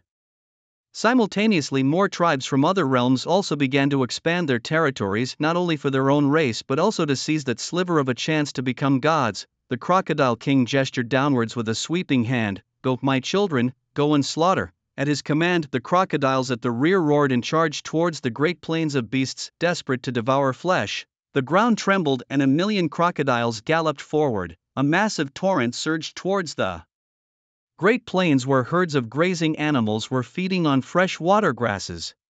Suddenly feeling the earth tremble, they looked up to see the approaching crocodile horde and desperately sprinted forward in a panicked flight. High above the Great Plains, a gigantic gray mouse was soaring relaxed as he looked down at the endless green below. Just as he was feeling pleased, a sound resembling a stampede reached him from afar. Lu Chen furrowed his brow and looked into the distance, seeing herds of grazing animals running towards him as if terrified by something. What's happening? Squinting his mouse eyes, Lu Chen then saw clearly what was happening below. Crocodile people, like a torrential flood, they were chasing down the grazing animals. No, if things continue this way, it will eventually affect the gray mouse forest. I was just about to go to that misty swamp to meet you crocodile folks, but it seems you've come to me instead. Lu Chen flapped his wings and landed on the ground. Clone. It's a perfect opportunity to test my gray mouse troops on you. Rows of gray mice neatly lined up behind Lu Chen, divided into 5 camps, each varying in size. The largest among them, the scale-armored gray mice, stood over 2 meters tall with thick scales covering their bodies. As Lu Chen willed it, the red-furred gray mouse camp stood up one by one. Then a gigantic fireball began to form in the sky, shooting straight towards the approaching horde of beasts and crocodiles. The crocodile people chasing from behind showed excitement on their faces. Scream, struggle, feel the fear. The crocodile people relished the sight of their prey panicking before them. Whoosh! The sound of air tearing filled the sky, drawing the attention of the crocodile people. What's that? Well, fireballs rained down on the crocodile crowd. Not good, defend. Shouts from the crocodile leaders rang out as they realized these fireballs were targeting them. The running crocodile people transformed in an instant, turning into giant crocodiles appearing on the spot. The giant crocs lay flat on the ground, leaving only their hard shells exposed. The next second, the fireballs fell like torrential rain. Boom, boom. The fireball struck the giant croc's shells, sparking flames, and started to burn. Some hit the ground, igniting fierce fires. Though the giant crocs were protected by their thick shells and the fires blazed, their insides were unharmed.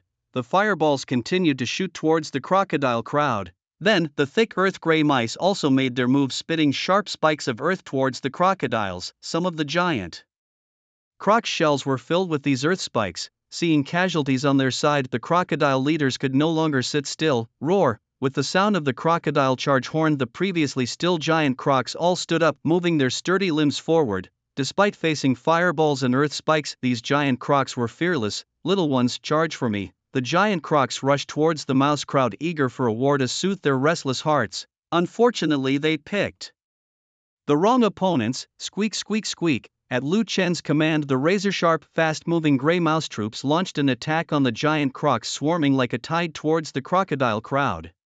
Following them were the scale-armored gray mice, who roared and transformed into massive scale-armored creatures, each over 5 meters tall, pouncing towards the giant crocs. These were much slower than the speedy gray mice. The two forces met instantly like a crashing tide. Bang! The giant crocs swung their thick tails at the fast-moving gray mouse troops. Swoosh! The agile squirrels instantly reacted, leaping high onto the back of the massive crocodile, their sharp front claws frantically tore at the crocodile's back while their teeth crazily gnawed at it. Some squirrels, slower to react, were swept away by the crocodile's tail, flung out like struck by lightning, crashing into the crowd of squirrels and toppling many. The crocodile, with its gaping maw, viciously bit into the swarm, crushing thousands of giant rats into a pulp with a single bite. However, more swift squirrels relentlessly charged at the crocodile. The fifth-tier crocodiles transformed into humanoid forms, their hands bursting with elemental power, punching into the swarm of squirrels. Each punch obliterated numerous squirrels with its powerful force.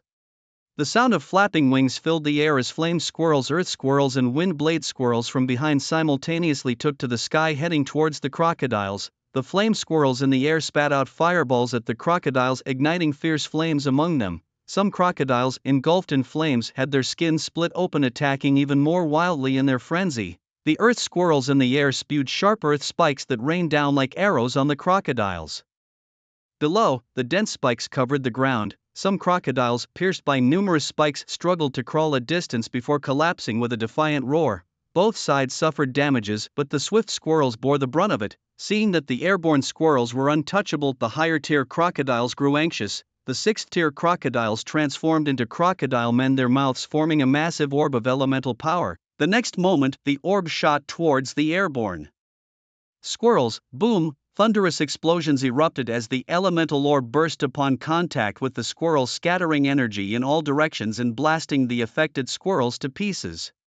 Numerous squirrel corpses fell from the sky, splattering blood as they hit the ground. It was then that the scale armor squirrels arrived late. Just as they were about to engage with the crocodiles, the originally 2-meter-tall scale armor squirrels instantly grew into gigantic rats over 5 meters tall. They opened their mouths wide, revealing sharp fangs, and viciously bit into the crocodiles. With each bite, they tore off large chunks of flesh. The cold-blooded crocodiles, now incensed, bit back at the scale armor squirrels. Sparks flew, but they could not penetrate the squirrel's scale armor. The scale armor squirrels, taking advantage of the situation, extended their sharp claws into the soft white bellies of the crocodiles. With a squelch, the claws easily penetrated the crocodiles' abdomens, blood gushing out. Subsequently, the crocodiles fell heavily to the ground, turning into cold corpses. The swift squirrels quickly rushed up to devour the crocodiles. Witnessing the massive scale of the rat tide, 2 crocman commanders of the 7th rank took action. They intently stared into the depths of the rat tide, aiming to pinpoint the location of the Rat King. Generally, the Rat King, being relatively weak, would hide deep within the tide. The sight of the nearly trillion-strong rat tide also somewhat daunted the 2 crocmen. Even if they were to plunge into it, escaping without paying a hefty price would be difficult. With roars echoing simultaneously, the 2 7th-rank crocmen exchanged looks before charging into the rat tide. As they dashed in, they glanced back at their crocman tribe. Fortunately, the presence of their tribe provided some solace to their spirits. Upon entering the rat tide, the 2 crocmen began a ruthless slaughter. The speedsters among the rats were torn apart, their flesh scattering, making it nearly impossible to approach the 2 crocmen. Even the few rats that managed to reach them stood no chance against the crocmen's elemental force shields. However, the elemental force within the 2 crocmen was rapidly depleting, and it was only a matter of time before they would be drained completely. At that point, they would have no choice but to engage in close combat. Lu Chen, observing from behind the rat tide, had already noticed the two 7th-rank Krokmen advancing into the swarm. Their intention was clear. With a cold and calculating look, one of the ratmen, arms crossed, watched the two Krokmen from the depths of the tide. Capturing the leader to defeat the enemy, what a clever tactic, he thought. Let these Krokmen witness my divine skill. Lu Chen's gaze then shifted towards the Krokmen fighting in the rear. Wind and fire meteor, he exclaimed, feeling a massive drain of elemental force from within himself. Instantly, a massive magical formation spanning thousands of miles appeared behind the battlefield. As the formation materialized, the elemental rats in the sky, fire, wind, and earth rats, swiftly flew out of its range. Some high-ranking Krokmen also noticed the enormous formation in the sky, their expressions turning to confusion and worry. What is that? A sense of foreboding rose in their hearts. No good, retreat, retreat now, shouted a Krokmen commander. As he spoke, the giant formation in the sky was activated. Massive wind blades and fire rockets densely fell from the formations, sweeping across the battlefield with an unrivaled destructive force. Boom, boom, each colossal wind blade sliced open the earth, creating deep fissures. Any Krokman hit by the wind blades was instantly split into two, the cuts clean and smooth. The fire rockets pierced through the Krokman below, causing grievous penetrating injuries. The Krokmen wailed in pain and became even more frenzied. However, the fire rockets continuously seared their flesh, melting holes through their bodies. As the Krokmen commander's orders to retreat echoed, the Krokmen began to rapidly withdraw towards the rear. The wind and fire meteor continuously struck the retreating Krokmen, and the heavily damaged Krokmen lost any desire to continue the battle. Seeing the crocodile swarm escape the range of the meteoric fires, Lu Chen ceased his pursuit. Let's collect some interest first, he thought, turning his attention to the two 7th-tier crocodile men who were also attempting to retreat. True to their cold-blooded nature, the crocodile men leaders were left behind uncaringly as the others retreated. The tide of rats quickly regrouped, completely encircling the two crocodile men, determined to devour them. Sensing the rats' intent, the crocodile men felt a surge of panic. After all, the face of death instills fear in everyone. The scaly gray rats tightly surrounded the crocodile men, while the swift gray rats darted in and out, biting fiercely. The 7th-tier crocodile men, confronted by the attacking scaly gray rats, thrust out their robust fists imbued with yuan energy. The rats, hit by the punches, spewed out blood and were sent flying, knocking over other rats in their path. Before the crocodile men could catch their breath, several more scaly gray rats lunged forward with their massive jaws. The crocodile men opened their own massive jaws, their sharp teeth gleaming coldly as they snapped shut. One bite decapitated a gray rat, and then their tails, swinging with a whooshing sound, struck the surrounding rats, exploding their heads on impact. Blood splattered all over the crocodile men, adding to their fearsome demeanor. The two 7th-tier crocodile men roared continuously, violently killing any of the scaly gray rats that dared approach. However, just two crocodile men against such a massive swarm were inevitably overwhelmed. A relentless tide of rats pressed forward, burying the crocodile men under their weight. The crocodile men exerted all their strength, flinging numerous rats off them, but their labored breathing clearly showed they were nearing exhaustion. Around them, the bodies of dead rats piled up like a small mountain, yet this sight did not deter the swarm. More and more scaly gray rats charged, biting at the crocodile men's limbs, tails, and bodies. Feeling the immense force, the crocodile men grew increasingly weak. As they managed to throw off the rats once more, a sudden unusual gleam of cold light flashed. One of the crocodile men felt a sharp pain in his neck. Touching his neck in horror, a gush of blood poured out. Disbelieving, he crashed to the ground and was quickly engulfed and devoured by the surrounding rat tide. The other crocodile man, sensing his companion's death, displayed a look of desolate sorrow akin to the hare dyes and the fox grieves. Opening his massive jaws, he roared skyward, and a gigantic crocodile, about 100 meters tall, emerged amidst the rat tide. In desperation, the 7th-tier crocodile man revealed his true form, his huge tail sweeping towards the battlefield where his companion had just died. His aim was clear: to find the Rat King. Only by killing the Rat King could the onslaught of the rat tide be broken. Alas, its plan was doomed to fail. As the massive tail swept toward him, Lu Chen transformed into a giant rat. The sweeping tail flung numerous scaly gray rats through the air, each one bursting open upon impact. Suddenly, the huge tail was firmly grasped by a pair of not particularly strong rat paws. Lu Chen held tightly onto the massive tail, retreating dozens of steps from the impact before stabilizing his stance. In the next moment, all of Lu Chen's strength converged into his rat paws and he exerted a fierce force. The seventh-tier crocodile man felt an irresistible power from his tail lifting his body off the ground. The crocodile man's limbs flailed desperately trying to grasp something to stabilize himself. Lu Chen, gripping the crocodile man's tail, slammed it heavily onto the ground, shaking the very earth. At this point the crocodile man had little strength left. It struggled to rise but was forcefully pinned down by Lu Chen's robust hind legs. The crocodile man's head was dizzy from the impact. Helplessly watching as Lu Chen's sharp teeth approached its neck, with a crunch a large piece of flesh was torn from the crocodile man's neck, blood spurting out as its eyes gradually dimmed. As the crocodile man died, the surrounding gray rats quickly rushed to devour the massive corpse.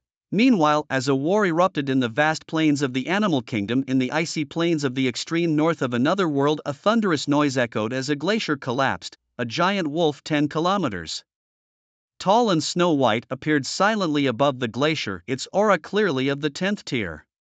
The giant wolf howled towards the sky, its voice spreading across the entire icy plain, instilling deep fear in the hearts of other species there. Upon hearing this howl, wolf packs in various directions, stirred by excitement, began to howl back and rush towards the direction of the wolf emperor in a massive, nearly 100 billion strong force. Shortly after the howl, a section of ice more than a kilometer thick shattered instantly, and a 10-tier polar bear, also 10 kilometers tall, burst through the ice. The giant bear roared towards the direction of the howl. At the same time, polar bears from various glaciers also rushed towards the scene. The two titans of the icy plains, the great wolf and the polar bear, were bound to engage in a legendary battle for the domination of the icy plains. In the southern tropical rainforests, giant pythons slithered towards the sacred mountain where a 10-kilometer-long python was coiled, receiving worship from many other snakes. In the western deserts, a 10-kilometer-long queen ant stood with wings spread, surrounded by a dense swarm of various ants: flying ants, worker ants, soldier ants, termite ants.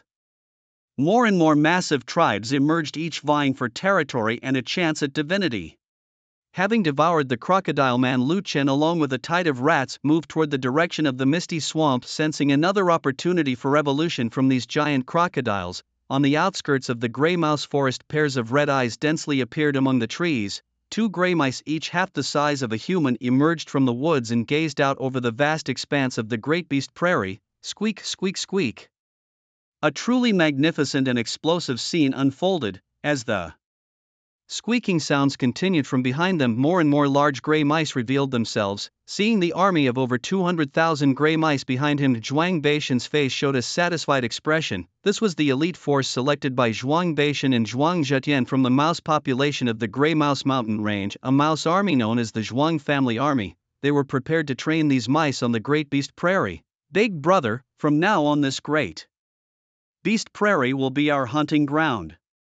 Zhuang Beishan turned his mouse body and pointed towards the prairie. My children, we the gray mice have been oppressed for too long. Now is our chance to rise. Follow me, Zhuang Beishan, to unify the Great Beast Prairie. Squeak, squeak, squeak. Charge. Over 200,000 gray mice swiftly dashed towards the prairie. Great Beast Prairie. Here comes Zhuang Beishan. Squeak, squeak, squeak, tremble. Here comes Zhuang Zetian.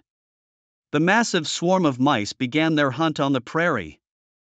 A moose, grazing with its head down, sensed some unusual movements behind it. Being at the bottom of the food chain, it quickly turned around only to see a large group of gray mice screaming and pouncing towards it. The moose's face showed disdain. It looked down on these gray mice, considering them even lower than itself. The moose continued grazing, thinking the mice were just passing by and didn't pay much attention to them. However, as the mice surrounded it, the moose instinctively felt something was wrong. Its eyes widened, hooves scraping the ground, and it let out a shrill noise attempting to drive the mice away. Yet, these mice showed no fear. Little ones, attack, commanded Zhuang Beishan. Resolutely the mice charged at the moose, biting fiercely. In an instant the moose was covered with gray mice. Its cries of fright filled the air as pain shot through its body, causing it to shake violently in an attempt to throw off the mice. However, one after another, the mice continued their assault, and soon the moose was completely enveloped by the wave of mice as they tore off chunks of flesh. Before long, the moose was a bloody mess, barely clinging to life. Squeak, squeak, squeak. With a fierce shout from Zhuang Beishan, the mice instantly retreated, leaving the moose gasping more than breathing. Zhuang Beishan stepped forward to the dying moose, his eyes gleaming with excitement. Approaching the moose, Zhuang Beishan opened his maw and bit down on the moose's throat. His sharp teeth deeply pierced the moose's throat, silencing it completely. Blood flowed from the moose into Zhuang Beishan's mouth and down his throat. A wave of warmth entered Zhuang Beishan's stomach, filling him with a comforting heat. What a marvelous feeling! Zhuang Badian instantly found himself enamored with this wondrous sensation. He took several deep draughts of fresh blood, then tore off a large chunk of flesh and began devouring it voraciously. Zhuang Zhetian also walked over and started to partake in the feast. The two rats savored their meal, and after they had their fill, Zhuang Badian waved his rat claw, and the remaining gray rats pounced like wolves upon a moose, tearing at it until only a skeleton remained. At that moment, the rat pack realized that even these large animals were not invincible and tasted the sweetness of victory. Eager for more, they were impatient to find their next prey, as just one moose was not enough to satiate them. Seeing the longing in the eyes of his followers, a sense of pride washed over Zhuang Beishan's face. My children, follow me, Zhuang Badian. From now on, there will always be meat for us. Squeak, squeak, squeak, long live the king, Zhuang Badian exclaimed as he gazed at the many herbivores leisurely grazing on the vast plains. With a grand gesture he declared, little ones, the time to hunt has come. Squeak, squeak, squeak, led by Zhuang Badian and Zhuang Zhetian, the rat swarm surged like a tide toward the herbivores. Initially, these creatures paid little heed, but as more and more of them fell prey to the rat tide, they realized that a pack of gray rats had become their hunters on these great plains. Suddenly, every herbivore on the plains felt the threat to their safety. Without any natural predators, these herbivores became like lambs to the slaughter, mainly ending up as food for the rat pack. Misty Marsh. Originally, with the departure of the crocodile pack, the animals of Misty Marsh had barely managed to catch a breath. Unexpectedly, the crocodiles returned as quickly as they had left. The beleaguered crocodiles scrambled back to the marsh instantly, throwing it into chaos. Most of the crocodiles were listless, some even bearing wounds. The crocodile king was peacefully sleeping but was awakened by the commotion in the marsh. What's going on? Who dares to disturb my sweet dream? Who is so impatient to die? The crocodile king rose, its towering form over 5 meters tall, now standing in the marsh. When it saw the situation, the king was momentarily stunned. The crocodile pack, which should have been out conquering new territories, had returned to Misty Marsh, puzzling the crocodile king. Its appearance made the crocodiles bow their heads instantly. What happened? Why have you all returned? However, only silence answered the crocodile king's query. Already irked from being woken from his slumber, the lack of a response now thoroughly enraged the crocodile king. A terrifying force radiated outward, causing every crocodile that felt it to tremble. This was a sign of the crocodile king's fury. In such a state, the cold-blooded king recognized no kin. Gods block, kill gods. Buddhas block, kill Buddhas. As the situation grew increasingly uncontrollable, a 7th-tier crocodile man leader stepped forward. My king, we have lost the battle. Upon hearing this, the crocodile king's heart felt like a tumultuous overturning of rivers and seas. This crocodile horde, after years of growth, had reached 1 billion in number. What could possibly stop their march? He remembered that the forces of the Great Beast Plains were not very strong, considering that the rat tide had only just managed to defeat the Orc Alliance. Logically speaking, with heavy losses, they shouldn't have been a match for his crocodile horde. Could it be that a new power had intervened? But there were no other races nearby. Puzzled, the crocodile king inquired further, which power is it that even you could not stand against? Your Majesty, it was the rat tide. The rat tide, useless, nothing but a bunch of wine bags and rice bags, unable to even defeat those tiny mice. The crocodile king was furious, his 8th tier aura rampaging around him. The 7th-tier crocodile man leader closest to the crocodile king bore the brunt of his rage. At this moment, the crocodile king wished he could kill a few more crocodiles to vent his emotions. The last bit of his reason also told him not to do so, as it would crush the will of his crocodile horde. Looking at his troops, whose morale was severely damaged, the crocodile king burst into laughter. My men, have you lost confidence just because of one defeat? This isn't like our great crocodile race. We are brutal, cold-blooded. How can we be defeated by this minor setback, all of you? Lift up your heads. I will lead you to flatten that rat tide. They're just some shady mice. I will lead you to annihilate them later. The crocodile king's words instantly ignited the fighting spirit of the crocodile horde. Upon hearing that the Crocodile King would personally lead them to obliterate the rat tide, each one of them was excited, especially the older generation of crocodile men who had fought alongside the Crocodile King in numerous battles, knowing his formidable strength.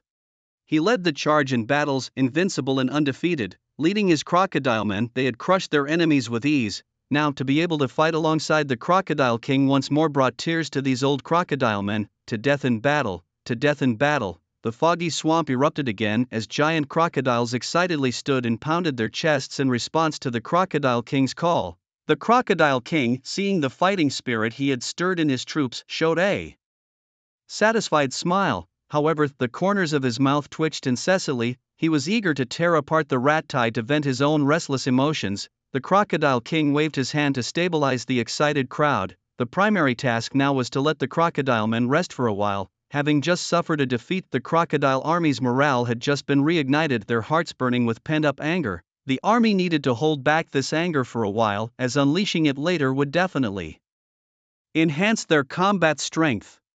Thus, the Crocodile King issued a command for the troops to rest and recuperate while he himself returned to his dwelling to contemplate how to deal with the rat tide. The crocodile army gradually vanished into the misty swamp, with the Crocodile King ferociously gnawing on the corpse of a beast. Just as the swamp seemed to regain its calm, clusters of fireballs descended from the sky towards the swamp. Instantly flames erupted within the swamp and the crocodile army, under attack, scrambled towards the water. However, the intense heat of the fireballs caused the water to boil, instantly evaporating vast amounts of it. Then sharp spikes of earth pierced the water like raindrops, and in a moment the murky river water was streaked with vast swaths of blood. Several crocodilians, their bodies impaled with earth spikes, floated belly up. In that instant the Crocodile King saw the flames soaring into his territory and, after a moment of shock, was engulfed by towering rage, to death. A tremendous roar erupted, piercing the clouds. This roar sliced through the entire misty swamp and reached Lu Chen's ears. Such a terrifying roar! Is this the Crocodile King? From the elemental force mixed in the roar, Lu Chen deduced that the Crocodile King's strength must be at the 8th tier. Although 2 tiers higher than him, Lu Chen was not the least bit afraid. His rat tide had slain stronger foes before. Facing the intimidating roar of the Crocodile King, Lu Chen unleashed his own elemental force and let out a roar towards the misty swamp, this roar clearly carrying a hint of provocation. Lu Chen led his rat tide to the border of the misty swamp and the great beast grassland. From a kilometer away, the rat army arrayed itself in ranks. At Lu Chen's command, the thick earth rats and flame rats launched the first attack. Seeing someone daring to challenge him, the Crocodile King, enraged, spat out a massive orb of elemental force into the sky. Boom! A huge explosion sounded, scattering elemental force and dispersing many of the fireballs in the sky. Then a colossal crocodile, over a kilometer tall, emerged within the misty swamp, its gaze coldly fixed towards the direction of the great beast grassland. Countless fireballs and earth spikes continued to barrage towards the swamp. Too much bullying of crocodiles. My children, follow your king and exterminate these cursed rats. The Crocodile King took heavy steps towards the edge of the swamp, each step cracking the ground, unable to withstand such immense force. The crocodiles within the swamp responded in kind, rushing out to follow their king and obliterate the invaders. The king is mighty. Charge! Crocodiles of all sizes madly rushed towards the border between the misty swamp and the great beast grassland. With a powerful push of his hind legs, the Crocodile King suddenly leapt to the edge of the swamp. At this moment the Crocodile King, alone and without fear, faced the rat tide. Although one crocodile goes forth alone, there was no sign of fear on the Crocodile King's face. The crocodile army had yet to catch up, but he boldly attacked the rat tide.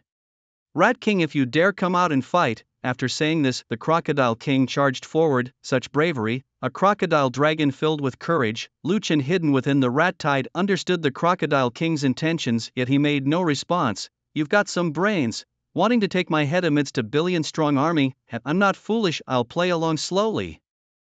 Seeing no response from the Rat King within the rodent tide, the Crocodile King's massive tail was the first to sweep towards the swarm. With a momentum that seemed to tear the heavens and the earth apart, the tail struck, instantly exploding hundreds of thousands of scale-armored gray rats in the front row into mists of blood. The flame gray rats, earth gray rats and windblade gray rats spread their wings and soared into the sky. These swarms flew over the Crocodile King toward the crocodile forces behind, intermittently spitting fireballs, earth spikes and wind blades. The elemental energies of the entire area were thrown into utter chaos.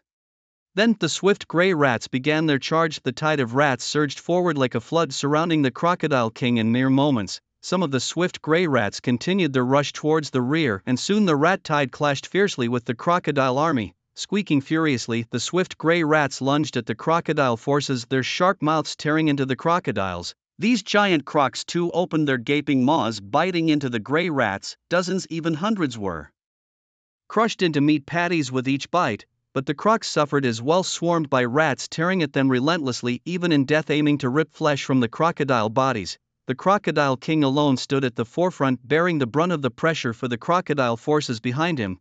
Driven to a frenzy, each step he took crushed a massive number of gray rats, especially the giant tail behind him, swinging like a remorseless harvesting machine, reaping the lives of hundreds of thousands of gray rats with each swing. Truly befitting of an 8th-tier powerhouse, his strength was extraordinary. As the Crocodile King fought more fiercely like a deity descending, no one could match him. The crocodile forces, witnessing their king single-handedly holding the front, bathed in blood and fighting valiantly, were inspired to a towering battle spirit. Charge, follow the king, wipe out the rat tide, capture the Rat King. The crocodile forces roared as they charged towards the Crocodile King's position. Ding! Evolution value plus 0.001 inch, flesh value plus 1.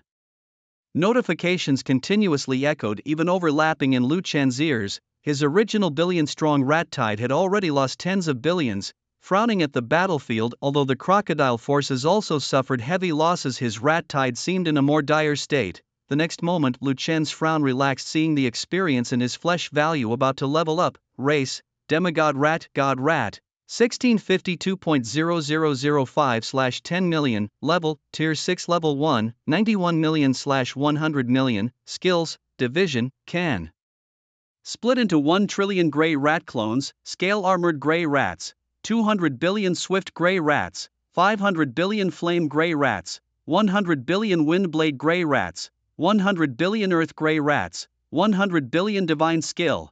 Wind and fire meteor amidst the rat tide. The Crocodile King rampaged. The scale-armored gray rats that pounced on him merely slightly restricted his movements before being blasted into flesh by the Crocodile King.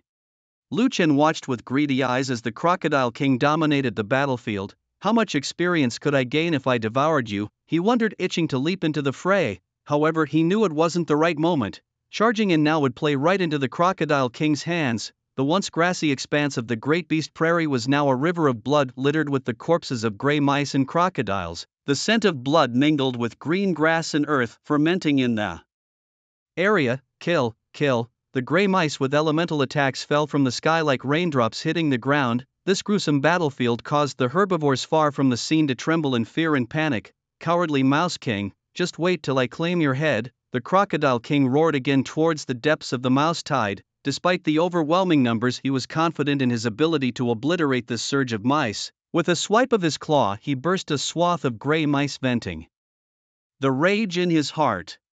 This furious slaughter brought a momentary peace to his soul. The Crocodile King's foreclaw, imbued with elemental power, struck the ground, not only smashing a large number of gray mice but also blasting a huge trench in the earth. Facing such a fierce attack, the elemental gray mice in the sky, flame mice, windblade mice and thick earth mice, diverted a large part of their number to assault the Crocodile King. His massive tail whipped through the air, sending a chain of elemental force shooting skyward. Groups of gray mice burst instantly, turning into specks of blood rain scattering in the air. The Crocodile King, invigorated by the battle, seemed to rediscover the exhilaration of his past rampages. As he saw the mouse tide visibly thinning, the crocodile forces sensed victory was near. Ding, flesh value is full. Evolve, evolve. Ding, congratulations host for advancing to Tier 6 Level 2, obtaining 1 trillion divisible mouse avatars. The system really delivers gifts from afar. Faced with the newly created mouse avatars, Liu Chen immediately allocated them to the speed gray mice and the scale-armored gray mice.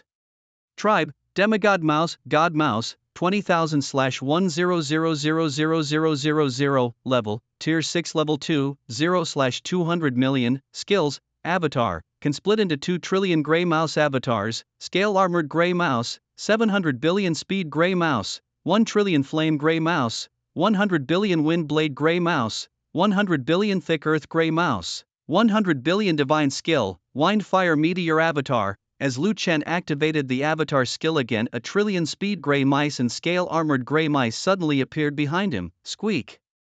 Squeak squeak, another wave of mice joined the battle, dramatically increasing the pressure on the crocodiles. Seeing this sudden surge in numbers, the Crocodile King was puzzled and confused, wondering how the tide that was nearly defeated had suddenly doubled. At this point the Crocodile King could no longer afford to be distracted, continuously swinging his sharp claws and massive tail at the attacking mouse tide. Hidden within the swarm, Lu Chen also kept a watchful eye on the situation. With the Crocodile King, seeing that the Crocodile King's movements had slowed considerably, he knew the Crocodile King's stamina was rapidly depleting. Large swarms of armored gray rats and swift gray rats maneuvered around the Crocodile King, launching themselves towards the army of crocodiles behind it. Lu Chen had a clear plan in mind: deal with the crocodile horde first, then focus on the Crocodile King. Once again, a torrential wave of rats swept towards the crocodile army. The lower-tier giant crocodiles within the ranks had already been devoured by the relentless rat tide. Only the 5th, 6th and 7th-tier giant crocodiles continued to fight bravely. As this new wave of rats surged forward, these higher-tier giants felt a tremendous pressure mounting against them. The fearless onslaught of the rats instilled a deep sense of dread in these inherently cold-blooded behemoths. Even as the armored gray rats were beaten into a bloody pulp, they clung fiercely to the crocodiles' bodies with their claws, refusing to let go. The swift gray rats, meanwhile, continuously bit at the wounds of the crocodiles, tearing off flesh and gulping it down. Already some of the 5th-tier crocodiles began to suffer casualties. Once these mighty creatures fell, they could not rise again, overwhelmed and devoured alive by the swarming tide, their roars of defiance filling the air. The Crocodile King itself felt the toll on its forces, realizing that over half of its army had been lost. Now only a few higher-tier giants struggled to hold on, merely gasping for survival. The situation became extremely troublesome for the Crocodile King, sparking a sense of urgency within it. It had been fighting from day to night, slaying countless gray rats, yet the tide seemed endlessly vast with no end in sight. Despair briefly took hold, only to be replaced by anger the next second. As the sovereign of the crocodile clan, how could it harbor fear? A fierce fighting spirit ignited in its eyes, reminiscent of its youthful resolve to become the Crocodile King. It felt as if adrenaline had surged through its body, filling it with renewed strength. The Crocodile King did not understand how such a massive wave of rats had come about, but it knew one thing: to defeat them, the crocodile army would have to exact a terrible toll on the rat tide. Its massive tail whipped through the air, striking the rats and turning them into clouds of blood mist. At this moment the Crocodile King, its body already crawling with gray rats, turned its head and snapped at them with a massive bite. With a loud crunch, blood flowed down to the ground from its mouth. The Crocodile King, with remnants of rat corpses falling from its mouth, bellowed into the rat tide, "Rat King, if you dare come out and face me in battle." The Crocodile King was indeed feeling frustrated. It would rather face a worthy opponent in a fair fight and die honorably than continue this relentless struggle. The outcome of this great battle was about to be revealed, with no doubt that the rats would emerge victorious. The 5th-tier crocodiles were faltering, continuously drained of their strength and devoured by the rat tide. This seemingly endless onslaught made even the 6th and 7th-tier giants tremble, thoughts of retreat flickering through their minds.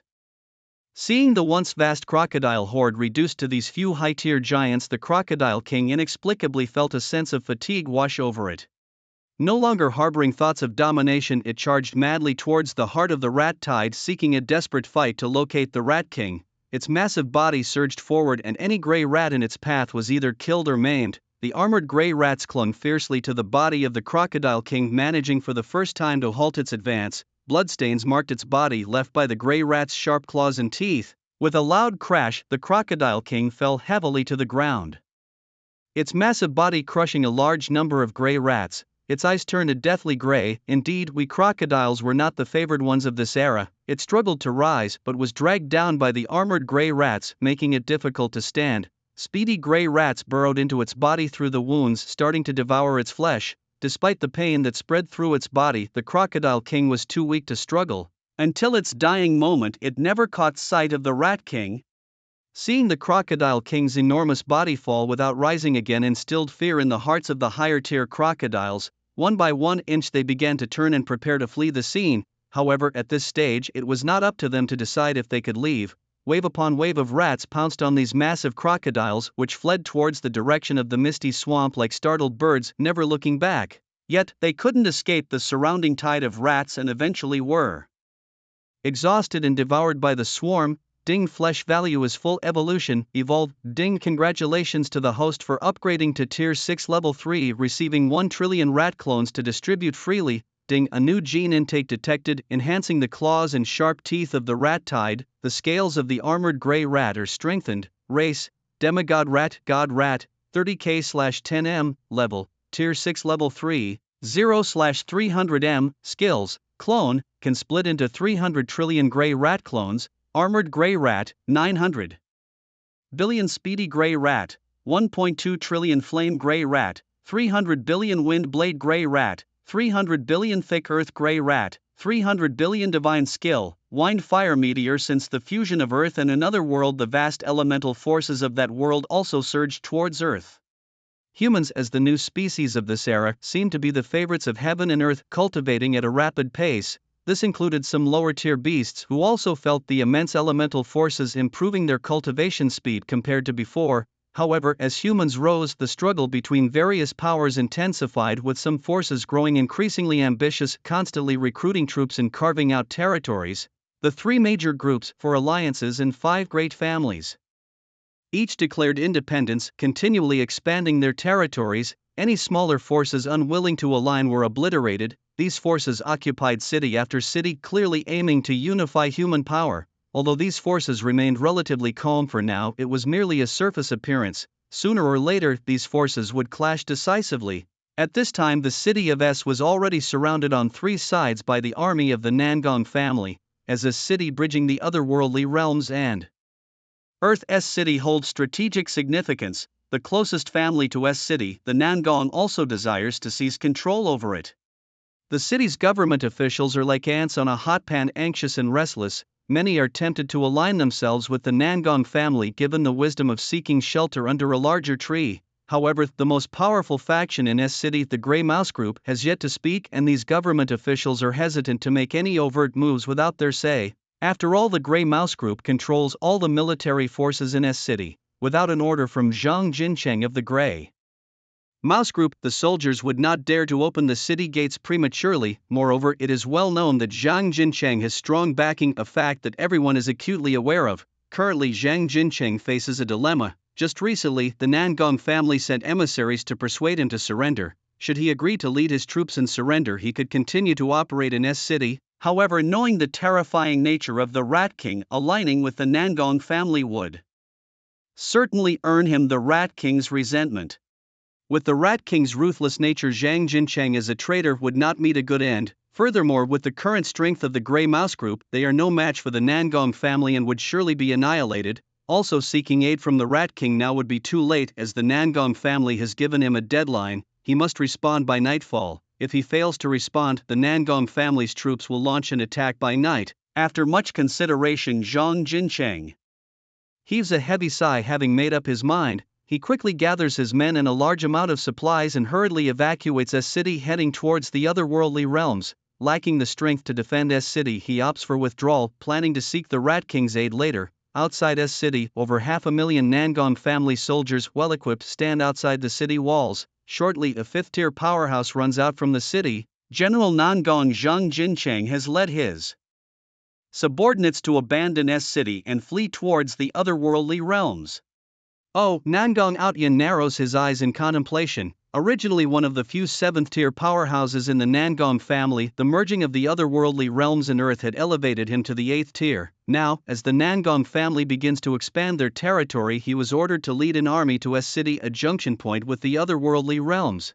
Nangong Outyan had not expected to capture S city so effortlessly without deploying a single soldier. However, thinking of Zhang Jincheng fleeing towards the otherworldly realms, presumably to seek the Rat King's aid, he scoffs. A traitor to his own, seeking refuge with otherworldly beasts. Disdain for Zhang Jincheng rises in him at the thought. As Nangong Outyan ponders, the gates of S city slowly open and out walks a line of government officials, pot-bellied and jowly, smiling broadly and warmly welcoming General Nangong. Welcome, General Nangong, to our city. Yet Nangong Outyan views these sycophants with Contempt, despising these flatterers from the bottom of his heart, surrounded by his troops, General Nangong proceeds into West City, immediately ordering his army to swiftly take over the city's defenses. Tanks rolled into City S and huge energy converters were placed around the city. As the energy converters activated, a transparent shield appeared over City S. Then anti-aircraft guns, rockets, machine guns, cannons, laser guns and electromagnetic pulse weapons were installed around the city walls. Packs of robotic dogs equipped with energy rifles were unleashed. The doors of massive troop carriers opened, revealing towering mechs. A group of warriors climbed into the cockpits of these mechs. And in the next moment the mechs stood up. These scenes, straight out of a science fiction, were the result of years of research by major forces. City S was now armed to the teeth, completely sealed off, showcasing the formidable power of modern technological weapons. All these were powered by energy crystals, an unimaginable feat especially shocking to the residents of City S. The Nangong family, even before the fusion of the two realms, had their own stronghold in another world relying on these high-tech weapons to withstand the onslaught of beast tides. Otherwise, how could they have survived so long in such a brutal, otherworldly environment? At this moment, Nangong Outyan, with a smile on his face, was eager to see how much advantage the Rat King's vast horde could gain against these modern technological weapons. If you dare come to City S, I will surely shatter your teeth. Nangong Outyan stood on the city walls of City S looking towards the other realm. The heritage of these large families was not something that smaller forces could compare with. Zhang Jinchang led a convoy of over 300 people towards Grey Rat City, his face full of worry, unsure how to explain the situation to the Rat King. The SUVs drove for about 3 hours, smoothly reaching Grey Rat City. Upon arrival, he immediately and detailedly reported the situation to Zhang Jiao and Lin Lu. Mr. Chairman, don't worry, the Rat King is not one to misunderstand right and wrong. This turn of events was unexpected. Those major forces have blatantly acted on their own. It seems that Earth is also about to change, Zhang Jiao quickly reassured Zhang Jincheng. Lin Lu also saw the urgency of the situation. Mr. Chairman, you and Mayor Zhang rest here in Grey Rat City for now. Given the emergency, the Rat King has gone to the Great Beast Plains. I will personally go and bring back the Rat King to take charge, Lin Lu said, then hurriedly rushed out of Grey Rat City. On the Great Beast Plains, Zhuang Batian and Zhuang Zhetian felt as if they had entered paradise these days. Previously hunted and harassed, they now became the hunters, the herbivores. Trembled at the sight of them, and the names Zhuang Batian and Zhuang Zhetian became like nightmares in their minds. Among these herbivores, those who had stepped onto the path of evolution were primarily consumed by Zhuang Batian and Zhuang Zhetian. Whenever a formidable herbivore leader appeared, the two rats with their late third stage power would slay them. This also increased their prestige within the rat horde, though they still couldn't compare to Lu Chen. In the vast plains where myriad beasts roamed, there was no suitable place for burrowing and dwelling, and furthermore there were no natural predators.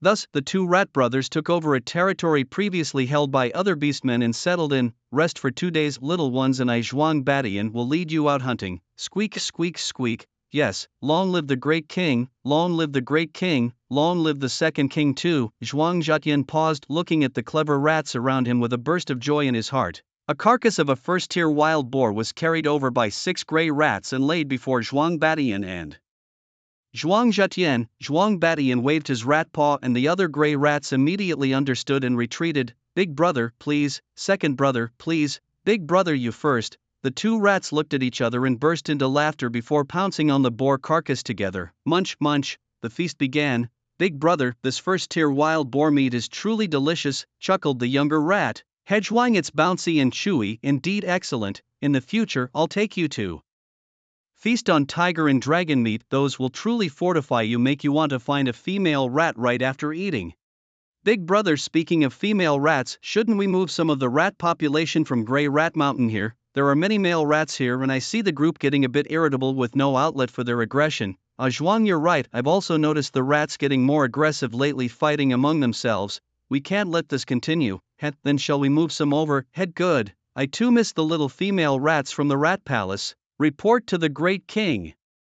Just as the two rats were heartily devouring the wild boar, a voice called out from outside. The two quickly wiped the blood from their paws and mouths on the boar's fur. Zhuang Batian coughed lightly and said with feigned profundity, come in. Reporting to the great king, the second king, a human has arrived outside the camp, seems he's looking for the great king. The rat group knew they had a cooperative relationship with some humans, especially those coming from the Grey Rat Forest who definitely were there to see the great king. A human, let him in. At that moment Linlu was waiting outside the camp surrounded by hundreds of large grey rats squeaking non-stop. Unable to understand their language, Linlu was clueless about what the rats were saying. Squeak squeak. A grey rat scurried over squeaking and Linlu saw the rats parting to create a pathway for him and he realized he was being allowed inside. Under the watchful eyes of numerous grey rats, Linlu walked towards the camp's interior feeling as if he were entering a rat's nest with countless grey rat eyes fixed on him. Following the cleared path, Linlu arrived in a large hall where seated on two stone chairs at the far end were two grey rats about the size of wolves. Linlu knew these two rats were the Rat King's siblings, and although they were only third tier in strength, Linlu dared not neglect them. He first bowed deeply and said with clasped hands, "Honorable kings, may I ask where the Rat King is?" Zhuang Batian and Zhuang Zhetian had met Linlu before and watched as he bowed and clasped his hands in greeting. The two mice were puzzled, not understanding what was meant.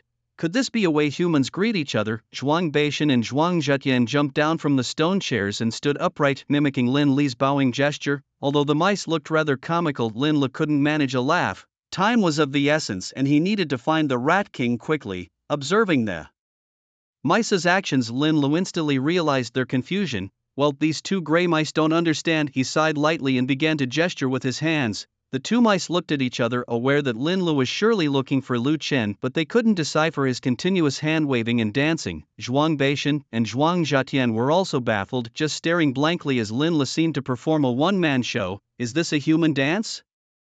Is he performing for us?" they thought, scratching their heads in puzzlement. After a long while of gesturing, seeing the mice's bewildered little eyes, Linlu felt a mix of frustration and urgency. How can it be that the brothers from the same mother, the king rat, being so smart, and yet you two can't figure it out? Eventually Zhuang Batian and Zhuang Zhetian, somewhat annoyed, pointed towards the distance indicating that Lu Chen was over there. Linlu then understood their gesture. The Rat King was in that direction. However, the exact location was still unclear. He pointed again at the mice and then towards the direction indicated. Realizing what the human wanted, Zhuang Batian and Zhuang Zhetian figured out that he wanted them to call back San Zhuang. Squeak squeak squeak. Zhuang Batian called out, "Rats come." Squeak squeak. "Great king, lead a team of rats to the misty marshes and bring back San Zhuang. Tell him a human is waiting here for him." "Yes, great king," a small grey rat responded and dashed out, leading a group of 100 or so grey mice, envied by the rest, running towards the camp's exterior. Now, with no natural predators of their grey mice lineage around, these mice enjoyed sprinting across the vast plains of the beast prairie. Squeak squeak. As Zhuang Batian shouted, he pointed at the stone chair, gesturing for Linlu to sit, then dragged a small wild boar in front of Linlu, who immediately waved his hands. No joke, he couldn't possibly eat this raw wild boar. After devouring a group of crocodiles, Lu Chen led the rat pack into the misty marshes, a magical place that began to fill with mist every evening. Only by noon did the mist slowly start to disperse, a phenomenon caused by temperature differences. Having transformed into his true form, Lu Chen flew overhead, not wanting to tread on the marsh's muddy ground and get covered in mud. From the air he spotted a large clearing and a huge bush, guessing it must be the Crocodile King's lair. Without hesitation he swooped down. Numerous dry bones scattered around, forming a small hill with large skulls neatly arranged together. It seemed the Crocodile King also had a hobby of collecting prey skulls. Lu Chen continued deeper into the lair surrounded by skulls until a huge cave formed by intersecting bushes appeared before him. Lu Chen did not hesitate and stepped into the darkness. Inside it was pitch black, but thanks to the excellent night vision of the grey mice, Lu Chen's sight was not affected. In the darkness, a pair of blood-red eyes kept moving around the cave. Gradually faint lights began to emerge from the depths of the cave. Glowing nightstones scattered on the ground illuminated the surroundings. At the deepest part of the cave, within a huge mine, there was a gigantic tree over 10 meters tall, sporting two crystal-clear fruits, each the size of a watermelon, exuding a rich aura of the natural energies of heaven and earth. Lu Chen was deeply captivated by these fruits at just one glance. No wonder the Crocodile King had grown to the 8th tier. It seemed that it had devoured these fruits. Just as Lu Chen had thought, the Crocodile King had used this tree to advance to the 8th tier and occasionally nurtured his high-tier crocodile subordinates. Without further hesitation, Lu Chen reached out with his mouse paw, plucked the fruits and began to devour them voraciously. After quickly consuming one whole fruit, he felt a surge of dense vitality flowing through his meridians to every limb. A notification rang in his mind. Flesh value is full. Evolve, evolve, with that too. Waves of intense vital energy erupted from Lu Chen and he ascended 2 levels instantly, his eyes gleaming. He swallowed the remaining fruit without a second thought, and similarly he advanced another 2 levels. Species: Demigod Mouse, Divine Mouse, 400000/10 million, level, Tier 6 level 7, 0/300 million, skills, clone, can split into 70 trillion gray mouse clones, scales mouse, 2 trillion speed mouse, 2 trillion flame mouse, 1 trillion wind blade mouse, 1 trillion thick earth mouse, 1 trillion divine skill, wind fire meteor. Looking at the tree, Lu Chen had plans for it as a resource to develop his mouse clan. He then exited the cave and with a wave of his mouse paw a huge earthen wall rose from the ground, perfectly blocking the cave entrance. Why has the mouse clan from the Grey Mouse Mountains come here? Could something have happened? Lu Chen learned through his mouse clones that a group of about 100 gray mice were currently squeaking in the misty marshes seeking an audience with him. Seeing the boundless expanse of giant gray mice, fear shone in the eyes of the mice from the Grey Mouse Mountains. They couldn't help but internally praise the might of the 3 great kings who had subdued so many formidable gray mice. Soon a path cleared and an upright walking mouse person approached the gray mice from the mountains. Squeak, squeak, squeak. Great king, what brings you here? Great king, a human has come looking for you. I am here by the Supreme King's command to call you back. Lu Chen nodded without asking what had happened to the mouse, as he assumed that the messenger wouldn't know either. Let's go! With Lu Chen's command he leapt into the air, transforming into his true form, a gigantic mouse hundreds of meters tall, and flew towards the great beast plains with his wings, followed by a swarm of mice from the misty marshes. Creatures that fly in the sky and scurry on the ground. The rat tide moved forward like a grey torrent, yet Lu Chen had not even released all of his rat clones. These are the 3 great kings? What enormous bodies! Are they still grey rats? Nonsense! Of course they are. The 3 great kings must have awakened a special bloodline. Yes, they and the great king and the second king are brothers from the same mother, and it is expected that the great king and the second king will also become this huge in the future. Then our Zhuang family army will dominate the world. The 3rd king is so powerful, but I still prefer the great king. The gray rats of the Grey Rat Mountains stood still and began discussing their great kings. By the time they realized, the vast rat tide had already left the misty swamp. Watching the departing tide, a dark mass and the dust kicked up, the gray rats finally came to their senses. Squeak, squeak, wait for us, rat friends. These gray rats hurried forward, trying to catch up with the rat tide. However, they were so exhausted that they could only watch the rat tide get farther and farther away. Thump, thump, thump. The ground vibrated and Zhuang Batian and Zhuang Zhatian jumped off their stone beds in the camp. The 2 rats were sleeping but suddenly felt the ground shaking and the houses trembling. What's happening? An earthquake? They quickly ran outside. At this moment the camp was filled with the squeaks of panic and all the gray rats ran out of the houses looking around. Even Linla stood in the camp not knowing what had happened. Zhuang Batian looked at the panicked rats. Squeak, squeak, calm down, little ones. With me, Zhuang Batian here, who dares to provoke our Zhuang family army in this great beast prairie? Let me go and see what has happened. Yes, Zhuang Zhatian is here too. Who dares to bully our Zhuang family army? Squeak, squeak. The king is mighty, the king is dominant. The rats followed the second king out of the camp, and just outside they saw a vast cloud-like gray mass approaching. The sky and the ground were completely covered. Zhuang Batian and Zhuang Zhatian were instantly terrified, their legs trembling uncontrollably. Oh my god, what is that? How huge! We're going to die. We're going to die. The second king momentarily forgot to run. The rat crowd looked bewilderedly ahead. Lin Lu, as a 5th-tier evolver, saw everything clearly. His face showed delight. It was indeed the rat tide of Lord Rat King. Zhuang Batian and Zhuang Zhatian, seeing the joy on Lin Li's face, seemed to realize something. Then the second king rubbed his eyes and stared intently for a long time. Isn't this a gray rat? Suddenly joy spread across the rat faces, dancing with happiness.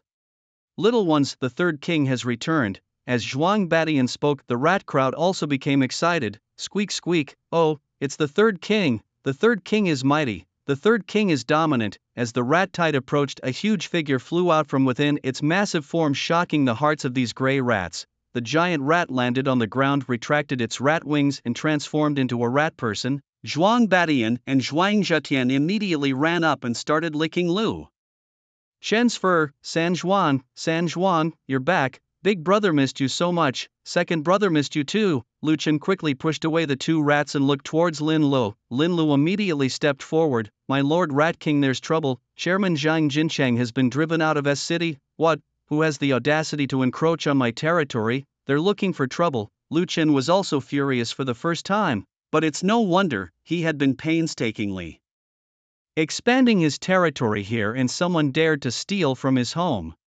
This is unbearable, my lord Rat King. It's the Nangong family, one of the 5 great clans, Lin Lu said at the right moment. The Nangong family, good, very good, they dare to bully me, then they must be ready to face my wrath. Squeak, squeak, squeak, damn Nangong family daring to bully our Zhuang family. San Zhuang, let's go and teach the Nangong family a lesson, let them know we are not to be trifled with.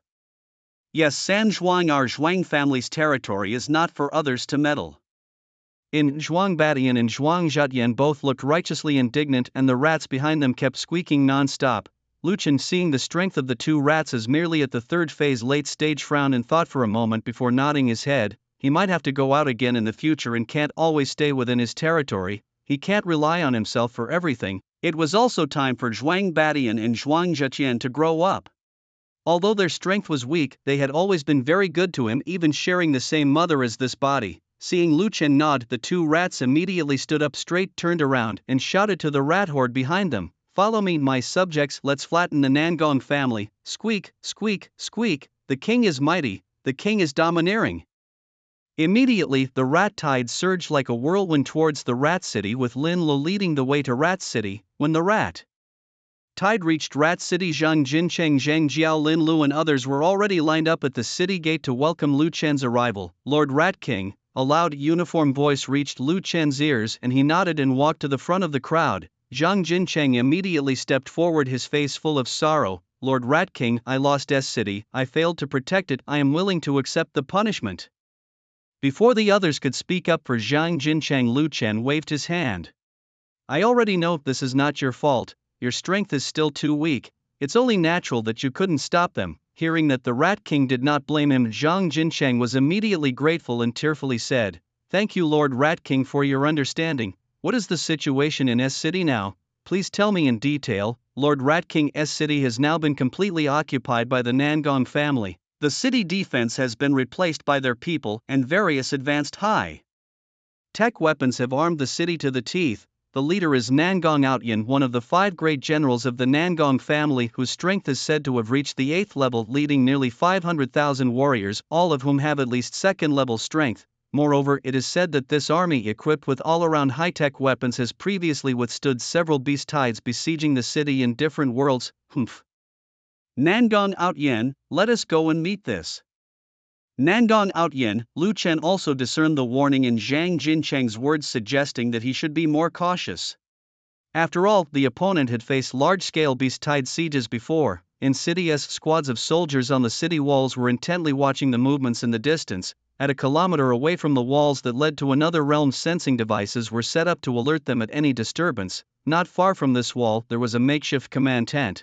Nangong Outyan was looking at the map of City S laid out on the table, his mind rapidly working. Report, a voice from outside interrupted Nangong Outyan's thoughts. Come in, General, our satellite has detected that the rat tide has left Grey Rat City and is headed towards City S. They will arrive in about 2 hours. Did you detect the appearance of the Rat King? We only saw a glimpse. It's a rat man who walks upright, about the height of a person, but its exact strength is unknown. This Rat King has always hidden within the rat tide, such a cunning Rat King. Order down to closely watch the movements outside the city. Be ready to engage at any moment. Yes, General. The man left, and Nangong Outyan, staring tightly at the map, muttered to himself, now City S is fortified like iron, and with plenty of energy crystals I can handle whatever you throw at me. After speaking, Nangong Outyan walked out of the tent and onto the city walls, looking towards the direction of the other realm. The rat tide was pushing towards City S endless at a glance. Lu Chen, as a human consciousness, was of course aware of the existence of satellites, so he also had a large number of grey rats flying in the air, obscuring the scene below. It wasn't long before they arrived at a place a kilometer away from City S. Beep beep beep. A series of urgent alarms sounded, and the people on the city walls instantly tensed up, staring at the overwhelming rat tide a kilometer away. They're here, squads of soldiers lay on the battlements, rifles in hands ready to fire at any moment. When Lu Chen heard the alarm from within the city, he knew that the rat tide had been detected, but it didn't matter. He hadn't planned for the rat tide to stealthily rush towards City S. Little ones, charge! With Lu Chen's command, the rat tide launched an attack towards City S. Fire! The city walls erupted with gunfire, bursts of light shooting towards the rat tide. Rat-a-tat-tat! There was no need to aim deliberately. Each bullet was sure to hit a gray rat. The front rows of gray rats fell like mowed grass, one batch after another, and the bullets exploded upon impact, clearly different from ordinary bullets. Machine guns on the city walls also opened fire like fiery serpents biting towards the rat tide. Any gray rat hit exploded into a mess of flesh and blood. Seeing this intense firepower, the rapid casualties among the gray rats, Lu Chen with a thought pushed the scale-armored gray rats forward. The scale-armored gray rats, clad in armor, faced the dense firepower and pressed towards the walls of City S. Bullets hitting their bodies sparked off sprays of blood. Energy laser guns above the city walls, turrets resembling sci-fi Gatling guns began to spin rapidly. A massive amount of energy crystals were absorbed, transforming into beams of light. As the gun barrels rotated, streaks of light were continuously fired. The penetrating power of these energy lasers was formidable, piercing through the thick scales of the armored gray rats and even penetrating 5 or 6 of them before dissipating. Is this the power of high-tech weaponry? Indeed, it's extraordinary. Lu Chen watched the battlefield with furrowed brows. The rat tide seemed unable to advance, as if an invisible barrier was blocking their path. Boom, boom. Suddenly, a series of booming sounds erupted from within City S as cannons fired shells from inside the city towards the rat tide outside. The shells exploded upon impact, causing a fierce blast and sending flames skyrocketing. The surrounding gray rats were blown apart, their bodies charred black. After the bombardment, a brief vacuum appeared in the rat tide, but it was quickly filled again by successive waves of gray rats. At this moment, the elemental gray rats in the rear also launched their attacks. Dense fireballs lit up the entire sky in red, hurtling towards the city walls. Following the fireballs, spikes of earth also shot straight towards the walls. At this critical moment, devices shaped like cylindrical columns on either side of the wall started to flicker, releasing a large amount of lightning. The lightning connected the two sides, forming a massive barrier of electricity. The next second, the fireball smashed into the electric barrier. With a sizzle and thick smoke, the barrier turned black but instantly restored itself. The earth spikes that followed also hit the electric barrier, but they too failed to break through. The sound of flapping wings filled the air as flame gray rats, earth gray rats, and blade wind gray rats flew towards City S. Inside the city, turrets with machine guns, guided by a beam of infrared light, began to rotate and fire energy beams towards the rats. Outside, the energy bullets pierced through the flying gray rats instantly. Their bodies fell to the ground like rain. As the gray rats filled the skies above City S from all directions, the city surprisingly had numerous such turrets. The flying rats also began to retaliate, spewing fireballs, earth spikes, and wind blades from the air towards City S below. Just as these were about to hit the city, they were blocked by an invisible barrier in the air. Despite severe fluctuations in the barrier, it never broke. Lu Chen, watching this impregnable defense akin to a turtle shell, could not think of a better strategy for the moment. Although these were merely rat clones that could be summoned again after a period of time, such consumption was pointless. Just as Lu Chen was deep in frustration, new movements arose from within City S. Suddenly, clusters of lightning orbs flew out from the city, shooting in all directions towards the rat tide without any discernible pattern. After the lightning orb struck the ground, it burst open, instantly transforming the surrounding 100 miles into a world of thunder and lightning. Every gray mouse caught within the radius crackled and popped, their bodies instantly scorched by the electricity, leaving them bloody, mangled, and charred as they fell to the ground. Watching more and more lightning orbs flying out from City S, Lu Chen knew that the purpose of this was to locate him. Below the city walls, Nangong Outyan looked at the endless tide of mice below, feeling somewhat agitated. How about it?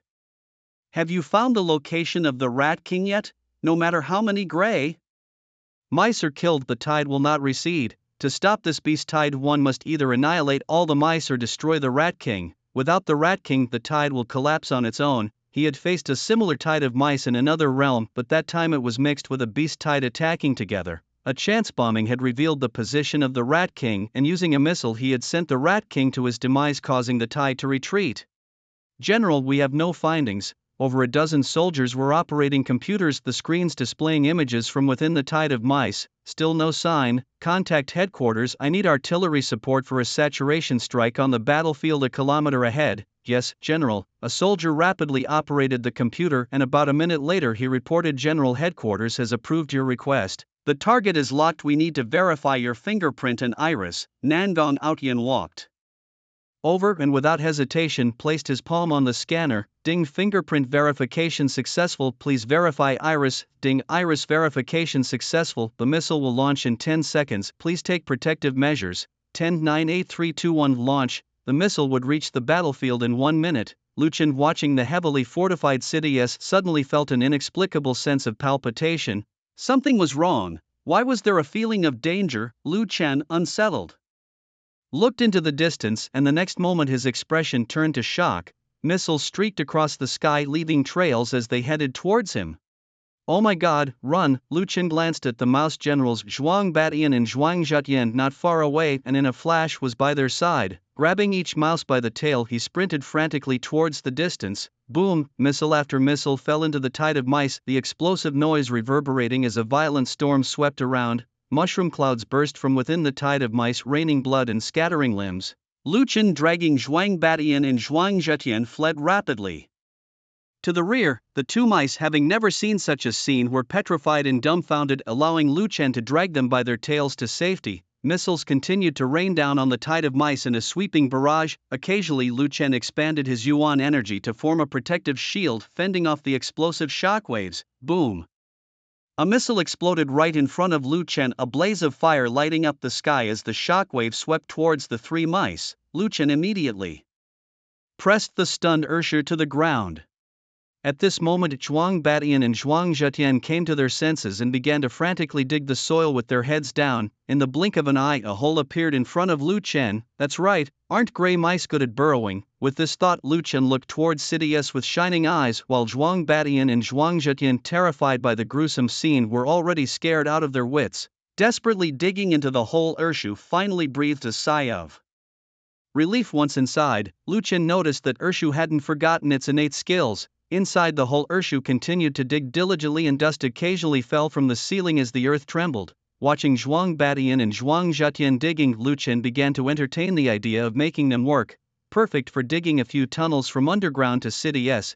As Lu Chen willed it, the tide of mice swiftly retreated. The soldiers on the city walls and within the city cheered at the sight of the retreating mice. The battlefield outside was littered with piles of gray mouse corpses, and the air was even filled with the scent of roasted meat. Once the artillery fire ceased, Lu Chen led the tide of mice to a temporary retreat. Had let them revel for a few days. Lu Chen already had a plan to have the gray mice from the Gray Mouse Mountains dig a direct tunnel to City S, and then he would let the tide of mice bloom from within. No sooner said than done. Zhuang Batian and Zhuang Zhetian quickly gathered the mice to start tunneling. In City S, Nangong Outyan watched the retreating tide of mice and breathed a sigh of relief. He quickly organized the battlefield and reinforced the defenses. He needed to figure out whether the Rat King had been killed or had merely retreated temporarily. Knowing well that gray mice held grudges, his actions had caused heavy casualties among the mice, and given their vengeful nature, they would surely return once their numbers had recovered.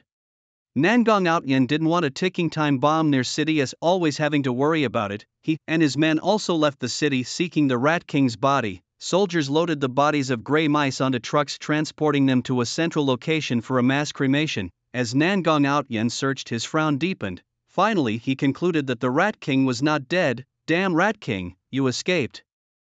Thinking this, Nangong Outyan's face filled with regret, but his expression soon turned resolute. You escaped this time, but you won't be so lucky next time. However, he didn't need to worry about the tide of mice for the time being, as restoring their original size was not something that could be done quickly. Lu Chen had already withdrawn his mouse avatar, and using the cover of the forest, gray mice from the Gray Mouse Mountains continuously arrived to dig. Zhuang Batian and Zhuang Zhetian directed the mice to dig more than 20 tunnels leading to City S. Squeak, squeak, squeak. One after another, gray mice traveled back and forth in the tunnels, transporting the excavated sand and stones, spreading them throughout the forest. It seems that the gray mice of the Gray Mouse Mountain range are not entirely useless after all. as night fell, Zhuang Batian and Zhuang Zhetian arrived at a small hillside and sat down to practice their techniques, absorbing the essence of the moon. The moon tonight was exceptionally round, and its light fell upon the two mice strands of moon essence being absorbed into their bodies. Lu Chen noticed that the aura of the two mice was fluctuating between the third and fourth stages. They were about to enter the fourth stage. It seems my two makeshift brothers do have some talent. As they absorbed more and more of the moon's essence, the primal force within them grew steadily. Finally, their aura fluctuated and they entered the fourth stage. With their advancement, their bodies also underwent changes. Their originally bent hind legs straightened, their short forelimbs, like human arms, grew 5 fingers each tipped with sharp nails. The two mice had clearly transformed into mousemen, standing upright just like Lu Chen, with elongated tails continuously swishing. Big brother, your body. Ja. T on you. The two mice looked incredulously at each other and themselves, and besides the physical changes, they began to speak human language. Ha. I, Zhuang Batian, have become stronger. Lu Chen walked over amidst the laughter of the two mice. Zhuang, look at me, and Zhetian, we have become just like you. Yes, Zhuang, I always said we were born of the same mother. How come we didn't look like you? But now the three of us brothers look alike again. Ha, our Zhuang family will surely rise. Zhuang Batian and Zhuang Zhetian, unable to contain their joy, walked around non-stop, trying to adapt to their new bodies, occasionally licking the fur on Lu Chen's body. Lu Chen was speechless. Even though the two mice had transformed into humanoid forms, they still couldn't change their old habits. What he didn't know was that this was a behavior ingrained in the genetic memory of beasts, done only towards those they were closest to. The two mice looked towards the direction of S City, their eyes gleaming with excitement. Foolish humans, prepare to face the wrath of Zhuang Batian, and me, Zhuang Zhetian. As the corpses of the gray mice around the outskirts of S City were cleared, Nangong Outyan commanded many warriors to build defensive structures near the city walls. Inside the city, a large number of citizens were gathered to fortify the walls and build additional outer walls, all progressing in an orderly fashion. In S City, next to a building, the ground suddenly trembled, then the ground sunk in, forming a hole the size of a human head. Squeak, squeak, a gray mouse larger than a typical house cat peeked around cautiously. Once it was sure there were no humans around, it quickly began to enlarge the hole with its paws. At the same time, in over 20 deserted corners within S City, dark tunnels appeared. Squeak, squeak, it's done. It's done, go tell the king it's through. One by one, gray mice excitedly ran back through the tunnels. Meanwhile, Lu Chen along with Zhuang Batian and Zhuang Zhetian were under a tree with the two mice holding a piece of flesh, savoring it enthusiastically. Squeak, squeak, squeak. The sounds of rodent cries captured the attention of 3 ratmen. My king, it's done, we've broken through. Over 20 gray rats scurried back and forth, squeaking incessantly at the 3 ratmen. Zhuang Batian stood up, tossing the flesh in his hands to the ground. Ha! Good, let the rat horde retreat. Today I, Zhuang Batian, will slaughter far and wide. Yes, my king. One by one the gray rats covered in dirt and grime crawled out of the burrow, visibly exhausted from the prolonged digging. My little ones, you've worked hard. Once everyone gets back, open up the stores from the gray rat mountains and feast till you're full. When I, Zhuang Batian, return in triumph, I will surely bring you some human delicacies to fully indulge in. Squeak, squeak, squeak. Thank you, my king, powerful and mighty king. The rat horde, on their tiny legs, swiftly ran towards the direction of the gray rat mountains. This time, I want to see if the Nangong family can still hold on to S City. Split up. This time I'll strike from the east and attack from the west. The rat tide split into 2 groups. One part of the swift gray rats charged into the burrows, while another followed the lead of the armored gray rats towards S City, neither too quickly nor too slowly, in an imposing manner. What's that noise? Many warriors and workers who were busy constructing defensive fortifications felt a tremor coming from that otherworldly direction. Each of them looked puzzled towards that direction. Drip, drip, drip. The alarm sounded and people rushed towards the city. The alarm blared. Teams of warriors quickly climbed up the city walls, readying themselves and watching intently ahead. What? The rat tide is attacking again? How is that possible? Nangong Outyan's face was filled with shock. He couldn't understand what the Rat King was thinking, having lost so many gray rats yet still daring to come. Nope, those beastly creatures are certainly cunning and must have a scheme. With a cautious attitude, Nangong Outyan went up to the city wall. He looked towards the distant rat tide, which was lined up in a single row, and did not immediately launch an attack.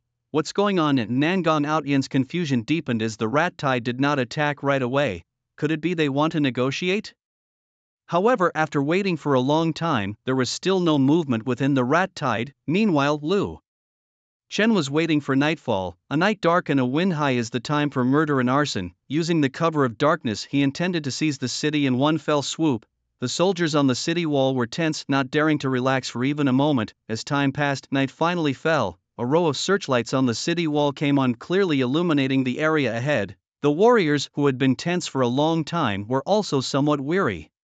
Little ones, charge! The rat tide instantly mobilized, rushing towards S city. Fire! Nangang Outyan did not understand why the rat tide launched at this time. Though the night could cover the rat tide, it could not determine the outcome. It seems that the Rat King's wisdom is not particularly high. With this thought, a sneer appeared on Nangang Outyan's lips. Just as the rat tide launched the attack, heads of swift gray rats also rapidly emerged from the burrows inside S city, rushing towards various energy devices in the city. Squeak, squeak, squeak. Nangang Outyan instantly felt something was amiss. Why were there sounds of gray rats coming from inside the city? The next moment, the city erupted with gunfire, streaks of fire flashing ceaselessly. Trouble, a diversion. Damn, the Rat King is truly cunning. Filled with urgency, Nangang Outyan led a group of warriors rushing towards the city. The gray rat's target must be the energy devices. If destroyed, gaps would appear in the energy shields above. Quick, follow me and eliminate this rat tide.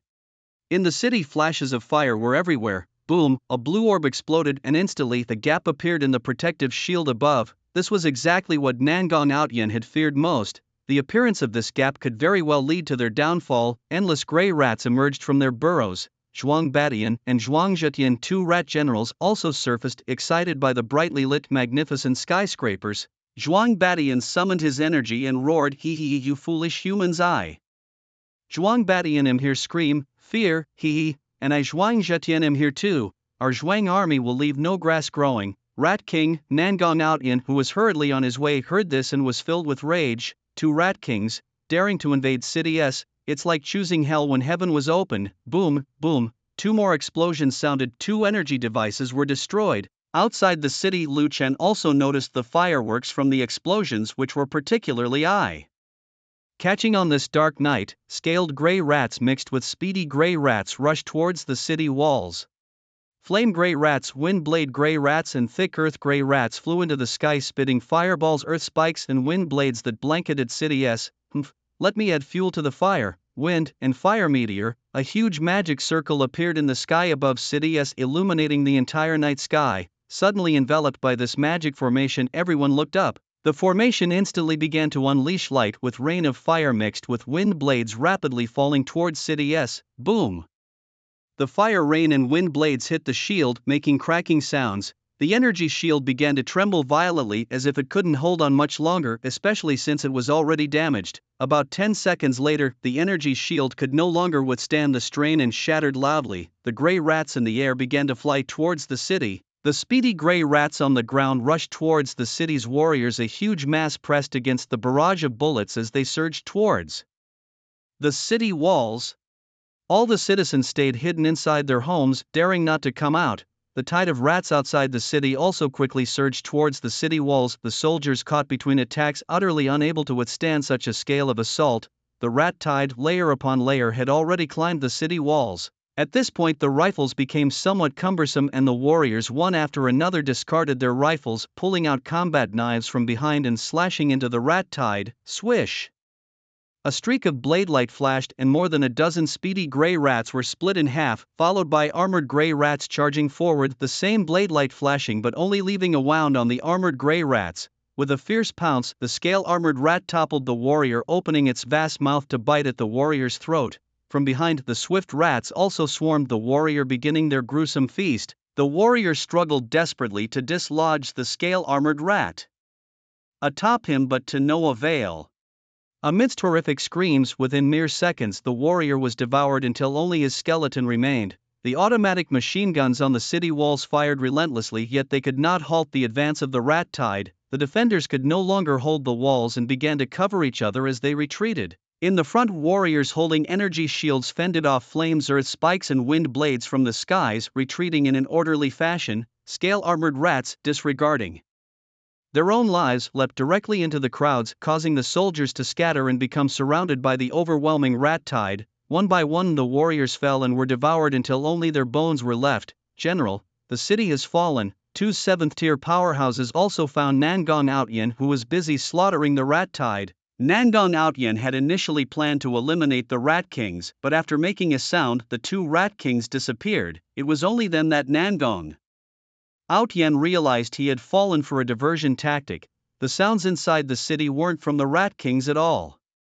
They were merely baits used by the Rat King to lure him away. Realizing this, Nangong Outyen roared in anger. A massive wave of elemental energy burst forth, scattering in all directions, causing the surrounding rats to explode into a shower of blood. With a flick of his finger, an energy orb shot out rapidly from his hand. Boom! The energy orb exploded among the rats, killing a large swath of them in a bloody mess. Since the appearance of this otherworldly realm, this was his first defeat.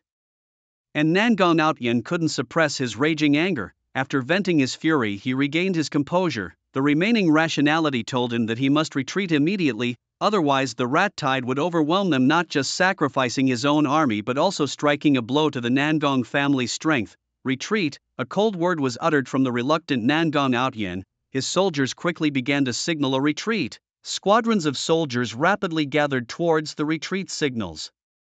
The rat tide was terrifying, dense like a flood, filling up spaces in the blink of an eye with the dead.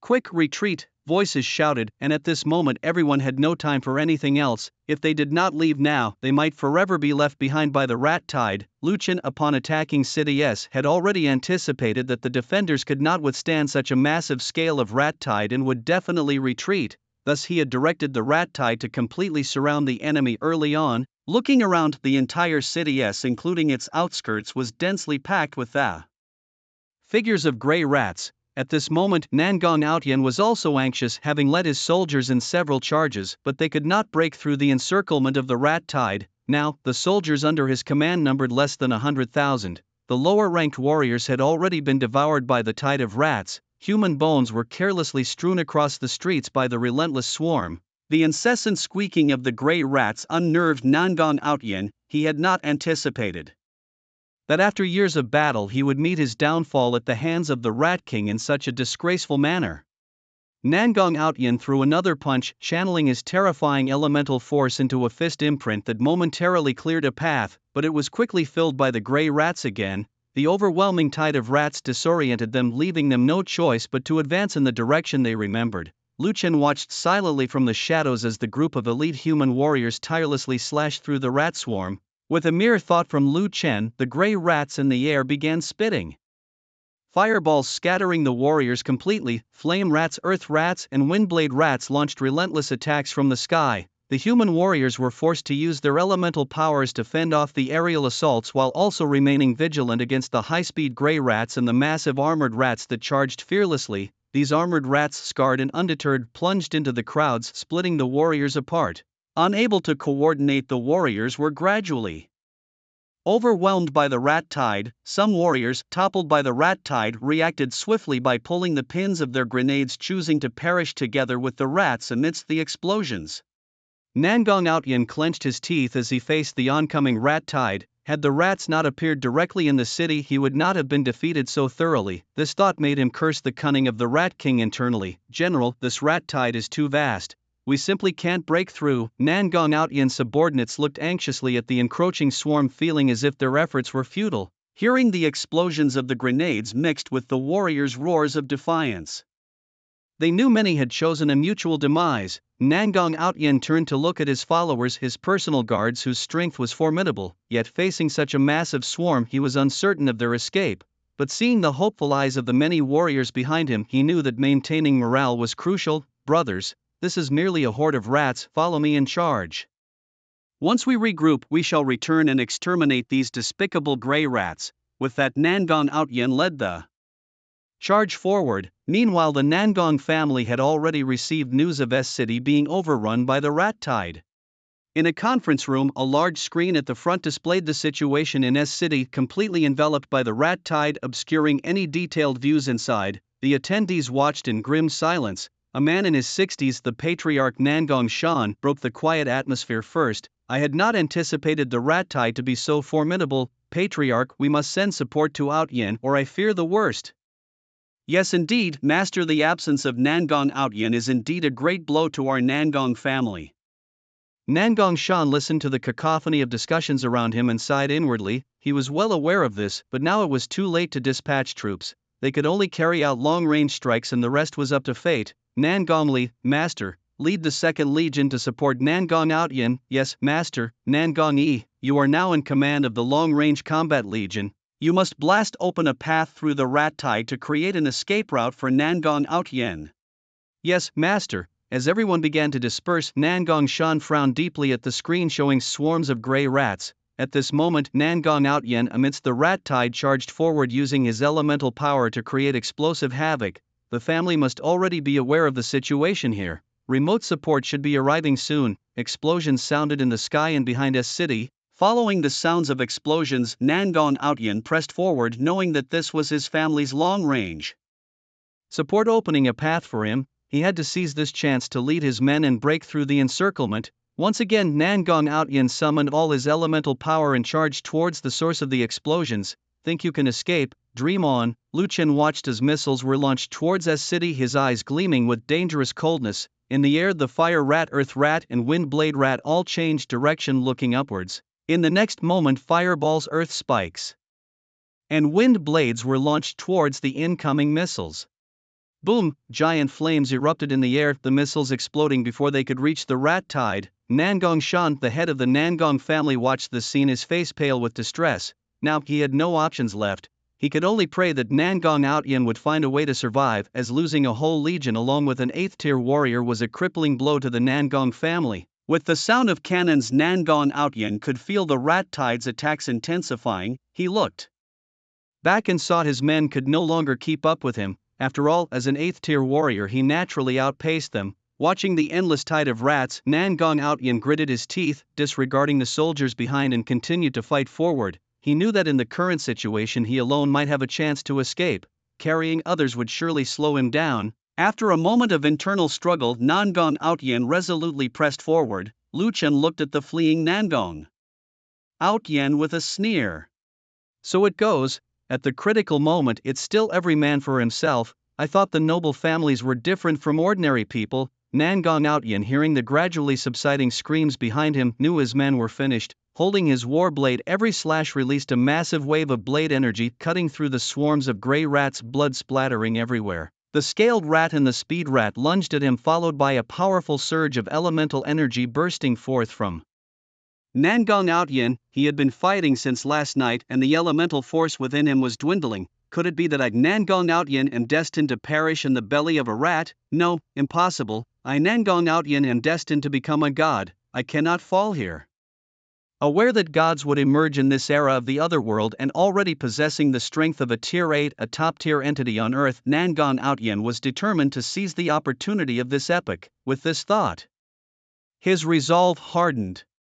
Clutching his battle saber, he began to channel the strength of his body to slash at his enemies. Swish! A streak of cold light flashed, and the swift grey rats that pounced towards him were cleaved into halves, their blood spilling everywhere. The armored grey rats too swung their claws at Nangong Outyin. Agilely, he maneuvered under the bulky body of an armored grey rat to catch a brief respite, but before he could catch his breath, more swift grey rats attacked. He stomped the ground and leaped high into the air. As one by one the swift grey rats also jumped up, snapping at him. His saber moved swiftly, shredding any rat that came close. Finally, a swift grey rat bit fiercely into his leg and blood began to seep out. With a tear, the rat ripped off a chunk of flesh along with his clothing before it could swallow it, only to be cleaved in half by Nangong Outyin. Glancing at his bloodied right leg, he suppressed the pain and continued to fight. However, his saber-wielding hand began to tremble uncontrollably, clearly struggling. As he struck again, his saber got stuck in the body of an armored grey rat and could not be pulled out. Forced to abandon his weapon as the rat's claws swiped at him, Nangong Outyin retreated. Losing his saber, he seemed to lose all his strength, collapsing to the ground, unable to resist any further. Ha ha! Who would have thought that I, Nangong Outyin, would fall here today? Before he could finish speaking, a tide of rats overwhelmed him, and in the blink of an eye only his skeleton remained on the spot. Thus, the Nangong family's army within the city was utterly annihilated. Controlled by Lu Chen's will, the tide of rats descended to the ground layer upon layer, densely covering every building in the city. The humans of S City, peering through their windows, shivered uncontrollably at the sight. At this moment, the Nangong family through their screens finally saw the full extent of the situation in S City.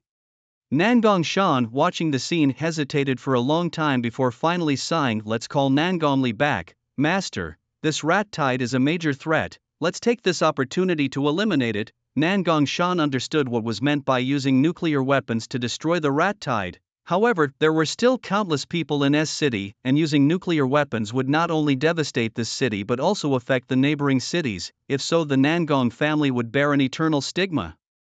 The title of being anti-humanity was something he could not afford to bear. "Come back, I will contact other forces to eliminate the rat tide together." The man glanced at Nangong Mountain's side helplessly and walked out. Nangongli was leading the 2nd Legion, speeding towards City S, with every vehicle running at maximum power. The engines roared as they advanced towards City S. "General, there's a call from the rear." Nangongli hesitated for a moment before taking the phone. "Come back." These 4 words fell into Nangongli's ears, leaving his mind blank. Although it was just these 4 words, Nangongli already knew what had happened. Clenching his teeth in anger, his chest heaved violently. However, facing the command from the family head, he had no choice but to comply. "Pass my command, let's pull back." After uttering these 8 words, it seemed as though he had exhausted all his strength, and Nangongli slumped powerlessly in his seat. He had not expected such an outcome. A powerful 8th-tier member of the Nangong family had fallen, and his heart was filled with intense unwillingness. "Rat King, I Nangongli will remember this vengeance. I will surely repay it doubly in the future." The convoy stopped, quickly turned around, and drove back the way they had come. As the rat tide claimed victory, Zhuang Batian and Zhuang Zhetian's heads popped out from the ground hole. The 2 rats climbed out, dusted themselves off, and swaggered down the street. Lu Chen had already retracted most of his rat avatars. The 2 rats curiously surveyed everything in the human city, which was incredibly novel for them who had never seen the world.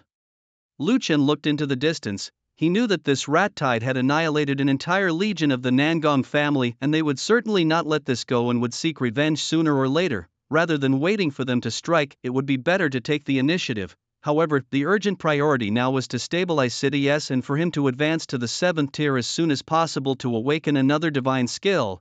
Following the news of the rat tide's victory, Zhang Jinchang and a group of warriors began advancing towards City S. With Zhang Jinchang's arrival, Lu Chen also retracted his rat avatars and the warriors began to take over the city's defenses. Inside the headquarters of the Grey Rat Group, Lu Chen sat at the head of the table. Zhang Jinchang and others all looked at him with serious faces, while Zhuang Batian and Zhuang Zhetian, the 2 rats, could hardly sit still, scratching their ears and looking around. The Nangong family will certainly not let this go, so I will stay here and cultivate for the time being. Start recruiting troops and horses, be they humans or beastmen, as long as they are willing to join us, but make sure they are not undercover agents. Now that various forces are vying for territories, we must also start expanding our territory. Yes, Rat King." Lu Chen finished speaking and dismissed everyone. He then went to the room Zhang Jinchang had prepared for him, filled with energy crystals. He began to devour them greedily. At this time, the Nangong family, having lost a powerful 8th-tier member like Nangong Outyan, was in a state of extreme anger. Revenge was a must, otherwise how could our Nangong family stand firm? As Nangong Shan's decision to take revenge was made, the Nangong family began to take action. They swiftly diverted more than half of their military force to form 5 huge legions, each consisting of over 400,000 soldiers. Meanwhile, under the orders of the family head Nangong Shan, Nangongli left the Nangong family and headed towards the foreign realm. Nangong Shan knew well that relying on the current military strength of the Nangong family, there was no certainty in overcoming the rat plague. Therefore, help was essential. The Nangong family had a powerful ally in the foreign realm, otherwise they would not have been able to establish a foothold there in the past. Clad in a black robe, Nangongli set forth into the foreign realm, never stopping along the way. With his strength as an 8th-tier warrior, it took him 5 full days to finally reach his destination. Looking ahead at the dark, misty gorge, Nangongli hesitated briefly before heading towards the entrance of the gorge. His eyes surveyed the fog-filled valley with apprehension. A huge shadow slowly emerged from the mist, looking towards Nangongli. As the shadow drew closer, a giant ape about 20 meters tall, covered in black fur and wrapped in lightning, appeared before Nangongli. This was the thunder ape, a powerful species in the foreign realm led by a ninth-tier thunder ape. As one of the most primitive tribes in the foreign realm, thunder apes possess third-tier strength at birth and naturally progress to fifth tier as adults. Their innate ability to wield the power of lightning truly makes them the darlings of this foreign realm. Facing the thunder ape before him, although only a fifth tier, Nangongli dared not underestimate it, especially since the thunder ape tribe was known for their volatile and irritable nature. Previously, the Nangong family had expended great efforts to secure an alliance with the thunder apes. Human, this is not your place, leave here. Fortunately, while the thunder apes had a bad temper, they did not discriminate against humans. Nangongli tossed a jade token towards the thunder ape. I am from the Nangong family, sent by the family head to discuss urgent matters with the Thunder Ape King. The Thunder Ape manipulated the lightning elemental power in its hands to lift the jade token. The token crackled incessantly in the lightning power but remained unchanged after a moment. Convinced of Nangongli's identity and knowing the established cooperation between their tribe and the Nangong family, the Thunder Ape believed him. Follow me, a voice as loud and resonant as a bell rang in Nangongli's ears. The thunder ape led Nangongli into the gorge. As they moved deeper and the mist inside the gorge dissipated, the scenery became visible to Nangongli. Towering ancient trees rose from the ground, and thunder apes of various sizes from over 2 meters to dozens or even hundreds of meters tall curiously watched Nangongli. As they ventured deeper, the thunder ape began to run, leaping back and forth between the cliffs of the gorge. Nangongli also used his elemental power to closely follow behind the thunder ape. After running for nearly a day, they finally stopped in a large gorge surrounded by mountains. Nangongli surveyed the canyon only to find it deserted. As his gaze turned to the lake in the midst of the canyon, his eyelids twitched uncontrollably, a sensation of grave danger creeping into his heart.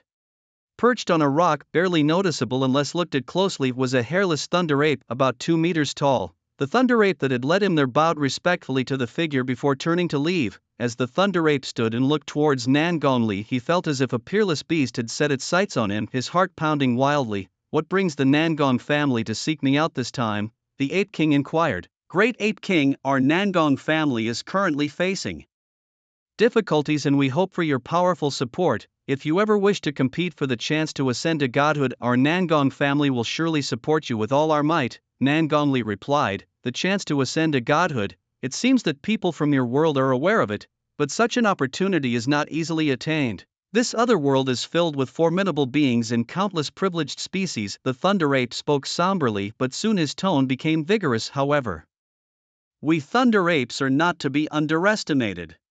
In this great age of strife, I as a thunder ape must also fight for my tribe. When the time comes, do not forget the promise made today. Nangong family, hearing the Thunder Ape King agree to help was a cause for joy for Nangongli. Rest assured, Great Ape King, my Nangong family will never forget the aid provided by the Thunder Apes today. What has happened to the Nangong family that requires our help? The Thunder Ape King asked. Without hiding anything, Nangongli shared the details of the rat plague with him. The thunder ape then turned and looked towards the distant part of the canyon, channeling his energy, and shouted, Yuan Hong. Soon a less than 2 meter tall, hunched old thunder ape with white fur appeared next to him. Despite his frail appearance, the cunningness in his continuously shifting eyes was unmistakable. Ape King, Yuan Hong knelt on one knee and bowed to him. Lead the Yellow Thunder tribe and assist the Nangong family in eradicating this rat plague. Yes, my king. The thunder apes comprised 4 tribes. Heavily earthly, mysterious, and yellow, each with populations of 4 to 5 million. However, only about 1 million were warriors. The Yellow Thunder tribe, despite being the weakest in combat, started at the 5th rank of thunder apes, and this single tribe alone could annihilate the entire Nangong family. Yuan Hong led Nangongli to the Yellow Thunder tribe and immediately gathered the warriors. 80% were 5th rank thunder apes, 20% 6th rank, and a dozen or so were 7th rank. Under Yuan Hong's leadership, they marched towards S City. Before departing, Nangong Shan had instructed him that once reinforcements arrived, they would launch a pincer attack on the rat plague, trapping them completely. This time, we must eliminate the rat tide and capture the Rat King alive to avenge and vindicate Nangong Aotian. The thunderous power ape charged forward, sending shivers of terror through the beasts. Along its path, all avoided its sharp edge, fearing to draw fire upon themselves. In S City, within the Grey Rat Group's underground chamber, Liu Chen relentlessly devoured energy crystals, eager to enhance his strength to the 7th rank in this world full of hidden dragons and crouching tigers. Only with great power could one survive longer. Inside a room of the Grey Rat Group, Zhuang Batian and Zhuang Zhatian, the two rat brothers, had their faces flushed, holding a big bowl from which they giddily sipped fragrant oil wine. Big brother, this fragrant oil wine is really delicious. It's both fragrant and intoxicating, Zhuang Zhatian spoke, reaching for the last bottle of wine, but Zhuang Batian held him back. Zhatian, you can't handle this last bottle, let me do it. Big brother, I can handle it, it's you who can't. Amid their conversation, the two rats started fighting over the ownership of the last bottle of fragrant oil wine. Big brother, our squabbling might hurt our harmony, let's split it half and half. Haha, right, Zhatian, we're brothers after all, let's share. Having agreed, they divided the last bottle of wine equally. Ah, truly delicious, big brother. As the two rats savored the wine, a knock came at the door. Come in. The visitor was Wang Chong, who along with Li Wen was working under Zhang Jin Chang and had reached the 3rd rank in strength. Humans, it's you. I remember you often went to Grey Rat Mountain to find De Lang. It's me, Lord Batian, you have a good memory. Zhuang Batian's eyes were bleary as he looked at Wang Chong. What's the matter, Lord Batian? A rat horde has gathered outside the city wanting to see the Rat King. A rat horde? Zhuang Batian immediately thought of the Grey Rat Mountain's rats, but Wang Chong told him it wasn't them. With puzzled looks, Zhuang Batian and Zhuang Zhatian followed Wang Chong out of the city. Outside S City, a massive crowd of black rats gathered, each as big as a cat, their fur sleek and shiny. The black rat horde numbered in the millions, all grimy and some even stained with fresh blood. Among them, some black rats were as big as wolves, obviously holding high ranks within the horde. At the forefront, a black rat person trembled as it looked towards the city walls of S City. This black rat person, now at the 4th rank, was clearly the king of the black rat horde. Originally from another dimension, it was part of a black rat tribe that had recently experienced instability. Its tribe was attacked by other groups, its home occupied, and the Rat King killed. The black rat horde disintegrated. While fleeing, it advanced to the 4th rank and became the new Rat King. Leading the horde in search of a new home, they found nowhere safe as wars erupted everywhere. By chance, it overheard some beastmen talking about a terrifying rat tide on the Great Beast Plains. Now, the entire Great Beast Plains were dominated by rat hordes which had even occupied human cities. After much deliberation, it was decided that they would bring the Rat Pack to seek refuge. Although they were black rats and the others were gray, they shared the bond of being rats and thus believed they would be welcomed. Therefore, they led the Black Rat Pack through hardships toward the vast savanna of the beasts. When they finally arrived, they were stunned to see a rat pack feasting on the herbivores of the plains without any natural predators in sight. The gray rats noticed the new group of black rats but harbored no hostility towards them, recognizing them as fellow rodents. A conversation ensued clarifying the black rats' intentions. However, the gray rats had no authority to decide their fate, so they led the black rats towards S City to seek the counsel of the supreme rat overlord. As they approached, the gates of S City slowly opened and the Black Rat King saw two ratmen similar to himself in upright stance approaching. Their fur, however, was gray. The mighty rat overlord and his brother, Mighty Explosive, were impressed upon seeing the Black Rat King. With a respectful fist salute, Rat Overlord said, "Brother, I am the mighty rat overlord, and this is my younger brother, Mighty Explosive. We've always enjoyed making friends with fellow rats. May I know how to address you?" The Black Rat King immediately responded with a fist salute. "It's an honor to meet you, Overlord and Brother Explosive. I've heard of your great names even in the distant lands, and I've come to seek your support with admiration." Hearing that their fame had spread to other worlds greatly pleased them. "How welcome, brother!" exclaimed Rat Overlord, tears streaming down his face. The Black Rat King said, "I've finally found an organization. Brothers, you might not know, but the distant lands are fraught with instability. Rats like us hardly have a place to call home. I've faced much disdain there. Out of desperation, I led my tribe here to seek your refuge, hoping you won't despise us."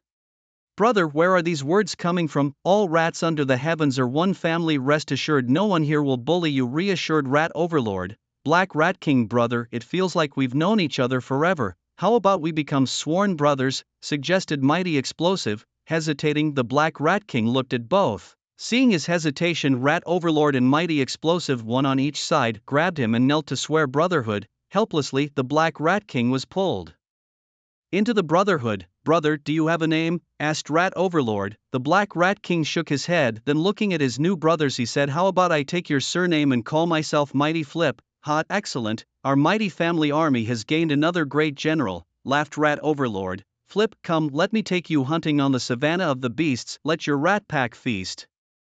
Looking at the Black Rat Pack, Rat Overlord raised his voice and proclaimed, "My fellows, now that you've joined the mighty family army, I, the mighty Rat Overlord, will not let you down.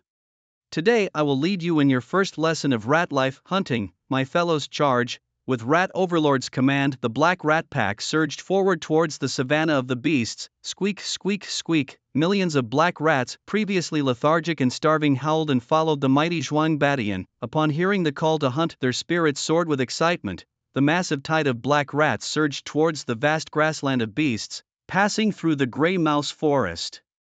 Some gray mice, seeing their king leading such a horde, also joined the tide with loud squeaks. From afar, a dark torrent mixed with streaks of gray surged into the distance. Squeak, squeak, squeak. The Rat King marches forth, leaving no blade of grass unturned at the boundary between the grassland of beasts and the gray mouse forest. Suddenly 3 ratmen burst forth, 2 gray and 1 black, closely followed by 100,000 more in a mixed tide of black and gray. Squeak, squeak, squeak.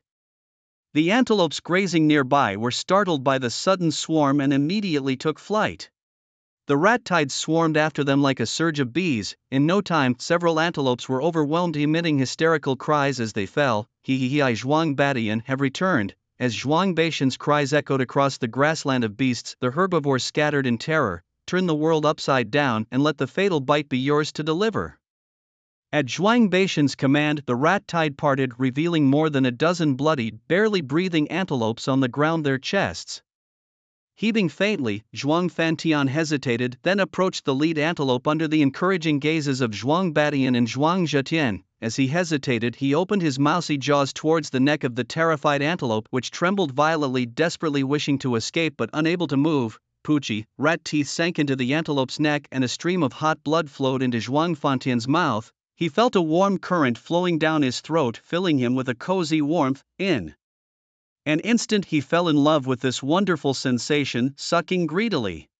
The antelope struggled at first, but soon lay motionless. Zhuang Badian clapped Zhuang Fantian on the back and he slowly stood up. "Little ones, dinner is served." At Zhuang Baishan's command, the rat tide swarmed forward, eagerly devouring the antelopes. A few gray mice emerged from the tide, carrying 3 antelope legs to Zhuang Badian. "Squeak, squeak, squeak. My king, this is to honor you." Zhuang Badian looked at the gray mice. Quite promising indeed. He unhesitatingly handed 1 leg each to Zhuang Zhetian and Zhuang Fantian and began to feast. "From now on you stand tall, no longer shall we live in fear. From here on, it is we the rat horde who will bully others, not the other way around." Zhuang Fantian, recalling his own hardships along the way, wondered when he had ever freely devoured other creatures like this. The rat horde devoured the antelopes in no time, ravenous as if reborn from starving ghosts. Some black rats gnawed fiercely on bones while others licked the remnants from the ground. Cough, cough. With a light cough from Zhuang Badian, the rat horde instantly quieted down, all heads turning towards him. "My little ones, as the mighty Rat King, I, Zhuang Badian, will surely lead you to a feast. From now on the vast prairie of beasts shall be our hunting ground. Eat to your heart's content." Squeak, squeak, squeak. The horde of rats, stirred by excitement, cheered jubilantly. Just as they were celebrating, Zhuang Badian felt tremors shaking the ground beneath them. An earthquake. The rat horde quieted down and looked towards the distance. As time passed, the trembling grew stronger. On the distant horizon, a mass of rats was seen desperately fleeing. Focusing his gaze, Zhuang Badian recognized them. It was his own Zhuang family army he had stationed in the prairie of beasts. Could it be they knew of his arrival and had come to greet him? No, that couldn't be right. He hadn't informed them. How could they have known? In the next moment, enormous bolts of lightning struck amidst the fleeing rats.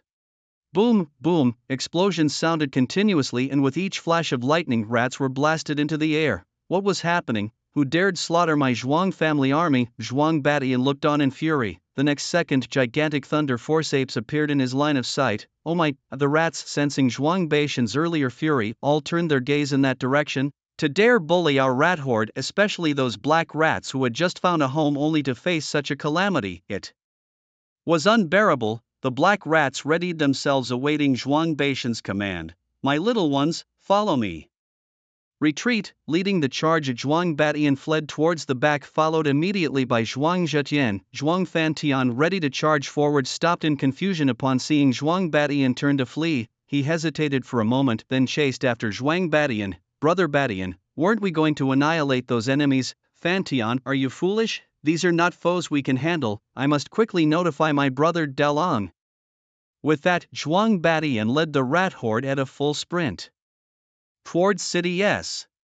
Passing through Grey Rat City, he shouted at the city gates, enemy attack, then continued the frantic escape. The city's guards were baffled but reported the incident nonetheless. Upon hearing this, Zhang Jiao along with Lin Lu and Li Tai rushed to the city gates. Lin Lu, observing the calm, couldn't help but say, "I don't see any enemies." Zhang Jiao pondered for a moment, then gazed into the distance. "Li Tai, take some men and check it out. Though the Rat King's brothers are somewhat unreliable, they wouldn't lie about such a matter. Better safe than sorry." In the basement of the Grey Rat Group in City S. Ding, blood value is full, evolution possible, evolved. The Ding, congratulations, host has advanced to tier 7, obtaining the divine skill, illusory body, perfectly replicates the host's original body, same realm, granting 1 illusory body per level up. The illusory body possesses the characteristics of the original and its avatars but cannot use divine skills. Isn't this the perfect life-saving divine skill?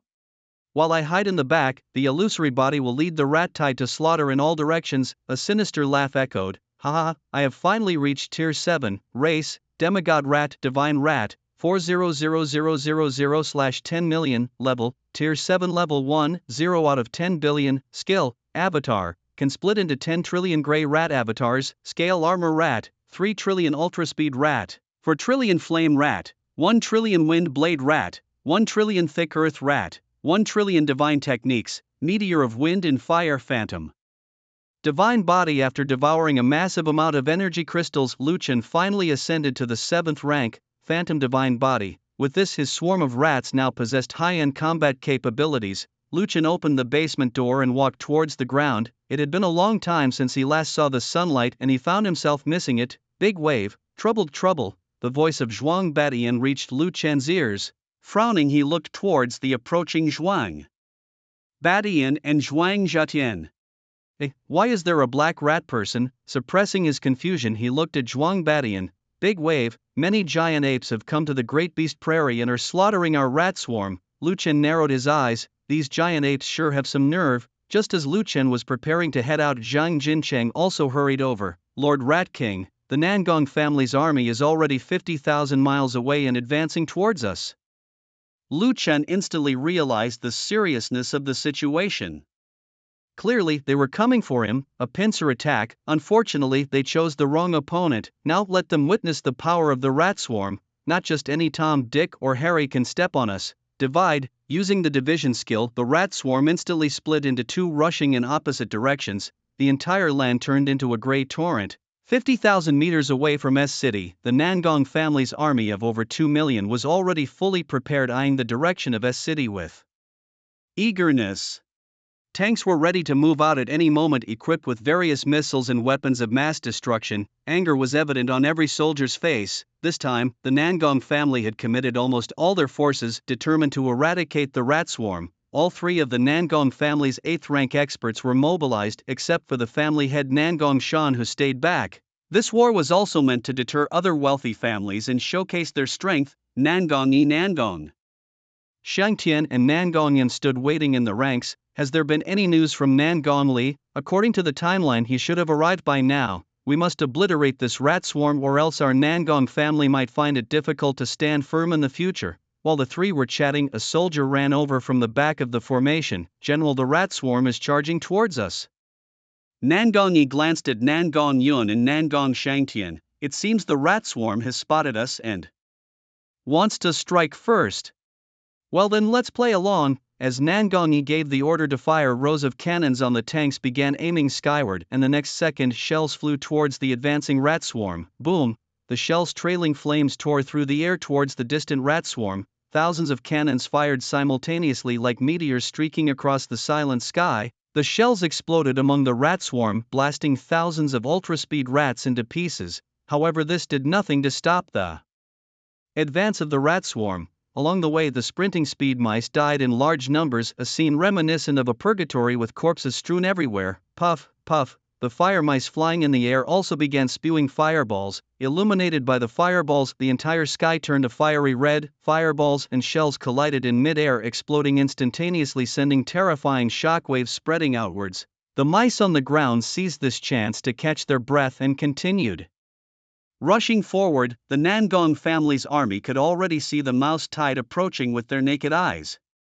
Zhuang Batian, one of the three mighty mice, was stunned by the relentless stream of mice emerging from behind Lu Chen, especially Zhuang Fantian, who, unable to sense Lu Chen's presence, was even more astonished. It couldn't imagine how a mouse could become so powerful, and a sense of respect naturally arose in its heart. Fire. As the mouse tide drew closer, the frontline soldiers instantly opened fire. Rat-a-tat-tat.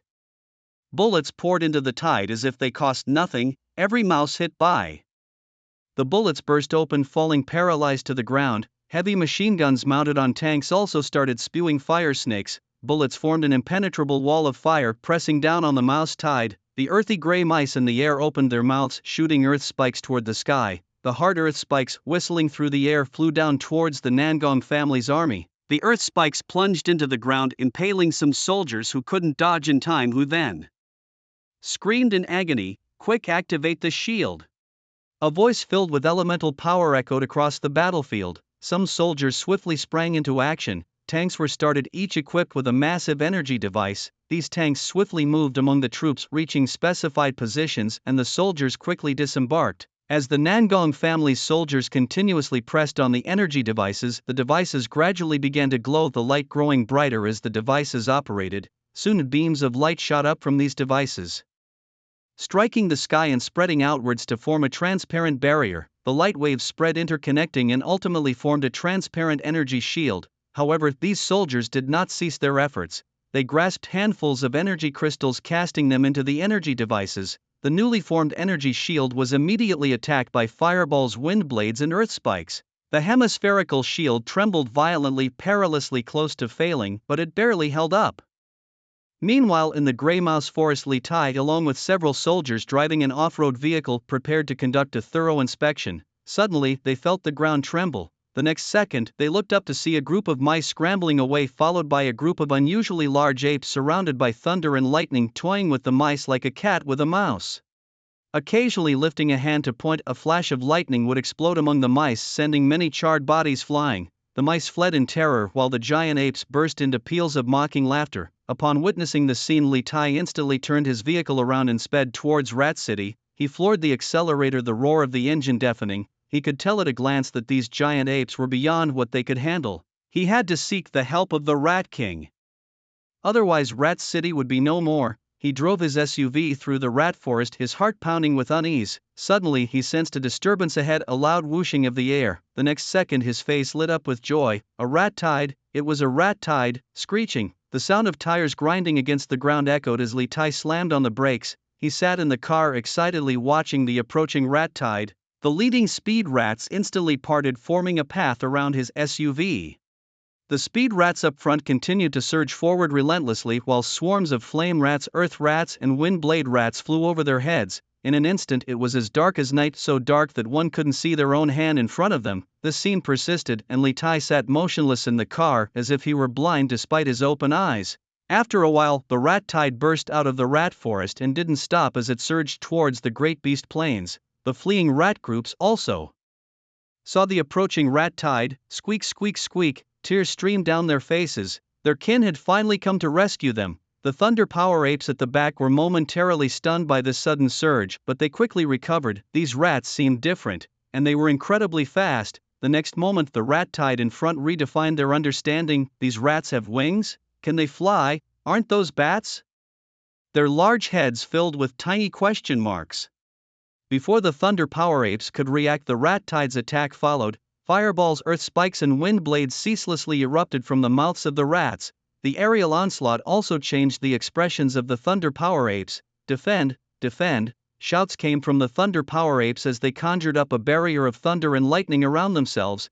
Fireballs, wind blades, and earth spikes hit the barrier, causing loud explosions. Although these attacks were still not enough to harm the Thunder Power apes, their internal energy was being rapidly depleted. Squeak, squeak, squeak, a torrent of speed rats rushed forward, leaping towards the Thunder Power Apes that towered dozens of meters high. Crack, the surface of the Thunder Power Apes flashed with lightning, electrocuting any speed rat that leapt at them, charring their bodies. With a snap, they fell to the ground lifeless. The Thunder Power Apes then pounded their chests and roared towards the sky. The next second, they took large strides towards the rat tide, their fists wrapped in vast thunderous power smashed into the rat tide. Bang! Loud explosions resounded as the Thunder Power Apes punched into the rat tide, lightning flared and many speed rats were blown away. Although the Thunder Power Apes used their thunderous power to create a large vacuum zone in the midst of the rat tide, in just a moment the rat tide surged forward again. Some Thunder Power Apes were swarmed by speed rats. The swift shadow rat incessantly used its razor-sharp claws and steel-like teeth to gnaw at the body of the thunderous power ape, yet all attempts were thwarted by a protective layer of thunderous energy encasing the ape. Annoyed, the thunderous power ape glared at the swarms of rats crawling over it and repeatedly swatted them with its massive paws, turning many into mere pulp with each strike. One stomp of its foot crushed a swath of swift shadow rats into a bloody mass. This scene did not escape the keen observation of Liu Chen. Suddenly, a colossal gray rat towering over 500 meters tall appeared above him. This giant rat was armored with tough scales, its mouth boasted a pair of crisscrossed fangs, and a long, slender tail hung behind it. Its robust hind legs, reminiscent of stone pillars, exuded a sense of formidable strength. Though its forelimbs were relatively shorter, the scythe-like claws on them shimmered with a chilling gleam. As the giant rat flapped its wings, gusts of wind buffeted the area, forcing everyone to squint against the fierce gale, especially affecting the rat hordes that were blown about chaotically. With a powerful thrust of its wings, the giant rat soared swiftly towards the great plains of myriad beasts. Each flap of its wings boomed through the air, sounding explosive echoes. Before long, the giant rat flew over the forest of swift shadow rats and arrived above the great plains of myriad beasts. Observing the boundless waves of rats and the ongoing fierce battle with the thunderous power apes, the giant rat did not hesitate. In the next second, it opened its mouth wide, and a massive blade of wind rapidly formed, shooting indiscriminately towards the battlefield below. Bang! The wind blade pierced through dozens of thunderous power apes, splitting any ape it struck in half. Several apes, more fortunate, had their arms or legs severed by the wind blade, narrowly escaping death. However, the surrounding rat tide did not let this opportunity pass. They swarmed over, ferociously biting at the wounds of these giant apes. In agonizing pain, the thunderous power apes struggled wildly as their surrounding thunderous energy became chaotic, erupting outward. The swift shadow rats, undeterred, rushed towards the wounds and burrowed into the flesh of the thunderous power apes. The apes screamed in torment, the raw sensation of being torn apart unbearable. Amidst their screams, the flesh on their bodies was visibly devoured by the rat tide, exposing their white skeletal frames. These screams also caught the attention of nearby thunderous power apes, which approached with a mix of anger and trepidation, as some thunderous power apes attempted to rescue their companions. Scale-armored rats timely rushed in. Stronger than the swift shadow rats, they pounced on the thunderous power apes with such force that the apes staggered backward. As more scale-armored rats lunged at them, the thunderous power apes were overwhelmed and knocked to the ground. In their struggle, the thunderous power apes tapped into their primal energy, momentarily flinging the scale-armored rats off them. However, before they could catch their breath, another wave of scale-armored rats pounced again, toppling them once more. In an instant, the Thunder Force ape found itself powerless to rise again. The armored gray rat opened its maw wide, biting down and tearing through the ape's flesh. The swift gray rats, seizing the opportunity, burrowed into the ape's wounds, voraciously consuming the flesh and blood. More and more of these swift rats did not charge directly into the battlefield, but instead surrounded the Thunder Force ape, cutting off its retreat from the rear. They encircled it tightly, clearly intending to devour the entire ape troop. Mixed among them, the armored gray rats, along with the flying rats in the sky, formed a tight blockade, trapping the Thunder Force ape completely. A white Thunder Force ape, furrowing its brows, looked around. It had never fought a battle where the enemy outnumbered it by such a great margin. It had thought that deploying the Yellow Thunder Squad would be an easy victory over mere rats, but had underestimated the terrifying rat tide. Now, the rat tide had also cut off their retreat, clearly aiming to envelop them completely. Did they really think the Thunder Force ape clan would be easy to bully? Yuan Hong glanced at Nangongli beside him, who indeed had warned that the rat tide would be tough to handle. Yuan Hong had underestimated them. With a roar, Yuan Hong, now transforming Into his true form, a giant ape over 500 meters tall with white fur appeared on the battlefield. The once emaciated and hunched white Thunder Force ape now bulged with muscles, each movement seeming to carry immense power. Yuan Hong, in his true form, conjured a massive thunderbolt orb in his hands about 100 meters in diameter. With a swing of his arm, he hurled it at the flying rats in the sky. A tremendous explosion followed, and the force of the thunder spread wildly around. Any flying rat touched by this thunderous force instantly vaporized into black smoke, leaving a huge hole in the sky through which light shone down. But in an instant the hole was covered again by the swarm of rats. A giant rat in the sky opened its mouth to spew a massive fireball at the Thunder Force ape. The intense flames scorched the ape upon contact, leaving its skin cracked and charred. The apes, with no heart for further battle, scrambled to take cover. Seeing the giant rats in the sky inflicting severe damage on the Thunder Force apes, Yuan Hong could not remain indifferent. He sprinted forward, using the momentum to leap high into the air towards the giant rat. Surrounded by a halo of electricity, Yuan Hong collided with the giant rat in the sky. The impact threw the rat off balance, hurling it towards the ground. Mid-air, Yuan Hong continuously pummeled the giant rat with his fists, thudding sounds echoing. The giant rat, not to be outdone, clawed relentlessly at Yuan Hong, splattering blood as fresh wounds opened on Yuan Hong's body. As the two beasts fell from the sky, the ground shook and dust billowed. Some of the gray rats and Thunder Force apes who couldn't dodge in time were smashed into a pulp. No sooner had the two beasts landed than they instantly separated. At this moment, from the outward appearance, Yuan Hong was in an extremely sorry state, its white fur stained red with blood, wounds gaping and flesh turned inside out. The giant rat opened its mouth to emit a piercing shriek, followed swiftly by a massive blade of wind that it spat towards Yuan Hong. In the nick of time, Yuan Hong hastily dodged to one side. The relentless wind blade continued its course, slicing several Thunder Power apes behind it into two halves. Enraged, Yuan Hong lunged at the giant rat, which responded by spewing a breath of fierce flames from its mouth towards Yuan Hong. Facing the oncoming flames head-on, Yuan Hong instantly unleashed the power of thunder and lightning from its body. Boom! The flames collided with Yuan Hong's electric barrier, steadily eroding its elemental strength. Meanwhile, a swarm of rats surged towards it from behind. Even the flame gray rats, earth gray rats, and blade wind gray rats in the air did not cease their assaults. Feeling the rat swarm's relentless focus on him like flies, Yuan Hong's spiritual power swept towards the rear. The approaching gray rats instantly burst apart, transforming into a shower of blood rain. Braving the giant rat's fiery breath, Yuan Hong charged forward, smashing a fist towards the giant rat's head, effectively interrupting its fiery breath. Dazed by the punch, the giant rat staggered, then fiercely kicked its hind legs, lunging towards Yuan Hong. The two beasts then plunged into a fierce brawl of flesh and bone. Yuan Hong kept pounding his fists against the giant rat, which fortunately was somewhat shielded by a layer of scale armor, diminishing the force of the punches. Nevertheless, the giant rat was battered, spitting blood, its internal organs churning with discomfort.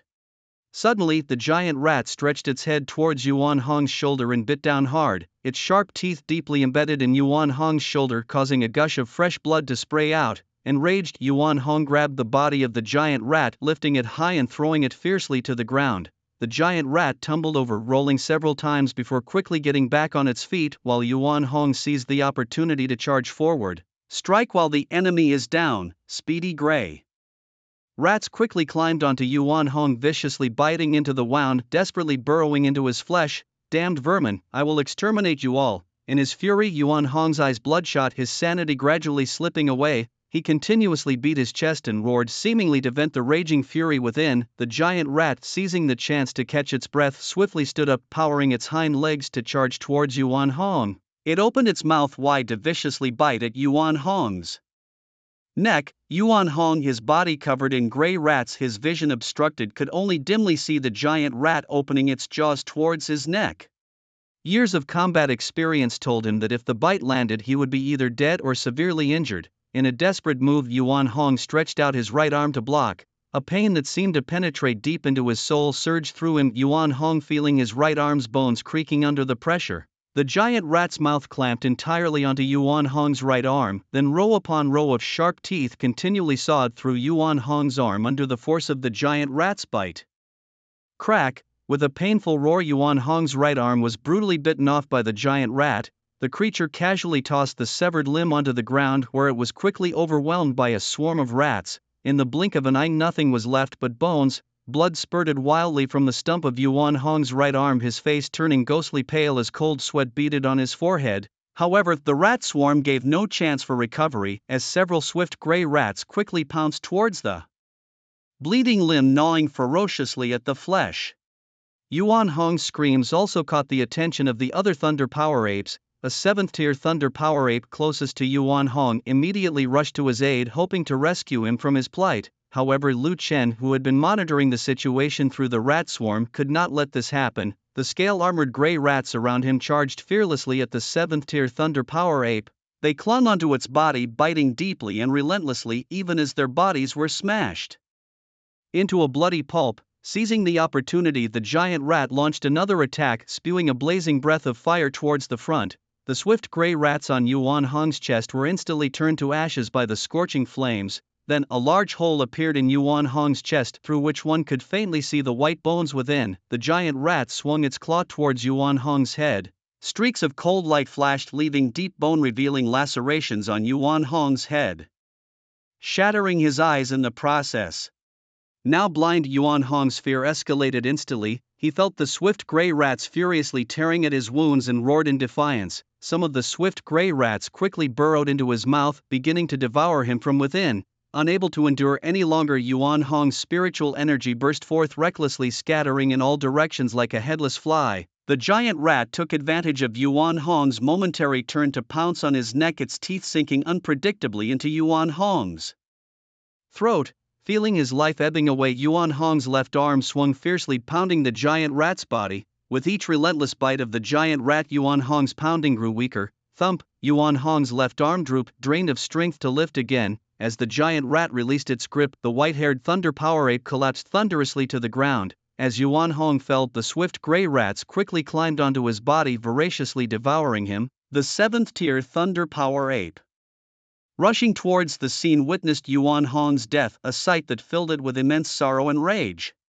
Yuan Hong, although only a 7th tier among the Thunder Power Apes and not the strongest in combat, had lived through many eras, leading his kin through numerous crises with his high prestige. Now, as Yuan Hong lay fallen, about to be devoured completely by the rat swarm, how could it not be enraged? Damn this rat swarm, it roared, venting its fury on the surrounding rats. Between the swings of his fists, the power of thunder and lightning spread around him. Lightning flashed and a large number of gray rats were struck, their bodies turning charred as they met their demise. The giant rat unfolded its wings once more, soaring towards the sky, this time targeting the 6th-tier Thunder Apes. In the skies, streams of fiery breath were ejected downwards, turning the gloomy sky a blazing red. Boom! A column of flames poured down on the Thunder Apes, scorching their fur and flesh to a crisp.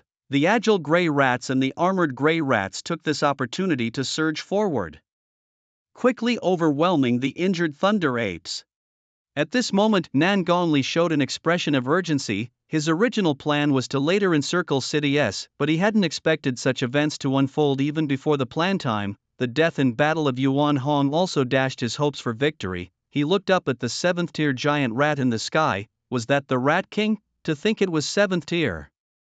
For such a creature from another world, reaching the 4th tier and transforming into a humanoid form required great fortune, and reaching the 7th tier was 1 in 10,000. It seemed the Rat King had indeed come into its own. Once it grew, its path of cultivation would surely be smooth sailing. The rules of heaven and earth in other worlds are balanced, with all things generating and overcoming each other. The growth of low-tier beasts in the early stages is exceptionally difficult, but once they overcome this hurdle, their future achievements are limitless. Nan Gongli constantly scanned his surroundings. The moment Yuan Hong fell, he had thought of fleeing.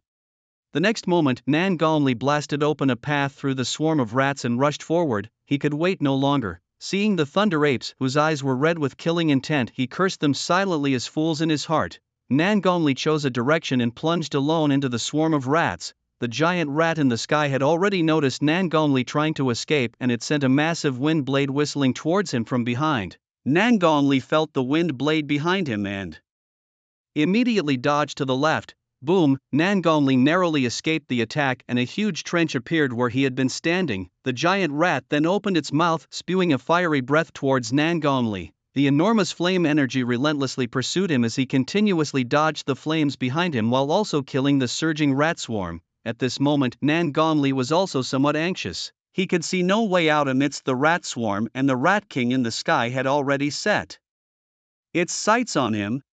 If things continued like this and he couldn't escape, he would eventually be exhausted and swallowed by the rat swarm. What a terrifying rat swarm! How could there be so many? One by one, the agile grey rats pounced towards Nan Gongli, only to be instantly exploded into a mess of flesh by the elemental force emanating from his body. The giant rat dived down, its claws striking towards Nan Gongli below, catching him somewhat off guard. He dared not meet the attack head on and could only dodge around. As dust flew up, a huge pit appeared under the feet of the giant rat, and some of the grey rats that couldn't dodge in time were crushed to death. As the dust settled, Nan Gongli's figure was revealed. The Rat King was so brutal that he did not even care for the lives of his own underlings, the grey rats. A sudden sound of air tearing apart rang out, and Nan Gongli felt as if a whip lashed at him with incredible speed. Snap! With no way to dodge, Nan Gongli hastily mustered his elemental power to form a shield. However, the shield shattered instantly under the strike, his elemental power already heavily depleted from battling through the rat tide. Now facing the massive rat's tail attack, his shield lasted only a moment. Struck by the tail, Nan Gongli was sent flying, spitting blood, feeling as if his internal organs had been displaced. As he was flung away, his body was immediately swarmed by grey rats, biting at him ferociously. His clothes were torn to shreds, and before he could react, chunks of his flesh were bitten off by the swift grey rats. At this moment, Nan Gongli's body's elemental power scattered under the tail's whipping. He crashed to the ground, killing several of the swift grey rats upon impact. The surrounding grey rats swarmed over him immediately, covering him entirely. In terror, Nan Gongli coughed up more blood and forcefully gathered all his elemental power in an attempt to shake off the rats. But in the next moment, the giant rat's tail struck again. Snap! The spot where the tail struck exploded, sending Nan Gongli's broken bones scattering as he was flung away. He fell like a parabola into the tide of rats and was quickly overwhelmed. This time, he could no longer muster any elemental power and could only watch helplessly as he was devoured bite by bite by the rat tide. In an instant, nothing remained at the spot but a skeletal figure. With the fall of Nan Gongli and another powerful warrior, the battle began to tilt in a one-sided direction. The giant rat flapped its wings, soaring into the air, and continuously spat fierce flames at the Thunder Power monkeys. Each Thunder Power monkey was covered in densely packed swift grey rats. Each breath of fiery flame from the giant rat burned the monkeys and their clinging rats into a bloody mess. The aerial elemental rats also continuously spat fireballs, wind blades, and earth spikes at the Thunder Power monkeys, even swooping down in large numbers to devour the severely injured monkeys.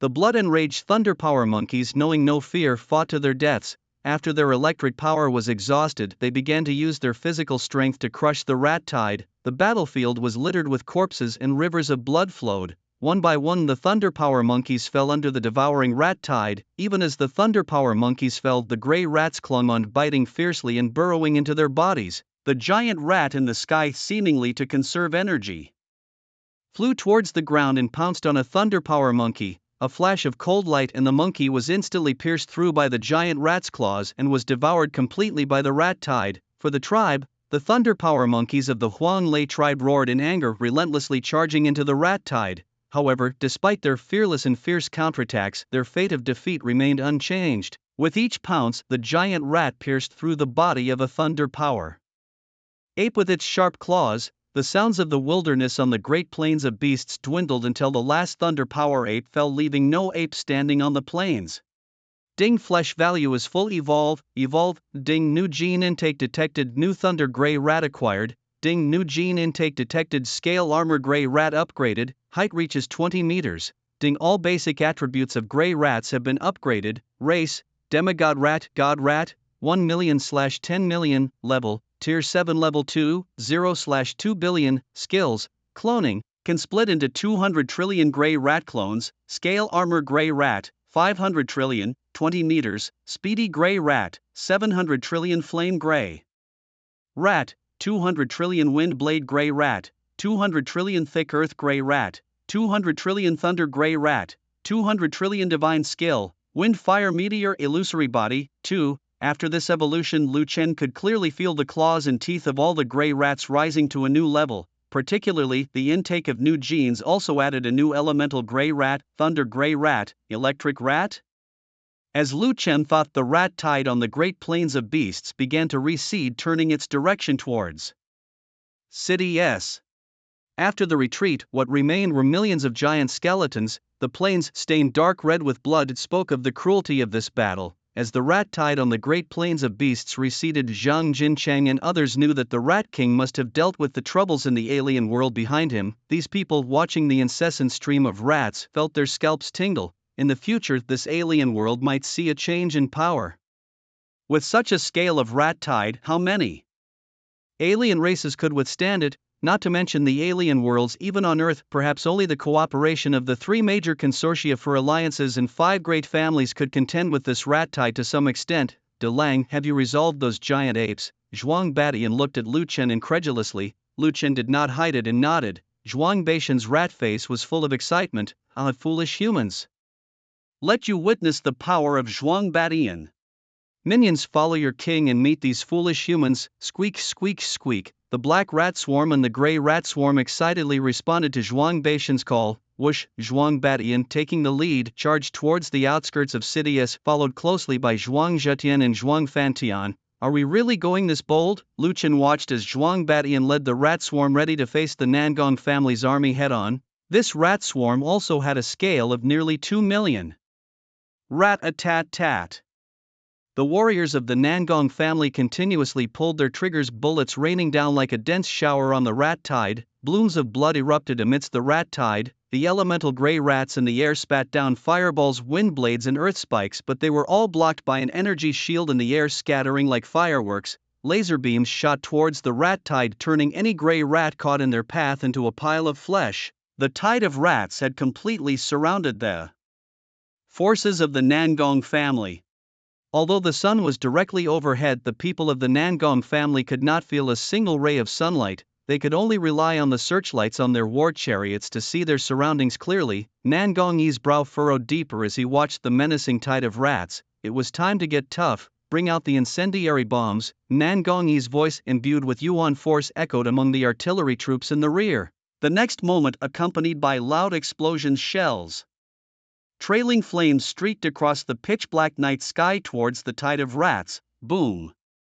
After the shells hit the ground, there was a huge explosion. The incendiary bombs burst open, releasing massive amounts of magnesium and aluminum powder that rolled around like smoke. Boom! Accompanied by a bright light, terrifying flames instantly ignited and devoured the tide of rats. The closest gray rats were vaporized instantly, leaving not even a trace of bone behind. Those slightly further away were reduced to skeletal frames in an instant, as one incendiary bomb after another was launched into the tide of rats. The flying squirrels in the sky spat out fireballs towards the launch sites of the incendiary bombs. As soon as the incendiary bombs left the energy shield, they were detonated. Flames soared into the sky, resembling mushroom clouds. Nangong Yi kept gazing into the distance, his heart filled with anxiety, murmuring softly to himself, why haven't they arrived yet? Release the robot dogs.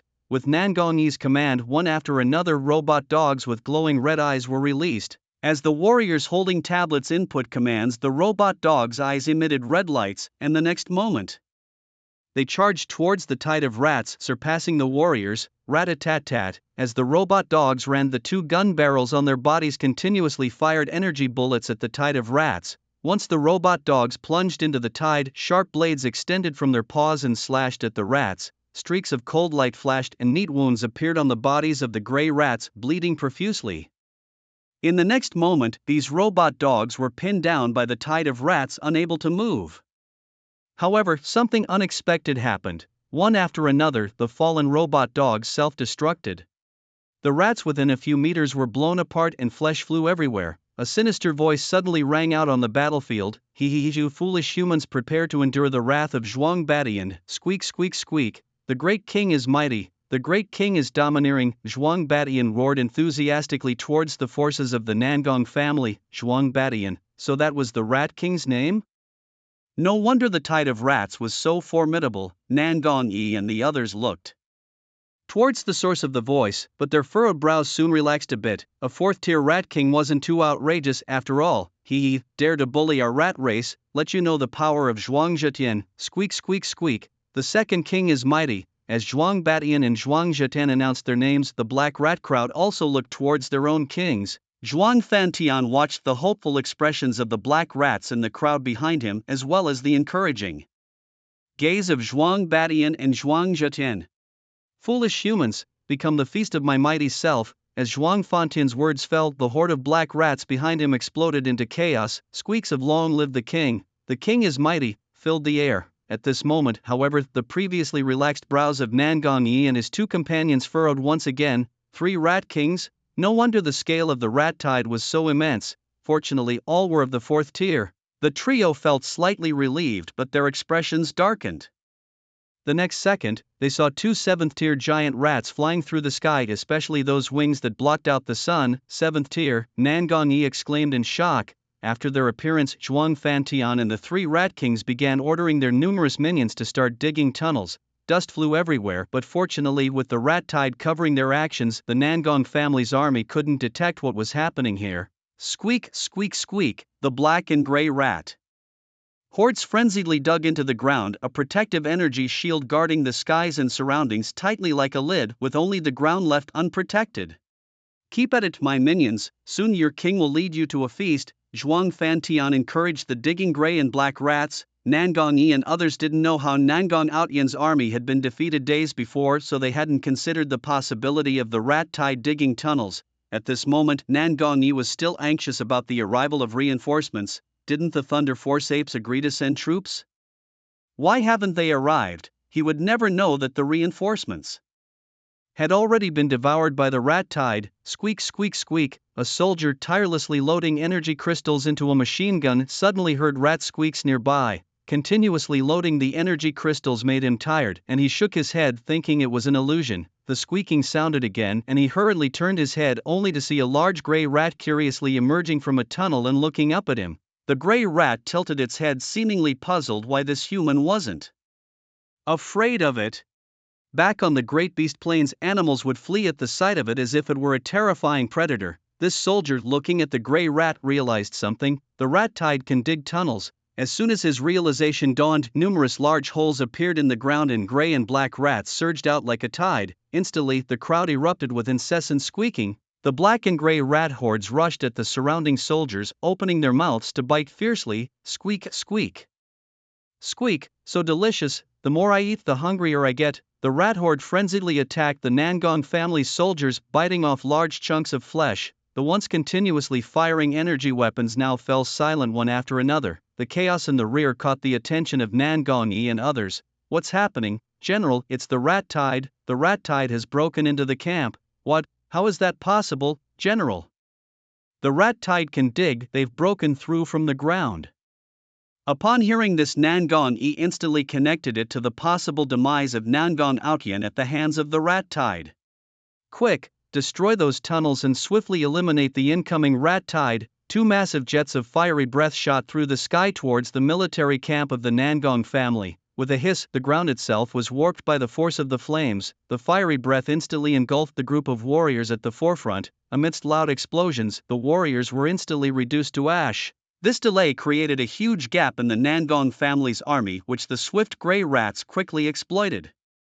Rushing through the opening, the formation of the Nangong family began to crumble. As the swift gray rats surged into the army, they did not immediately attack the soldiers but instead targeted the energy devices. Their obvious goal was to destroy these devices to allow more rat swarms to flood in. The incoming swarms wreaked havoc on the energy devices and weapons along their path, relentlessly pushing towards the other side of the Nangong family's army, effectively splitting the forces in two. As one energy device after another was destroyed, the 2 7th-tier giant rats in the sky unleashed another blast of fiery breath, shattering the already fragile energy shield. Fireballs, earth spikes, wind blades, and bolts of lightning shot towards the crowd below. The scene turned into utter chaos, with fireballs occasionally triggering bombs that exploded among the people. The flames soared into the sky, and some of the nearby warriors were also affected by the blasts. The rat swarm kept dividing the battlefield, while the 2 giant rats in the sky wreaked havoc above. Seeing this, Nangong Yi and his comrades knew that victory was hopeless and that they must break out. Nangong Yi, Nangong Shangtian, and Nangong Yin exchanged glances, then led a large group of soldiers towards the same direction. Wave after wave of the rat swarm surged forward, blocking squad after squad of soldiers. those who were stopped found it difficult to keep up with the main force that was breaking through and were overwhelmed by the rat tide. Following charge, roared Zhuang Badiandi as he lunged at a soldier, his rat jaws snapping towards the man's throat. Seeing Zhuang Badiandi's ferocity, the rat swarm was invigorated, howling and pouncing on the soldiers as they turned to flee. The Rat King is here. The surrounding soldiers noticed the presence of Zhuang Badiandi and the other two rats, and some turned to attack in their direction. A fifth-tier warrior charged at Zhuang Badiandi. Watch how I, the great king, obliterate this human. Zhuang Badiandi charged at the fifth-tier warrior, his claws filled with elemental power. Bang!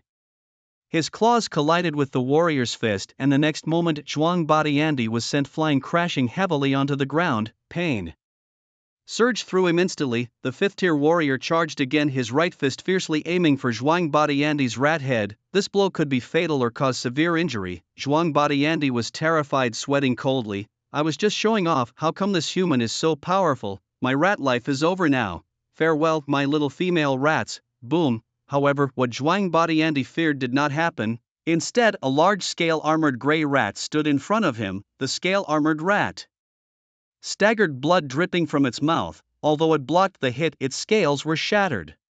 It was Lu Chen who, through the tide of rats, perceived the peril that Zhuang Badian was in at that moment and used a scale-armored grey rat to save Zhuang Badian's life. Upon seeing this, Zhuang Badian immediately used his hands and feet to retreat through the swarm of rats, continuously patting his chest in relief. Having narrowly escaped death, he cherished his life even more. Zhuang Zhetian and Zhuang Fantian rushed towards Zhuang Badian. Big brother, are you alright? Zhuang Zhetian circled Zhuang Badian, inspecting him anxiously while Zhuang Fantian squeaked incessantly. Zhuang Badian patted his chest and took a deep breath. I am Zhuang Badian. How could I be harmed? Damn humans, I will make you pay. Zhuang Zhetian's eyes were filled with resentment. Dare to bully my big brother Badian? I, Zhuang Fantian, will not stand for it. Struggling to his feet, Zhuang Badian's gaze was cold as he watched a fifth-tier warrior currently besieged by speedy grey rats. Today I, Zhuang Badian, will take your life. With it, he charged forward and Zhuang Zhetian immediately followed. Big brother, I'm here to lend you a hand. However, instead of directly charging at the fifth-tier warrior, Zhuang Badian used the cover of the rat swarm to keep a steady eye on the warrior, waiting for him to show signs of fatigue before making his move. Stupid humans, to think that I, Zhuang Badian, would be injured. Well, today you will pay for your actions. A multitude of scale-armored and speedy grey rats charged at the fifth-tier warrior. Just as the warrior showed a hint of fatigue, Zhuang Badian struck, his claw gleaming with a cold light aimed for the warrior's back. Clang! Several bloody gashes instantly appeared on the man's back, flesh turned inside out. The man in pain turned around and drew his war sword to strike at Zhuang Badian, but he missed. Having landed his strike, Zhuang Badian immediately retreated back into the swarm of rats. Taking advantage of the warrior's momentary turn, Zhuang Zhetian and Zhuang Fantian also made their move. Each rat extended a claw towards the man's ankle and waist. Accompanied by a scream, the warrior's ankle was torn open, a large chunk of flesh ripped away, and his lower back was gouged open by rat claws. The warrior collapsed to the ground, unstable and spewing a mouthful of fresh blood, severely injured. At this moment, Zhuang Badian emerged from the swarm of rats and struck another claw directly at the warrior's chest. The fifth-tier warrior was now gasping for breath, and as the swarm of rats dispersed to attack other warriors, Zhuang Badian and his two compatriots formed a triangle around the warrior, who now looked ashen-faced, already guessing his fate. Stupid humans, to think of taking the life of Zhuang Badian. You must be tired of living. Zhuang Badian, wagging his rat tail, approached the man, looking down at the dying fifth-tier warrior. His animal instincts harbored no mercy. With a flick of his claw, Zhuang Badian slit the man's throat, and at that moment Zhuang Badian felt justified again. My fellow warriors, charge with me. As the rats responded, they followed the mighty Zhuang Badian and charged towards the warriors of the Nangong family. Faced with numerous warriors fully armed with battle sabers, Zhuang Badian chose not to confront them head-on but hid within the tide of rats. Whenever a warrior showed the slightest sign of fatigue, he struck like a venomous snake lurking in the darkness, delivering a fatal blow. One after another, the warriors trying to break through were overwhelmed and devoured by the swarm of rats, sealing the fate of the Nangong family. In the sky, two seventh-tier giant rats also targeted the team led by Nangong Yi and others. The presence of three eighth-tier powerhouses was particularly noticeable on the battlefield. the two giant rats formed a massive thunderbolt sphere in their mouths and shot it towards Nangong Yi and his two companions. Boom! Accompanied by dazzling thunder, the sphere exploded among the crowd. Nangong Yi and his companions immediately erected a barrier of elemental force. The terrifying thunder spread outwards, jarring many warriors completely with its power. Warriors of the 6th and 7th tiers felt numb and trembled uncontrollably, unable to stand. Soon only Nangong Yi and his two companions remained, looking up at the two giant rats in the sky. As the rat tide surged forward, it instantly began to tear at those who had lost their ability to move, with screams echoing continuously. In just a few moments only skeletons remained on the ground. At this point, Nangong Yi and his companions were only thinking about escaping. This was a complete disaster for their Nangong family. If other noble families learned of the Nangong family's current vulnerability, they might take the opportunity to crush and absorb them. Without hesitation, the three unleashed powerful elemental forces from their bodies, instantly blasting the approaching rat tide into a mist of blood. They fled rapidly towards the distance. Two huge flames breathed fire towards their location, and the three simultaneously erected an elemental shield to resist the flames from the sky. The surrounding rat tide took advantage of the moment when the three were resisting the flames and surged forward. Seeing the rat tide rushing up, the three gritted their teeth and dispersed their elemental forces to flee in all directions. The huge flame breath poured down, instantly incinerating the approaching rat tide. This indiscriminate flame breath continued to chase Nangong Yi and Nangong Yun. Seeing this, Nangong Shangtian gritted his teeth and fled, now unable to care about the others' survival. However, Nangong Shangtian could not escape from the encircling rat tide. As the overwhelming tide of rats pounced on him, he was forced to use the elemental force within his body to fight off the approaching rats. Cursed rat tide! Facing the endless swarm, Nangong Shangtian felt an overwhelming exhaustion and saw no hope of escape. Struggling in the throes of death, this thought crossed his mind. A scale-armored grey rat pounced towards him. His strength was already less than that of Nangong Yi and Nangong Yun. After repelling the scale-armored grey rat, Nangong Shangtian could no longer muster any elemental force and gasped for air. In an instant, the rat tide engulfed Nangong Shangtian, leaving only his skeleton and torn clothes on the ground, evidence that a living human had just been present. Nangong Yi and Nangong Yun were constantly dodging the flames spat out by the giant rats, while also incessantly fighting off the surging waves of smaller rodents. Their elemental powers were rapidly depleting, and they were already gasping for breath. In a moment of misstep while avoiding a fiery breath, Nangong Yun was struck and sent flying backward, quickly being overwhelmed and devoured by the horde, marking the fall of an 8th-tier warrior. Following Nangong Yun's demise, the two giant rats turned their deadly attention towards Nangong Yi. Crossfires of blazing breaths targeted him as his energy was nearly spent. After a brief resistance, he too was thrown back by the force of the flames and completely engulfed by the tide of rats. With this, the entire legion from the Nangong family perished, leaving no survivors. The battlefield was engulfed in chaos, and as the rat tide orderly retreated, the ground was littered with the bodies of grey rats and skeletal remains. Once the horde dispersed, the three mighty rats celebrated their victory on the spot with constant squeaking, leaving behind a scene reminiscent of hell on earth, void of any survivors except the group of grey and black rats. When the tide had receded, the patriarch of the Nangong family, Nangong Shan, viewed the scene through satellite imagery. The sight of the battlefield strewn with bones caused him to collapse into his chair, drained of all strength. The Nangong family is finished, he lamented, fearing that it wouldn't be long before other noble families would seize the opportunity to strike them down. After a moment of silence, Nangong Shan stood up. He could not afford to fall now. He needed to find a way out for himself and his family. Meanwhile, Lu Chen had recalled the rat tide, and it was now time to clean up the battlefield. Zhang Jincheng led his warriors to the site, feeling a chill at the devastation before them. The groups of grey and black rats frolicked among the piles of bones. Zhang Jia was busy with his warriors from the Grey Rat City, clearing the skeletal remains of thunder monkeys in the Great Beast Plains. Simultaneously, in the southernmost tropical rainforest of the otherworld, a loud noise erupted as ancient giant trees tens of thousands of meters tall snapped, revealing a giant serpent with horns on its head. This colossal serpent, standing 100,000 meters tall and stretching over several 100,000 meters long, was covered in pale golden scales. Coiling its body, it stood upright, roaring into the sky and bearing its neat rows of sharp teeth. Its peak 10th-tier power radiated outwards, stirring the entire vast tropical rainforest. snakes ranging from the size of a thumb to thousands of meters tall responded to its call, standing upright and hissing. Even the snake eggs hatched in response to the roar. It is the Emperor. The Emperor is calling us. Thousands of giant serpents ranging from a kilometer to tens of thousands of meters tall slithered towards the position of the Serpent Emperor in a grand homage. The Serpent Emperor then looked towards the central region of the otherworld where multiple 10th tier energies surged into the sky. Although they did not reach the peak of the 10th tier, their sheer number was formidable. In the far north of another world, a colossal white wolf and a polar bear, each standing a staggering 100,000 meters tall, unleashed their formidable presence. Both were at the pinnacle of Tier 10.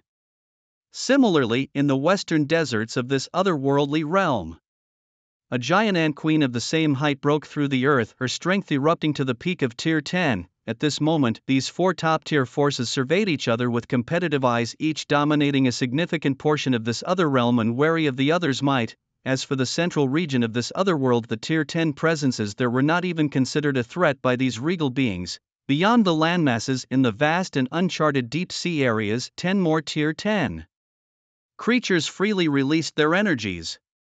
The Serpent Emperor, after scanning the area, showed a hint of apprehension. He then looked towards the deep sea, his eyes flickering coldly as if harboring deep-seated enmity. His gaze shifted toward the south to the tropical rainforests adjacent to the territories of the Americas on Earth, where only a few Tier 9 energies lingered. I have slept long enough. The chance to ascend to godhood has come again, and it is not for you feeble humans to contest, since none of you dare to start the war. I will. With a mighty roar towards the south, the Serpent Emperor commanded his legions of snakes to swarm out towards the southern lands, clearly aiming for the territories of the Americas. Along the way, the serpent swarm devoured all the weak and sick among the herbivore populations they encountered, and the rest were rounded up to serve as reserves for the snakes' provisions. The Americas felt the intent of the serpent swarm from the tropical rainforests and immediately deployed a massive military force and advanced weaponry along the border. However, they were a step too late. The serpent swarm attacked first. The armies of the Americas could not withstand the onslaught of the high-tier snakes and were forced to retreat, tightening their defenses. But on the fifth day the tide turned. The armies of the Americas managed to hold back the serpent swarm's advance, gradually reclaiming their lost territories. This defense included not only human warriors but also numerous beasts from the otherworld. Upon learning that the armies of the Americas included creatures from another world, a smirk appeared on the Serpent Emperor's face, and he ordered his snakes to retreat back to the tropical rainforest. His goal had been achieved. By sending his serpent swarm to fight in the south and north, he would only deplete their strength, leaving them weakened against the wolves, ants, bears, and even the deep-sea creatures. His strategy was to incite the central region's powers and the human forces into conflict, weakening each other. The central region of the otherworld was now divided. One faction joined the human camp to seize the slim chance of ascending to godhood, while another planned to consolidate the various groups of the central region into a new force. Thus, the factions of the central region began to wage war against each other, each vowing to unify under their banner. After the Nangong family, a major power, was lost, the remaining 11 major forces on Earth began to divide up the territory of the Earth. With the addition of alien species, these forces also began to attack each other. For a time, the central region of the otherworld was in constant turmoil, but the area around the Grey Rat Forest, where the otherworld borders Earth, was surprisingly free of smoke and warfare. This prompted some human and beast tribes to migrate there. However, Lu Chen was not about to generously take them in without conditions. He only had one requirement: they must join his Grey Rat Empire and obey his commands. Feeling the presence of 10th tier energies in the otherworld, Lu Chen felt a sense of urgency rise within him. He had to hasten his steps to increase his strength, or else he would merely become a stepping stone for other forces. He quickly gathered his subordinates and distributed the upcoming tasks. Zhang Jincheng, head of the Grey Rat Group, was mainly responsible for the development of high-tech weapons and potions. Zhang Jiao Linlu was in charge of Grey Rat City and at the same time building new cities to strengthen the defense of their territory.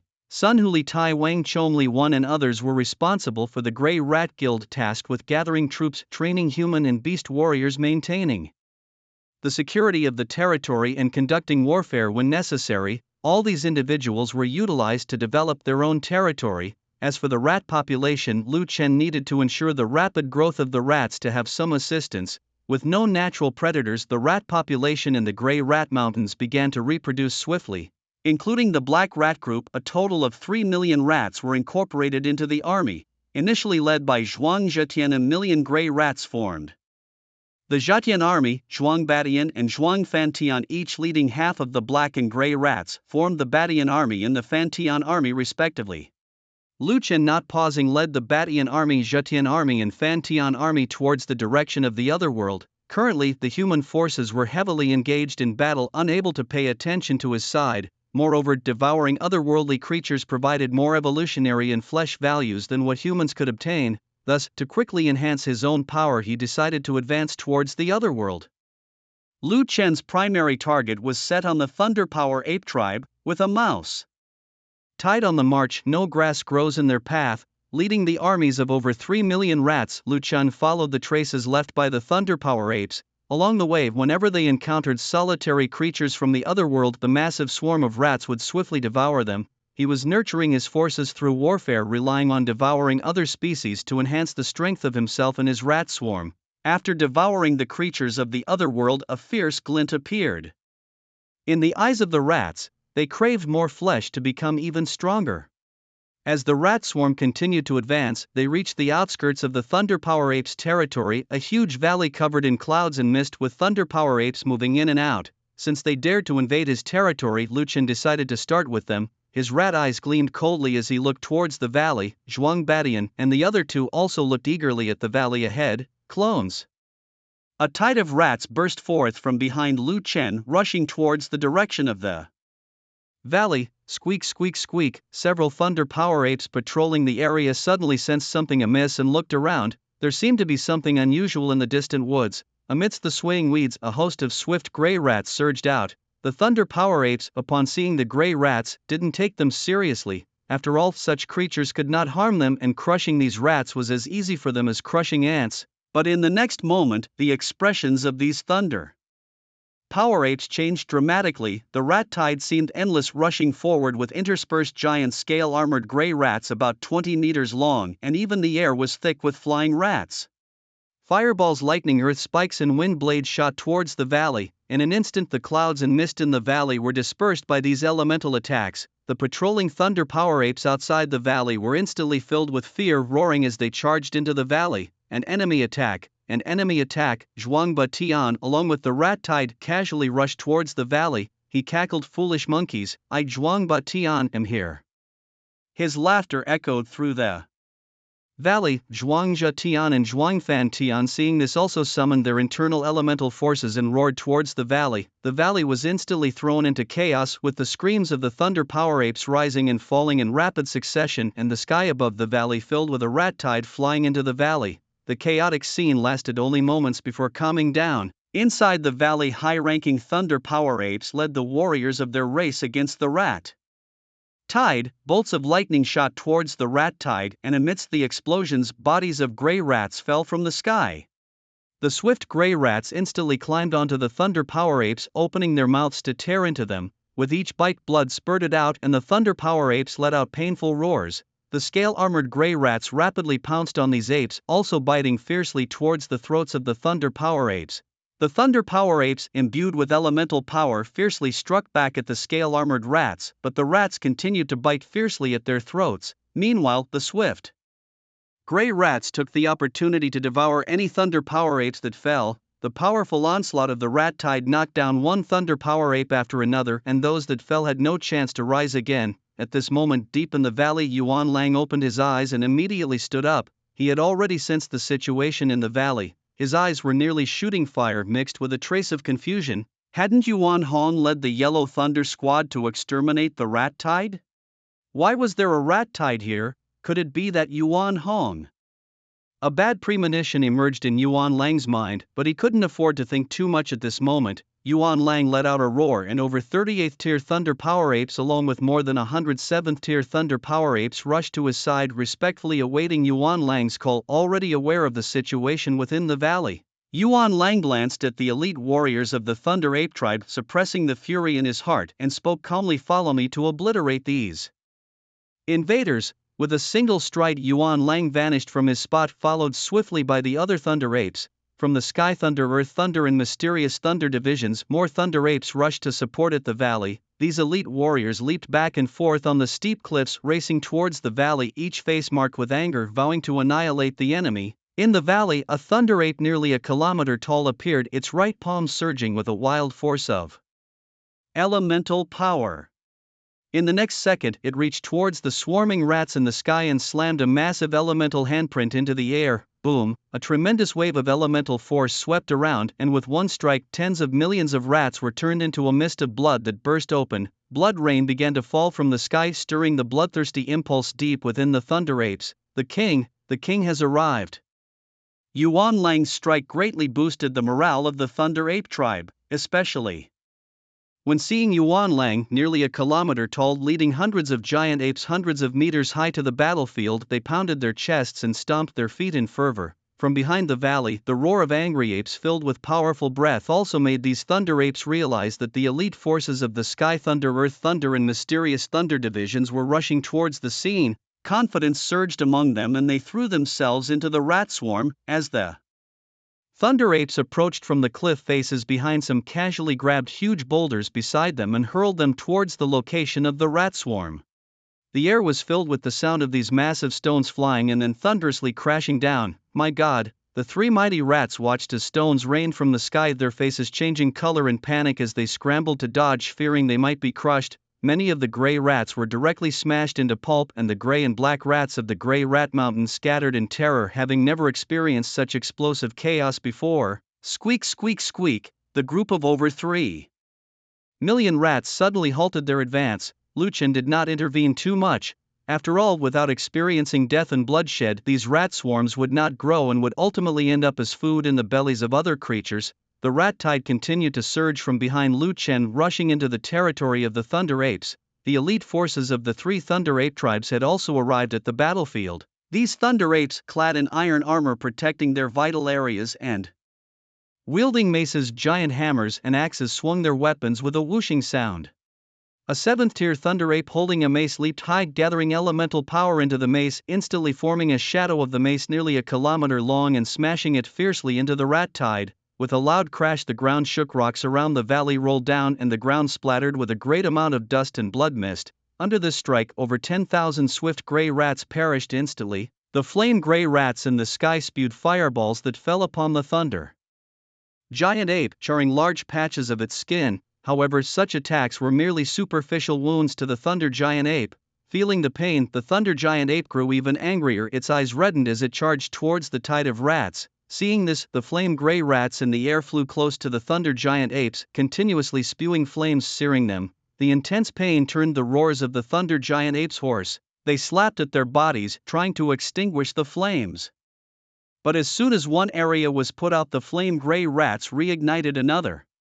The thunder giant apes, aflame from head to toe, gradually lost their sanity in the severe pain and, in their panic, even knocked down other thunder giant apes around them. These flaming thunder giant apes struggled ceaselessly. The swift gray rats lunged at them, and the scale-armored gray rats, too, ignored the flames on their bodies. After toppling the thunder giant apes, they opened their massive jaws and bit at their throats, soon drowning them in a sea of rats, leaving behind only gigantic skeletons, a divine presence. Suddenly, two whooshing sounds rang out in the air, and two giant rats, each over 500 meters long, flew into the valley. Yuan Lang, observing these two 7th-tier giant rats, regarded them as rat kings. 7th tier, two rat kings. No wonder the rat tide was so massive. Yuan Lang secretly gathered his inner strength, waiting for the moment these two rat kings swooped down to deliver a fatal blow. However, his plan was doomed to fail, for these two giant rats had no intention of descending.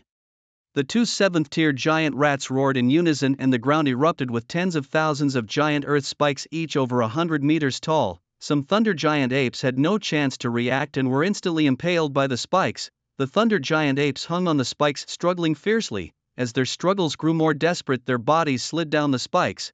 Nearby thunder giant apes, seeing this, disregarded the swift gray rats crawling over them and charged at the nearby spikes. Under the tremendous force of these thunder giant apes, the spikes shattered, saving some of them, but these severely injured thunder giant apes had rats burrowing into their bodies through the wounds. Some thunder giant apes, unable to be saved in time, were left hanging mid-air by the spikes, with the rat tide climbing up and tearing at their flesh. As the rat tide devoured them, these thunder giant apes gradually ceased their movements, their hands drooping down, blood dripping drop by drop to the ground.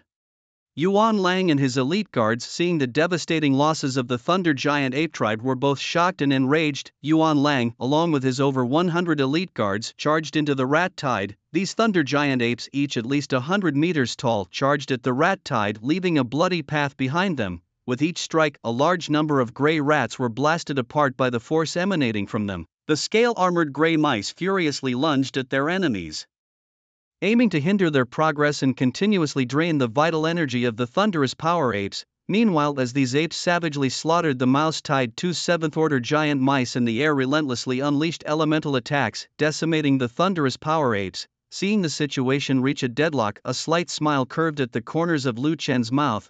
Windfire meteor. With Lu Chen's thoughts surging, a massive red and white magic array with a diameter of over 7,000 meters suddenly appeared in the sky behind the valley.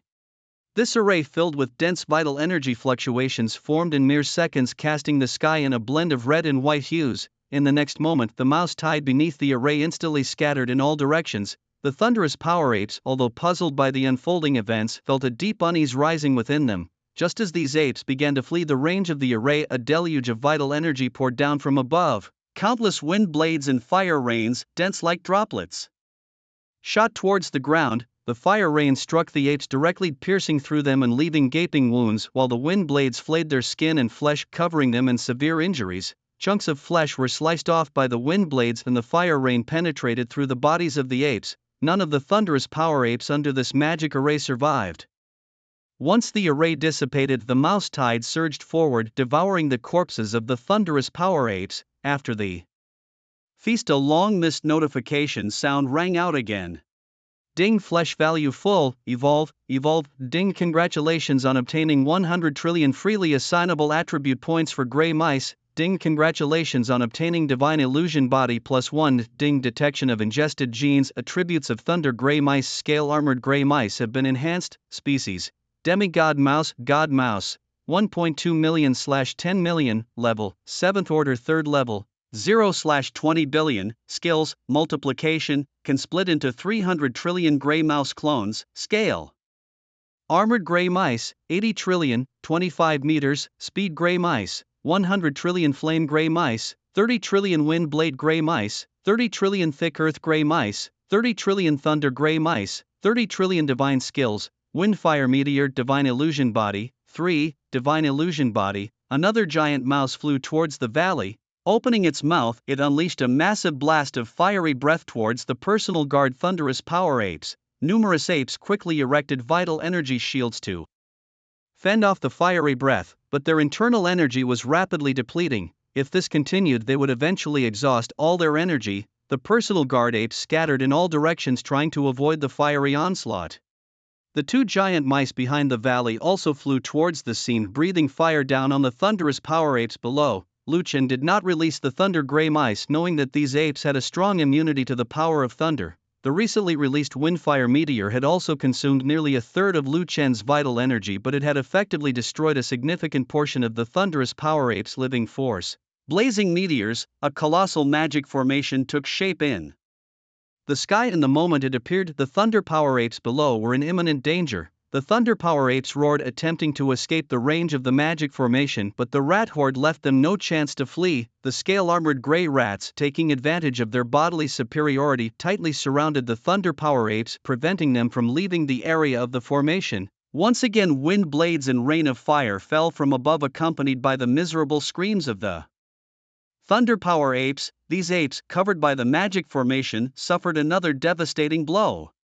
By now, the valley's ground was piled with layers of thick corpses, the lantern muddy, soaked in fresh blood, with flesh and blood mingling together. The tragic scene at the back was fully witnessed by Yuan Lang, who felt helpless at the moment. The Thunder Power Ape clan had not easily developed to its current state, and now suffering heavy losses, Yuan Lang's heart was bleeding. He howled to the sky, repeatedly beating his chest, venting his inner rage. Boom! A massive burst of flame Breath engulfed Yuan Lang unexpectedly, causing him to stagger, and he immediately released his spiritual power to resist the flame breath. However, large patches of his skin were scorched, causing him intense pain. Such powerful flames, to burn me to this extent.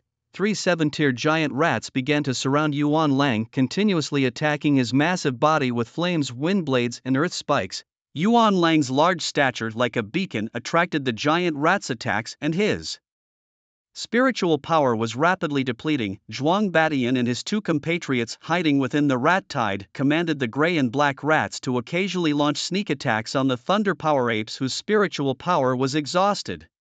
Once these thunder power apes fell, Zhuang Batian quickly pounced, biting through their throats. The rat horde swiftly began devouring the thunder power apes. Zhuang Batian, Zhuang Zhetian, and Zhuang Fantian, the 3 rats, also devoured the flesh and blood of the thunder power apes voraciously. Unbeknownst to them, the flesh they consumed was altering their bloodlines and causing transformations in their bodies.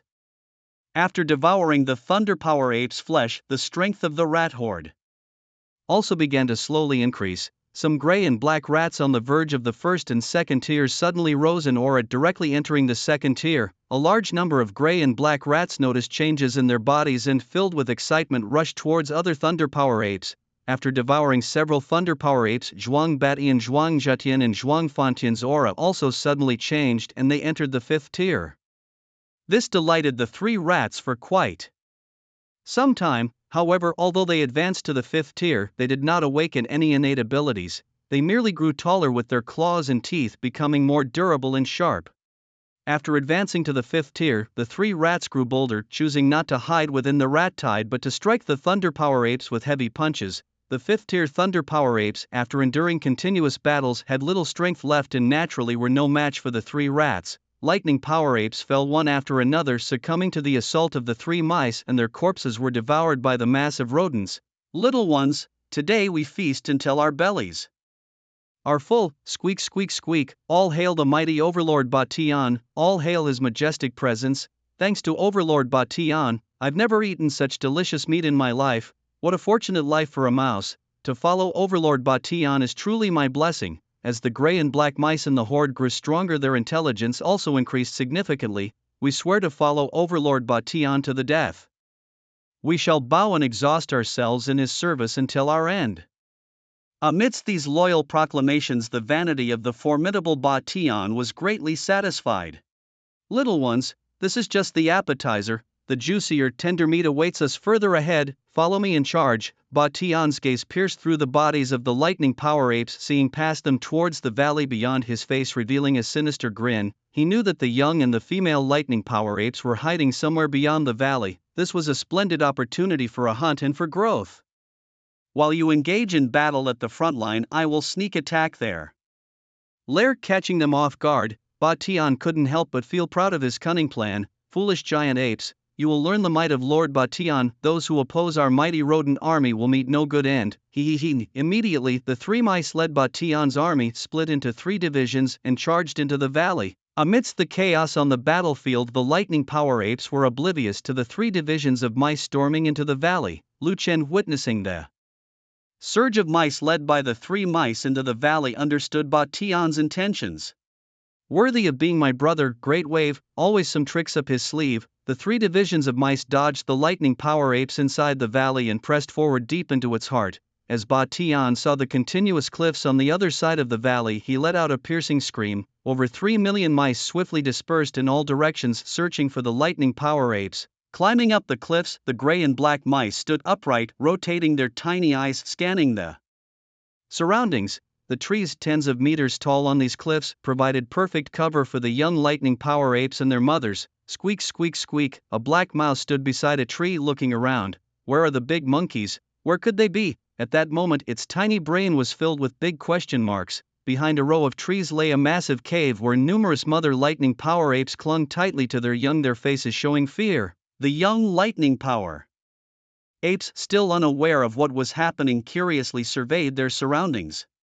One young lightning power ape even spotted the small black mouse outside the cave. A furry large paw reached out from the cave's opening and grabbed at a black rat. Squeak, squeak, squeak. Suddenly seized, the black rat was terrified and immediately cried out, trying to attract the attention of its companions. it was lifted off the ground, its body twisting continuously, yet the force exerted on it was not very strong.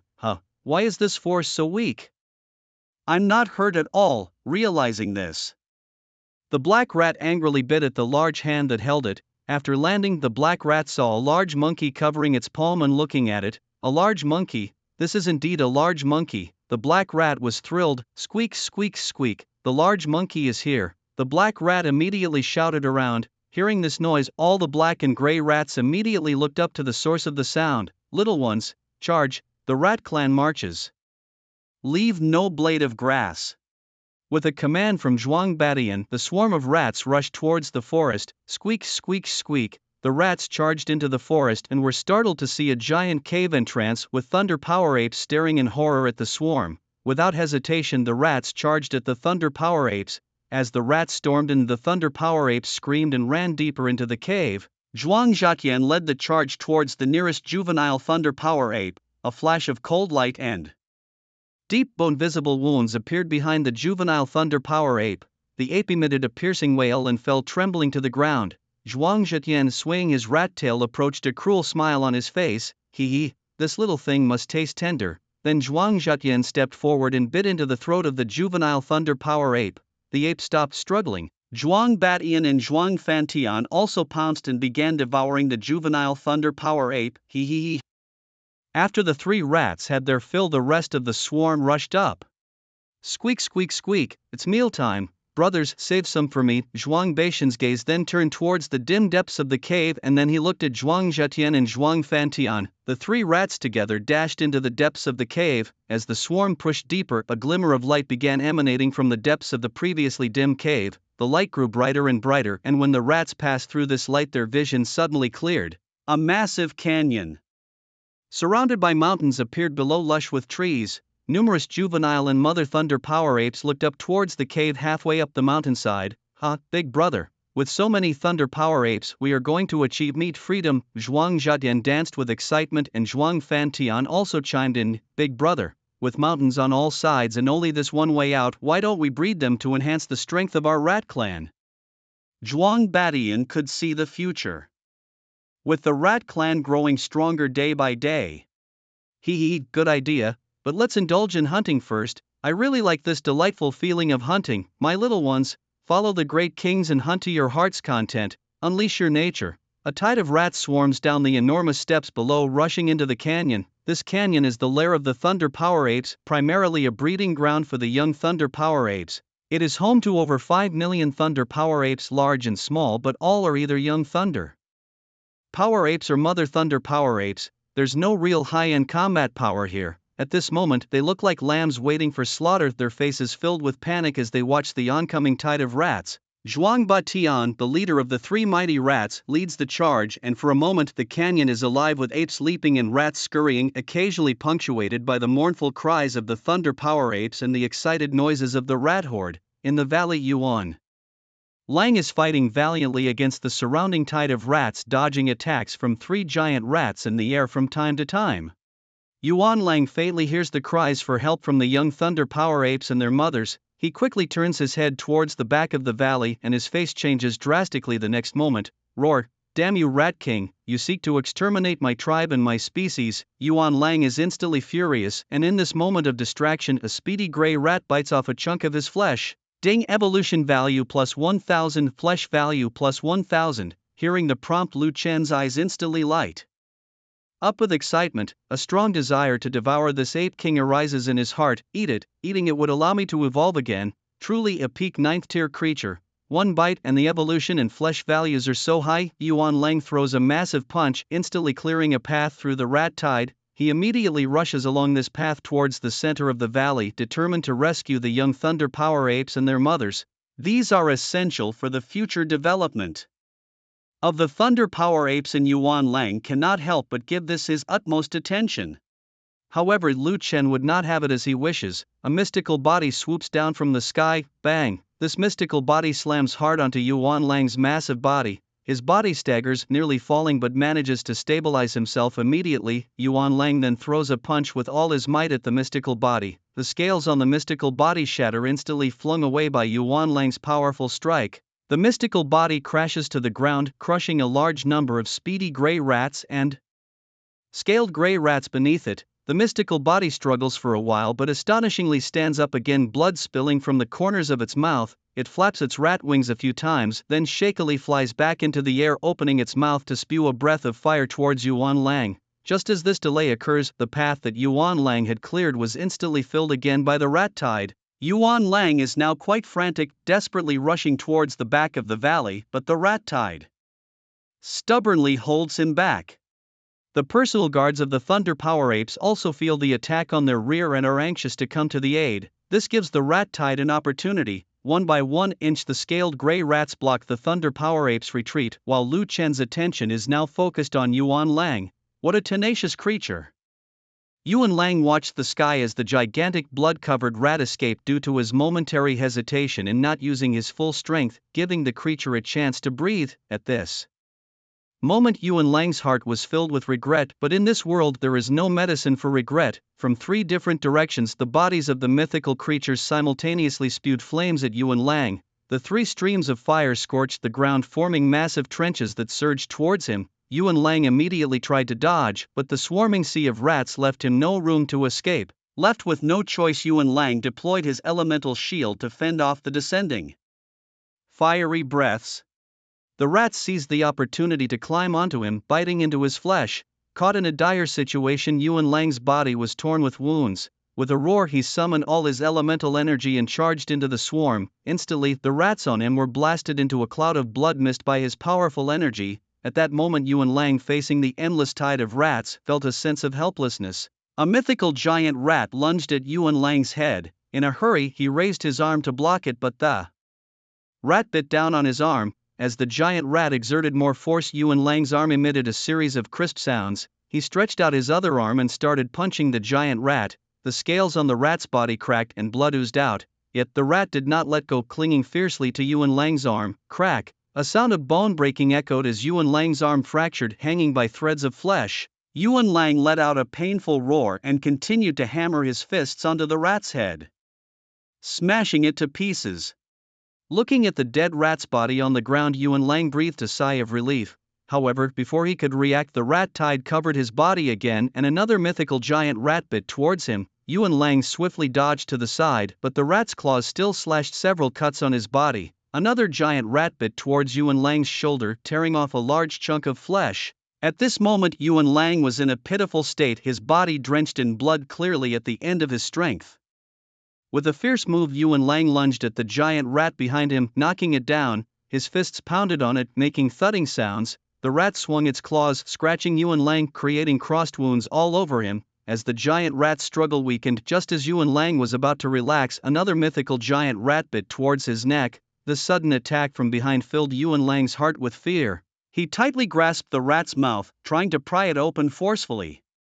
Meanwhile, the rat beneath him gathered all its strength, stood up and bit towards Yuan Lang's other arm while its claws continuously scratched at his chest. No, as Yuan Lang wrestled with his unwillingness, the giant rat exerted force and the sound of breaking bones continuously came from Yuan Lang's neck. Crunch! His neck was completely severed by the giant rat. Yuan Lang's eyes displayed disbelief as his body weakly fell downwards. Boom!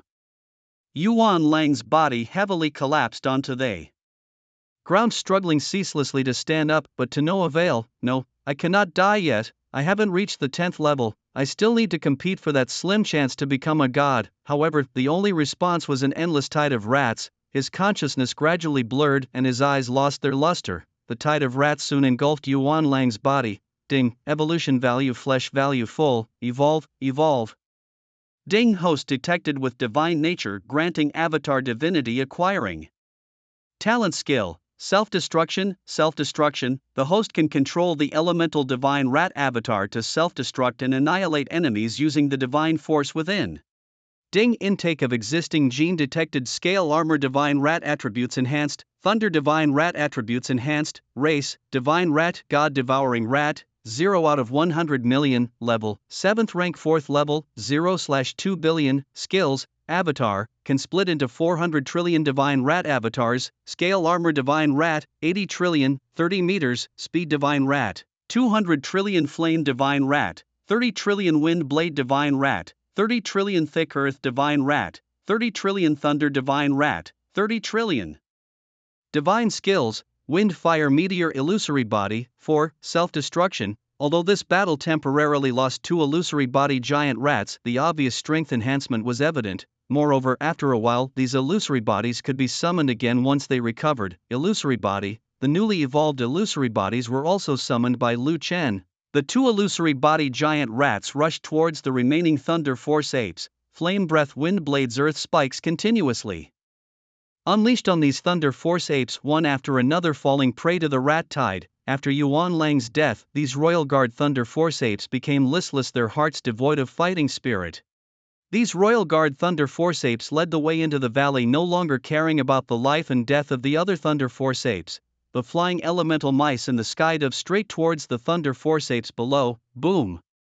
Boom!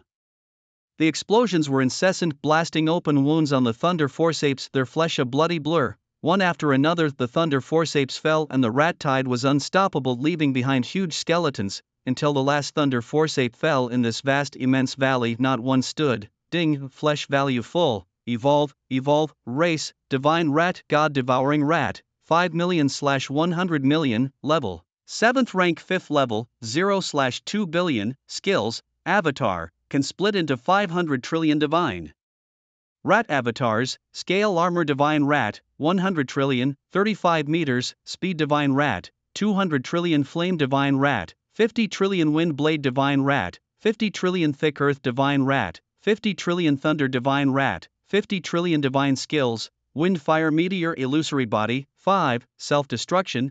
The flesh of these Thunder Force apes, containing a huge amount of thunder elemental force, also allowed Lu Chen to advance another level. The attributes of the Thunder God Mouse and the Armored God Mouse were once again enhanced. With the downfall of the Thunder Power Ape, the rodent tide behind Lu Chen also ceased their summoning. He marched into the valley, the stench of blood hitting his nostrils instantly. A hellish scene of scattered bones laid before him. The skulls of Thunder Power Apes, larger than Lu Chen's own body, were carelessly discarded on the ground. Leading the rodent tide, Lu Chen advanced into the valley of the Thunder Power Apes. This race surely possessed a considerable heritage, and perhaps he could leverage this to upgrade himself once more. As long as there were energy crystals, he could continue to devour and upgrade without end. However, acquiring these necessary energy crystals was no small feat. Entering the valley at the whim of Lu Chen's thought, the rodent tide dispersed in search of the treasure trove of the Thunder Power Ape clan. Meanwhile, the 3 mighty rodents, Shuang Ba Tian, slaughtered the juvenile and female Thunder Power Apes within the vast canyon.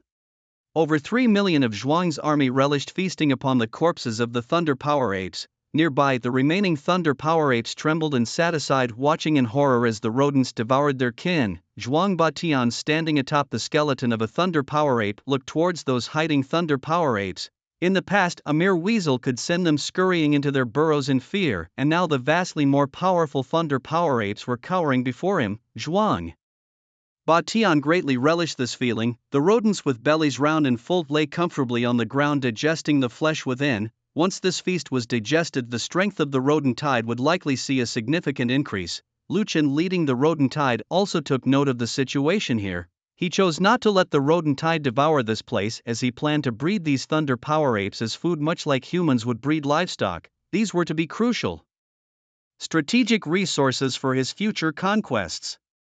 The rodent tide covered the territory of the Thunder Power Apes, with countless speed god mice scurrying across the cliffs and crags, initiating a thorough search. Squeak, squeak, squeak. As the call of a speed god mouse echoed, a continuous stream of squeaks traveled from afar to Lu Chen's ears. He knew the treasure trove of the Thunder Power Ape clan had been found. Following the valley path that seemed as narrow as a thread, he walked forward until the view suddenly opened up. This was the former training ground of Yuan Lang, the area rich with spiritual energy, giant trees intermittently releasing bursts of it. On the other side of the valley was a massive cave. Without hesitation, Lu Chen led the rodent tide into the cave, which wasn't particularly tall, just over 10 meters high. Ordinary Thunder Power Apes couldn't enter, only the higher-ranked ones could shrink their bodies to get inside. Giant glowing stones above the cave illuminated the interior like daylight. Delving deeper, Lu Chen saw the cave walls lined with rows of massive weapons, maces, giant hammers and axes, most of which were suited for the use of the Thunder Power Ape clan. Venturing further inside, rows upon rows of towering armor stood imposingly. given the manufacturing capabilities of the Thunder Power Ape clan, it was impossible for them to craft such intricate armors themselves. These must have been acquired from humans. The collection of these weapons must have come at a great cost to the Thunder Power Apes. At the end of the cave, a stone door blocked the path. Lu Chen stretched out his rat-like hand and pushed open the stone door forcefully. The first thing that met his eyes was a series of Thunder Power Ape skeletons, their hardness clearly indicating they were from generations of ape kings. However, these skeletons were of no use to Lu Chen. Looking further inside, his face instantly lit up with surprise. Energy crystals. This was his main purpose for coming here. The cave was filled with energy crystals, far too many to see the extent of them. After the initial shock, Lu Chen quickly ran over to the crystals and began absorbing them. He absorbed them at an astonishing rate, turning each crystal into powder visible to the naked eye, while his vitality also rapidly increased. 3 days later, tens of thousands of kilometers away from the Thunder Power Ape territory, in a gorge, an old ape was shocked as it looked ahead at a giant ape. "What did you say? Yuan Lang is dead. The Thunder Power Ape clan has been wiped out." Yuan Tiangang widened his eyes in disbelief as he looked at the ape before him. "It's absolutely true, Your Majesty. The territory of the Thunder Power Ape was destroyed by a rat plague and no longer exists." At this moment, Yuan Tiangang struggled to suppress the rage within him. He and Yuan Lang were of the same ape species, just different bloodlines. There were several bloodline branches within the ape species, but only the Thunder Power Apes, the Shan Mountain Giants, the Mighty Demon Apes, and the 8-armed Ghost Apes formed separate clans. The rest of the ape types were mixed and lived together within the main ape clan. Among these 4 major clans, the Thunder Power Apes were definitely the strongest, and Yuan Lang was said to be on the verge of reaching the 10th level. And now, they had been annihilated by a rat plague. Yuan Tiangang felt a mix of anger and apprehension. In these troubled times, the main ape clan, located in the central region of the otherworldly continent, was also on high alert, with various races vying for territory. The extinction of the Thunder Power Ape clan served as a warning to them. In this era of great strife, it was impossible to remain uninvolved. Trouble would find you if you didn't seek it out. Moreover, as part of the ape clan, it was imperative for them to avenge the annihilation of the Thunder Power Ape clan. The immediate priority was to report to the main clan and notify the other 2 clans to discuss countermeasures. Yuan Tiangang quickly dispatched his Mighty Demon Apes to the main ape clan and the other 2 clans to report the incident.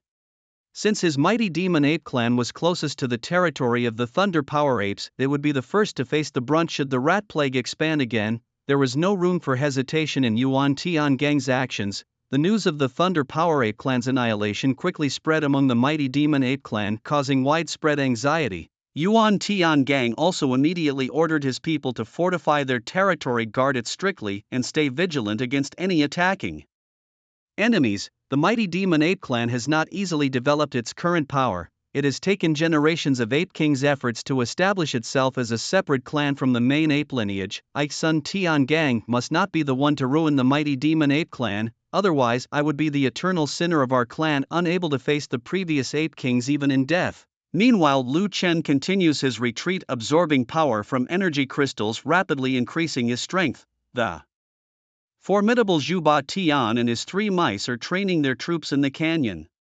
Having consumed a large number of Thunder Power Apes, the lowest ranks among these troops, the gray and black mice, have reached the first tier of strength, with some even reaching the late 3rd tier, nearing transformation into mousemen. Zhuba Tian is considering relocating part of the mouse population from the Gray Mouse Mountains to strengthen their forces, as the mice need to grow and have been restless without the company of female mice. Deciding this, Zhuba Tian immediately sends a squad of his mighty army to transfer some of the gray mice to this location. Ding, full blood value achieved. Evolve. Congratulations to the host for advancing to level 7 tier 6, obtaining 100 trillion freely allocable god mouse avatars. Ding, the strength of each type of god mouse avatar has been enhanced. Race, god mouse, god devouring mouse, 5 million/100 million, level 7 tier 6, 0/20 billion. Skills, clone, can split into 600 trillion god mouse avatars. Scaled god mouse, 150 trillion, 40 meters. Speed god mouse, 250 trillion. Flame god mouse, 50 trillion. Wind blade god mouse, 50 trillion. Thick earth god mouse, 50 trillion. Thunder god mouse, 50 trillion. Divine skills, wind fire meteor phantom body, 6, self-destruct. After consuming a large number of energy crystals, Luchen has also leveled up again, but he hasn't stopped. More than 10 days have passed and Sun Tiangang has been restless within the territory of the mighty demon ape. He is unsure whether a mouse tide will suddenly attack their territory and how he would defend against it if it does. These concerns continue to trouble Sun Tiangang. Suddenly, a voice breaks his thoughts. He immediately stands up and looks towards the mighty demon ape. Running swiftly towards him, Great Ape King, speak quickly. Reporting to the Great Ape King, I have already informed the Ape Emperor. However, the situation in the central region is unclear and other races around the Ape Clan are watching closely. The Ape Emperor, now stretched thin, has ordered the Han Mountain Giant Ape and the 8 armed Ghost Ape clans to gather all their forces to help us eliminate the Mouse Tide, then quickly return to the main tribe to contribute their strength. On my way back, I saw that both clans are already assembling troops, preparing to move towards us. Excited, Sun Tiangang clenches his fists, finally able to breathe a sigh of relief. Once the Ape Big Head and Ape Arts arrived, their 3 level 9 late-stage powers combined with the millions of the Ape Clan. It was unfathomable to believe that the Rat King's swarm could not be vanquished, especially since the swarm had just been through a great battle and was surely severely weakened, unable to recover anytime soon. Come, my mighty demon apes, today we gather our troops. Boom, boom, boom. As the command of Yuan Tiangang was relayed, the territory of the mighty demon apes resounded with the beating of drums. One after another, the mighty demon apes leaped and shuttled between the giant trees, their roars echoing continuously. Roar, roar, roar.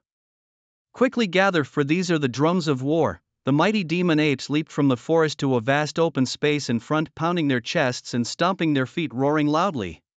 This vast open space was filled with mighty demon apes, and even the cliffs on both sides were lined with them. In the endless forest behind, atop each of the 100-meter-tall giant trees, stood more mighty demon apes. They all uniformly looked towards the empty platform in front. With the cessation of the drumbeats, an old ape with a dragon's stride and a tiger's step walked to the center of the platform. This old ape, hunched over and appearing aged, exuded an aura that prevented any of the mighty demon apes from disrespecting him. This was because he was their king, Yuan Tiangang, whose strength had reached the late 9th tier. Yuan Tiangang stood in the center of the platform, and instantly all the surrounding mighty demon apes fell silent. My fellow apes, our mighty demon ape clan's development to this point has indeed been fraught with countless hardships. You must all know of the recent annihilation of the Thunder Power Ape clan. Curse that rat swarm, they have gone too far. Do they really think our ape clan has no more apes left? As apes, we must seek revenge. Roar, roar. Revenge, revenge. Seeing the righteous indignation of the mighty demon apes around him, Yuan Tiangang nodded in satisfaction. He then raised his hand to signal the apes to calm down. The over 4 million mighty demon apes instantly fell silent, each with a face full of anger and clenched fists to express their inner fury. Good. Yuan Tiangang wanted just this effect to arouse the anger in the hearts of these mighty demon apes, thereby elevating their fighting spirit. Our ape emperor has already been informed of this matter. We must seek revenge. Blood debt must be paid in blood. The Han Mountain Giant Ape and 8 armed Ghost Ape tribes are already gathering their warriors, and they will soon arrive in our mighty demon ape territory. At that time, our 3 tribes together with 10 million strong will make the Rat King and his swarm pay in blood. 3 tribes united. 10 million strong army, with 3 ape kings. This lineup is indeed formidable. The mighty demon apes once again roared excitedly. In the territory of the Han Mountain Giant Ape clan, Ape King Yuan II had already gathered more than 4 million Han Mountain Giant apes to march towards the mighty demon ape territory. Being part of the ape clan, Yuan II was extremely angry about the annihilation of the Thunder Power Ape clan. Moreover, following the command of the ape emperor, he too set out with his warriors. It seems our ape clan has been silent for too long, allowing every Tom, Dick, and Harry to bully us. This time, let our Han Mountain Giant Ape clan uphold the honor of the ape clan. Oh, the audacity of such feeble creatures as mice aspiring to contest territory. Alas, they have chosen the wrong adversary. The mighty Henshan Giant Ape clan will surely make them rue their initial decision. The earth trembles mightily under the footsteps of the Henshan Giant Apes, scattering the birds and beasts all around. Other weaker groups huddle tightly within their territories, too fearful to emerge and investigate. Meanwhile, in the domain of the 8 armed Ghost Ape clan, Yuan Shu has rallied the warriors of his clan. Over 4 million 8 armed Ghost Apes surge forth from their nests. Yuan Shu wishes he could tear that audacious Mouse King to pieces himself. To provoke our ape clan is to strike an iron plate. A cruel smile curls on Yuan Shu's lips. Has he never tasted roasted mouse meat? This time, he intends to savor the flesh of the Mouse King and discover what makes it distinct. The 8-armed ghost apes, with their 8 limbs and bodies covered in black fur, march toward the territory of the great power demon ape clan. Wherever they pass, the beasts scatter, none daring to obstruct their path. Boom, boom, boom. The sound of the earth trembling spreads.